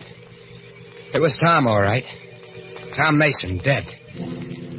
But it was better that way than what I'd thought, because it meant that Miller hadn't come back from the grave. I'd probably just imagined I heard him talking to me. I frisked Mason, I got the keys to his car, and went out. It was a little coupe parked in the driveway. I opened the door. I was just getting in when... Hello, Johnny. Huh? Ruth. You look a little better than you did before. How do you feel?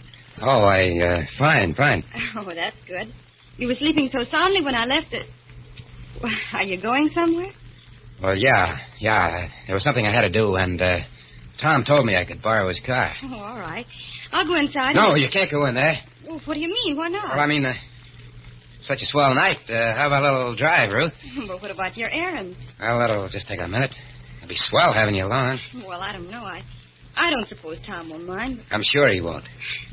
Well, then, all right. I guess that's one of the wonderful things about life. You just never know when something completely unexpected will happen. That's right, baby. You just never know.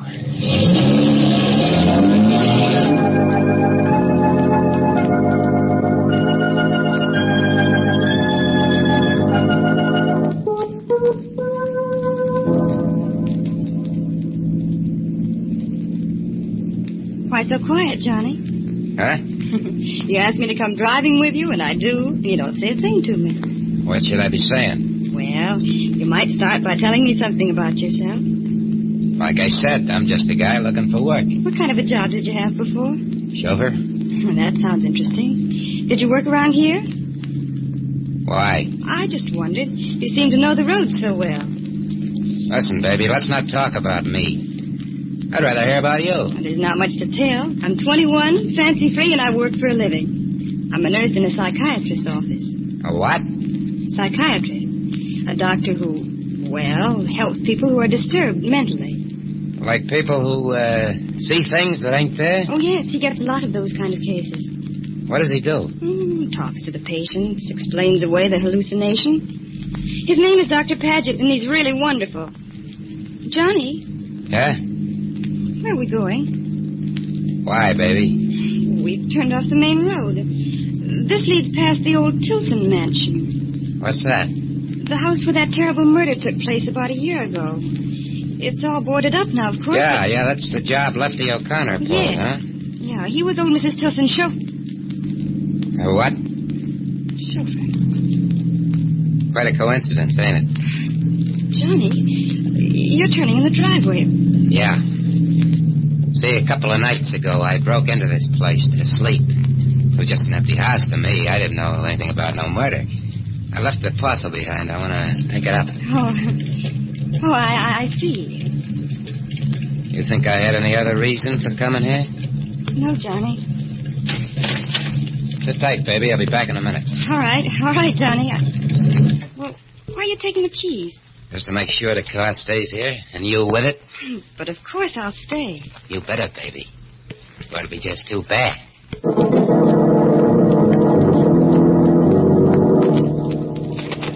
I pulled the board loose from one of the windows, climbed into the old house. It was black as pitch inside. That musty, shut-in smell. Felt my way along the wall to the stairs, climbed to the second floor. The old lady's room was at the head of the stairs. It wasn't so dark in there. Windows hadn't been boarded, and the moonlight was coming in. I saw that marble fireplace with a gargoyle in the middle grinning at me. So I picked up the poker and smashed into it. And there, behind where I pushed it past a loose brick, was a paper bag containing the jewels. I looked inside to make sure that everything was safe. Moonlight sparkled on them shiners. And then, Doc, suddenly, out of nowhere it started. That music started.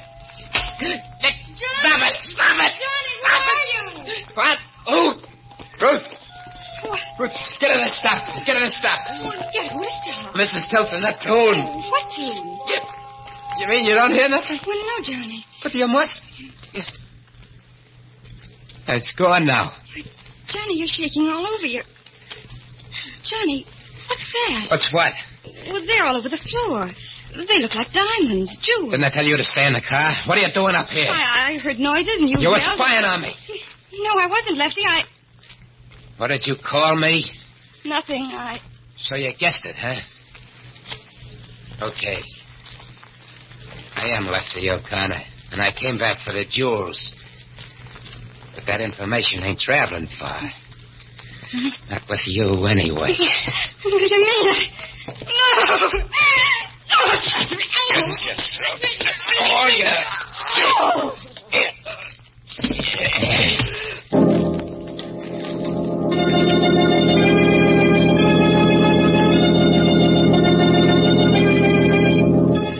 I was rattled, Doc. The music did it. That and everything else. I left the lion there, and I picked up the jewels and beat it. Started the car fast. I just about hit the main highway when the wheels started acting funny. I stopped and got out to look. It was a flat. My luck had played out. If I took the time to change it, someone might come along, and just then I did hear a car coming. I froze, waiting for it to pass. Instead, it stopped, and... Hi, Johnny. Tom! Don't miss! I got out as soon as I could. Which is the flat? What? How did you know? How did I know? Why, you just called me. You told me you couldn't find the tools. And... I called you? Well, yeah. Don't you remember? No, I don't. I couldn't have. Of course, it's none of my business, Johnny, but... Look, you've been acting awful funny. I'm beginning to think maybe you ought to go see a doctor. Someone like Doc Padgett that Ruth works for. There's nothing wrong with me. Nothing. Okay. Get started with this jack. The rest of the tools are under the front seat. I'll get them. No, wait. Hey, what's this paper bag doing? Give me that! You're going in for pebble collecting, huh? Pebbles? Yeah, look at them. Well, they are pebbles. Yeah.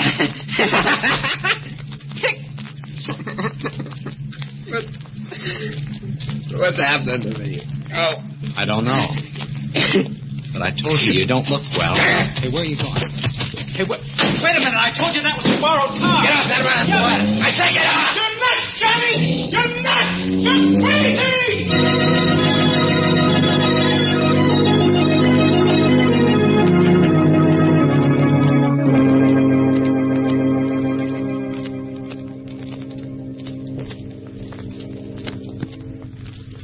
Well, there it is, Doc.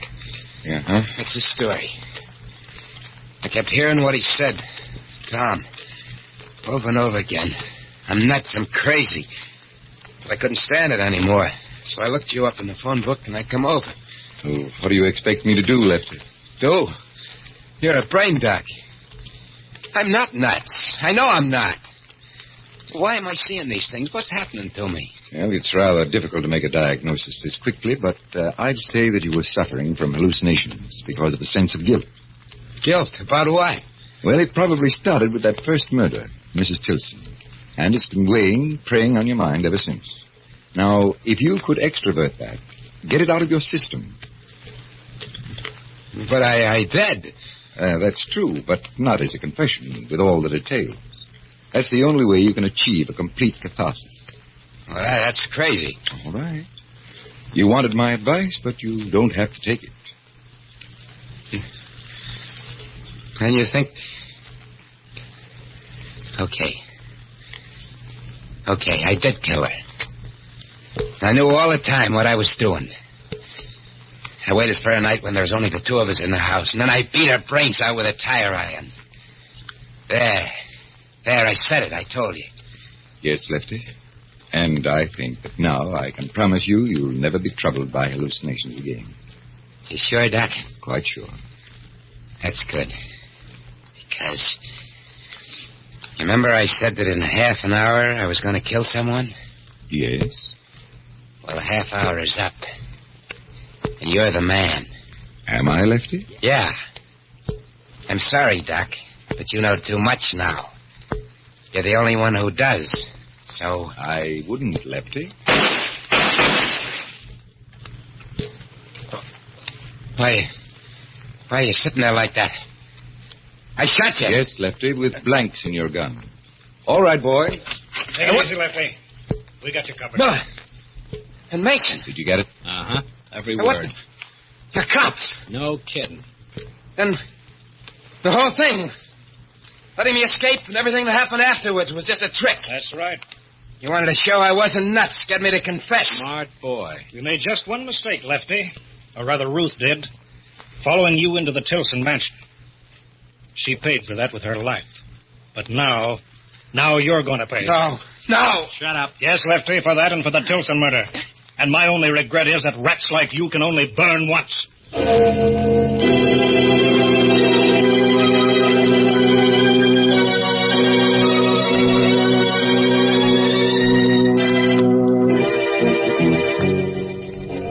Moving forward, the two grim-faced men take hold of Lefty O'Connor. And Lefty knows that he has come to the end of the road. The road began when he first heard the clock in the old Tilson mansion strike 12 for... Murder at midnight.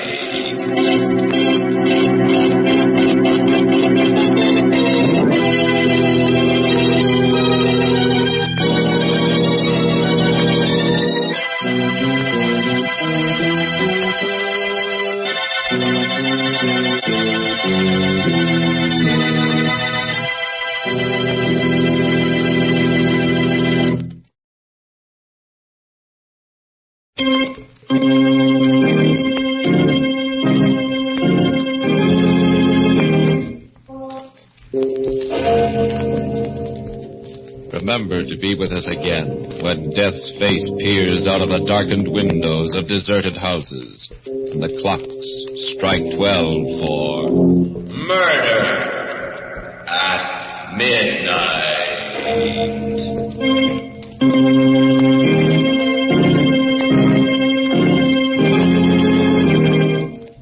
The part of Lefty O'Connor was played by Joseph Julian. With music by Charles Paul, Murder at Midnight was directed by Anton M. Leader.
The Witch's Tale.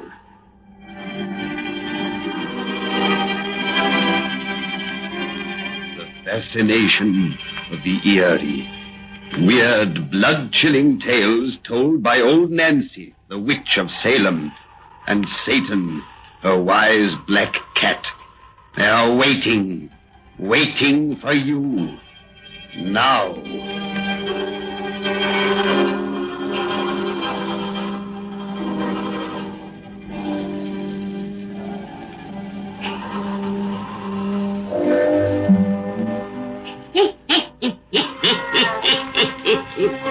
Another 17-year-old I be today. Yes, sir, 117-year-old. Well, Satan, let's get down to our yarn spinning. Come on, now, douse out them lights so we'll have it nice and dark. And draw up to the fire so that you can gaze into the embers. You'll need a fire to warm your blood as you listen to this pretty tale. You gaze into the embers deep, and soon you'll see a big railway depot in the town of London, England. You hear them funny little engines the English people got? Soon you'll see a funny little coach, like the ones they pulls behind them. And soon you'll hear our yarn about the puzzle. The puzzle.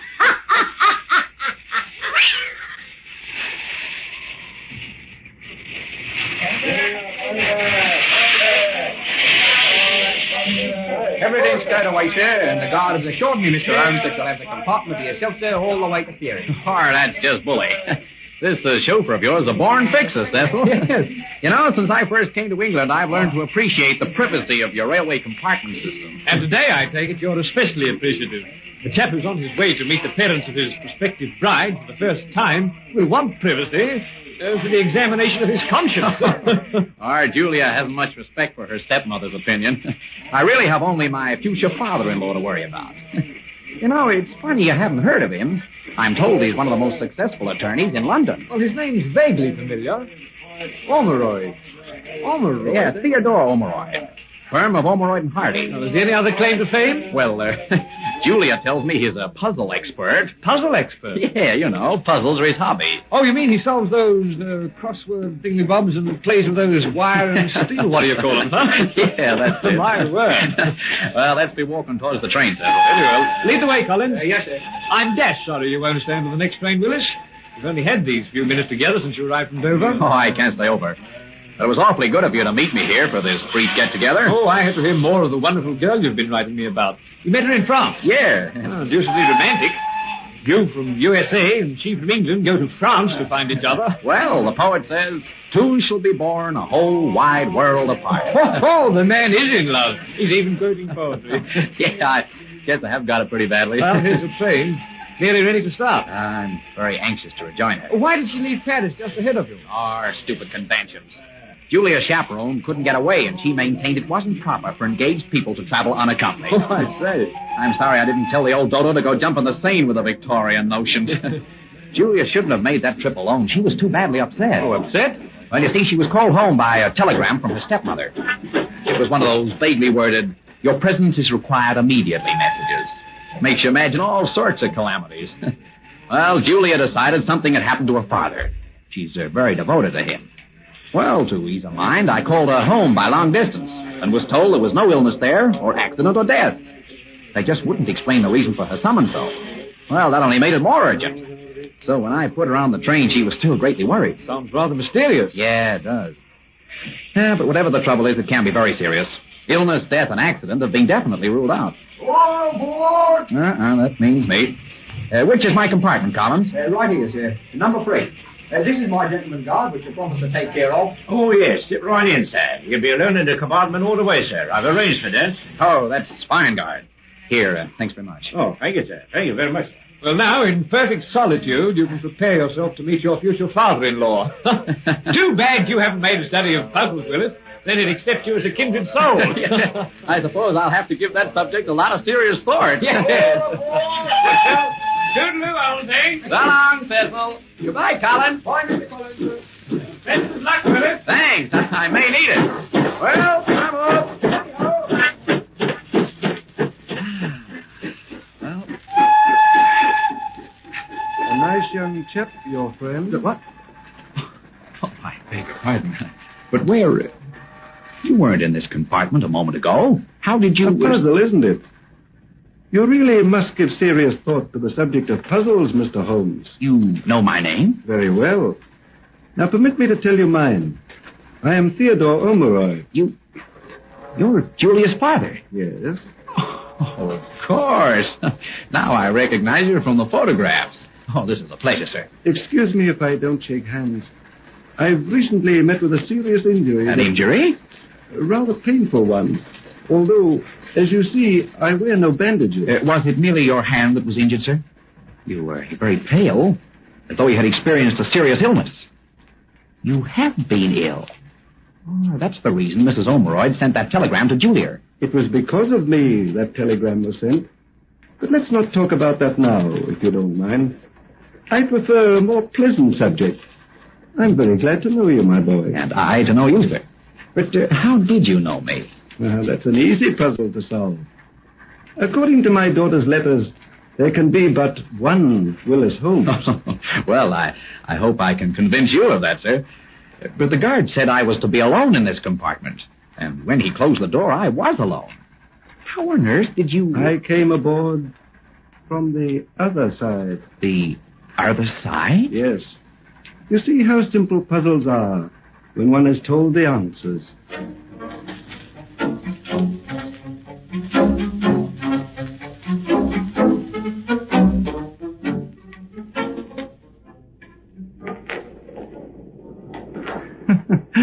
My gracious.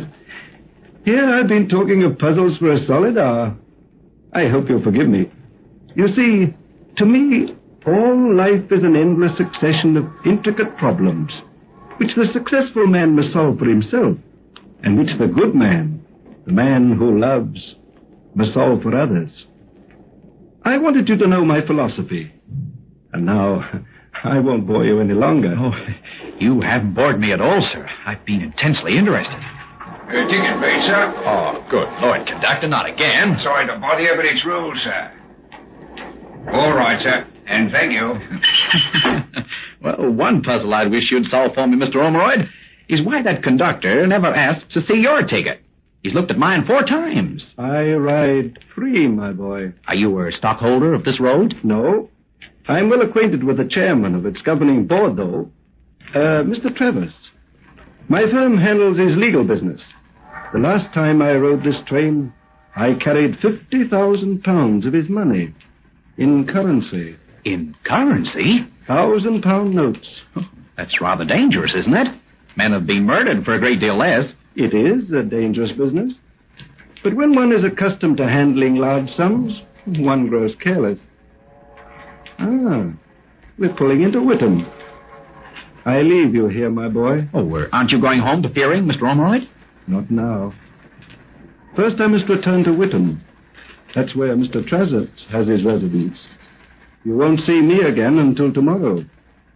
In the meantime, will you give a little serious thought to the subject of puzzles? I certainly shall, Mr. Ormeroyd.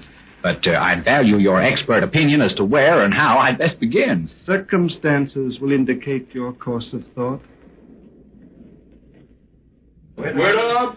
Whittam! All right, for Whittam. Oh, it's been wonderful meeting you like this. I was a little worried at the prospect of formally asking you to accept me as your son-in-law. I accept you gladly. You'll look after Julia, won't you? I love your daughter very dearly, sir. And you will remember that he who loves must solve life's problems for others. I must leave you until tomorrow. Again, excuse my hand. The injury I mentioned. Dear me, where's my cigarette case? Cigarette case? I haven't seen you use one, sir. I'm sure I had it with me. I must have dropped it here. Oh, well, I'll look for it. Just take care of it if you find it. You and Julia, take good care of it. Oh, I found it already. It's fallen behind these cushions. Oh, Mr. Ormeroyd. Oh, guard! Guard! Aye, sir, yes, sir. Which way did the gentleman go who was with me in this compartment? A gentleman with you? In this compartment, sir? Of course. He just stepped out. He was standing right beside the door. You must have seen him. This door's been closed, sir, until you opened it yourself just now. You've been alone in this compartment all the way from London.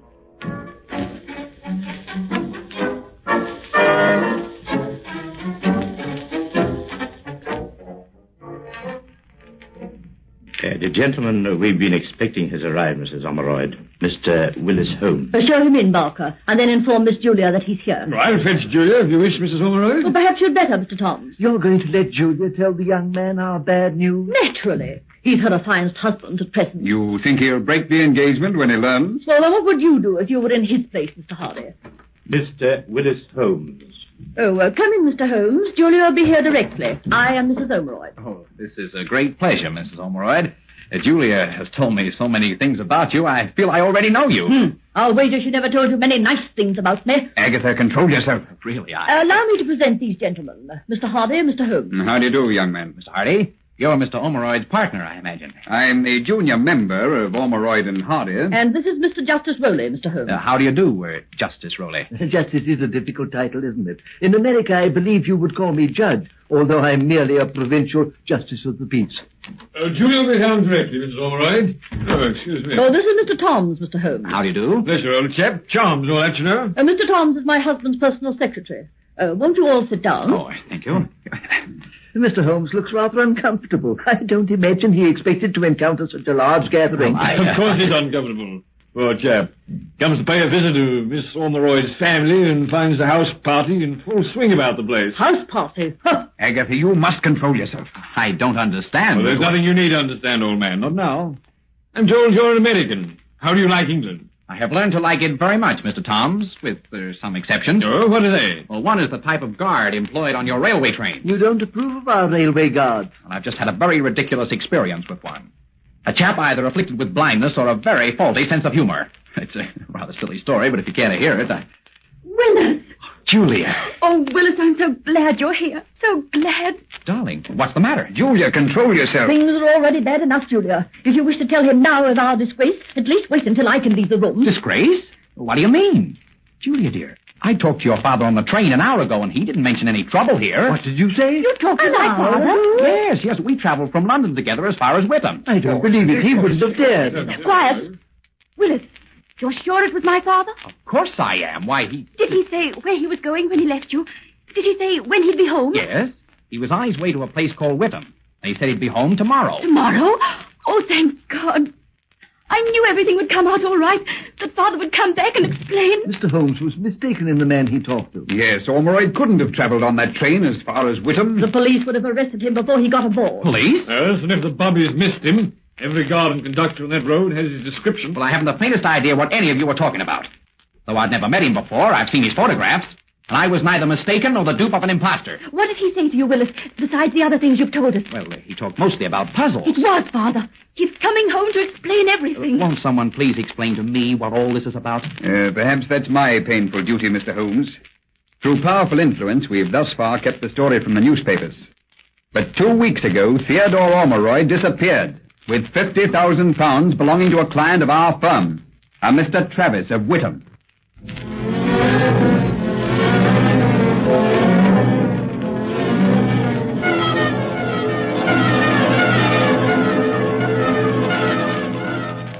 No indication has been found that Mr. Ormeroyd met with accident or foul play. Well, the inference is obvious. And he left me, his wife, to face the scandal. Travis is the man he was on his way to see today. You have been imposed upon. No, it was Father. I know he talked with Father. So do I.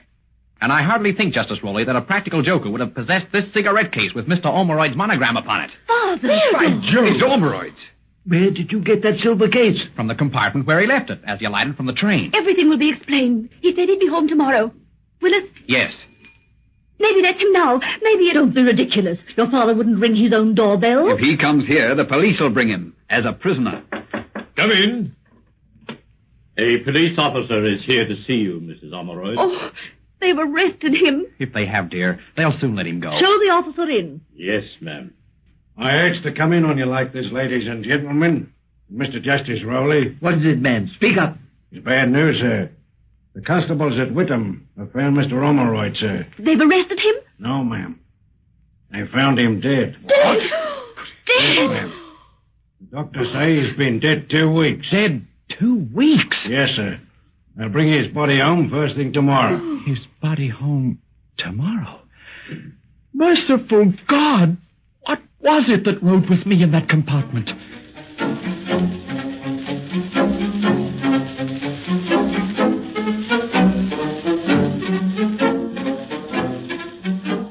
But, my dear Holmes, it's been established conclusively that my partner was lying dead in that pit where they found him, the very time you insist he was with you on that train. Nevertheless, he, or his spirit, was with me, as I said. Oh, I know it sounds mad, impossible. I've always laughed at the tales of the supernatural, just as you're laughing at me now. But I saw Mr. Ormeroyd. He talked with me an hour, I tell you.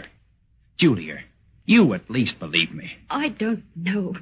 It's all so horrible. It's too fantastic for anyone to believe. And even if you did see a ghost, Holmes, what purpose did the thing accomplish? Sure, none, I guess. Still, I feel it had a purpose in coming to me. One I can't grasp. Seems to me the traditional storybook phantom would have been of more practical service, Mr. Holmes. They always accuse their murderer. And such an accusation seems the only means by which the killer can ever be brought to justice. We know now that poor Ormeroyd was struck down for that large sum of money he carried.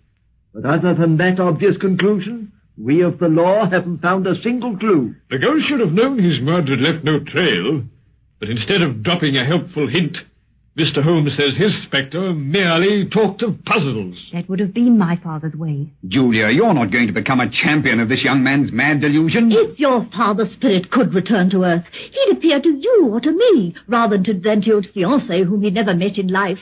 Father always said, the man who loved solved the problems of others. That's what he said to me. Oh, this is asinine. You've had a dream, my boy. Better forget it. No, for it wasn't a dream. It was real. And it had a purpose. Only I'm too blind to see it. I didn't dream this silver cigarette case. Isn't that tangible proof? I'm afraid that now I must shatter your illusions.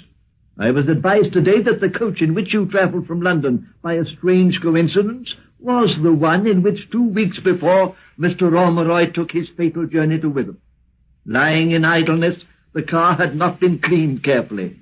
So you found that case where the unfortunate man had mislaid it. Then he returned to put it in my hands. That was his purpose. I see it now.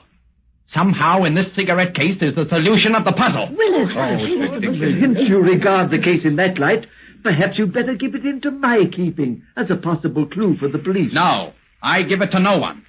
For now I know a guilty conscience has been keener than my wits. A guilty conscience?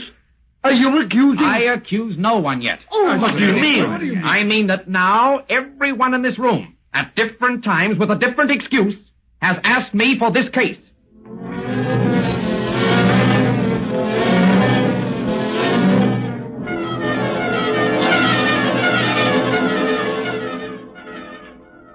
Let me close this door, Julia. We can then talk in private. Willis, what did you mean by the insinuation you made a moment ago? Exactly what I said. That perhaps a guilty conscience has been keener than my wits. The killer of your father wants this cigarette case because he has some reason to be afraid of it. Your father's partner, Hardy, came to me 2 days ago and requested it as a keepsake. The day before that, Tom's made the same request. Yesterday, your stepmother asked for it, and now Rowley would like to have it. Fortunately, some instinct made me refuse to give it up, even before I guessed it was the solution of my ghastly puzzle. Oh, but your suspicions are terrible. In spite of the frightful way they've acted, those people were my father's friends. Your father was killed for a sum of money that only his friends or his confidants knew he carried on his person. If I can only solve the puzzle of the cigarette case, I'll learn which one is guilty. His last words to me were, take care of it. You and Julia. Take good care of it. Your theory must be right. With Father, everything was the foundation of a puzzle. You think there may be a secret compartment in the case? Yes, in which something is hidden. The metal is unnaturally thick on the sides and heavily embossed. There may be a shallow cavity between. Look for a spring or lever hidden in that scrollwork. Here I am. Feel around the edges. Maybe something slides. That's it, a sliding edge. Look, I found it, look. The metal slides are hollow. And there's a folded paper in the recess. What's written on it? It's dated June 12th, the day your father went to Witham with that £50,000. It says, on the understanding that if I have not left England by tomorrow noon, Theodore Ormeroyd, to whom I give this writing, will make its contents public. I hereby confess... Confess? To what? Oh, that can wait. Let me see whose name is signed here. Ah! The light! Who turned out those lights? Someone's with us in this room. Let me go! No, you won't get this paper! Ah! Help! Help! Someone's killed Willis! They're running out of the door! They're getting away! Help! Help! Help!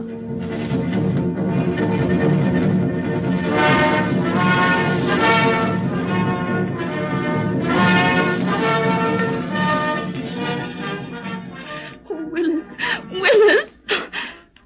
Is he going to be all right? Of course, he's coming to now. Nothing wrong but a bump on the head. What happened in this room before you screamed, Julia? Yes, for heaven's sake, what happened? One of you know what happened as well as I do. For one of you came in that door while our backs were turned. One of you turned out these lights. One of you struck Willis, then seized the paper we'd found and ran. And the one of you who did it is the one who killed my father. The girl's insane. Mad. How dare you accuse one of us? Your father's friend. Because one of you is guilty. Oh, nonsense. Julia. Oh, Willis, darling, are you all right now? Yes. Whoever hit me got away with the paper before we saw the name upon Yes, it. they got away. I failed your father. Where you failed, I may succeed. As my father came to you, perhaps he'll come again to me. What are you doing, Julia? I have locked the one door leading from this room. Why? What have you done? She's turned off the lights. Stop that! Turn on those lights. Oh, I say, you're going too far. No. Only one of you needs fear the dark and this locked room. But if my prayer is answered, that one must face the man he killed. Oh, Lord, I pray thee, send my father from the dead to bring justice. Open the door. Turn on these lights. Are you afraid? No, I didn't kill him. Father, come to me from the grave. This nonsense has gone far enough. Are you afraid? I have no cause to be afraid. Lord, send my father here to bring justice. Oh, I'm not going to be made a fool of by a sick-brained girl. Think what you like. I'm going to leave this room. Yes, we'll all leave. Open that door. Come on, quickly. Oh, turn off the light. Stay where you are. Advice, Mr. Omeroy. Theodore. Good heavens. Father, God has let you answer. Some puzzles are too difficult for men to solve alone. Oh, don't be afraid. That's not Ormerod's voice. You see, Holmes and the girl are playing a trick upon us in the darkness. No. There's something awful here. A hazy light is growing in this room. Ormeroyd's face is taking shape there. Keep him away! Keep him away! You help us with our puzzle, Rowley. I'll do anything you say, only don't come near me with your cold, dead hands. Keep away. I'll tell them. I'll confess. But keep away. Rowley! Yes, I killed him. Tell them why. He learned I'd taken bribes. He made me sign a confession that would send me to prison if I stayed in England. I waited for him on the road to Rabbit's house.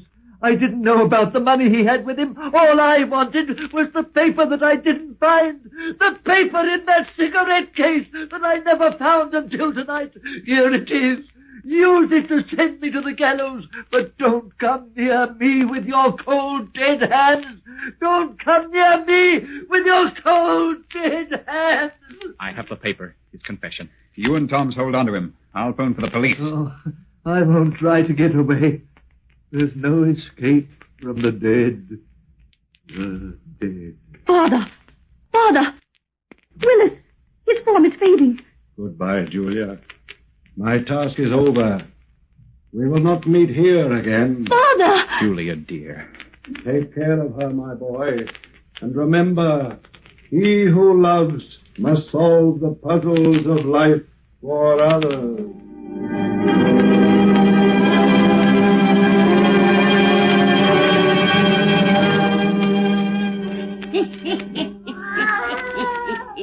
Well, that's the end of that scene. You folks comes here's next time I has a birthday.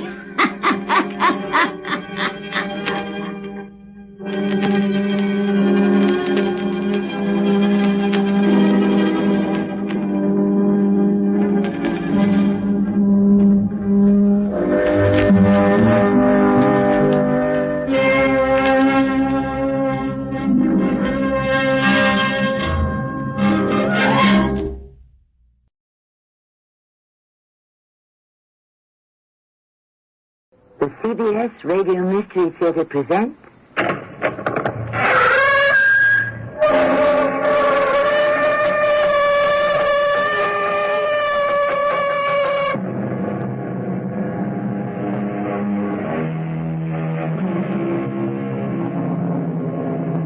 Welcome. Come in. I'm Tammy Grimes.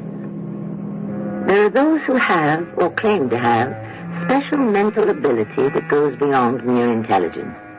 I refer to psychics, those who possess ESP, or extrasensory perception. With a brain power as yet undefined, they bend spoons, move inanimate objects, make defunct watches tick again, read minds, predict futures. Some claim to solve otherwise unsolvable murders, and even find where the most elusive bodies are buried. Sheriff, do you have something that belonged to one of the murder victims? An article of clothing, perhaps? Yeah. Well, how about this, Dr. Kalinsky? One of Laura's house slippers. Oh, splendid. Oh, give it to me, please. Now, I go back to the night of the murders. I see the blood. No face. Yes, I see long, curly black hair. A sad, drooping mouth, pale blue eyes, almost light. It is the face of the murderer.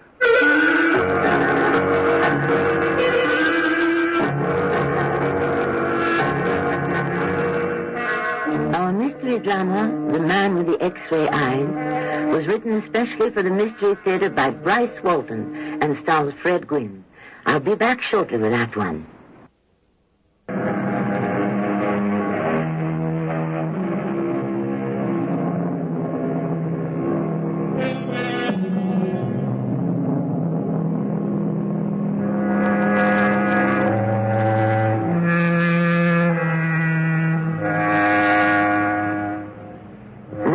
Question that life would be easier, certainly more hopeful, if all of our public officials were primarily concerned with justice.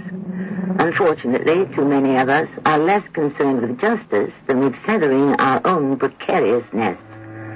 Perhaps this is because nothing is so easy as to deceive ourselves, for we are always ready to believe in what we most desire. Hey, Sheriff, look what I found. Just off the landing there in 6 feet of water. A woman's high-heel shoe. So what? So I think maybe we got a clue. Don't think, Benny. Please. Until we finish dragging the lake. We're looking for the bodies of Jack and Laura Henley. Remember? They were murdered 2 weeks ago. Now, how long you figure the shoe's been rotting away in the lake mud? Quite a while, I guess. Yeah, at least a year, right? Well, I don't want to see any more of this junk, okay? Bodies. You understand? Bodies or nothing. Any bodies, Sheriff? What? Well, I mean, we might bring up some other bodies besides the Henleys. There's no telling how many been murdered and dropped into this old lake. It ain't true, you know, that a dead body always comes to the top. It isn't, huh? No. Would some just settle down in there or drift around looking for a place to rest? Benny, please. Just drift back out there and make with the grappling hooks, okay? And start working your search pattern over toward the west shore. Yes, sir, Sheriff. Drifting around down there, looking for a place to rest. Oh, boy. Good morning, Sheriff Runley. I've seen better. Yeah. Nothing like a double murder to dampen a nice summer day. Especially when you can't find the killer or the bodies. I'll find them. Yes, you will. Yes, indeed. Oh, I'm Alan Decker, County District Attorney. Yeah. Seen your picture a lot since you decided to run for State Attorney General. It's a future that doesn't look as good as it did before the Henley killings. The road ahead doesn't look too smooth for you either, does it? What do you know about it? Well, that Stu Buffy, head of the Lakeville City Council, has handed you a rather grim ultimatum. Get a handle on these murders or you're fired. You left out the worst part. What's that? I've got 1 week, no more, to do it in. I'm only one man. And you need luck, breaks, time. They can't set a limit of 1 week on a baffling murder. They don't have a choice, Sheriff, and you know it. In 1 week, summer vacation time officially opens. The city folk, the summer people, descend upon us. I know all that, but... only how many summer people are going to show if you've got a psychopathic killer loose and on the prowl? Okay, none. Visitors will be scarce as hen's teeth. Without summer visitors to feed on, it'll starve. It won't live through the winter. By next spring, it'll be a corpse, a ghost town. Well, I can't rustle up a murder on demand. You have to do it, Sheriff. Or maybe you're not a survivor. Don't care about going down the drain. But I do. And I'm going to find us a murderer. Maybe you're figuring on working a miracle. You could call it that. Yeah, well, I don't believe in miracles. I believe in anything that works. Now, you don't have time to work this case by ordinary means, so we must use extraordinary, outside means. Okay, Decker. What are you getting to? Dr. Jason Golinska. Golinska? Right. You know, the psychic. Yeah, I know. I've seen that fraud on television. Looking into the future, reading people's minds, doing his mental card tricks. You know he's a fraud? Yeah. Golinska's a con artist, making big bucks off of fools who... Hey, don't tell me you believe in this ESP malarkey. A lot of people do, Sheriff. Decker, you're not serious about this character. His specialty is solving crimes, and he gets results. Decker, I was close to Jack and Laura Henley. Grew up with them. They're dead, butchered. And I'm here dragging this lake trying to find whatever may be left of them. I don't want to hear now about some science fiction joker coming in and turning this thing into a magician's act. There's some kind of a freak sideshow. Golinska worked for the Austrian Institute of Criminal Telepathy. Yeah. He worked with the Vienna Police Department. He solved 36 criminal cases out of 40. On the TV, they call him the man with the X-ray eyes. That isn't funny? Now, listen, I've got affidavits here from the Vienna Police. You bring in a TV magician, poking around. It gets a big play in the media, right? And the clown strikes out, draws a blank. Then we're funny, Decker. We're the laughing stock. It won't happen. And while we're being funny, our killer's still running around loose. And he gets restless. He decides to work out again with his butcher knife. No, Golinska's smart. He's too smart to promote himself a shot of bad publicity. He comes in on this, he won't bomb. Forget it. I won't buy it. And now, if you'll excuse me, I'll just get back to doing my work by ordinary means. Well, I've already bought it. What? Dr. Golinska's agreed to take the case. He'll be here before noon. You would do this? Bull in on my case? Take over? Not even give me a call or anything? No, I'm telling you now. I don't like it. You don't have much of a choice. Anyway, what have you got to lose? You've been on this for weeks now. No evidence, no clues, no witnesses, nothing. Not even the bodies. If Golinska digs up something, you're the winner. And if he doesn't, well, you're back to square one, where we're standing right now. Yeah, except it's a week later, and I'm fired. Exactly. So, I guess I'll have to go with Golinska. Or take the week off. But you'd better cooperate, Sheriff. And I hope you do. We've got to find a murderer. Yeah. So, I'll pick up Golinska at the airport, and we'll meet you at your office in an hour.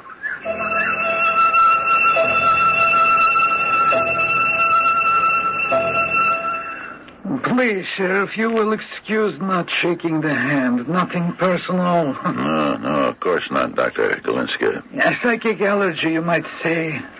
Just the bad vibes. Yeah, sorry about that. No offense. I simply mean that as a psychic, I am very acutely sensitive to the human aura. The electric energy given off by every human body.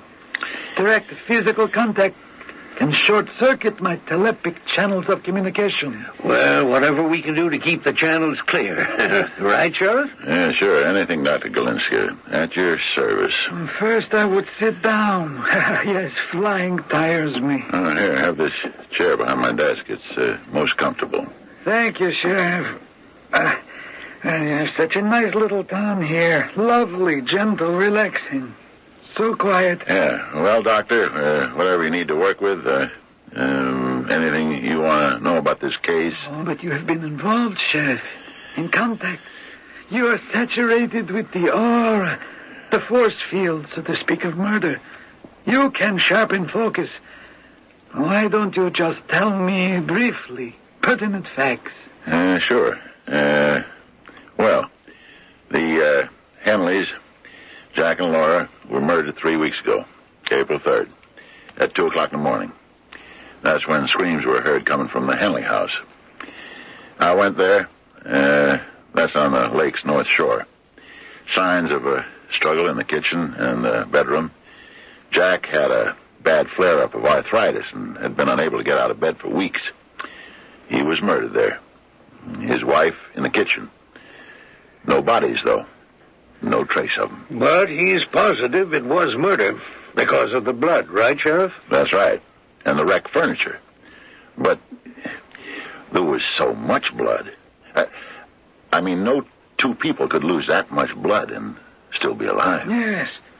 Yes, the blood.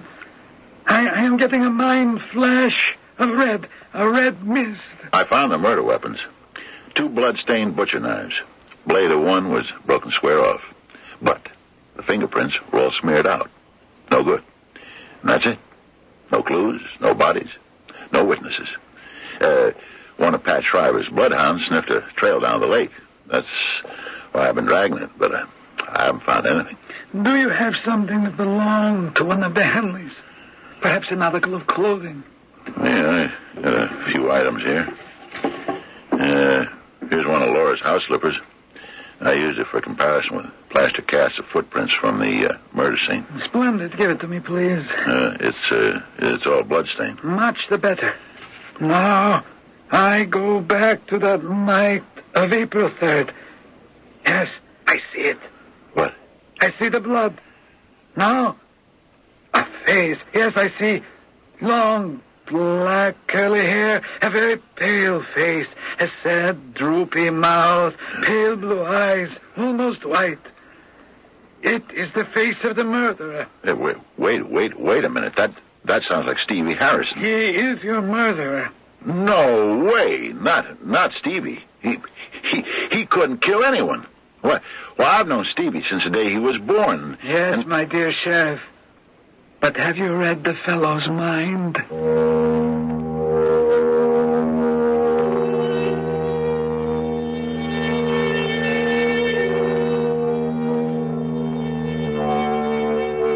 A man with telepathic talents might easily determine your or my guilt by simply probing our mind, or by probing the past, actually seeing a murder done.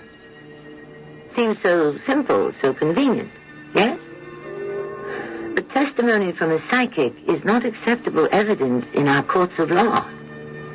Justice demands the same old tried and true facts and proofs of guilt.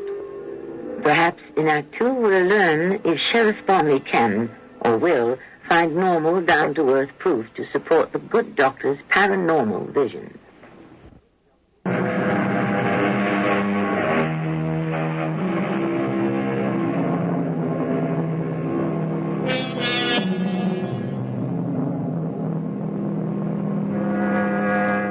I have, and I'm sure Sheriff Bonley has, been given very serious thought to this matter of solving crimes by extrasensory means. What a wondrous power Dr. Golinska seems to possess. To simply close one's eyes, go into a trance, flash back into time to the night of a murder, see the murderer's face, describe him. However, as with so many other new discoveries, telepathy might create more problems than it solved. It might even create more criminals, and of a far more formidable and extraordinary kind. I am tired, so very tired. Doctor, you actually saw Steve Harrison there, his face? I saw a face. I see the murderer and I describe him. I do not name him. The sheriff names him. Right, Sheriff. You recognize him right off from the doctor's description. It adds up, doesn't it now? Harrison was... I didn't say it was Stevie Harrison. Well, you said... I said his description sounded like Stevie. Oh, come on, Sheriff. I said it wasn't Stevie. That it couldn't be Stevie. That's what I said, Decker. But it was an exact description. Who else do you figure it is if it isn't Steve Harrison? Could be a lot of faces. Or nobodies. Hey, Harrison lives next door to the Henley place. He called in, reported the scream. That's right. And I checked him out. There's no evidence tying him in. No motive. No reason to suspect. No reason. Out of the Korean War on a psycho survey, in the slammer for drunken assault, 6 months in the Mortonville Asylum, one of the town's weirdos. Now, Dr. Galinska sees his face looking out of the murder scene. That's all coincidence. If there ever was a prime suspect... I am very tired, my friends. I need so much to go to my motel room and sleep. A long sleep. But Steve Harrison, if you saw... If the face I flashed is Steve Harrison's, then he is your murderer. Now, Mr. Decker, would you take me to my motel? Yeah, I think you should pick up Harrison. On what charge? On suspicion I can't back up? Because Dr. Galinski here traveled back through time and saw his face in a red mist? Please. I am more exhausted than I should be. Why? Because of bad vibes, negative feedback from the sheriff. Yeah, all right, Doctor. Let's go. If Harrison is our man, he may be out there killing someone else, or planning to. Are you ready for that? Stevie isn't a killer. Well, anybody can be a killer. There are exceptions. And Stevie's one of them. No exceptions. Everyone is capable of murder. What makes you so sure Harrison's an exception, Sheriff? That's why he cracked up in Korea. He couldn't kill Chinese soldiers. Even when he could have saved a buddy's life, he couldn't shoot at the enemy. Even when he could have been a hero, got a medal for killing, he couldn't perform. So? He was a coward under fire. Does it take any guts to kill a woman and a man laid up with arthritis? I don't know what it takes to kill. But whatever it is, Stevie Harrison doesn't have it. No, this negative feedback, it gives me so much pain. Yeah, we're leaving, Doctor. I'm sorry about the bad vibes. Yes, well, I must tell you that I must have complete cooperation. The sheriff must stop his cynical, disbelieving resistance, or I go back to New York. Oh, it'll work out fine, Doctor. Now, don't worry. I don't worry. You worry.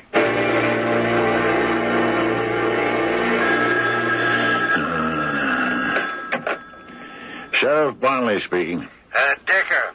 Oh, hi, prosecutor. Let's cool it, Sheriff. You said you'd go along. You've got to give Galinska a chance. If you give Steve Harrison a chance. I still don't see why you can't just pick him up. Hold him a while on some charge or other until we can maybe uncover more evidence. Or until Dr. Galinska dreams up something, huh? Hey, say, listen, Decker. That guy's brainstorms aren't evidence of anything. Oh, and incidentally, he ran off with Laura's house slipper. He just borrowed it. Says he wants to sleep on it. He, what? Well, he's taking a 3-hour nap this afternoon with a house slipper under his pillow. He says the Henleys may reveal their hiding place in a dream. Oh, boy. Well, if he uncovers those bodies, I'll eat crow, Decker.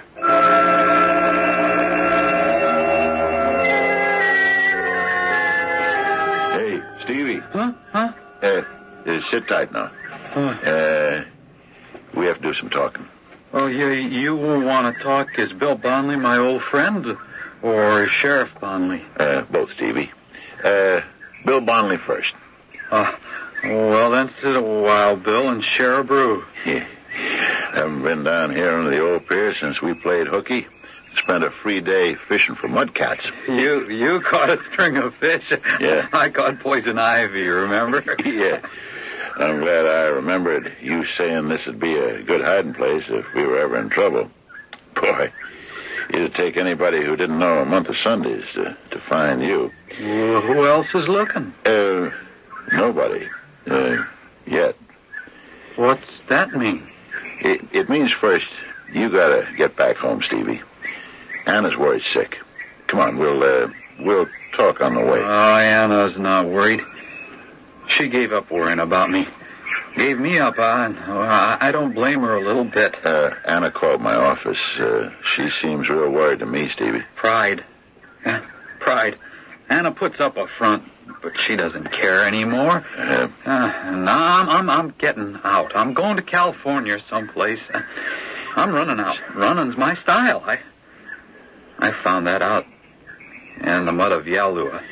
I told you what happened at Yalu, didn't I, Bill? Yeah, Stevie, yeah, you did. And you shouldn't have run away from Korea a long time ago, but you're not running away now. Not until the Henley murders are cleaned up. Why not? Because you're under suspicion, Stevie. Running, would look like an admission of guilt. I see. You're the sheriff again now, huh? No, Stevie. It's Al Decker, the county DA. He's in here bird-dogging this case. Got a psychic investigator with him, name of Dr. Galinska. See, Al Decker's here to nail down a killer, and he's already looking hard at you. Galinska? A telepath? Lord, Anna's into that. Goes to seances every week, says she talks to her dead brother. You believe in that stuff, Stevie? I don't know what to believe in anymore, but about anything. Especially me and the murders. What about you and the murders? Something you haven't told me? Just that ever since that night, I've had these awful dreams. About what? About blood, dead people, and I'm running away from it. Cops in black cars are chasing me, gonna kill me for doing something bad, something real bad. They're gaining, and I run hard, but I keep going slower. Finally, they're all around me, gonna execute me, and what then? Well, the thing is, I'm not afraid anymore. I mean, I feel good. Relieved. Yeah, what a relief. I don't have to run anymore. Don't have to feel afraid and guilty. I just feel good. And I lie down and go to sleep and wait for the executioners to do their work. Oh, putting me out of my misery. And you tie that dream in with the Henleys? Why? You told me you heard screams that night. You looked in, saw the blood, and called me. Now, is there something else? Well, that's just it. I don't remember. You know, I get these blackouts, hours, whole evenings. I don't remember. Now it's getting mixed up. Just when I heard the screams, I've been walking, but I don't remember where or for how long and what I was doing when I heard the screams. I think, but I'm not sure. I was around the Henley house before that. Maybe looking in the window, and then these dreams. Come on, Stevie, on your feet, huh? Let's go. Okay, but I don't remember. Listen, Stevie. Listen real good. Decker and this television magician will have to come down here to look around. They're going to ask you and Anna a lot of questions. I don't care, Bill. I'm tired of running. Listen to me. You don't have to answer any of their questions. And I don't want you to. I don't want you to say anything. Well, I'm tired out, Bill. Those dreams, your dreams are bad. The killing in Korea was bad. But right now, we've got Decker and the man with X-ray eyes to deal with. And they're going to pound you with questions. And it's your constitutional right to remain silent. And you're going to remain silent. Now, is that clear? Okay, sure, but how am I going to... Tell them you blacked out. You can't remember anything. Now stick to that, no matter what. Okay, Bill, I'll try. No. Don't try. Do it. Or, I'm telling you, Decker's going to nail you to the front wall.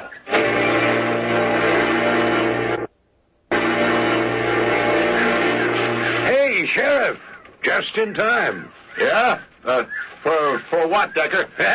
The great unveiling. Come on over here. Dr. Galinska's wrapping up your murder case, Sheriff. Is that right? Right as rain. He's found the bodies. The Henleys? Murder Exhibit A, Sheriff. The corpus delicti. Right here under your nose all the time, Sheriff. Buried near the Henleys' backyard.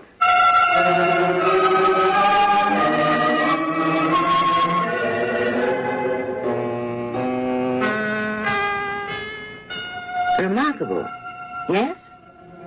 But frankly, if I possessed supernormal power, I'd prefer to uncover buried treasure than bodies. And I must confess that even if a telepath could catch a murderer and find bodies by extraordinary means, I would not consider it at all the sporting way. It's really a matter of personal taste. Such tactics would put an end to all the crime stories we have come to know and enjoy, including this one. I'll return shortly with Act 3.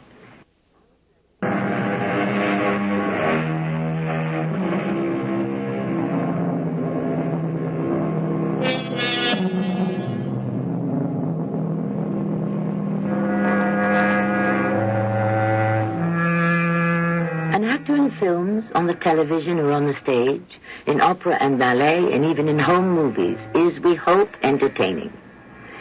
Interpreting Shakespeare and Greek tragedy, he may even enlighten and inspire us.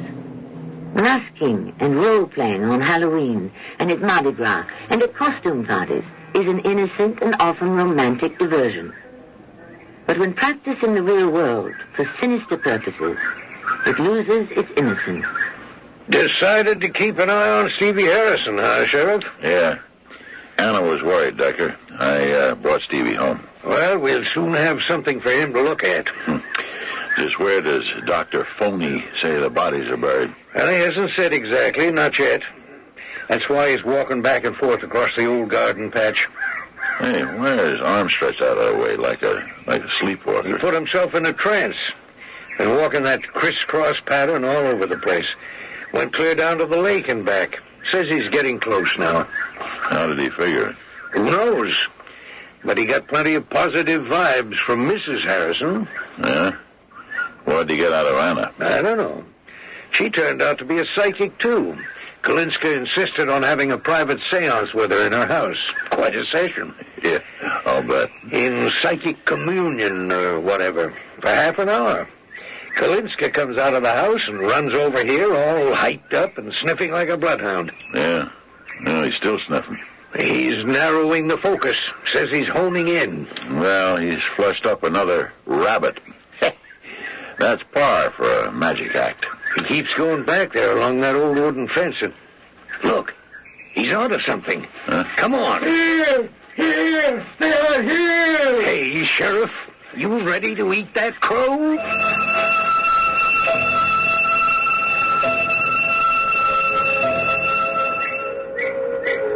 I am back here on the night of April the 3rd. I see a man. A murderer. He comes out from the back of the Henley house into the moonlight. Over his left shoulder, he carries the body of a woman. He drops the body on the ground. Here, he pulls up weeds, throws rocks aside. He uncovers rotting boards. He rips the boards away, revealing an opening. Yes, he has uncovered a very old, abandoned dry well. He drops the body into the well. Oh, he goes back to the house, returns carrying a man's body, and drops that into the well. Now he replaces boards, rocks, earth, weeds over the opening. Right here is the old well. Dig here. He's right. Look, here's a layer of rotten boards. See this, Sheriff? Yeah, I guess I do. And how about this, Sheriff? Doesn't this look like an opening, an old well? Yeah, it sure does. Wouldn't be any mistake about what's piled up down at the bottom of the well either, would there, Sheriff? There wouldn't be, no. And what do we find here, under these boards, gentlemen? Let me see that. Pendant. On a broken chain. It looks like an old coin of some kind. It is an old coin. Chinese. Looks like Chinese writing on it. It is Chinese writing. Oh, wait a minute. Except on the back here, his initials. An S and a H. Sheriff, you think maybe the initials S and H might stand for Steve Harrison? More than likely. Harrison wore this pendant? Yeah. It was given to him by a buddy of his who got shot in Korea, in Yalu. Maybe you noticed he wasn't wearing it these past 3 weeks, eh? I didn't notice that he was or wasn't. Carrying the bodies out, their weight broke the chain. That's an explanation. I suggest that Mr. Harrison be brought out here. We need to confront this evidence. Such a shock, reacting with guilt, often inspires full and prompt confessions. Listen. Tend your own yard, Doctor. Harrison's treatment is my business. And mine, Sheriff. I think Dr. Golinska's idea might work. Now we've got the bodies and some clinching evidence. A confession will really wrap it up.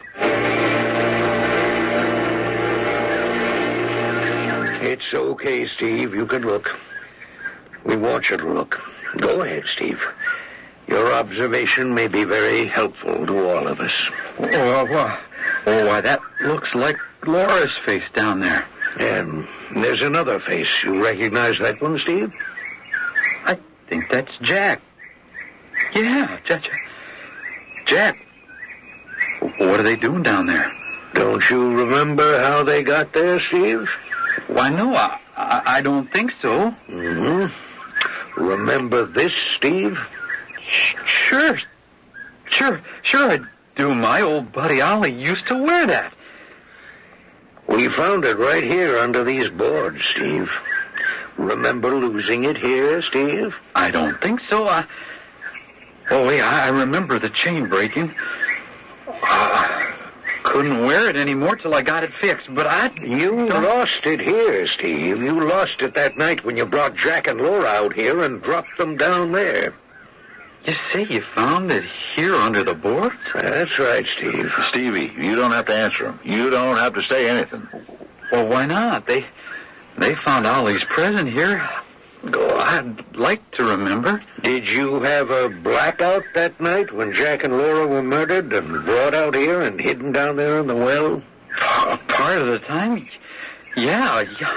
It was foggy in my head. You remember walking around that night, walking in the dark, around the Henley house, eh? You said something about looking in the window, seeing Laura? Yes, looking for Mrs. Henley. Laura? I think so. Why were you looking for Laura Henley? Gosh, I was lonely. She was good to talk to. Here, Steve, look. Look at this coin.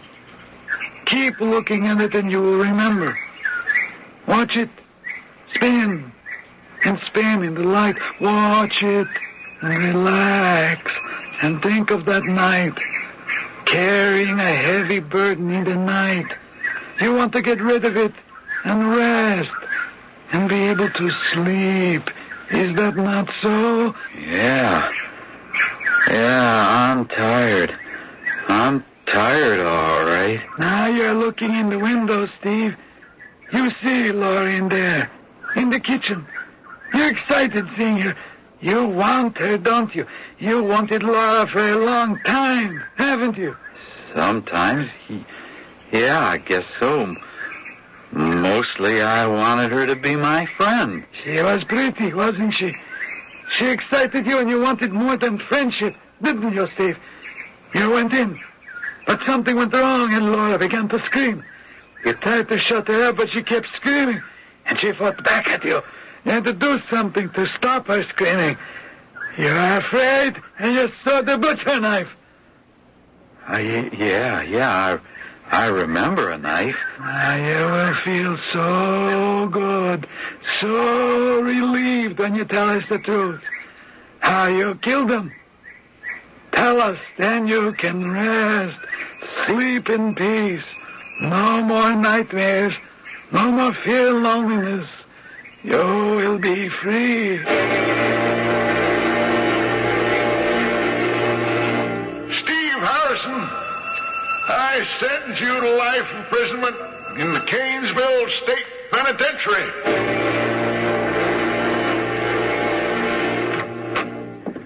Well, good to see you again, Sheriff. What brings you to the city? Steve Harrison. You still carrying him around your neck? And in my conscience. You know what conscience is, Mr. State Prosecutor. You saw the evidence, Sheriff. You heard him confess. I said Stevie wasn't guilty. He wasn't. And he isn't. He had a fair trial. He was sentenced by an honorable judge. Sentenced by a psychic quack, a greedy DA, a greedy wife, and a sheriff with wet spaghetti for a spine. Whatever else you've got on your mind, please be brief. I'm already late for an appointment. All right. Here's what really happened that day when you and the great Galinska paid Lakeville a visit. Really happened? Yeah. First off, after Galinska took our case, he boned up on it before coming to Lakeville. He checked newspapers. My quotes. He read about Stevie living next door and his reporting the murders and Stevie's history of mental illness. And he'd already decided to work Stevie as the most likely suspect. When he flashed a mental picture of the killer's face, he was only describing a picture he'd seen in the local papers. But he didn't know Stevie was the killer. Why would he commit himself that way? He didn't. Remember, he described the face. You began pumping Stevie up as the killer. But he found the bodies. You can't... Yeah, well, Galinska spent half an hour with Anna Harrison in her house. He left knowing where the bodies were buried. How did he find out? Well, don't ask me. I'm no psychic. Neither am I. Neither is Galinska. The way he knew about the bodies, Decker, Anna told him. Anna told him? Anna told him. Well, she was psychic, too, when she and Galinska... Anna isn't psychic either. She knew where the bodies were because she put them there. Oh, come on. Are you trying to tell me how it really was, Decker? How do you know? Anna told me. Dropped by my house the other night. Drunk and in tears. Said she had a confession to make. Well, turns out she has one of those things called a conscience. Decker, she couldn't live with herself. What are you talking about? Murder. The real murder. Anna hated Stevie. He had ruined her. Wasted her life away. And she'd always been in love with Jack Henley. She hated Laura Henley, too, for taking Jack away from her. Well, on the killing night, Laura was away at a bridge party. But she came home early. She caught her husband with Anna. They had a fight. Years of frustration and hate went off in Anna like a time bomb. The next thing she knew, Laura was dead. And she had to kill Jack, too, as a witness. And then she put the bodies in the old well and decided to kill 3 birds with one throw. Blame the killings on Stevie, and she'd be rid of him, too. But if she told Galinska where the bodies were, he knew she must have done the killing. She was a self-styled psychic, too, remember? She told Galinska she'd had a dream. Saw the bodies in her dream.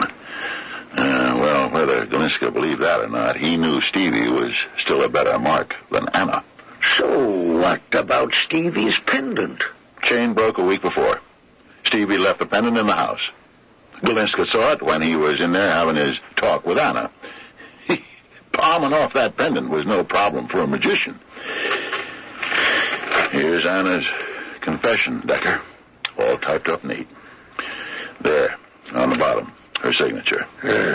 Now, you're going to phone the governor and tell him to send Stevie Harrison home. Or what's left of home. Yes. Looks as if that would be in order. Decker. Something else. See there? Paragraph 3. Anna said she'd called you a month ago, told you the whole story, and you told her to forget it, not to mention it again. Do you recall that conversation, Decker? Well, it's coming back to me, yes. Yeah. I'll be seeing you, Decker.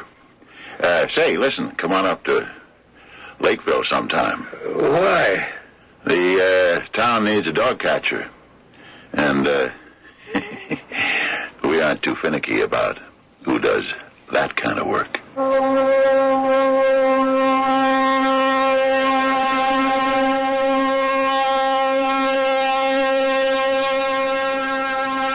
So all of our characters needed a murderer, and any means seemed to justify the end. Decker's career needed a fast conviction, so it was easy for him to accept Belinsky's power as fact. Anna Harrison had a personal vindictive motive. Dr. Belinsky was eager for extended notoriety and prestige. Sheriff Bonley didn't want to lose his job. Even Steve had the need to be purged of guilt. I shall return shortly.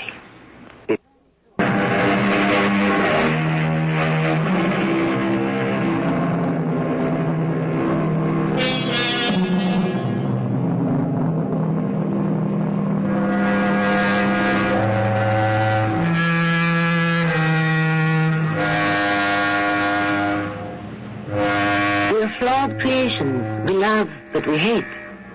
We build, but we destroy. We want truth, but often prefer to live by lies and illusions. We cherish freedom, but barter it for a handful of security.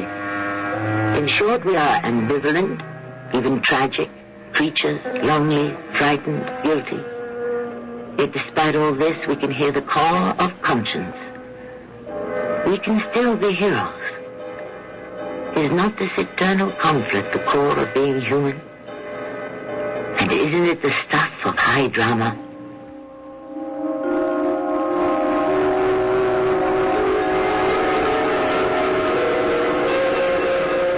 Our cast included Fred Gwynne, Court Benson, and Lloyd Baptista. The entire production was under the direction of Hyman Brown. This is Tammy Grimes inviting you to return to our Mystery Theater for another adventure in the macabre. Until next time, pleasant dreams.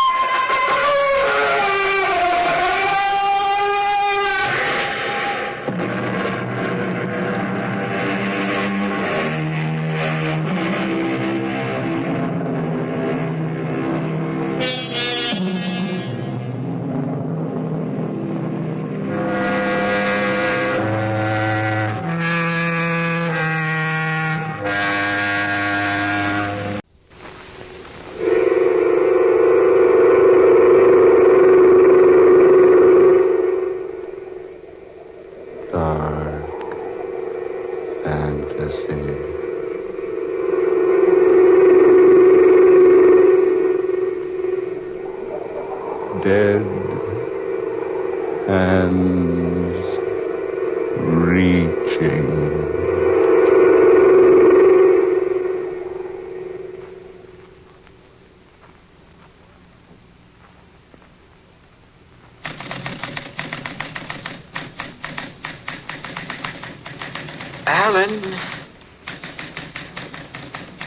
Alan. Alan Blaine. I thought I heard someone.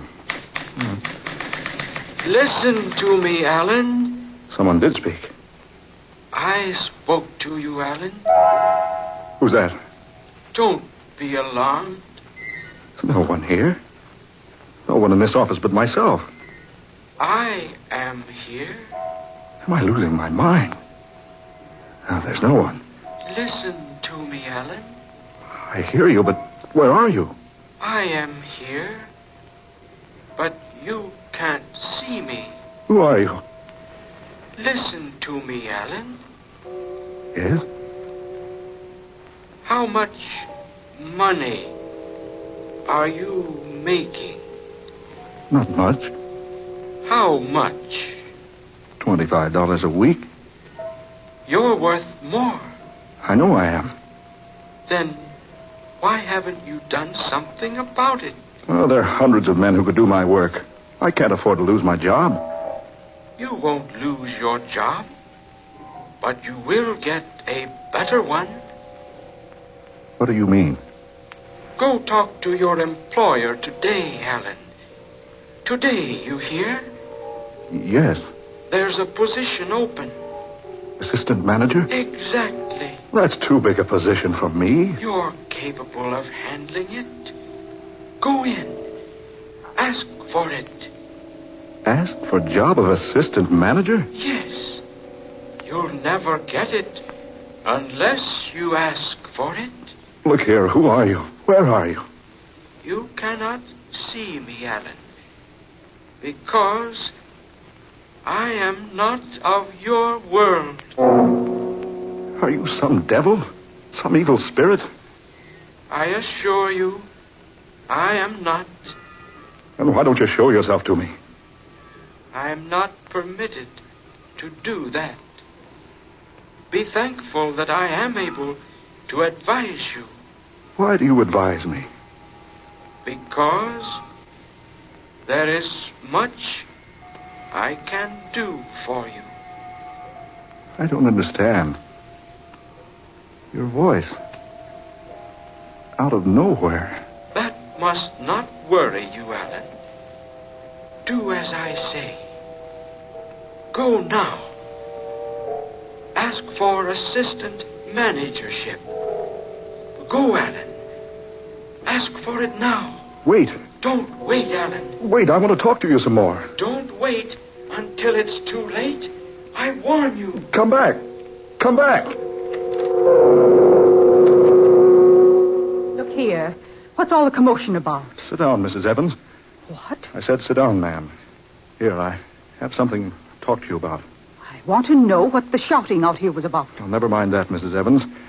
I have something much more important to discuss with you. And just what's that, Mr. Blaine? It's about the assistant managership. Well? Well, you see, I was just thinking. Go on. No, I was just thinking that perhaps Go ahead. Go ahead, Alan. Tell her you want the job. Did you hear something, Mrs. Evans? I'm waiting to hear who you have in mind for the job that's open. I'll take that job, Mrs. Evans. What? What did you say? I said I'll take that job. Why, I hadn't thought of that. You might handle the job all right. Yes. Yes, you might. Come on in the office, Blaine. Let's talk this thing over.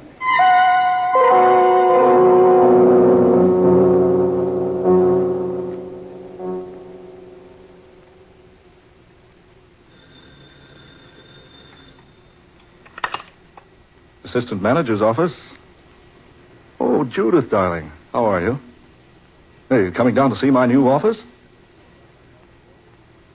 Oh, I thought you said you'd try to make it today.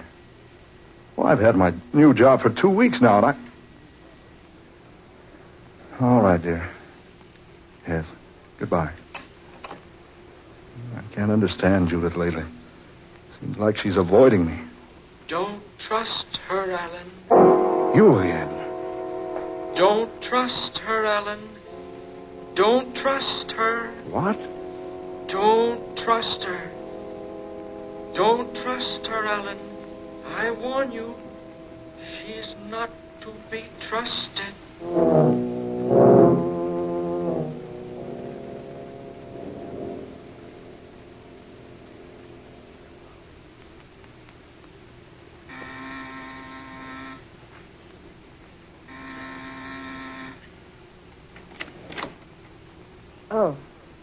Oh, it's you, Alan. Hello, darling. May I come in? Yes, I suppose so. My, you're beautiful tonight. Am I? Oh, that dress looks wonderful on you. I'm glad you're all dressed up. Honey, we're going to celebrate. Alan. I've just been promoted, darling. Now I'm making enough for us to live on. Come on, let's paint the town. And when we find just the right spot, I'm going to ask you to marry me again. Aren't you going to say something, Judith? I have an engagement tonight, Alan. Oh, but you can call it off. No, I'm afraid I can't. Think what's happened to us. Now I'm making the money you always wanted me to make. You'll have to go now, Alan. What? I've just a few minutes to finish with my makeup. You'll have to go now. But, Judith... Please, Alan. Now, wait a minute. Alan, really? I've asked you to go. I haven't much time. Oh. So you haven't much time. Well, let me tell you something, Judith West. No, Alan. Yes, Alan? Let you tell me what? Don't say it, Alan. Don't. Well, Alan? Don't say it, Alan. I warn you. There'll be a quarrel. You'll kill her this time if you quarrel. I'm waiting, Alan. Never mind. Just forget it. Good evening, my dear.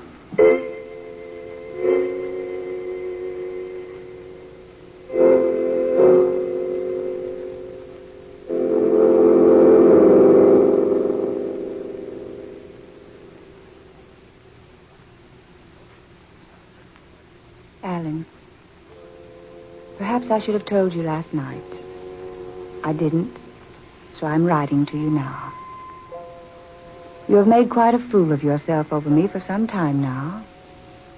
I've only permitted you to believe I loved you because I've always felt sorry for you.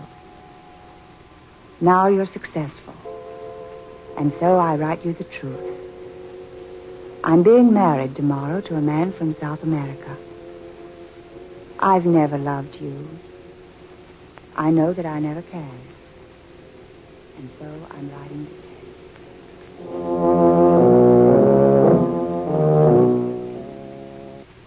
Miss Adams, will you please call me at 11:30? I have a 12 o'clock luncheon date. A letter from Judith. It's probably an apology for last night. I wonder what she said.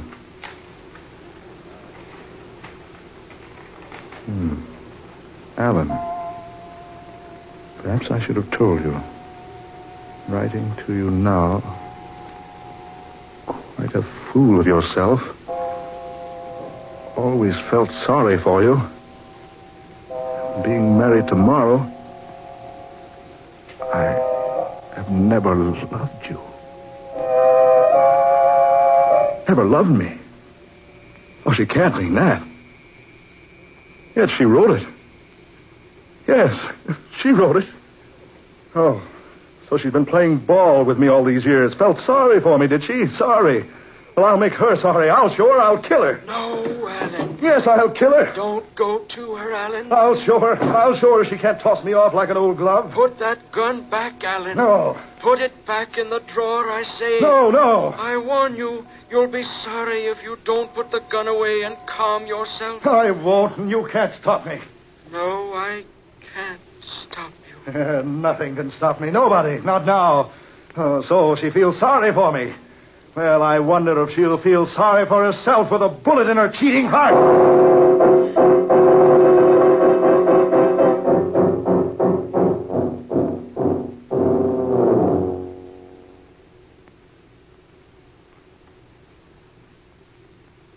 All right, darling. I'll meet you at 8. Yes, I've written a note to Alan. I've broken things off completely. All right, dearie. Goodbye. Yes? Who's there? Who's there? Who is it? Alan. What do you want? Alan. Oh, no, Alan!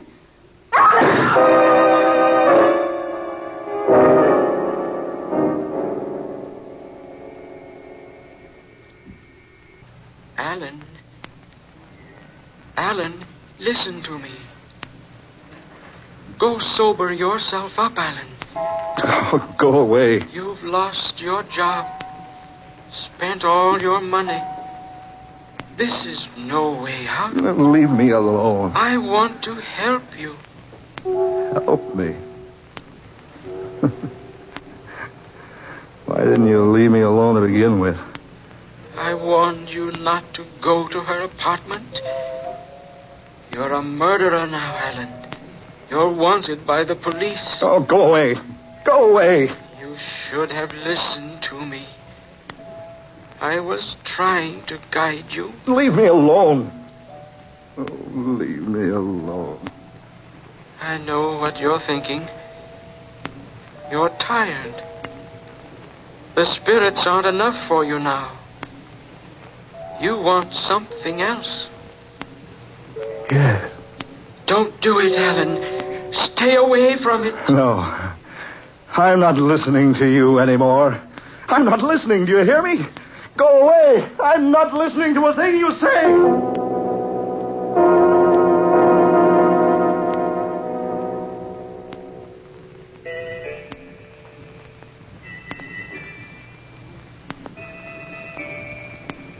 Please to come in. A friend of mine sent me. Jake Mullins. Oh, Honorable Mr. Mullins. So, Young C4, glad to help any friend. Honorable Mr. Mullins. He said I could forget my troubles here. Trouble? You have trouble, please? Plenty. You want maybe sleep? Anything. Anything to stop this awful burning in my mind. You smoke, maybe? Me fix pill. You sleep. Yes, sleep. You lie here, please. Stretch out. Make comfortable. Yes. Here. You smoke this. Take pipe. You sleep. Yes. So, you feel better by and by. No. Please to lie down. You smoke. Pretty soon, sleep. Don't, Alan. I beg you. Don't smoke that. Go away. Please, not too sharp. Tell him to go away. There is no one. Don't do it, Alan. You hear him? I hear no one. Now, please, to be quiet. Just smoke. Plenty soon, sleep.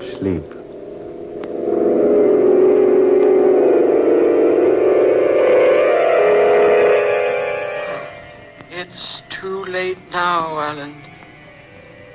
I tried to warn you, but it's too late now.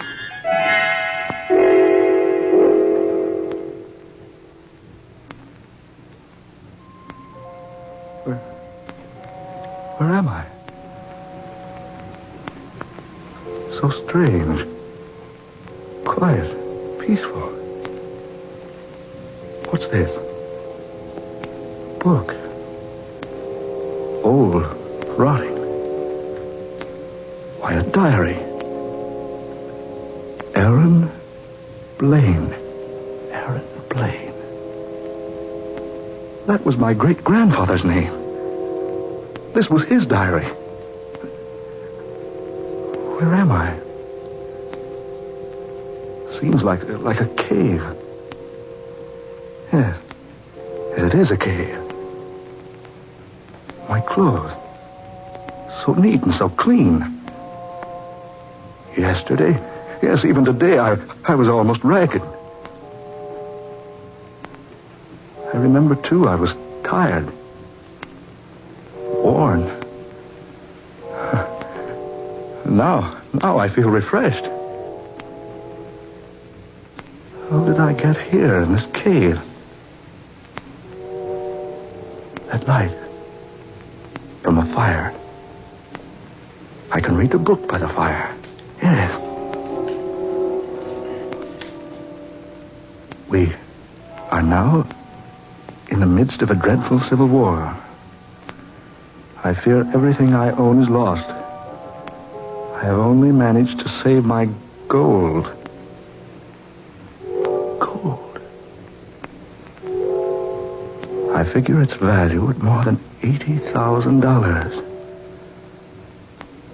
I have buried it today beneath the horse stall at the east end of the barn.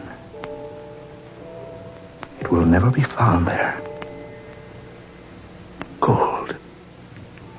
Buried beneath the horse stall in the barn. But what barn? It's daylight. Perhaps if I get out of this cave... Yes. There's the opening. Yes, it is daylight. And there's the farm over there. It's an old farm. Maybe if I go over there, I'll find what I want.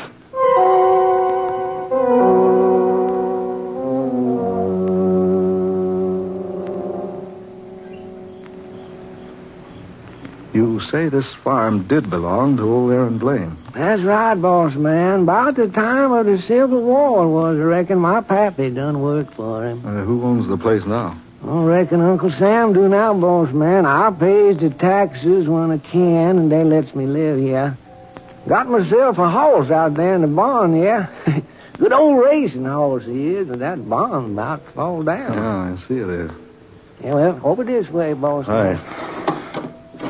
Are you sure this barn's been standing since the Civil War? Sure has, boss man. I has to prop it up here and there once in a while. Gonna go to pieces any day now. Ah, there's old Thunderbolt. Oh, that old Thunderbolt. You was asking about a spade here, mister? Well, there's one right over here. Yeah. I'll set the lantern down right there. Keep that animal back. I'm going to start digging. Digging, boss man? Yes. And if I find what I'm looking for, you and I are going to be rich.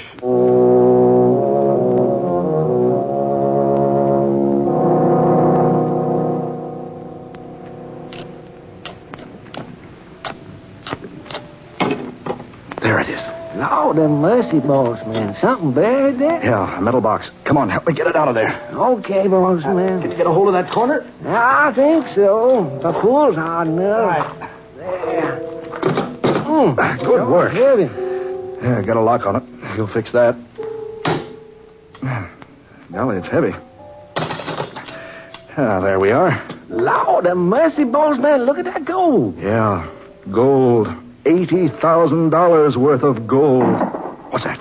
Must be the Pearson boys. Who? Pearson boys, boss man. Who are they? They've been trying to get this farm, only ain't got enough money to pay the back taxes. Folks around here always said they knowed there was gold buried here someplace. They must have seen you, and now they's trying to scare y'all. It's a good thing it's night. I was going to come down here this afternoon, but I decided to stay in the cave till dark. Cave, you say, boss man? Yeah, over toward the hills. We better get ourselves over there, boss, if we's going to keep this here gold. Them Pearson boys been looking for it for 10 years. If they catch us with it, they's going to take it away from us.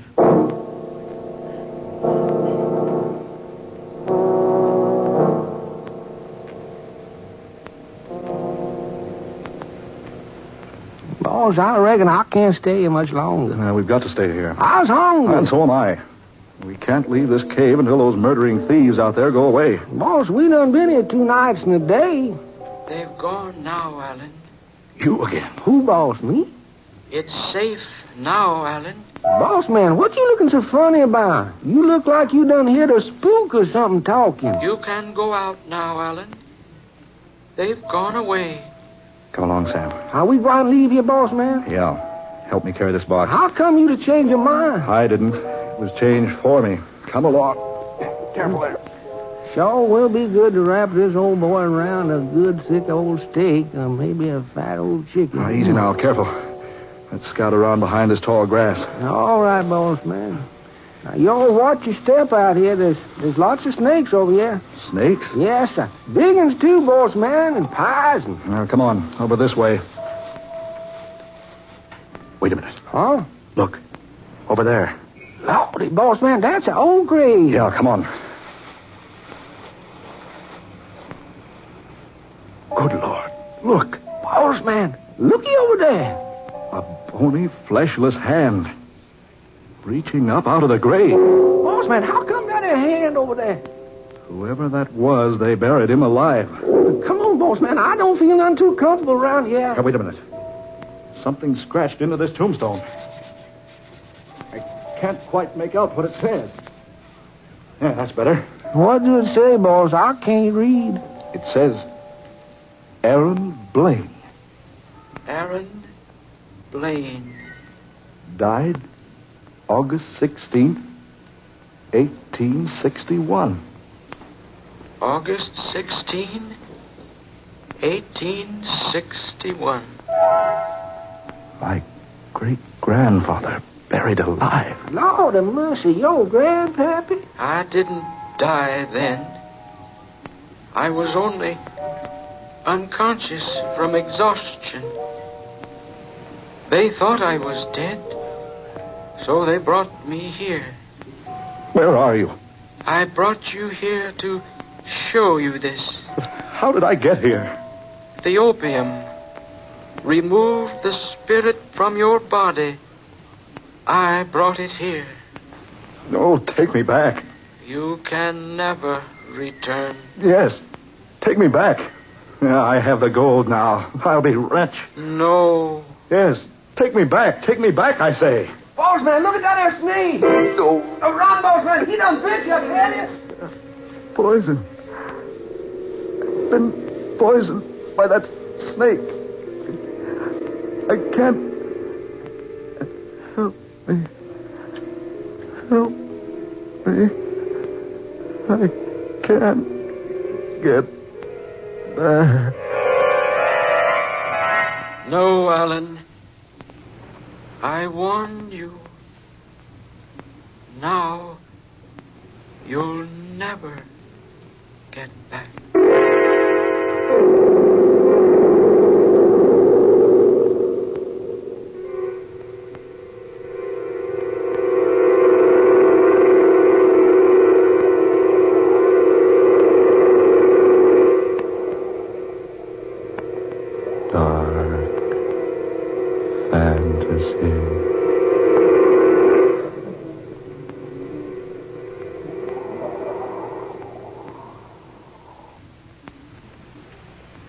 You have heard Dead Hands Reaching, tonight's original tale of dark fantasy by Scott Bishop, originating in the studios of WKY.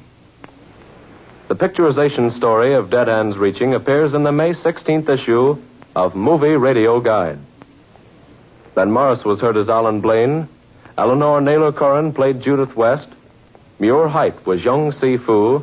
Georgiana Cook played Mrs. Evans, and Darrell McAllister was Aaron Blaine, the voice from beyond. Next Friday, listen to Dark Fantasy 35 minutes earlier at 11:30 p.m. Eastern Wartime, 10:30 Central Wartime. Listen for Rendezvous with Satan, another unusual adventure by Scott Bishop. Tom Paxton speaking. Dark Fantasy comes to you each Friday night from Oklahoma City. This is the National Broadcasting Company. And now, the Hall of Fantasy. Welcome to the Hall of Fantasy. Welcome to the series of radio dramas dedicated to the supernatural, the unusual, and the unknown. Come with me, my friends. We shall descend to the world of the unknown and forbidden, down to the depths where the veil of time is lifted and the supernatural reigns as king. Come with me and listen to the tale of the Shadow People. Elaine, have you seen anything else since you spoke to me last? No, I haven't. Ever since Mother died, nothing's happened. Well, I only hope... It came from upstairs. Come on. You don't I don't know what to think. I only hope that... David, if anything's happened to him, We'll see in a moment. There's no light in his room. You wait here, Elaine. Where's the light? Over to your left.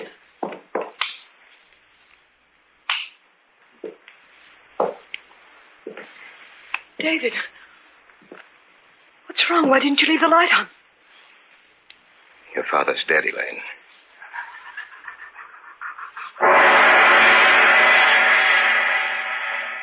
In just a moment, the Hall of Fantasy will present The Shadow People. And now for our story. An original tale of fantasy by Richard Thorne entitled The Shadow People.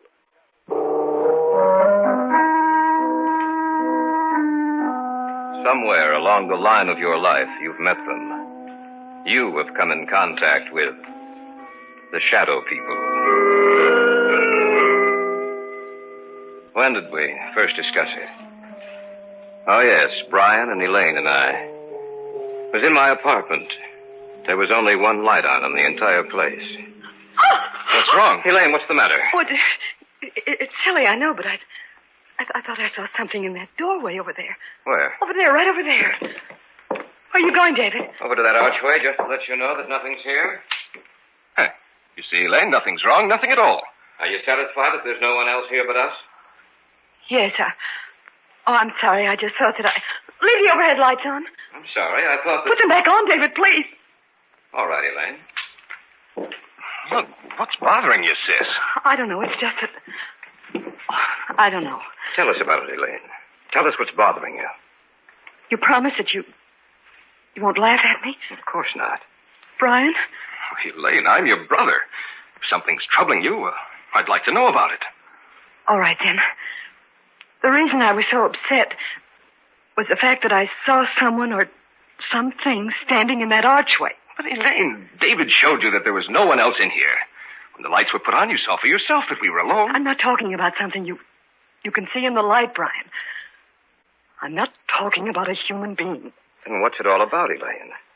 In the darkness, I saw something that can't be seen in a lighted area. And I've seen it several times before. You're sure you're not imagining this, Elaine? Oh, I don't have that good an imagination, Brian. How long have you seen this thing, Elaine? Well, it started about 6 weeks ago. You were in Detroit on business, Brian. Mom and Dad were on vacation. I was in the house by myself, in the library. There was only one light on. I sat in the chair beneath it, reading. Several times I thought that something was watching me. I felt there was someone in the room with me, standing right in back of me. Every so often I'd glance back over my shoulder, but there seemed to be nothing there. And then I thought I heard someone whispering. I wasn't sure, but when I heard it again, I got up and I looked all over the house. Oh, I'm not easily frightened, you know that, but out in the hallway, it was almost entirely black. Luckily, I was near a light switch. I looked back over my shoulder, and I saw this huge, hulking shape for the first time. And I heard a voice. Or rather, the whisper of a voice. I couldn't distinguish the words, but that dark shape seemed to be moving towards me. My hand was on the light switch, and I turned it on. In a minute, the light flooded the hallway. The shape was gone. There was nothing there. I was alone again. As long as there's light, I know it can't hurt me. I know it can't reach me. You might have imagined it, you know. Of course, that's possible, but I'm sure I didn't.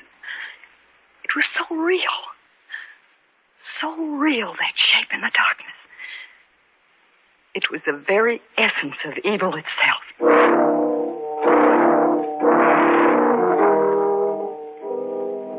There was an old man I knew of, a Dr. Heselius. I'd heard that he knew quite a good deal about the supposed supernatural manifestations which had taken place in the world. I went to him to see if he knew anything that might explain the events of the story Elaine had told us.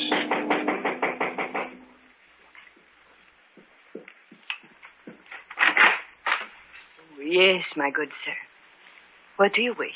I have an appointment with Dr. Heselius. Oh, yes. He mentioned something about it. You are Mr. Drake. Yes. If you'll come inside. Thank you. Dr. Heselius is in the study. Please come with me. Doctor, a visitor for you. Oh, yes. Bring him in. You may go now. Yes, Doctor. Mr. Drake? Yes. Sit down, please, in that chair over there. Thank you, sir. Now, what is the nature of your visit to me? Well, I understand, Dr. Heselius, that you have a great knowledge of the supernatural manifestations which have occurred on the earth. Great knowledge, Mr. Drake? No, hardly that. I have only scratched the surface in my years of study. Perhaps I can help you, then again, perhaps I cannot. Well, may I tell you the story? By all means, my good sir. All right. Now, this didn't happen to me, Doctor, but to my fiancée. It seems that about 6 weeks ago, when she was alone. But when the light was on, the dark form disappeared. And that's the story, sir. As much of it as I can remember. I see. It's a strange tale you tell. I'm fully aware of that, Dr. Heselius. You say she seemed to hear whispered voices? Yes, that's what she says. I see. A moment, please. I have a book in my files. Oh, yes. Here it is. I think this is the one. Yes. Perhaps I may be able to help you after all. Let me see. This is a very ancient book, Mr. Drake. I seem to remember... Yes. Here is an account of a happening such as you relate. And we shall live on the earth, and they shall not see us. Yes, it has been foretold by the ruler of the darkness. They who live by day, retire to sleep by night, shall never know that we walk with them, that we watch them, that we wait for our chance. Only in the night will they see us, for in the daylight we are not seen. Only in the night, when the darkness grows together and the forms of the shadow people are shaped from the blackness, they will know of us. They will know that we are their companions, for we are the shadow people. I knew I had read something similar to the story you have told me, Mr. Drake. Dr. Aselius, what can we do? Well, give me a little time. Let me see if I can find any more references to these people of the darkness. One more thing, Mr. Drake. Yes. Be sure that your fiancée is never left alone at night. Be sure that there is some living thing, animal or human, which accompanies her every second of the night. For she is in danger, Mr. Drake. A terrible danger.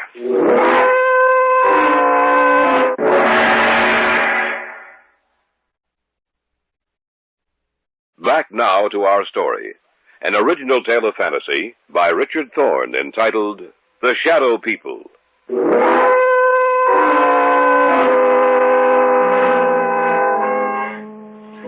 That night, the night of the day I had seen Aselius, Elaine's mother died. She died in her sleep. When she failed to appear for breakfast, Elaine's father went upstairs to see what was wrong. When he entered her room, he discovered that she was dead. The family doctor couldn't explain it, for Elaine's mother had been in perfect health. A few weeks later, I was out at the house spending a weekend with them. I glanced at the clock on the mantel, and it showed 11.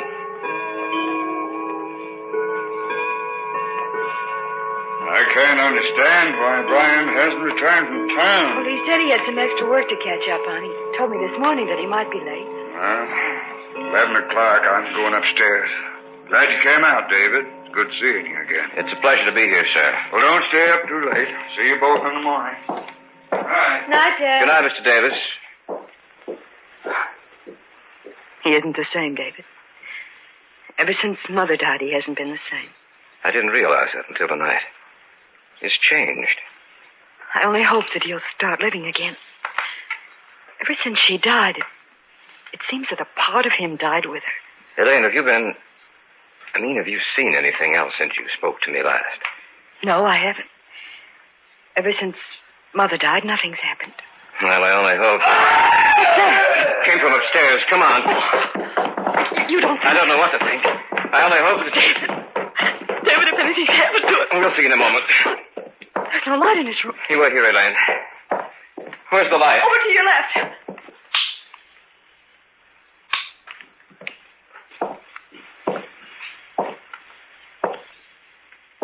David, what's wrong? Why didn't you leave the light on? Your father's dead, Elaine.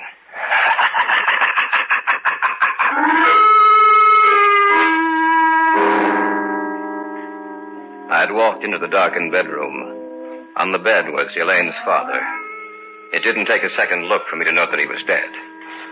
I switched off the light and walked back into the hallway to tell Elaine what happened. And then from the room there had come an eerie, quiet laughter. In the darkness of that room was some unknown evil power. The voice itself was unearthly. There was no substance to it. It sounded as if it came from the darkness itself. No. No, I don't believe you. It's the truth, Elaine. There's nothing more I can do. We'll have to notify the police. Tell me it's not the truth, David. Tell me it's not true. I'm sorry, Elaine. I wish I could. Your father's dead.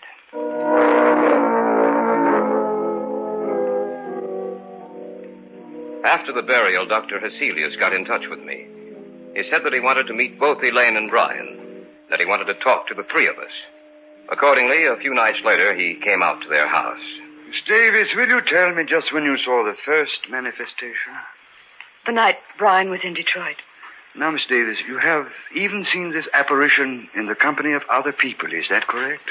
Yes. The night at David's apartment. All right. Now I'll tell you what I think.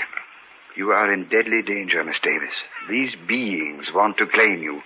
So far, they have had no success. Only in the darkness do they have power. Little by little, step by step, they have been removing the obstacles in their way to reaching you. First your mother, and then your father, Miss Davis. Both died in the same fashion. In the darkness, death struck at them. Now tell me, do you feel their presence here in this room as I talk to you? Yes. Turn out the lights, Brian. Stand by the switch, if you please, Brian. If anything happens, turn the lights back on. All right. Dr. Heselius, I don't... Do you want me to continue working with you? Yes, sir. All right, then. Brian, turn off the lights. Yes, Doctor. The room now is in darkness, Miss Davis. Do you feel or see anything? No, Yes. Yes, I do. Do you see anything? Yes.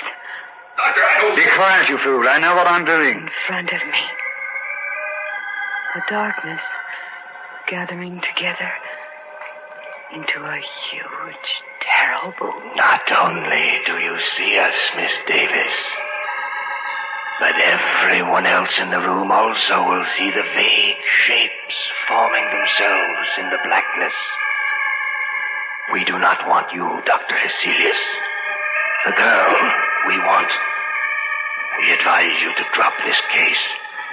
You'll only bring down the wrath of the shadow people upon your head. The girl. We want the girl. Do not stop us. Let us take her now. Turn on the light. They're gone. Miss Davis, are you all right? Yes. Yes, I am. Just as she said. The darkness. I saw it form into something, too. So did I. What are we going to do, Dr. Heselius? At the present moment, I don't know. But this much I do know. You must leave this house immediately.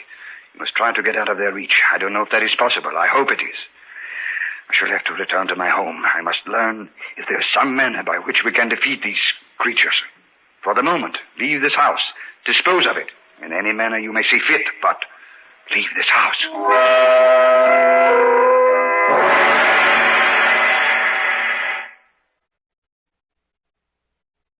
Back now to our story.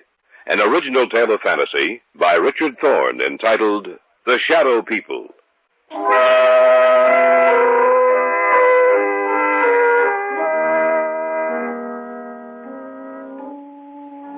We spent the night in my apartment, the three of us. The following day, Brian and Elaine made arrangements to dispose of the house. In the afternoon, Dr. Heselius called me and asked that I come to see him. David, I'm glad you're here. Anything new, Doctor? Yes and no.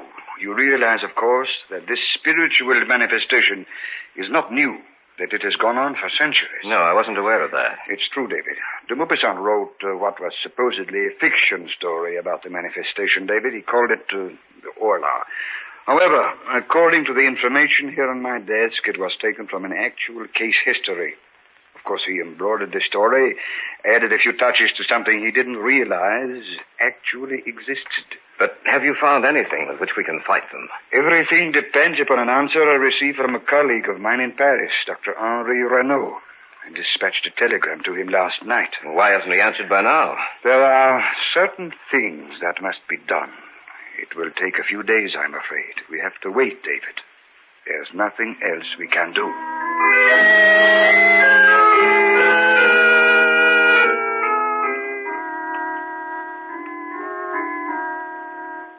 In the next few days, the house was sold, and Brian and Elaine moved into a newer, more modern home a few miles from my apartment. Cecilia said it might take a few days for them to build up their power. I spent the nights at the new house. The lights were left on, and I watched for any unusual occurrence. In the daytime, I'd return to my apartment and get some sleep. About 4 days after Elaine and Brian moved into the new house, I was at home when Heselius phoned me.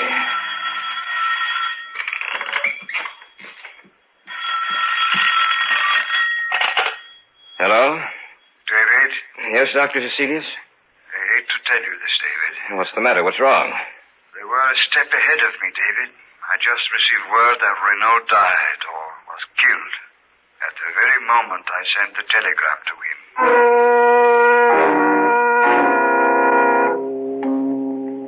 Step by step, they had outwitted us. For they had anticipated every move we'd make. Even Dr. Hecelius was at a loss as to what to do. He agreed to meet me at the Davis house. What did you want to see us about, Dr. Hecelius? Did you find out anything more? I'm sorry to say that I haven't.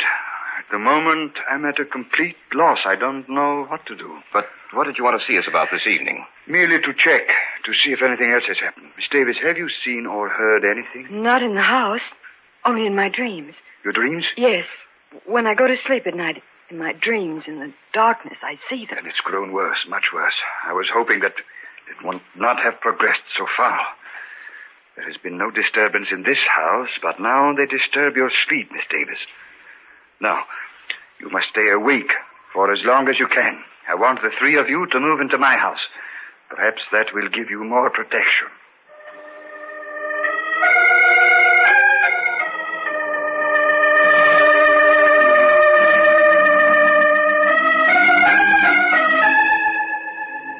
That night, we moved over to Hecelius' house. Perhaps Elaine would have more protection there.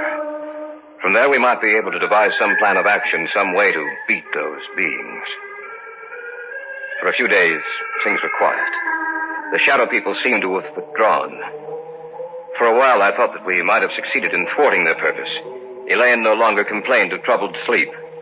But that condition lasted for a few days only. About 10 days later, they made themselves known and felt again. That night, we were in the study, when suddenly Hecelius whirled around and... Elaine, what are you looking at? Outside the house. Right where the light leaves off, I see them. She's right, Dr. Hecelius. I can see them, too. What should we do, Doctor? Nothing. What do you mean, nothing? There's nothing we can do. We can't just... We can't do anything, Brian. Don't you understand that they have us at their mercy? The greatest man in my field was Henri Renault. If he could do nothing against them, what do you think we can do? He's right, Brian. There's nothing we can do. As long as the house remains lighted, just so long will they remain outside. If the lights were to... That sounds When like... my father was killed, the same sound. We heard the same sound. The lights. What's happened to the lights, I don't know. Be quiet, please. I thought of this emergency. A candle. That's right, Miss Davis. As long as this burns, this one candle will be safe. For they cannot advance into the light. They are limited by the darkness. As long as the candle burns, they will have to remain outside of this room.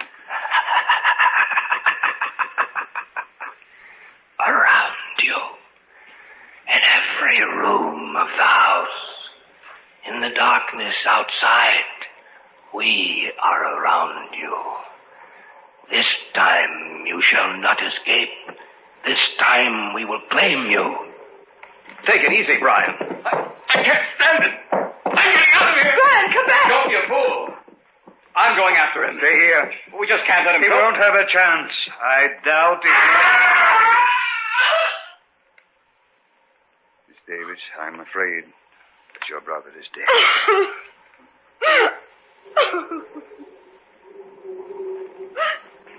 The wind, Doctor. Listen to the wind. I know. Yes, Doctor. Listen to the wind. You must realize by now that the three of you haven't a chance. You must know in your minds that we can destroy you at any moment we desire. But, Dr. Hecelius, you may still save your own life. Let the others go. Give them to us. No. No, you will have to take all of us. Shall we destroy your light? Shall we move in on you now? As you will. Do as you will. Sorry, David. The candle is out.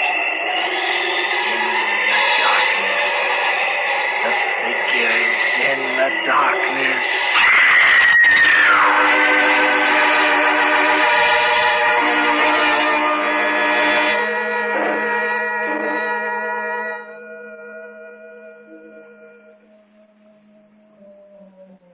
We warned you, Hecelius.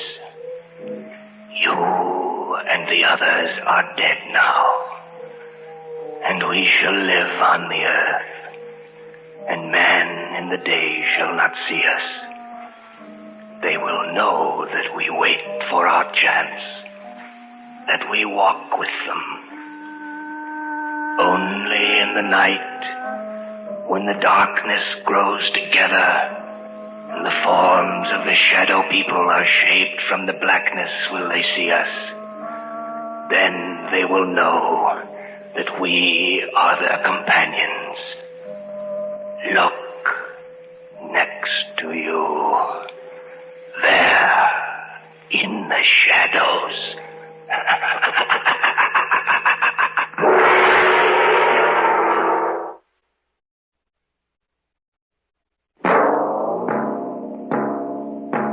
So runs tonight's tale of the unusual, the terrifying, the unknown. Join us again when next we journey down the corridors of the Hall of Fantasy to hear another strange tale of the supernatural. All characters and events portrayed in these programs are fictional, and any similarity to actual events or persons, living or dead, is purely coincidental.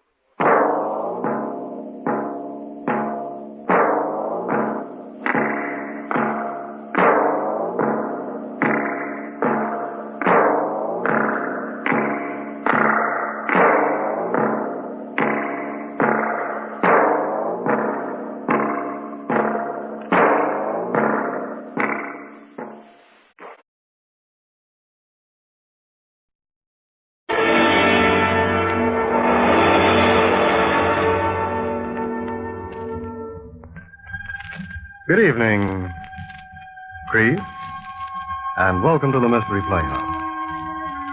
If you like to curl up with a good mystery, if suspense and mysterious adventure are your particular dish, then don't go away. Stay right where you are, because tonight we've been fortunate enough to again secure the services of that light-hearted raconteur of murder, horror, and the supernatural, the laughing boy of Inner Sanctum, your host, Raymond.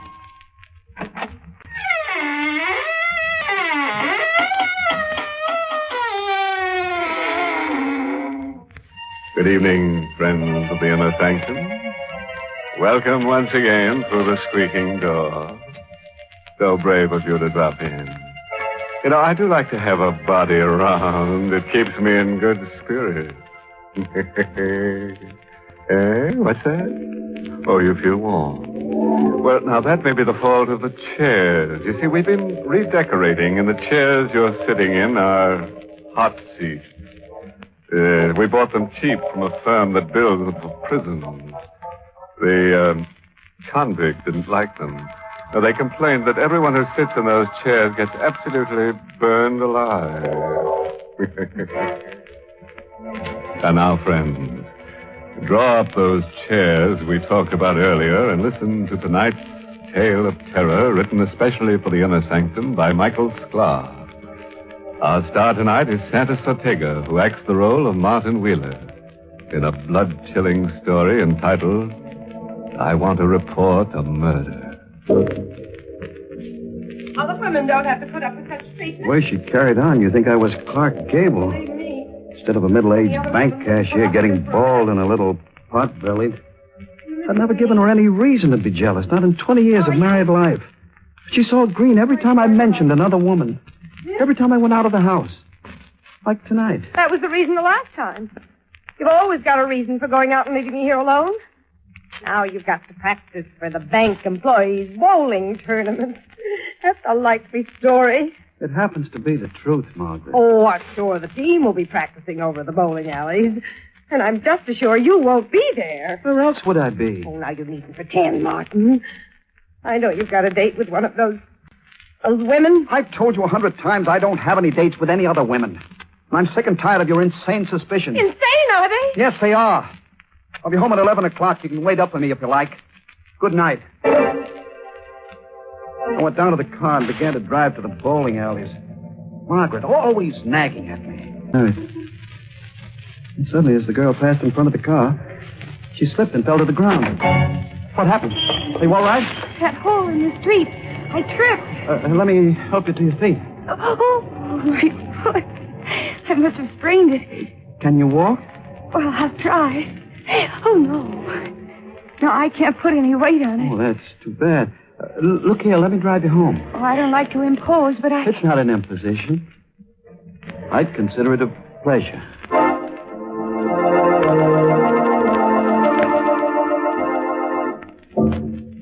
She was about 25 years old and married. She said her name was Mrs. Susan Holmes. I didn't tell her my name. And as things turned out, that was lucky. No one was home at her apartment. I helped her to a chair and started to leave. Don't go yet. Come here. Oh, don't be afraid of me. I'm not going to bite you. Mrs. Holmes, I've got an appointment at the bowling alley. Well, that's not very flattering. Don't you like me? Why, yeah, sure. I do, but... Mrs. Holmes, please, don't. You shouldn't. Don't be silly. You've been very kind. And I like you. Her arms were around my neck, pulling me down toward her. She used a faint perfume. Margaret hardly ever used perfume. Margaret. I thought of her as Susan kissed me. Then I stopped thinking until the door opened. Say, what is this? Robert! Susan, who is... I come home and find my wife kissing another guy. How long has this been going on? Well, this is all a mistake. Your wife tripped and hurt her ankle. I brought her home and... You won't weasel out of this by blaming it all on Susan. It won't work, mister. I saw both of you. Mr. Holmes, I've tried to explain. You won't listen to me, so I'm leaving. No, you don't. Get out of my way. This gun is loaded, mister. Put that gun back in your pocket. Don't be a fool. You're staying here until... Hey, let go of my arm. Let go of that gun. I'll kill you for this. Let go of the gun. I'll break your arm. Now I've got the gun. Give it back to me. I won't. Stop it. Look at the gun. Oh. Robert. I had to take the gun away from her. Oh. I didn't mean to pull the trigger. He's dead. You've killed him. I killed a man. I had to get away quick before the police came. Yes, I could walk out of the door and forget the whole thing. Mrs. Holmes didn't know anything about me, nor even my name. I acted fast. I could get away. Go straight to the bowling alley and pretend it never happened. Where are you going? I'm leaving. Come back here. Come back here.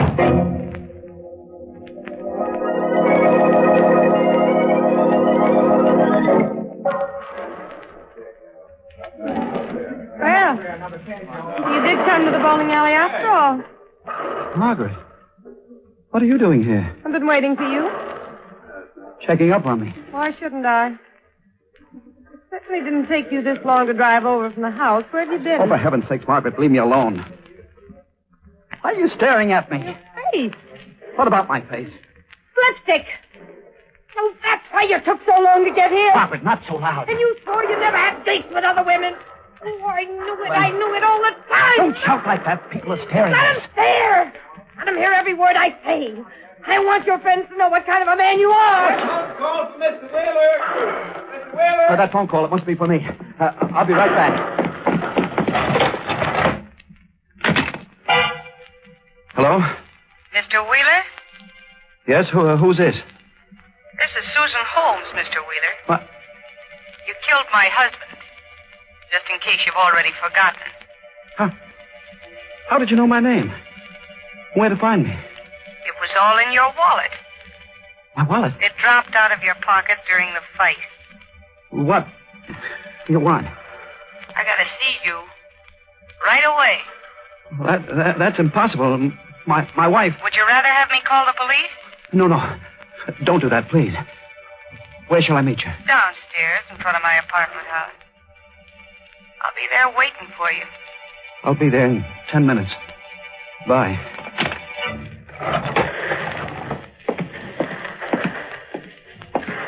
Who's that phone call from? No one you know, Margaret. I can tell from the expression on your face. It was that woman again. I can't argue with you, Margaret. I've got to go. Go where? I can't tell you. You're going back to her? No. I won't stand for it. I won't be humiliated. If you go to her, I'll kill you. I swear I'll kill you.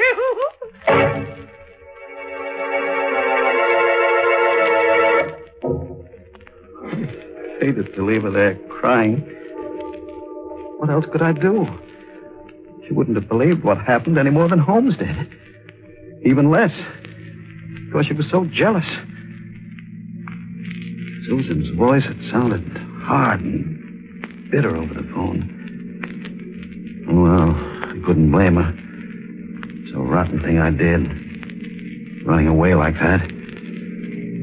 Then I saw her waiting at the curb. Young. Slim. And pretty. So you came? Get into the car, Susan. I want to tell you, I'm sorry about running away. Save the apology. Let's start driving.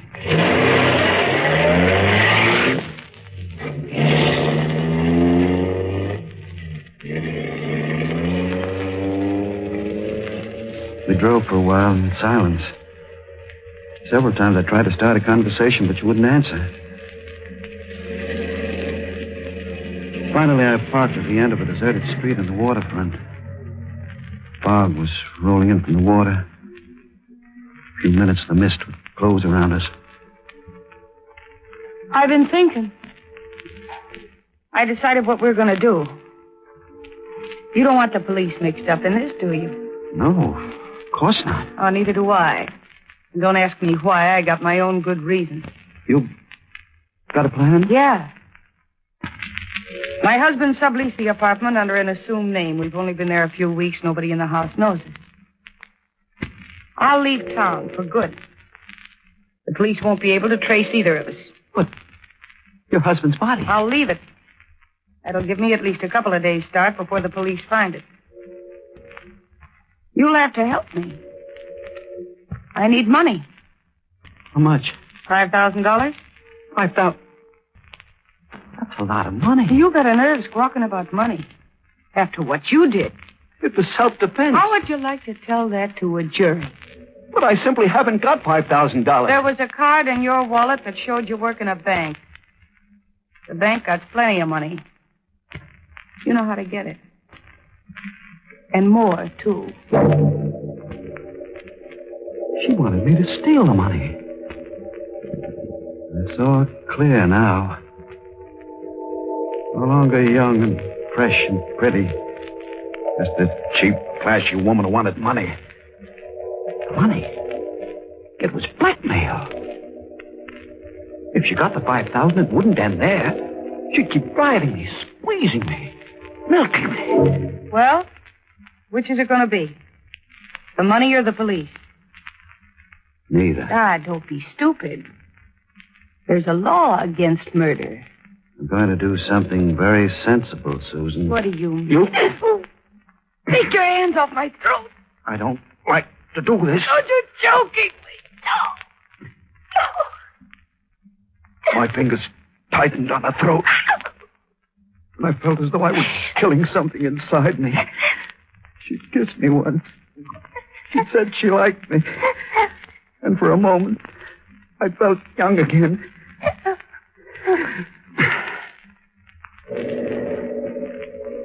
The body went limp suddenly between my hands. She was dead. I was a double murderer.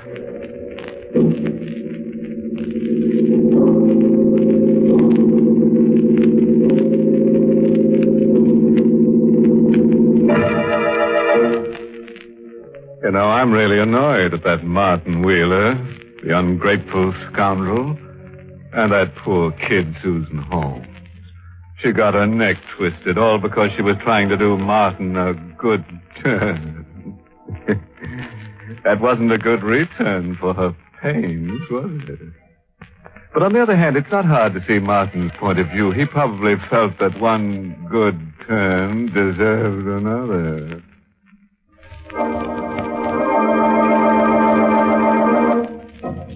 And now let's return to Martin Wheeler, the middle-aged bank cashier who's having a night full of trouble. A moment ago, he killed Susan Holmes because she threatened to tell the police about the death of her husband. Fog was all around me now. making the world unreal. Sinister. Off in the water, the fog whistles were sobbing. I stood at the end of a pier, body of Susan in my arms. I held her a moment longer than was necessary, and then dropped her into the water.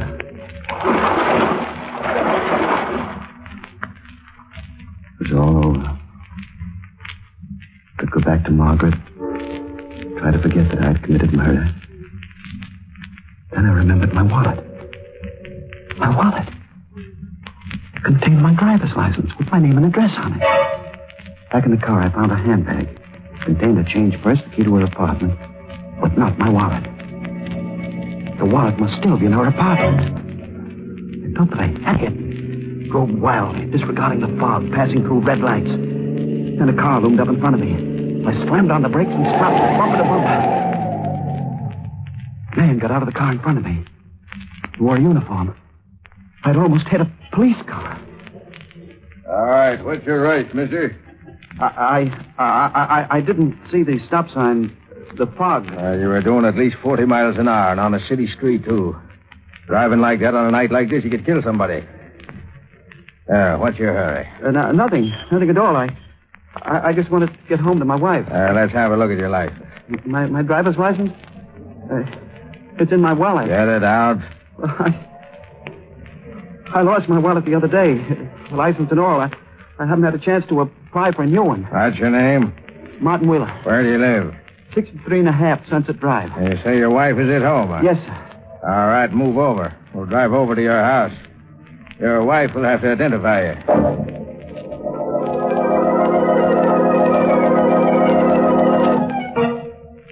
Is that all, officer? All except for this. Here's your ticket, Wheeler. Appear in traffic court tomorrow morning. And apply for a new license, you understand? Yes, sir, I'll do that. All right. And don't let me catch you driving like that again. Good night. Good night. Well, Martin? I'm sorry, Margaret. You're sorry. Who is she? What's her name? Believe me, this isn't like what it Are you in love with her? Are you? Answer me. No, I don't love her. Someday I'll be able to tell you what happened, but not now. I'm awfully tired. Let's go to bed. I pretended to sleep. The thought of my wallet still in Susan's apartment kept spinning through my mind. I had to get out of the house. I had to get to Susan's apartment and find the wallet. I couldn't leave until I was sure Margaret was asleep. She was asleep now. I slipped out of bed, got into my clothes, crept toward the door. I didn't see the chair in the dark until I stumbled over it. Who's there? Martin? Martin, where are you?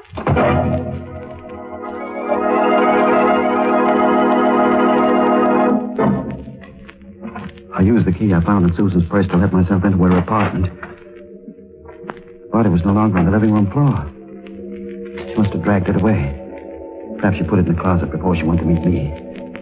I didn't look for the body. My first concern was my wallet. And I found it where she must have left it on the telephone table. Everything was there. A few dollars, my license. I put it into my pocket, started to leave. Wait a minute. Holmes!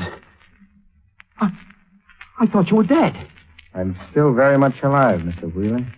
But the fight, the gunshot. You fell to the floor. Susan said you were dead. You're not even wounded. I don't understand. The gun.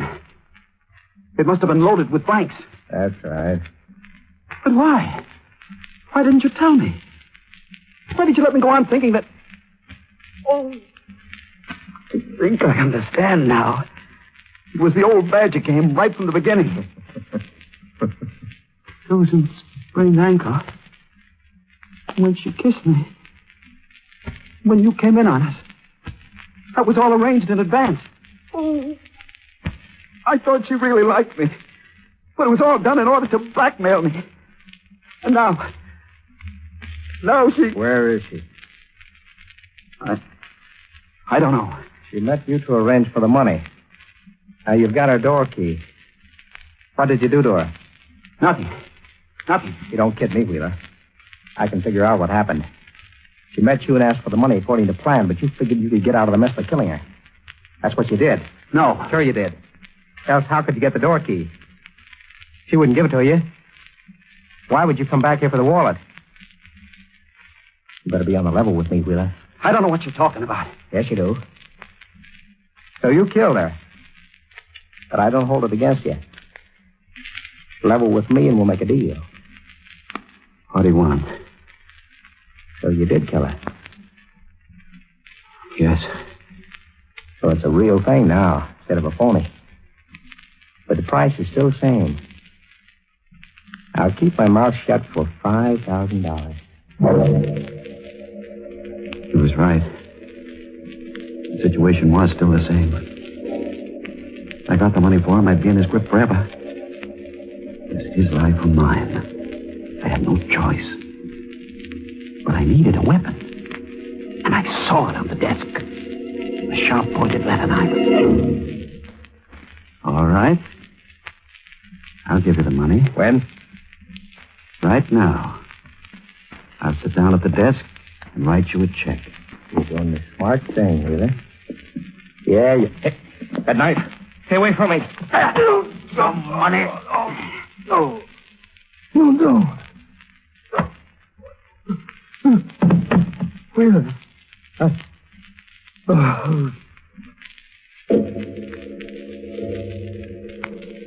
He was dead. They killed him twice in one night. But this time, I made sure he was dead. Then I wiped my fingerprints off the knife. Wiped the doorknob clean. Then left the apartment. I thought of everything. I left nothing behind that might connect me with the two murders. Going home, I concentrated on one thought. I must forget this night. Erase it from my memory. If I ever thought of this night again, it would be as a nightmare.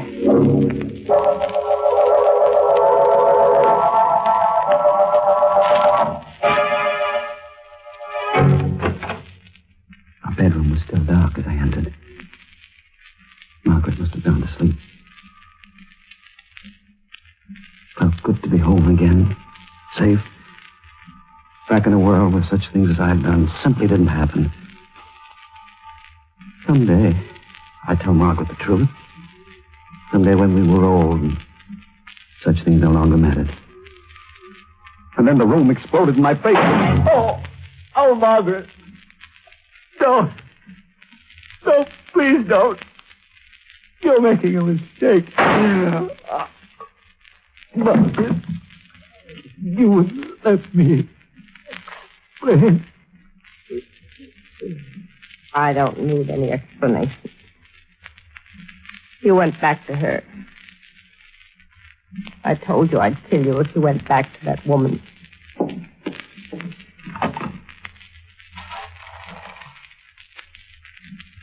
Number, please. Operator, get me the police. I want to report a murder.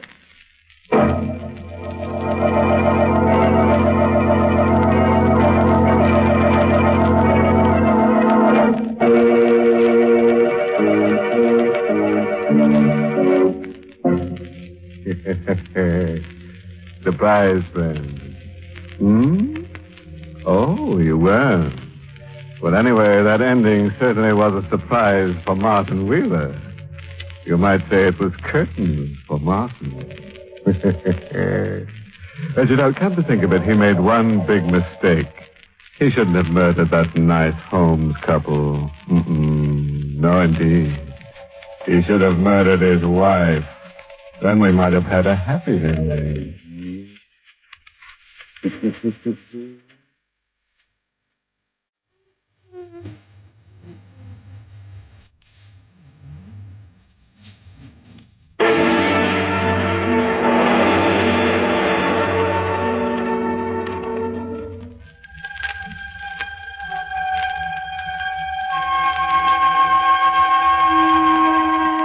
Well, good night to you, old poison puss.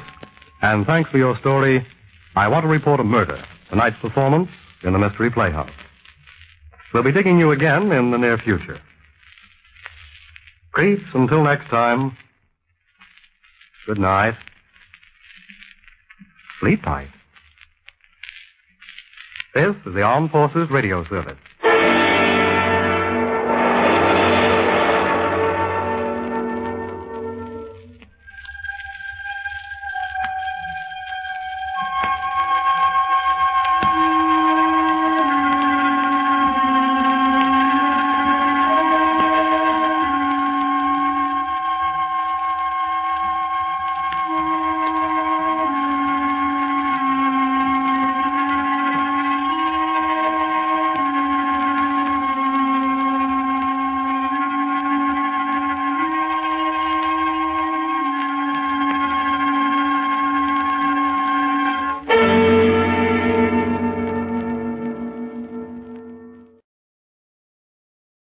Ironized Yeast presents Lights Out. Everybody.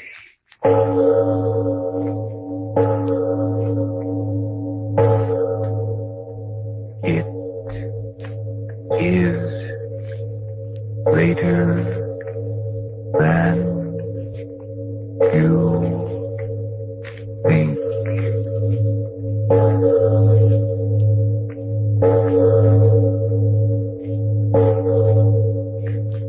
Lights Out brings you stories of the supernatural and the supernormal, dramatizing the fantasies and the mysteries of the unknown.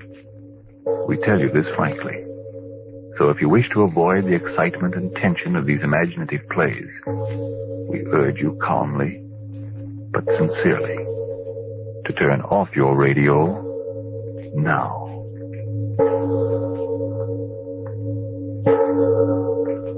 This is Arch Oboler. Dreams are part of all of our lives, and tonight we bring you the story of a woman's strange dream. But first, Frank Martin for just a moment. Frankly now, friends, is that you saying you're so thin and weak and frazzled out you can't do your work or enjoy your fun? Well, cheer up. Maybe all you need is more vitamin B and iron. And ironized yeast gives you vitamin B and iron. Yes, both vital substances in pleasant-to-take tablet form. They've helped thousands of people who, only because they needed more of these substances, were weary and worn out. Helped them so amazingly that today these folks tell how fine they feel, how thanks to good pounds gained they look like a million, really enjoy life today. Yes, that's ironized yeast tablets. Make a note of that name right now. And now, Lights Out. Everybody.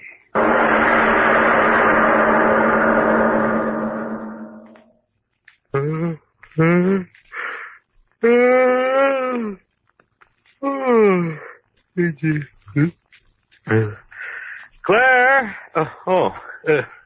Claire. Yes, Charles? Time is it? 8. Well, you haven't been asleep. No. Not at all? No. Oh, that's terrible. Claire, we've got to do something about it. What? Why don't you take some pills or something? No. But you've got to sleep. Claire, look here. Tell the truth. How long is it since you've slept? Really slept? What's the difference? Tell me. 3 nights. No. You asked me. I had no idea. I thought you slept but didn't sleep soundly, but 3 nights. You'd better get up. It's late. Oh, never mind me. We've got to do something about this. Claire, what's wrong? Wrong? The reason you can't sleep there. Must be some sort of a reason. I just don't sleep. All right, that settles it. What? You're going to a doctor today. Yes, this morning. No. What do you mean, no? No wonder you've been looking so ill. Charles, I don't want It's to. settled. You're going to a doctor right away. Wait a minute. Look at me. You're not hiding anything from me. What is there to hide? I just can't sleep.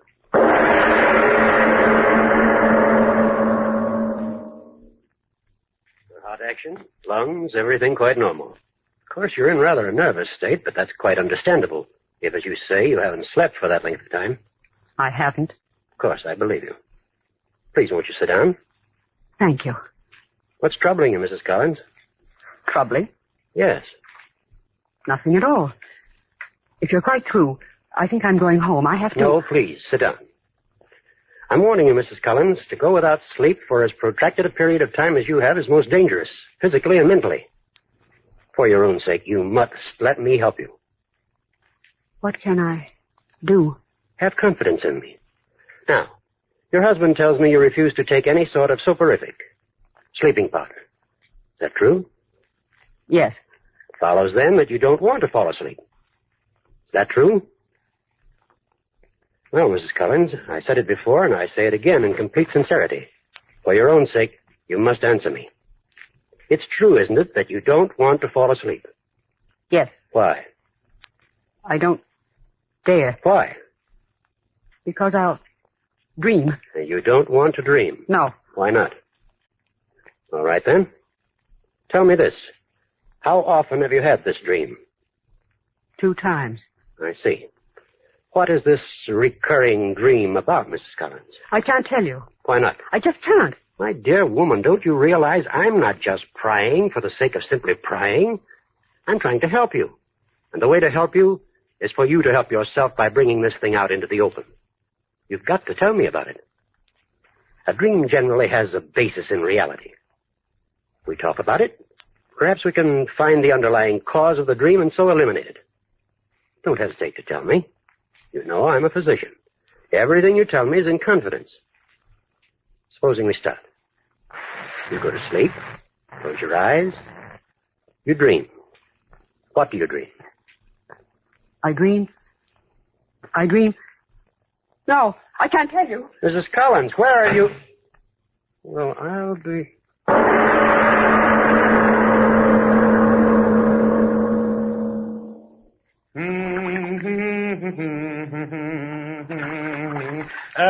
Claire! Yes, Charles? Would you hang a towel on the doorknob? Yes. You gotta get out now. Yeah, I hope they don't ration hot water in this part of the country. There. I have to miss my goodnight tub. My morale will go lower than Hitler's conscience. Towels on the knob. Oh, yeah. Thanks, dear. I found one on the shelf. Yeah. Yes, sir. Nothing like a tub to make a man sleep. Claire. Oh, yeah. Where's that robe? I sure got to find out.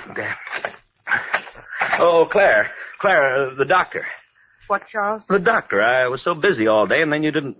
Well, what happened? What did he say? He said I was all right. But, well, was that all? Didn't he say what was the cause? No. Well, what in the... He didn't seem to know. It's crazy. I mean, when I got to the office, your sleeplessness was all I could think of. And then CL started to have one of his desk-banging fits, and then New York started in on the teletype, and I just forgot all about it. The doctor, he did prescribe something for you, didn't he? Yes. Oh, of course. Pills are what you need. You just got yourself into an insomnia state of mind, but once sleeping pills breaks you of it, why, you'll be all right. Yeah. Pardon me. I guess I'm tired. Yeah. What do you say we turn out the light and both of us go to sleep, huh? All right. Wait a minute. You taken whatever the doctor gave you? Yes. Fine. Well, off with the light, huh? You will be all right, isn't you? I'll be all right. Yeah. Sure you will. Pills will start to work in a few minutes. You'll be all right. Sleep. Wonderful thing, sleep. Wonderful thing. Sleep. Wonderful sleep. He's right. Wonderful. No, mustn't think about that. Mustn't think about anything but staying awake. Wonderful. No, isn't wonderful. Horrible, horrible sleep. I won't sleep. I'm so tired. If I could close my eyes. Just a minute. Just a second, I wouldn't sleep. Rest. Just rest. No. I'd fall asleep and then... Got to stay awake. Got to stay awake. Just close my eyes. For a second. Just a second. Could sleep. Won't sleep. Won't sleep.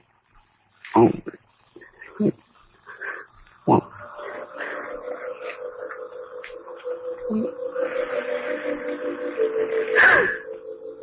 Dream. I am asleep. Dreaming.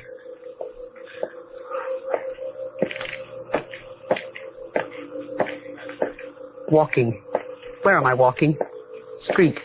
So long. Empty. Where am I walking?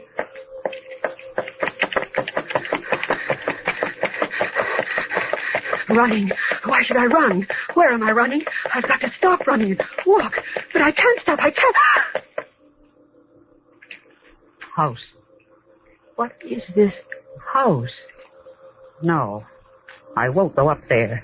I won't. But I am. I won't. But I am. Going in. Who's in here? Hello, Claire. Where's my father? You again. Where's my father? You again.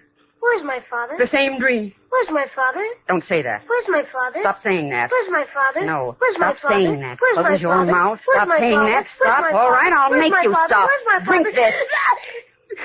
Drink. Just like the other time. Drink. Drink.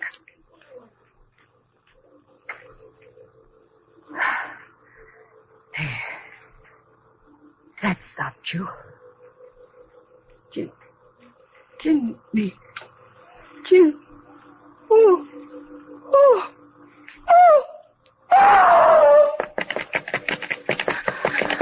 Dream.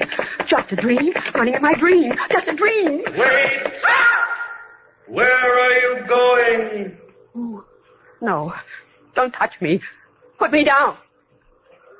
Don't swing me around. I can't stand it. I'm getting dizzy. Around and round and round. Faster. Don't let me go.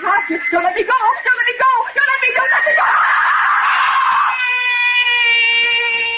Why am I screaming? Just a dream. I'll stop screaming. So dark. Where am I?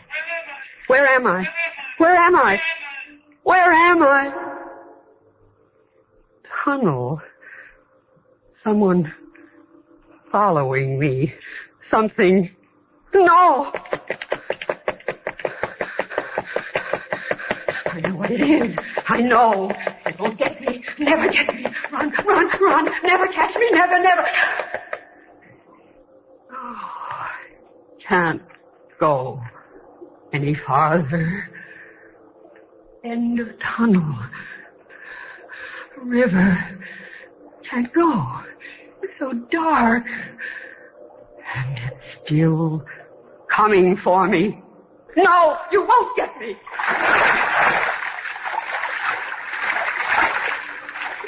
Won't get me. Swim. I can swim. Swim in the dark. Away from... What am I swimming in? Can't see what... Oh, swimming in... Oh, no. I remember now.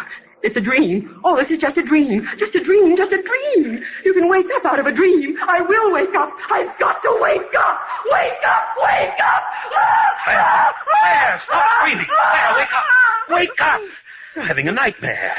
Claire, you're having a nightmare. Wake up.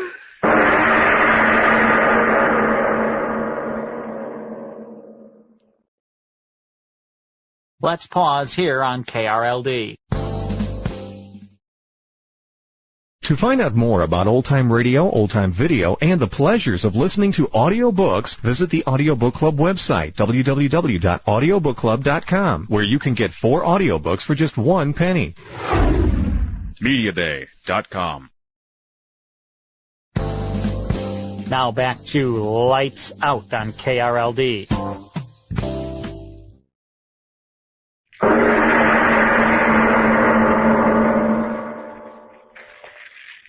Acting this way isn't going to help her, Mr. Collins. I'll grant you that it's serious not sleeping for 6 days, but I'm positive she'll be sensible now and tell me what it's all about. But the way she lies there, Doctor, her eyes... I told you, stop thinking about it. You asked me to help her, and I'll help her. Now go make yourself some coffee while I go in and talk to her. But I... All right. And stop worrying. Morning, Mrs. Collins. Mind if I talk to you? I understand you had a bad time of it. Well, I can understand you don't feel much like talking. Suppose I pull up a chair, sit down, do the talking myself. What do you want? Something very simple. The truth.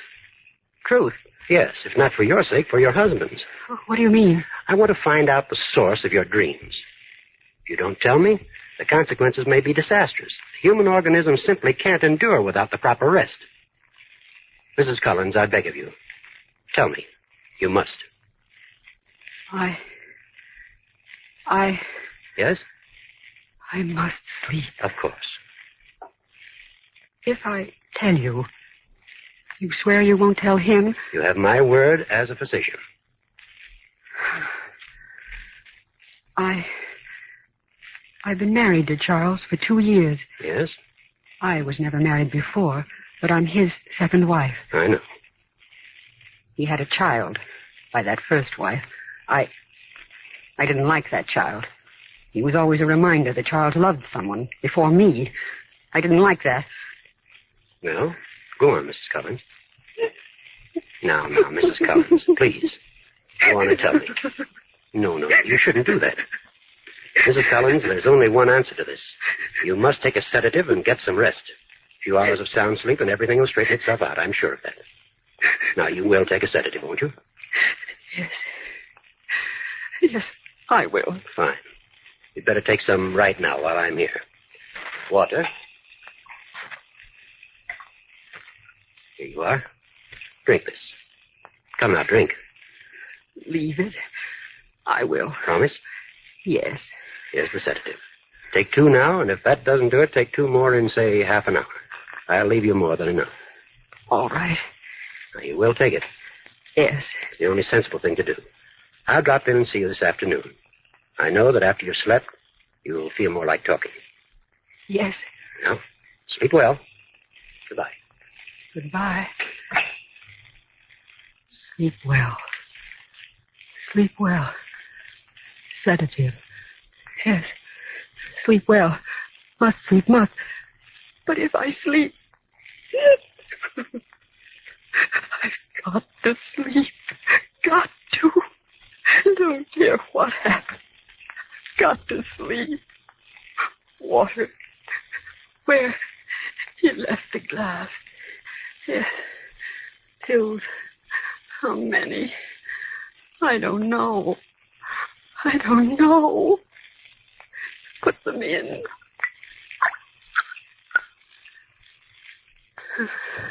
Drink. Drink it all. We'll sleep. We'll sleep.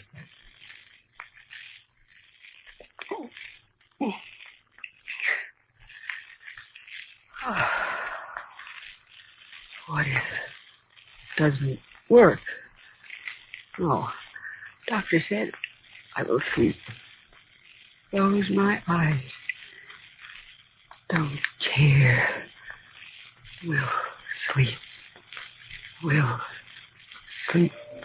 We'll dream. I'm asleep. Dreaming again. Walking. Where am I walking? Street. The lawn. Empty. Where am I walking? Running. Why should I run? Where am I running? I've got to stop running and walk. But I can't stop. I can't. House. What is this house? No. I won't go up there. I won't. Not again. But I I am. I don't want to. But I am. I won't go in. But I am. Going in. Who's in here? Hello, Claire. Where's my father? You again. Where's my father? You again. Where's my father? The same dream. Where's my father? Don't say that. Where's my father? Stop saying that. Where's my father? No, Where's stop my saying father? that. Close Where's my your father? mouth. Stop Where's my saying father? that. Where's my father? All right, I'll make you stop. Drink this. Now drink. Just like the other time. Drink. Drink. There. That stopped you. Didn't it? Didn't it? Dead. Jimmy, you're dead. I did kill you. That's the way it was. I did kill you. There. I said it. I did kill you. I had to. Every time I looked at you, it was the infernal first wife of his I saw. You understand? I had to kill you. Gone. Jimmy. Gone. That never happened before. Never happened before in my dream. Dream. Just a dream. Why do I run? It's just a dream. Wait. Where are you going? Oh. No. Don't touch me. Put me down. Don't swing me around. I can't stand it. I'm getting dizzy. Around and around and around. Faster and faster and faster. Don't let me go. Don't let me go. Don't let me go. Let me go. Why am I screaming? It's just a dream. I'll stop screaming. So dark. Where am I? Where am I? Where am I? Where am I? Tunnel. Someone following me. Something. No! After me again. Again. It won't get me. Never get me. Run, run, run. Never catch me. Never. Can't go any farther. End of tunnel. River. Can't go. So dark. And it's still coming for me. No, you won't get me. Don't get me. Swim. I can swim. Swim in the dark. Away from. What am I swimming in? Can't see what. Oh. Swimming in. Oh. No. I remember now. It's a dream. Oh, this is just a dream. Just a dream. Just a dream. You can wake up out of a dream. I will wake up. Why can't I wake up? It's just a dream. A dream. Always at this moment I've been able to wake up. It's coming through the water. After me. I've got to wake up. I've got to wake up.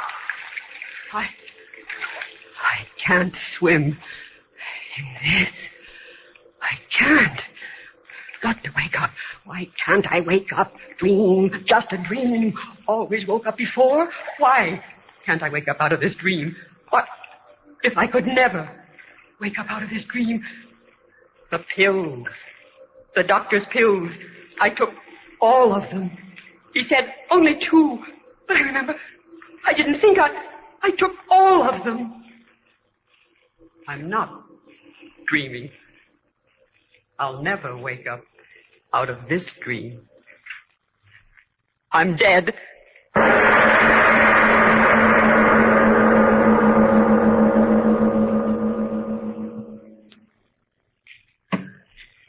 Mr. Obler, trapped in a dream, huh? Why not? You know, Frank, there are some people that say that for all we know, all of us are in a dream. Did you ever see a dream walking? Well, I did. Oh, seriously. Doesn't everything exist only through your senses? What you see exists, what you hear exists, what you smell exists. But the existence of things in a dream is just as real. Is it possible that right at this moment you're dreaming? Well, time out till I pinch myself. Out? No, I'm awake enough to want to know what's happening next week. Well, next week. It's a really exciting story. But supposing you tell me first, Frank, what you've got to say, and I'll follow you. Well, I'll just take a moment for another very important point about ironized yeast. Folks, if vitamin B and iron shortage is what's keeping you miserably thin and weak and jittery, for your own sake, get ironized yeast tablets right away. They cost but a few pennies a day, and you don't risk even those few pennies. For ironized yeast is sold on a money-back basis. That's right. If you don't quickly begin to eat and sleep better, to gain new pounds, to feel much stronger and peppier, the cost of the first bottle will be refunded to you in full by ironized yeast, Box IY, Rahway, New Jersey. But remember, there's only one ironized yeast. You'll know it by the big letters IY on the package and on each tablet. Now, what were you saying about next week's story, Mr. Obler? Well, before I tell you that, there's something of vital importance to you and me I'd like to talk about. I mean, to all of you out there. It's inflation. Yes, that's a terror as much as a nightmare. The fight against inflation involves every man, woman, and child. This is a front on which, in the words of President Roosevelt, everyone in the United States will be privileged to remain in action throughout the war. Now, what causes the present danger of inflation? Our factories are working at top speed, but they're turning out equipment needed to win the war. Not goods for you. More to spend, less to buy. This is the danger point. This can be the beginning of disastrous inflation if we start bidding against each other for the limited amount of goods on hand. If each of us tries to get a hold of everything he can, we force prices up. Savings, insurance policies are wiped out. Now, our government has taken steps to control the rising cost of living, and you ought to know about those details. These include provisions for keeping prices stable and for distributing goods fairly through rationing. As part of the same anti-inflation program, wages and farm prices have been stabilized, and excess profits are being taxed. We can beat inflation if all of us understand these measures are a protection to ourselves and work to make them effective. We shall lose out to inflation if each group and individual acts on the principle of, he got something, I'm going to get something too. Now, beating inflation means buying only what we need, putting aside for the future every other extra dollar. And now about next week's play. It's a story about a man who did exactly this. He took out a match, he lit it. And he looked into the flame, and as he did so, he thought to himself, why, that little dancing thing in the flame is alive. For life, he knew, was anything that moved by itself and fed another matter. And that definition certainly applied to the flame.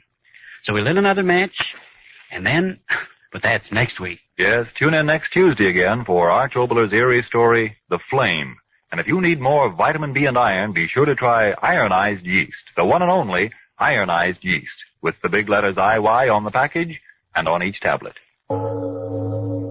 It is later than you think.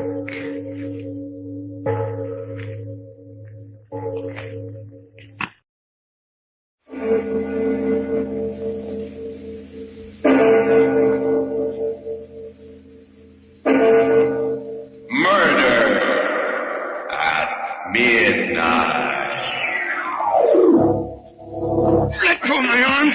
I'll give you money. All the money you want. No, Fred, no! You monsters.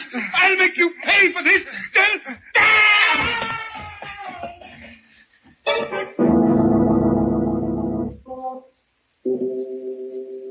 Midnight, the witching hour when the night is darkest, our fears the strongest, and our strength at its lowest ebb. Midnight, when the graves gape open and death strikes. How? You'll learn the answer in just a minute in Murder's a Lonely Business.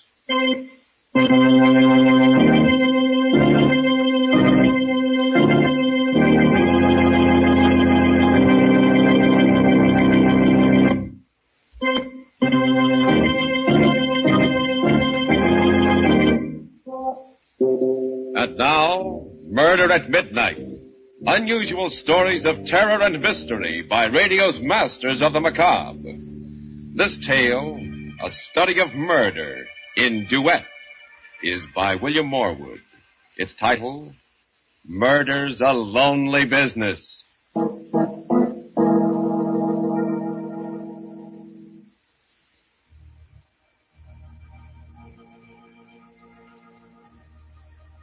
a cemetery, a burial is taking place. Forasmuch as it hath pleased Almighty God of his great mercy to take unto himself the soul of our brother. The two chief mourners, Therefore Fred and commit Grace his body to the Tilson, ground. stand beside the open grave. Earth to earth, And as he looks at his ashes wife, to ashes, bitter thoughts dust course to through dust. Fred's mind. and sure and certain Look hope at her. of the resurrection.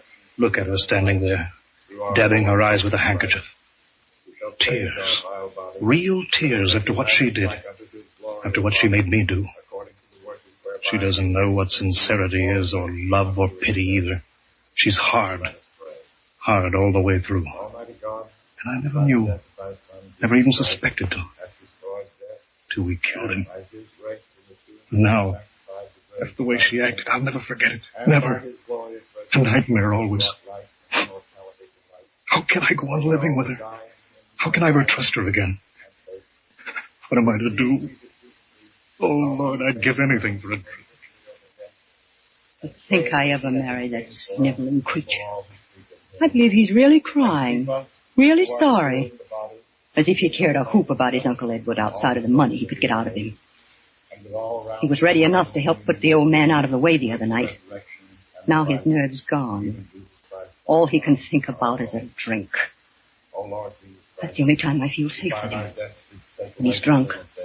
And not always then. The way he's been carrying on lately, Lord knows what he'll say or do next. I'll have to watch him every minute of the time.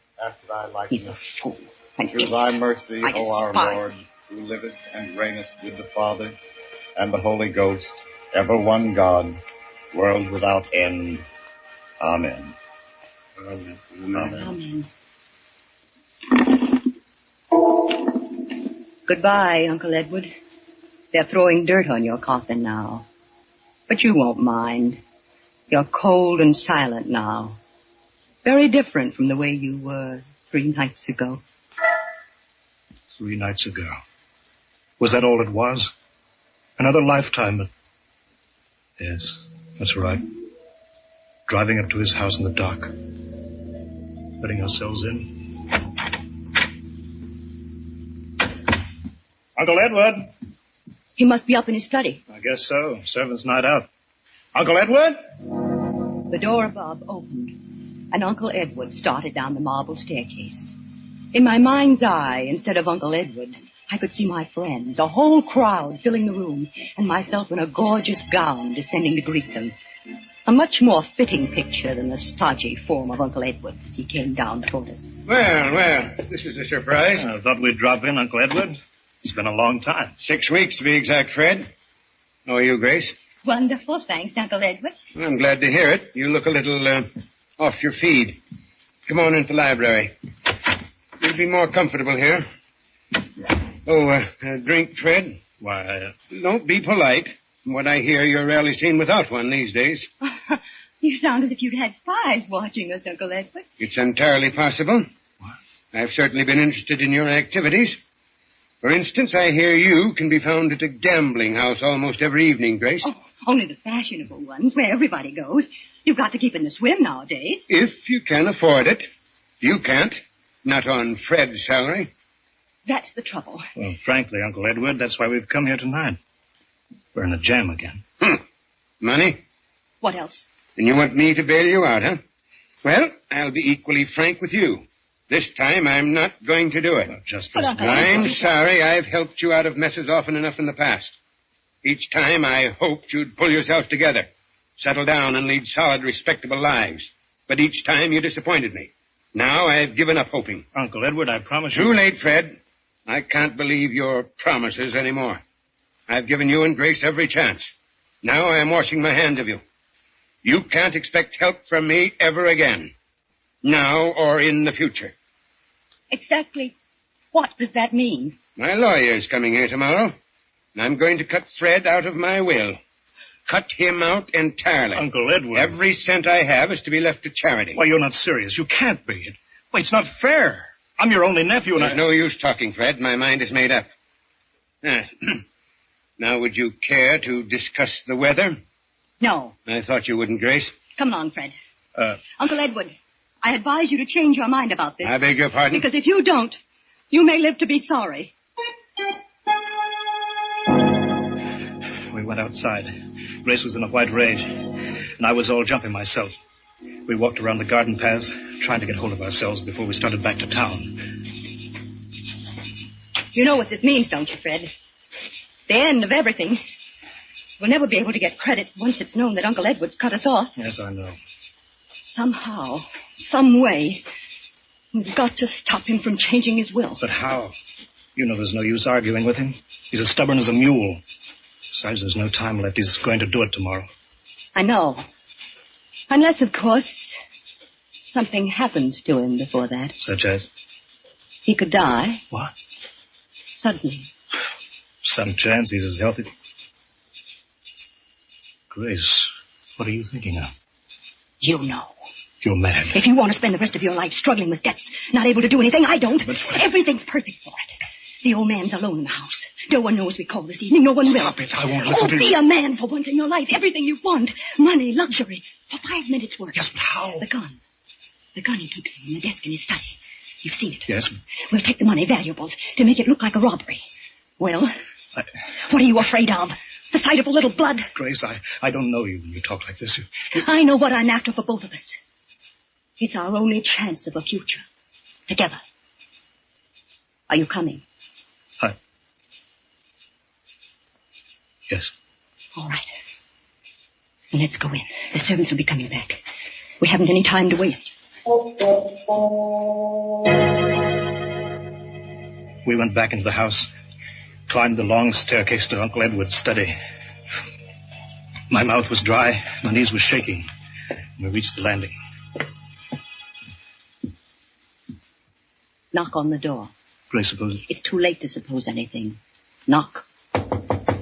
Yes? Come in. I was expecting you back. You were? Certainly.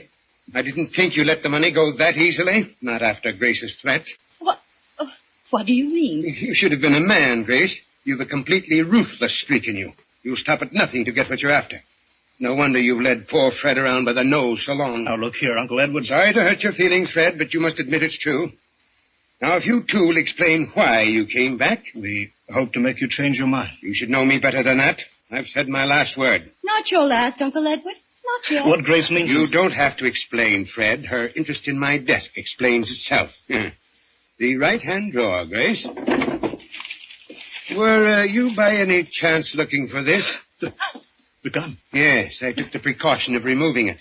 As I said, I was expecting you back. I don't know what you're talking about, Uncle Edward. I was only looking for your checkbook. I thought the least that you could do was to help us out of our present difficulties. It's a good story, Grace, but not quite good enough. Now, as it's almost 12, perhaps you'd both be good enough to leave my house permanently. You win, Uncle Edward. I suppose we were foolish to think that we could find a soft spot in that stone heart of yours. You were foolish, all right. This way.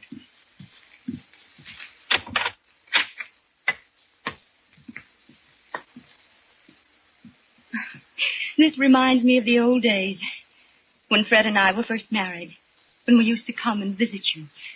You used to see us to the head of the stairs when it came time to go.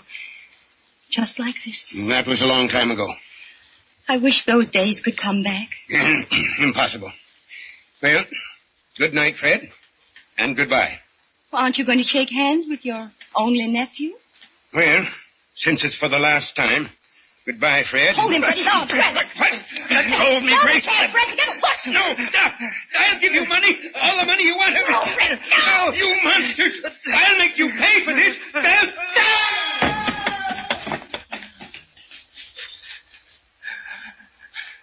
Grace, what did we do? What did you make me... Get down there, quick.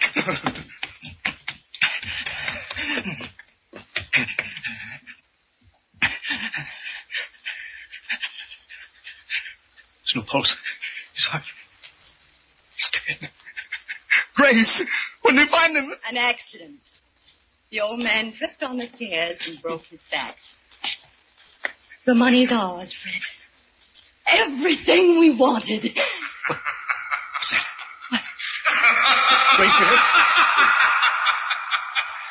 Oh, you fools. So you think it's yours, do you? Nothing is yours but Because you're going to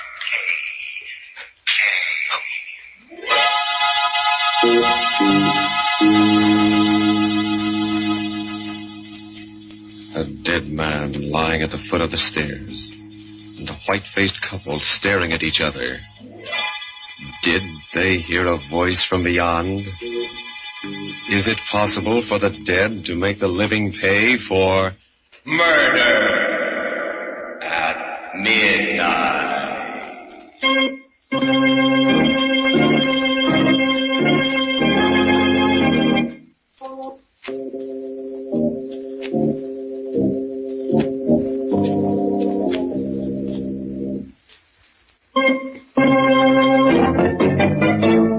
And now, here is Grace Tilton to continue our story. It went according to plan. The inquest raised no ugly questions or suspicions. And then after Uncle Edward's funeral, we settled down in the great old mansion. I could have been happy. So happy. Except for Fred. He'd taken to drinking again. Haven't you had enough, Fred? Another little drink won't do me. Excuse me. You're such an idiot. The way you've been acting ever since... We did in poor Uncle Edward? Don't be afraid to say it, Grace. We're alone now. Why did you give up your job so suddenly? I'm a rich man now. No need to work. But it looks so suspicious. And the way you've let yourself slip. That dirty shirt. You haven't shaved in 2 days. Don't tell me you're ashamed of me. I can't ask anyone to the house. And I had such plans for us. Entertaining, parties, making a name for ourselves. Sorry, that's not my idea of a career. In heaven's name, what is? Drinks. More drinks. Then another one. I won't let you turn into a drunken bum. I won't be disgraced like that. I'll do exactly what I like, and you won't stop me. Don't forget, my love. We share a little secret together.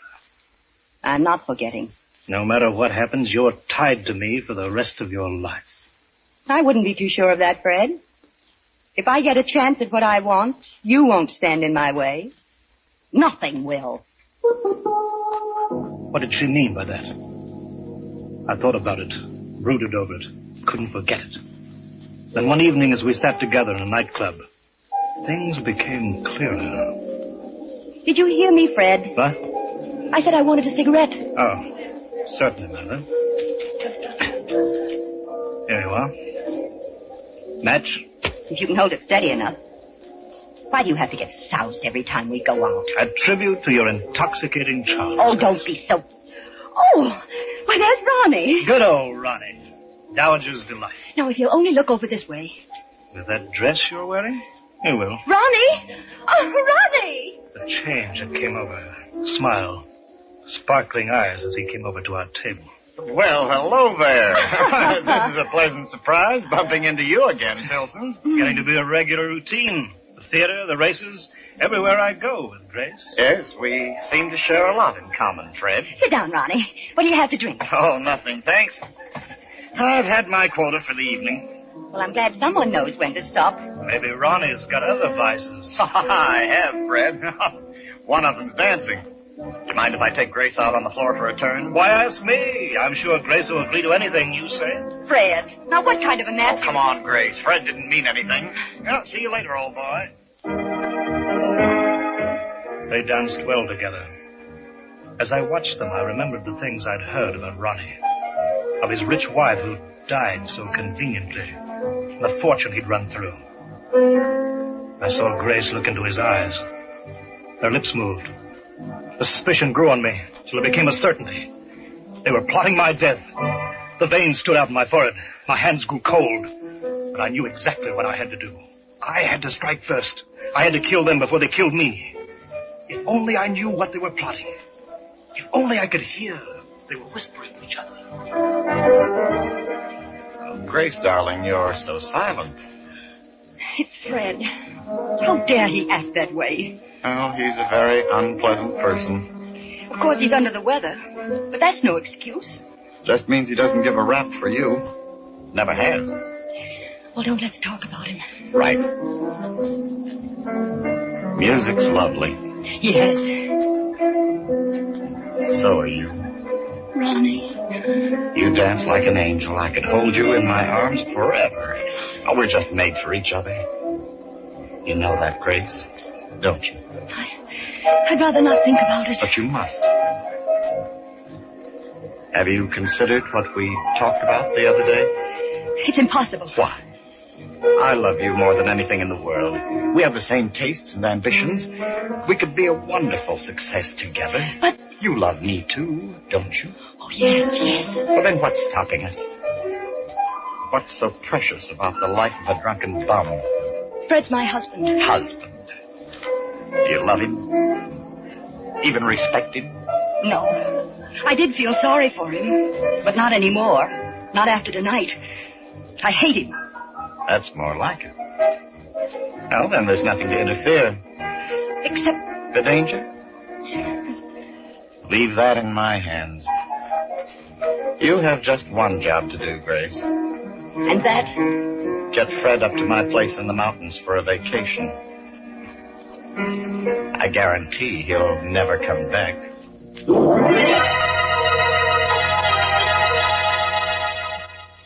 I don't know if I should have been suspicious. Fred agreed to go up to Ronnie's place with surprising ease. It was almost as if he'd been expecting the invitation. The night we planned to do it, we sat in the living room, just the three of us. Ronnie was playing the piano. I'm afraid I'm awfully rusty. I haven't practiced in weeks. It sounds grand to me, Ronnie. Why don't you join him, Grace? I know you're just dying to play with Ronnie. Duet, I mean. Well, that's all we have time for anyway. I promised the Pearsons we wouldn't be late. Oh, that beach picnic. Tell you the truth, I don't feel much like it. But you promised to go, Fred. Do you a world of good, old boy. Wonderful night for a swim. You both seem very anxious to get me down to that lake. Why, not at all. If you want Grace and me to go alone. All right, I'll come. But I've got to go upstairs for my bathing suit. Wait for me here. Well, hurry it up, old boy. All set, Grace? You know exactly what to do? I think so. You make a great fuss about Fred drinking. That'll be remembered afterwards. I'll take care of him at the raft. Push his head underwater. He'll struggle. He'll call out. Not in the condition he's in. He's as weak as a baby. Be all over in a few minutes. I'll swim back. Ronnie. Yes? Isn't there some other way? We love each other so much. Can't we just... Run off together? Let's be realistic, darling. We need the money. His money. Love in a cottage isn't our style. I suppose not. Where is he? What's keeping him so long? I'm just as glad. Come on, Grace. I want to make sure there's an extra bottle of whiskey for him in the car. This way, darling. Through here into the garage.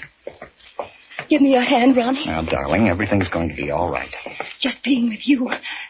Ronnie. Yes? I saw something moving. Where? Over there. Behind the car. Fred. Hello. Thought I'd hurry things up by coming straight out to the garage. Well, you gave us quite a start. Why, Grace? Something on your conscience? Well, the Pearsons will be on our necks if we don't get started soon. Now, in you go. We're off to the races. But just try to pick the winner. We drove out to the road. The winding road that led down to the valley. I knew just the spot where I had to leave them. From there on, their only companion would be the man with a sickle.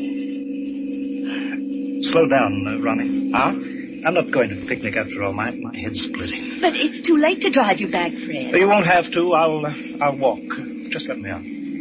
Very well. But, Ronnie... It's all right, Grace. We don't want Fred to have a miserable time at the picnic when we can settle things so much better this way. Oh, thanks. I hate to run out on you, but I've got my health to think of. Oh, sure. Oh, incidentally, there's a short cut back to the house through the fence there. I don't see it. Go on ahead. I'll turn the headlights on it. Oh, thanks. Well, so long. Have a good trip. Where are you going? Fred, look out!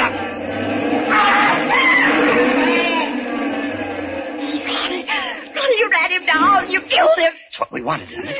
But not here. Not out here on the road. It'll look like a hit-and-run accident. We'll double back at the bottom of the hill and pretend we came from another direction. Oh, we won't get away with it, Ronnie. It's no use. They'll catch us this time. Snap out of it, Grace. Sorry, but you've got to get hold of yourself. Yes, I must. I can't go to pieces. Where's it coming? Where are you going? Take the wheel. You're going to drive. No, I can't. Now move over. Go on. No. Now drive. Your life depends on it. Both our lives.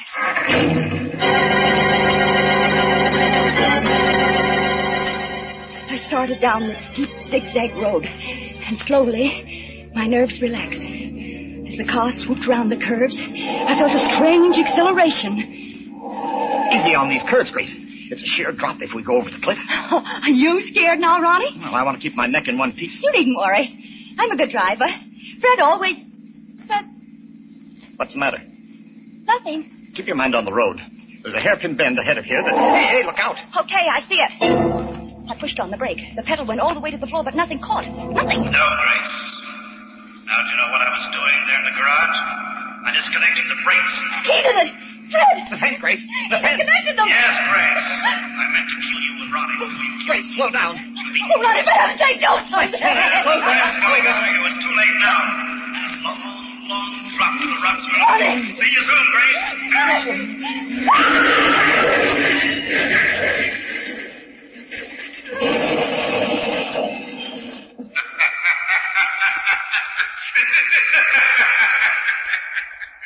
You see how it works out, Fred. And you, Grace, you made one little mistake the night you killed me. You thought that company in crime made it easier. But it doesn't. Murder is a lonely business. A very lonely business.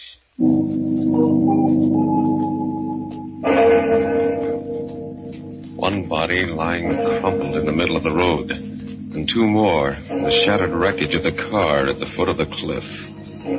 3 people, lonely no longer, as the clock strikes 12 for murder at midnight.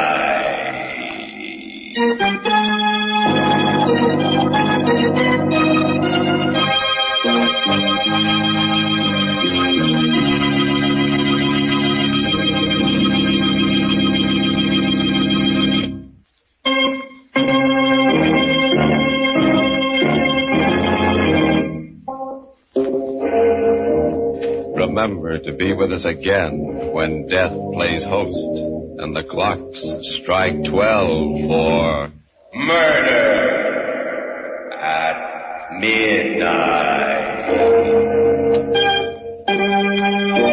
The part of Grace was played by Helen Shields. Wendell Holmes was her husband. Carl Emery, her lover. With music by Charles Paul, Murder at Midnight was directed by Anton M. Leader.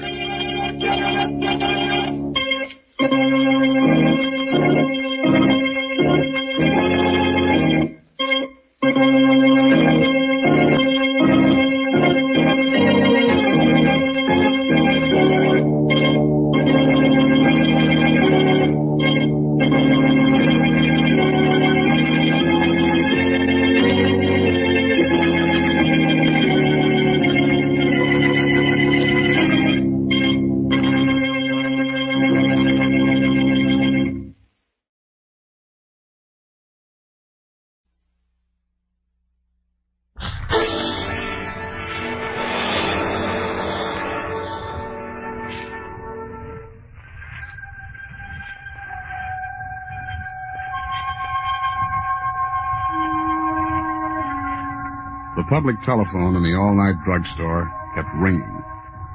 One man called about a jewel robbery. Another spoke of murder. And the third man planned to double-cross them both. His timetable of crime was perfect. His own alibi airtight.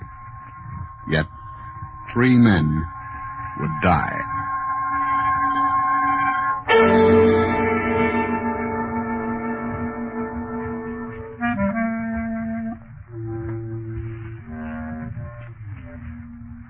Hello, Creeps. This is Sergeant X opening the doors of the Mystery Playhouse.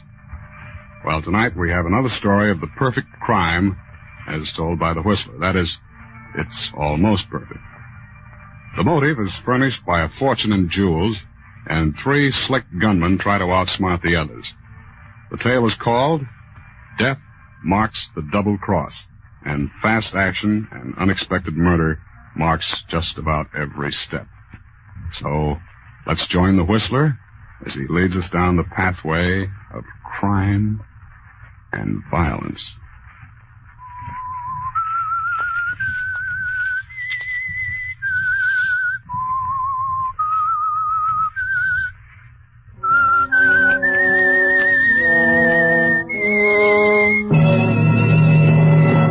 I am the Whistler, and I know many things, for I walk by night. I know many strange tales, hidden in the hearts of men and women who have stepped into the shadows. Yes, I know the nameless terrors of which they dare not speak.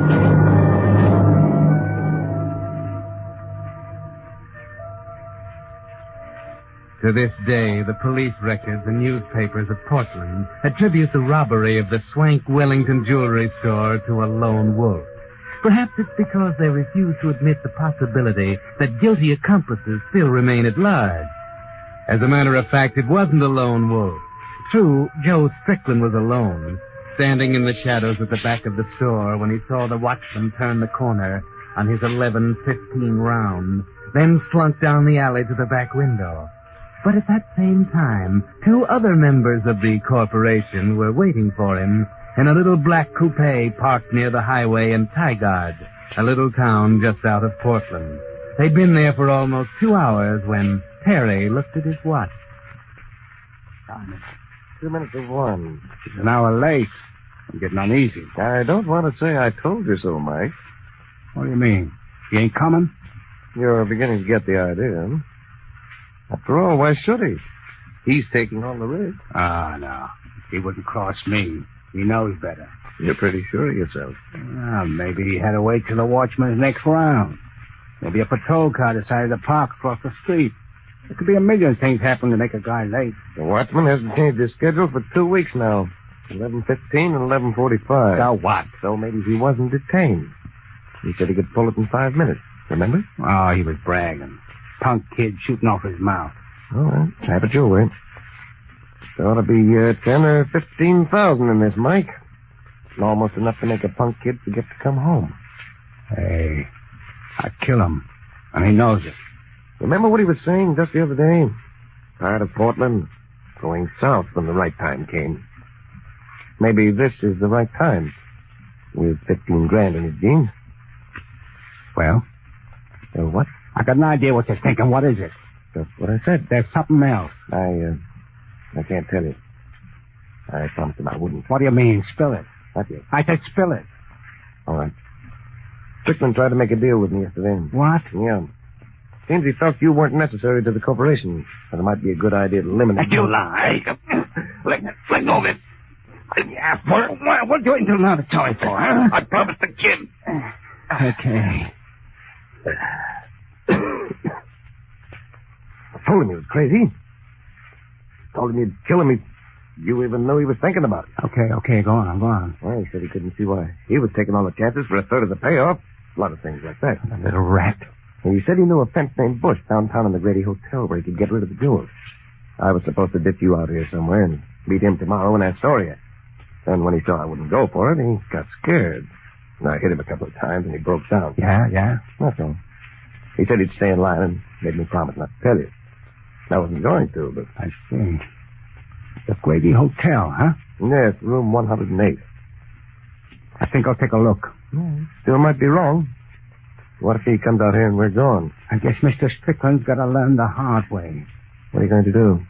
I'll call you at the drugstore around the corner if he doesn't show up at the Grady. Okay. And if he does? I won't have to call you. Just look at the headlines.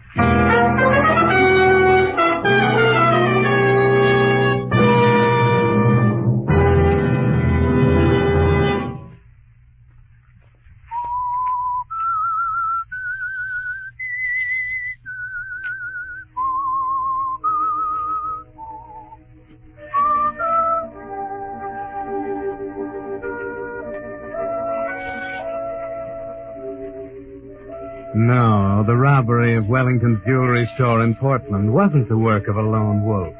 Joe Strickland did it all by himself, it's true. But there were two silent partners, both of them wondering why Joe was late. One of them determined to kill him if he shows up at Bush's, the fencer's room at the Grady Hotel at the wrong time. Terry Dexter waits on the street corner until Mike's car has disappeared. Then he saunters toward the all-night drugstore on the highway, smiling and quiet.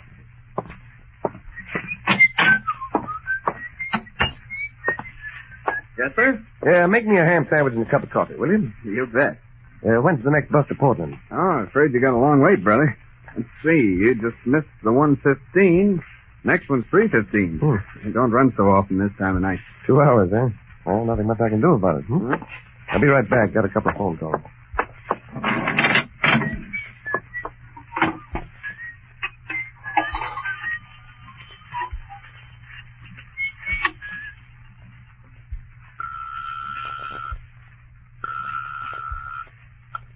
Hello? Hello, Joe. How did it come out? Who's this? Terry? Where you been? I'm in Toy Guard at an all-night drugstore. What's the idea of sending me up to your apartment? You said you'd be here at 12. I gotta get out of here, I tell you. Don't worry about it. What do you mean, don't worry? I'm going nuts. Take it easy. How did the job go? I don't know. I can't tell you now. I gotta get out of this apartment right away. You weren't followed. It wasn't sloppy. No, I wasn't followed. Okay. Okay. Take the West Highway out of town, and I'll meet you across from the drugstore. Yeah, I'll be right out. And listen, lock my apartment and leave by the back way. I don't want anyone to know you've been there, you understand? But Terry... But what? Well, nothing. I'll see you in 20 minutes.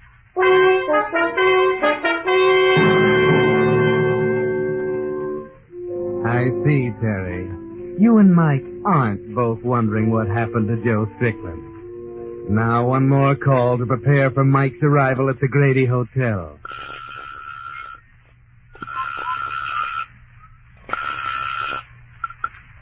Grady Hotel. Room 108, please. One moment.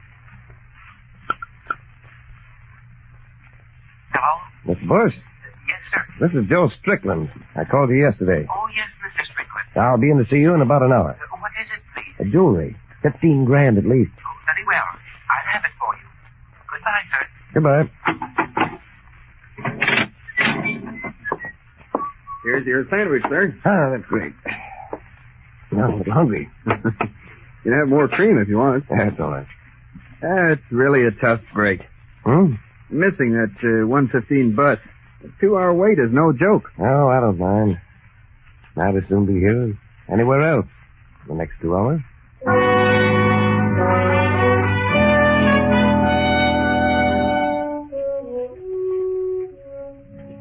Yes, Terry. The little drugstore in Tigard is a good place for you during the next 2 hours.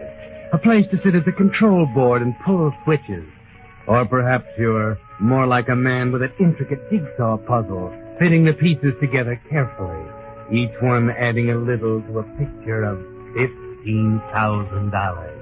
The next piece moves slowly into place as Mike enters the Grady Hotel a few minutes later and walks down the corridor to room 108.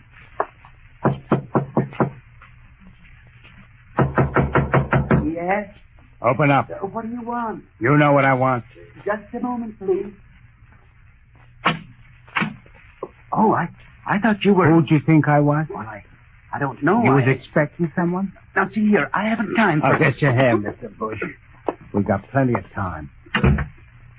Mind if I make myself at home? Well, I was about to retire, Mr. Flegel. Mike Flegel. You usually up this late, Mr. Bush? It's 2 o'clock. Yes, Mr. Flegel. I generally stay up. Stay up? That bed over there looks like you just got up. Or maybe someone might have telephoned, huh? Someone with a little business for you. That doesn't concern you, Mr. Flegel. I'll have to ask but you... it does. Spill it, will you? I didn't come here to play games. Who's coming here? Nobody. Mr. Flegel, nobody. Wait a minute. Get away from that phone. Give me that note. That's better. Strickland. Sure. $15,000. Well, ain't that a coincidence, Mr. Bush? He's just the boy I'm interested in. Stay right where you are, Flegel. Oh. Playing a little rough, ain't you? Huh? Now, that kind of artillery wasn't made for little jokers like you. Stop, I tell you. Better put it down, Mr. Bush. Now, you wouldn't want a flock of cops up here any more than I would. Now, look out. Oh. Yeah. Like I was saying, Mr. Bush, punks like you shouldn't play with 45. They're liable to kick right back in your face, eh? Get out of here. Oh, really, Mr. Bush? You're in no position to be asking things. Now, when's he coming here? Well, I don't know. Okay. I won't press the point. Now, just sit back and relax, Be nice and fresh to greet him when he comes.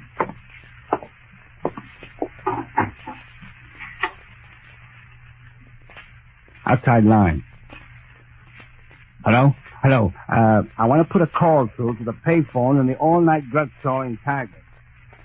Yeah, in Target.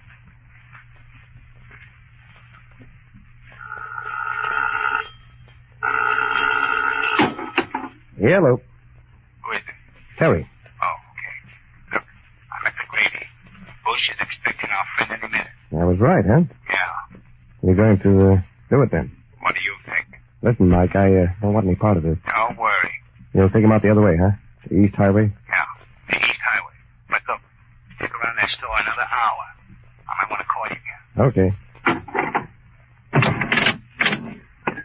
For you, huh? Yes. People I was staying with wanted to know if I'd caught the bus yet. Well, it's funny they called you on the payphone. Yeah. Mm-hmm. I guess I'll take a walk for a few minutes. Okay. 3:15, remember? Check.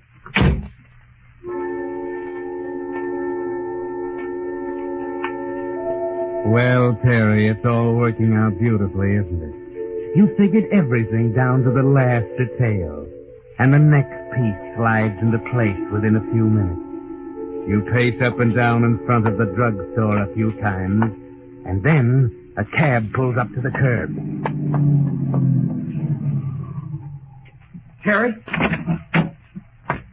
Terry, listen. Take it easy, Joe. What's the matter? Look, here it is. All of it. Now, you take your cut and I'll take mine and we'll separate now, huh? Right away. Nothing went wrong, did it, Joe? No, Terry. Everything's fine, see? I just want Give it to me. Not bad. The bracelet ought to bring 1,000 easy. I want to get going, Terry, right now. You're sure nothing happened? No, Terry. Honest. What about the watchman? What do you mean, the watchman? It was 11:15, 11:45, isn't it? Oh, yeah. Just like you said, Terry. Yeah? I was out of the store by 11:30. It's just sitting in your apartment and... What, Joe? And thinking of Mike. Oh, why did we do it, Terry? I told you it's suicide to cross that guy. He'll kill us both. Oh, that's it. Oh, don't worry about Mike, Terry. I took care of him. He's meeting once in Antonia. Story? He believed you? Hook, line, and sinker. We'll be out of the state before he wakes up. Oh, I still don't like crossing him, Terry. Just like I told you. We all agreed Don't be a jerk all your life. You've been a leak in my throat long enough. I did the casework, you did the job. He's just looking for a free cut. Okay, Terry, anything you say. Just give me my cut and let me... Yeah, not so fast. We're going to fence it tonight. It'll be too hot to handle tomorrow. There's a man named Bush in the Grady Hotel downtown. Oh, here's the address. I want you to go there alone. Alone? Well, what do you mean? I don't trust him. He says he has the 15 grand ready, but I want you to check first. Keep the stuff till you call. I can't go back to town, Terry. You're going. You understand? Listen, you don't know. You don't know why I tell you, Mike is in Astoria, and I'll beat it before someone wonders what we're doing here. But, Terry, can't we do like I said? Don't argue. The deal's all set. We'll be waiting for you. All you have to do is make the check and call me at the drugstore. All right, Terry, I'll do it. Would you... Oh, another thing. Give me your gun. Huh? Yeah, the fence doesn't like his customers to come in here. I'll keep it and give it back to you later.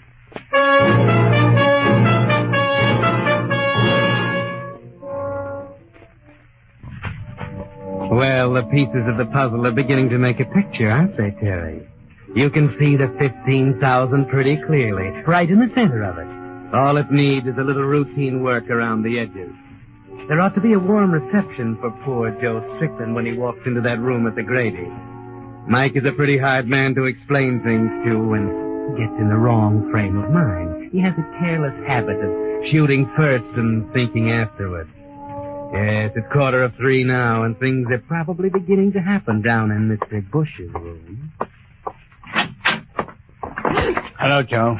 No, you don't. Stay right there, Joe. How did you... You ought to know me better than that, Joe. I play for Keats. Right, Mr. Bush? I'm dreadfully sorry, Mr. Strickland. You two know each other, I see. Only by telephone, I'm afraid. What do you mean? I never talked to you? Oh, it's no use, Mr. Strickland. He knows everything. But that... Okay. Come on, let's go. Well, what do you mean? What do you expect? A bronze medal? Listen, there's something wrong. Shut up. You don't have to tell me there's something wrong. Come on, we're going. And give me the stuff. I haven't got it. You what? Terry's got it. I left it with him. Don't give me that. Put up your hands. You haven't got it.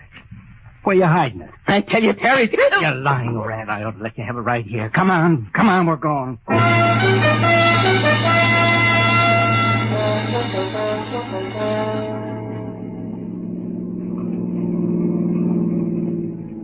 Keep both hands on the wheel, Joe. You got me all wrong, Mike. Honest, it wasn't my idea. I want to know what you did with the stuff. You gonna tell me or ain't you? Mike, believe me, it's like I told you. I left it with Terry. He told me to meet him at his apartment. And what was he doing with me and Tiger? I don't know. He said you were in Astoria or something. I didn't want to. Mike, you gotta believe me. I don't. And talking ain't gonna do you much good, Joe. This is your last trip. Look, there's an oil station. And why don't you call the drugstore? Yeah, that's it. Terry's gone by now, I'm sure. You said you told him to stay there another hour. Well, if he's gone, will you believe me? He'll be there. Give me a chance, Mike. Call him. I tell you, it's a double cross. He's gone with the stuff. Okay.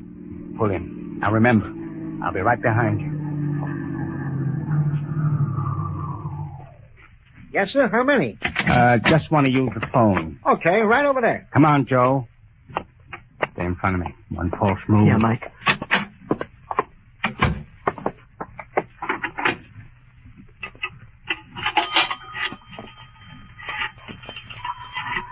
Keep your hands down. I was... Shut up. Lieutenant's watching it.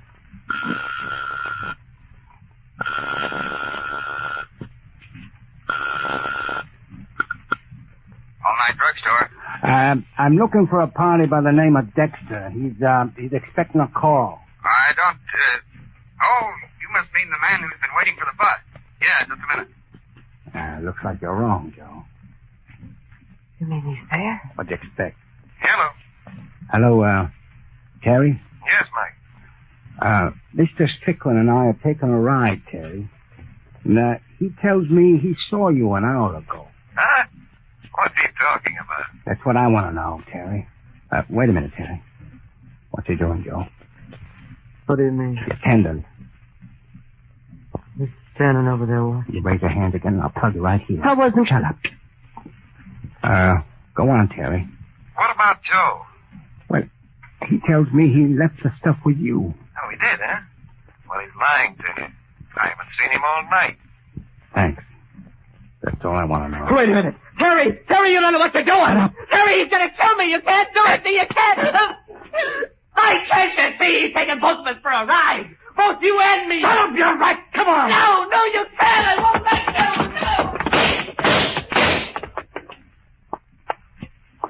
No. Hey, you can't get away with that stuff around Oh, here. no, watch me. And don't move. That's it. Right there by the pump. They'll take care of the phone. Now, don't try to pull anything, see? One fancy move and you'll be down there next to him.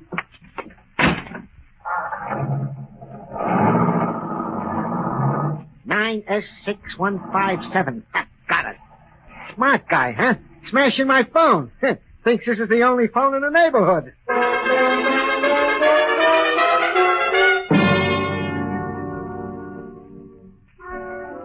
Sitting in the drugstore in Tigard, you don't see that happen, Terry. But don't worry. You'll know about it soon enough. Everything comes to him who waits, and the pieces are all falling into place now. You're certainly a popular man tonight, Mr. Dexter. Don't believe I ever saw so many incoming calls on that phone. My friends never give me a moment's rest, even at 3 in the morning. What kind of business you in? Oh, a little bit of everything, I guess. You know, if I was you, I'd plug that phone and... What's the matter? That police car outside. Oh, yeah, that's Matt, the night patrolman. Pulls in every night about this time for a cup of coffee. Oh. Hello, Henry. Oh, hello, Mac. How are things? Okay, a little busy tonight. How about a cup of coffee, Henry? All ready for you. Thanks. That's what I needed. Haven't seen a night like this since I've been on the force. Pretty, busy. Now, officer? That one-armed paper hanger ain't it, brother. You got a donut, Henry? Sure. Here. Good. Yeah, hold-ups, murders. Never seen anything like it. The guy was just bumped off on a service station on the other side of town. Yeah? You, got anything on who did it? It ain't even going to trial, brother. Radio patrol picked up the guy. Did he talk at all? When I say picked him up, that's what I mean. He was going 70 when they drilled his rear tire. There ain't enough of them left to recognize him. Uh-oh. There's your bus, mister. 3:15, right on the nose. Well, see you later, Henry. Thanks for the hospitality. Very pleasant 2 hours. That's funny. Huh? The look on that guy's face when I was talking to him then. Almost as if he was ready to bust out laughing. He surely must be happy about something.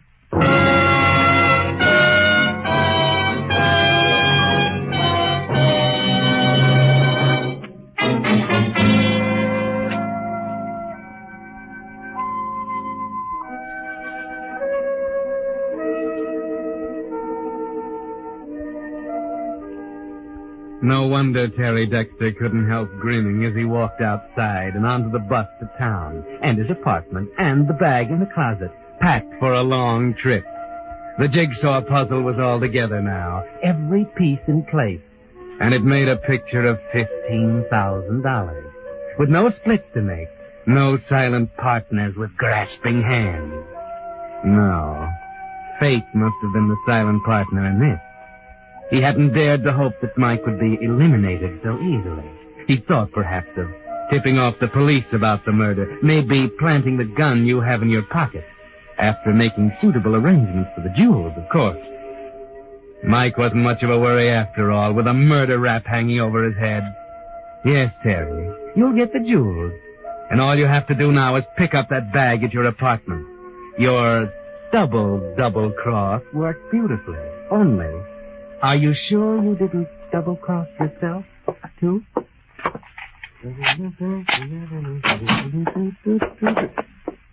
You must be Mr. Dexter. Who are you? Keep your hands away from that pocket. Lieutenant Walker of the Homicide Squad. What are you doing here? You haven't got anything. Just a minute. Keep those hands up. Now.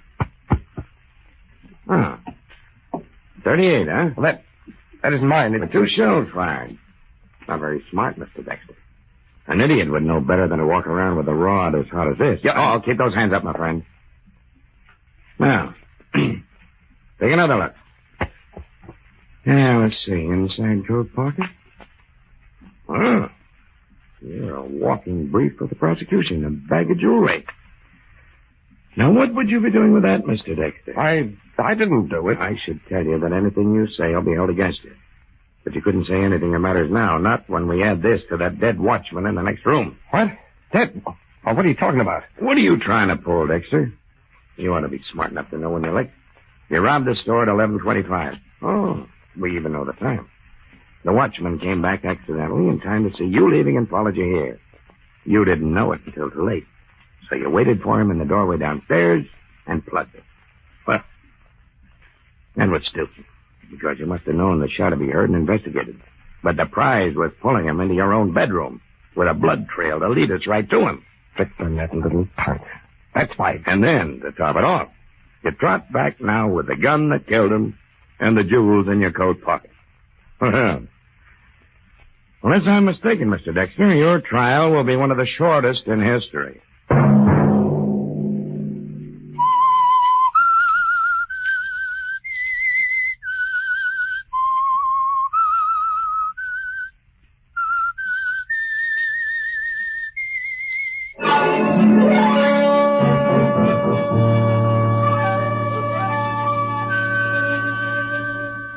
That was Death March the Double Cross, one of the Whistler's better yarns. Next time, we're going to meet an old friend of yours, Lamont Cranston, better known as the Shadow. In this episode, he'll investigate the mysterious case of the Flaming Skull. It takes all of this Shadow's old-time ingenuity to crack this one, but perhaps you'll get a better idea of the difficulty of the problem if we step down to the green room to hear a bit of the rehearsal for our next show in the Mystery Playhouse. Follow me, please. Come. Come. Well, this is a fine thing, Mr. Cranston. A fine thing indeed. What's eating you, Margot? What's eating me? The question I've been wanting to ask you. Sit around like a bump on a log all day. I was thinking. No, worrying about the flaming skull. Suddenly, at 7 o'clock tonight, you announce we're going for a drive. Where? To visit a friend. Why? Pick up a clue on this case. Who's the friend? Dr. Neil Harrison. I sent Steve Grant to see him yesterday afternoon. It's just possible that Steve might have said something to Dr. Harrison that would give us a clue. Then all that worrying, thinking this afternoon didn't help? No inspiration? It certainly did help, Margot, but right now the fire of inspiration needs a little more coal. To be shoveled on by Lamont Cranston Stoker. No. Lamont Cranston, Shadow.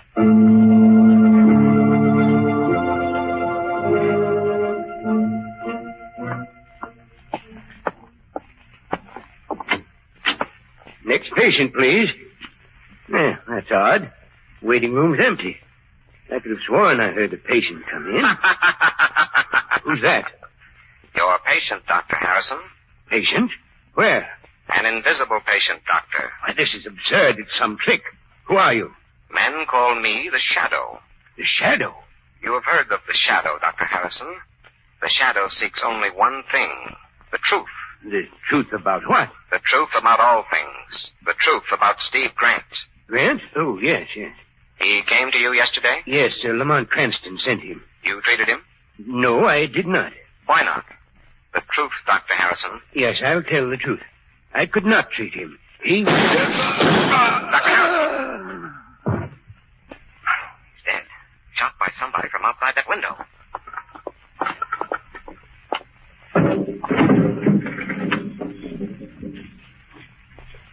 Lamont! Where are you, Lamont? Right here, Margot.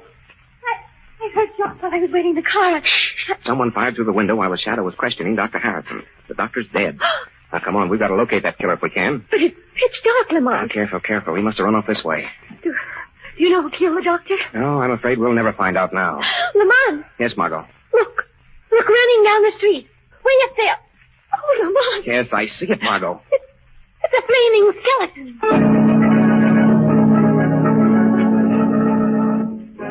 A flaming skeleton is no easy thing to explain. Lamont Cranston is baffled, Margot Lane is puzzled, and the police don't believe the story at all. But something or someone did commit one of the most bizarre of all crimes. So join us next time for the surprising explanation of the weird puzzler, the case of the flaming skull. This is Sergeant X, closing the doors of the Mystery Playhouse. Good night. Sleep tight.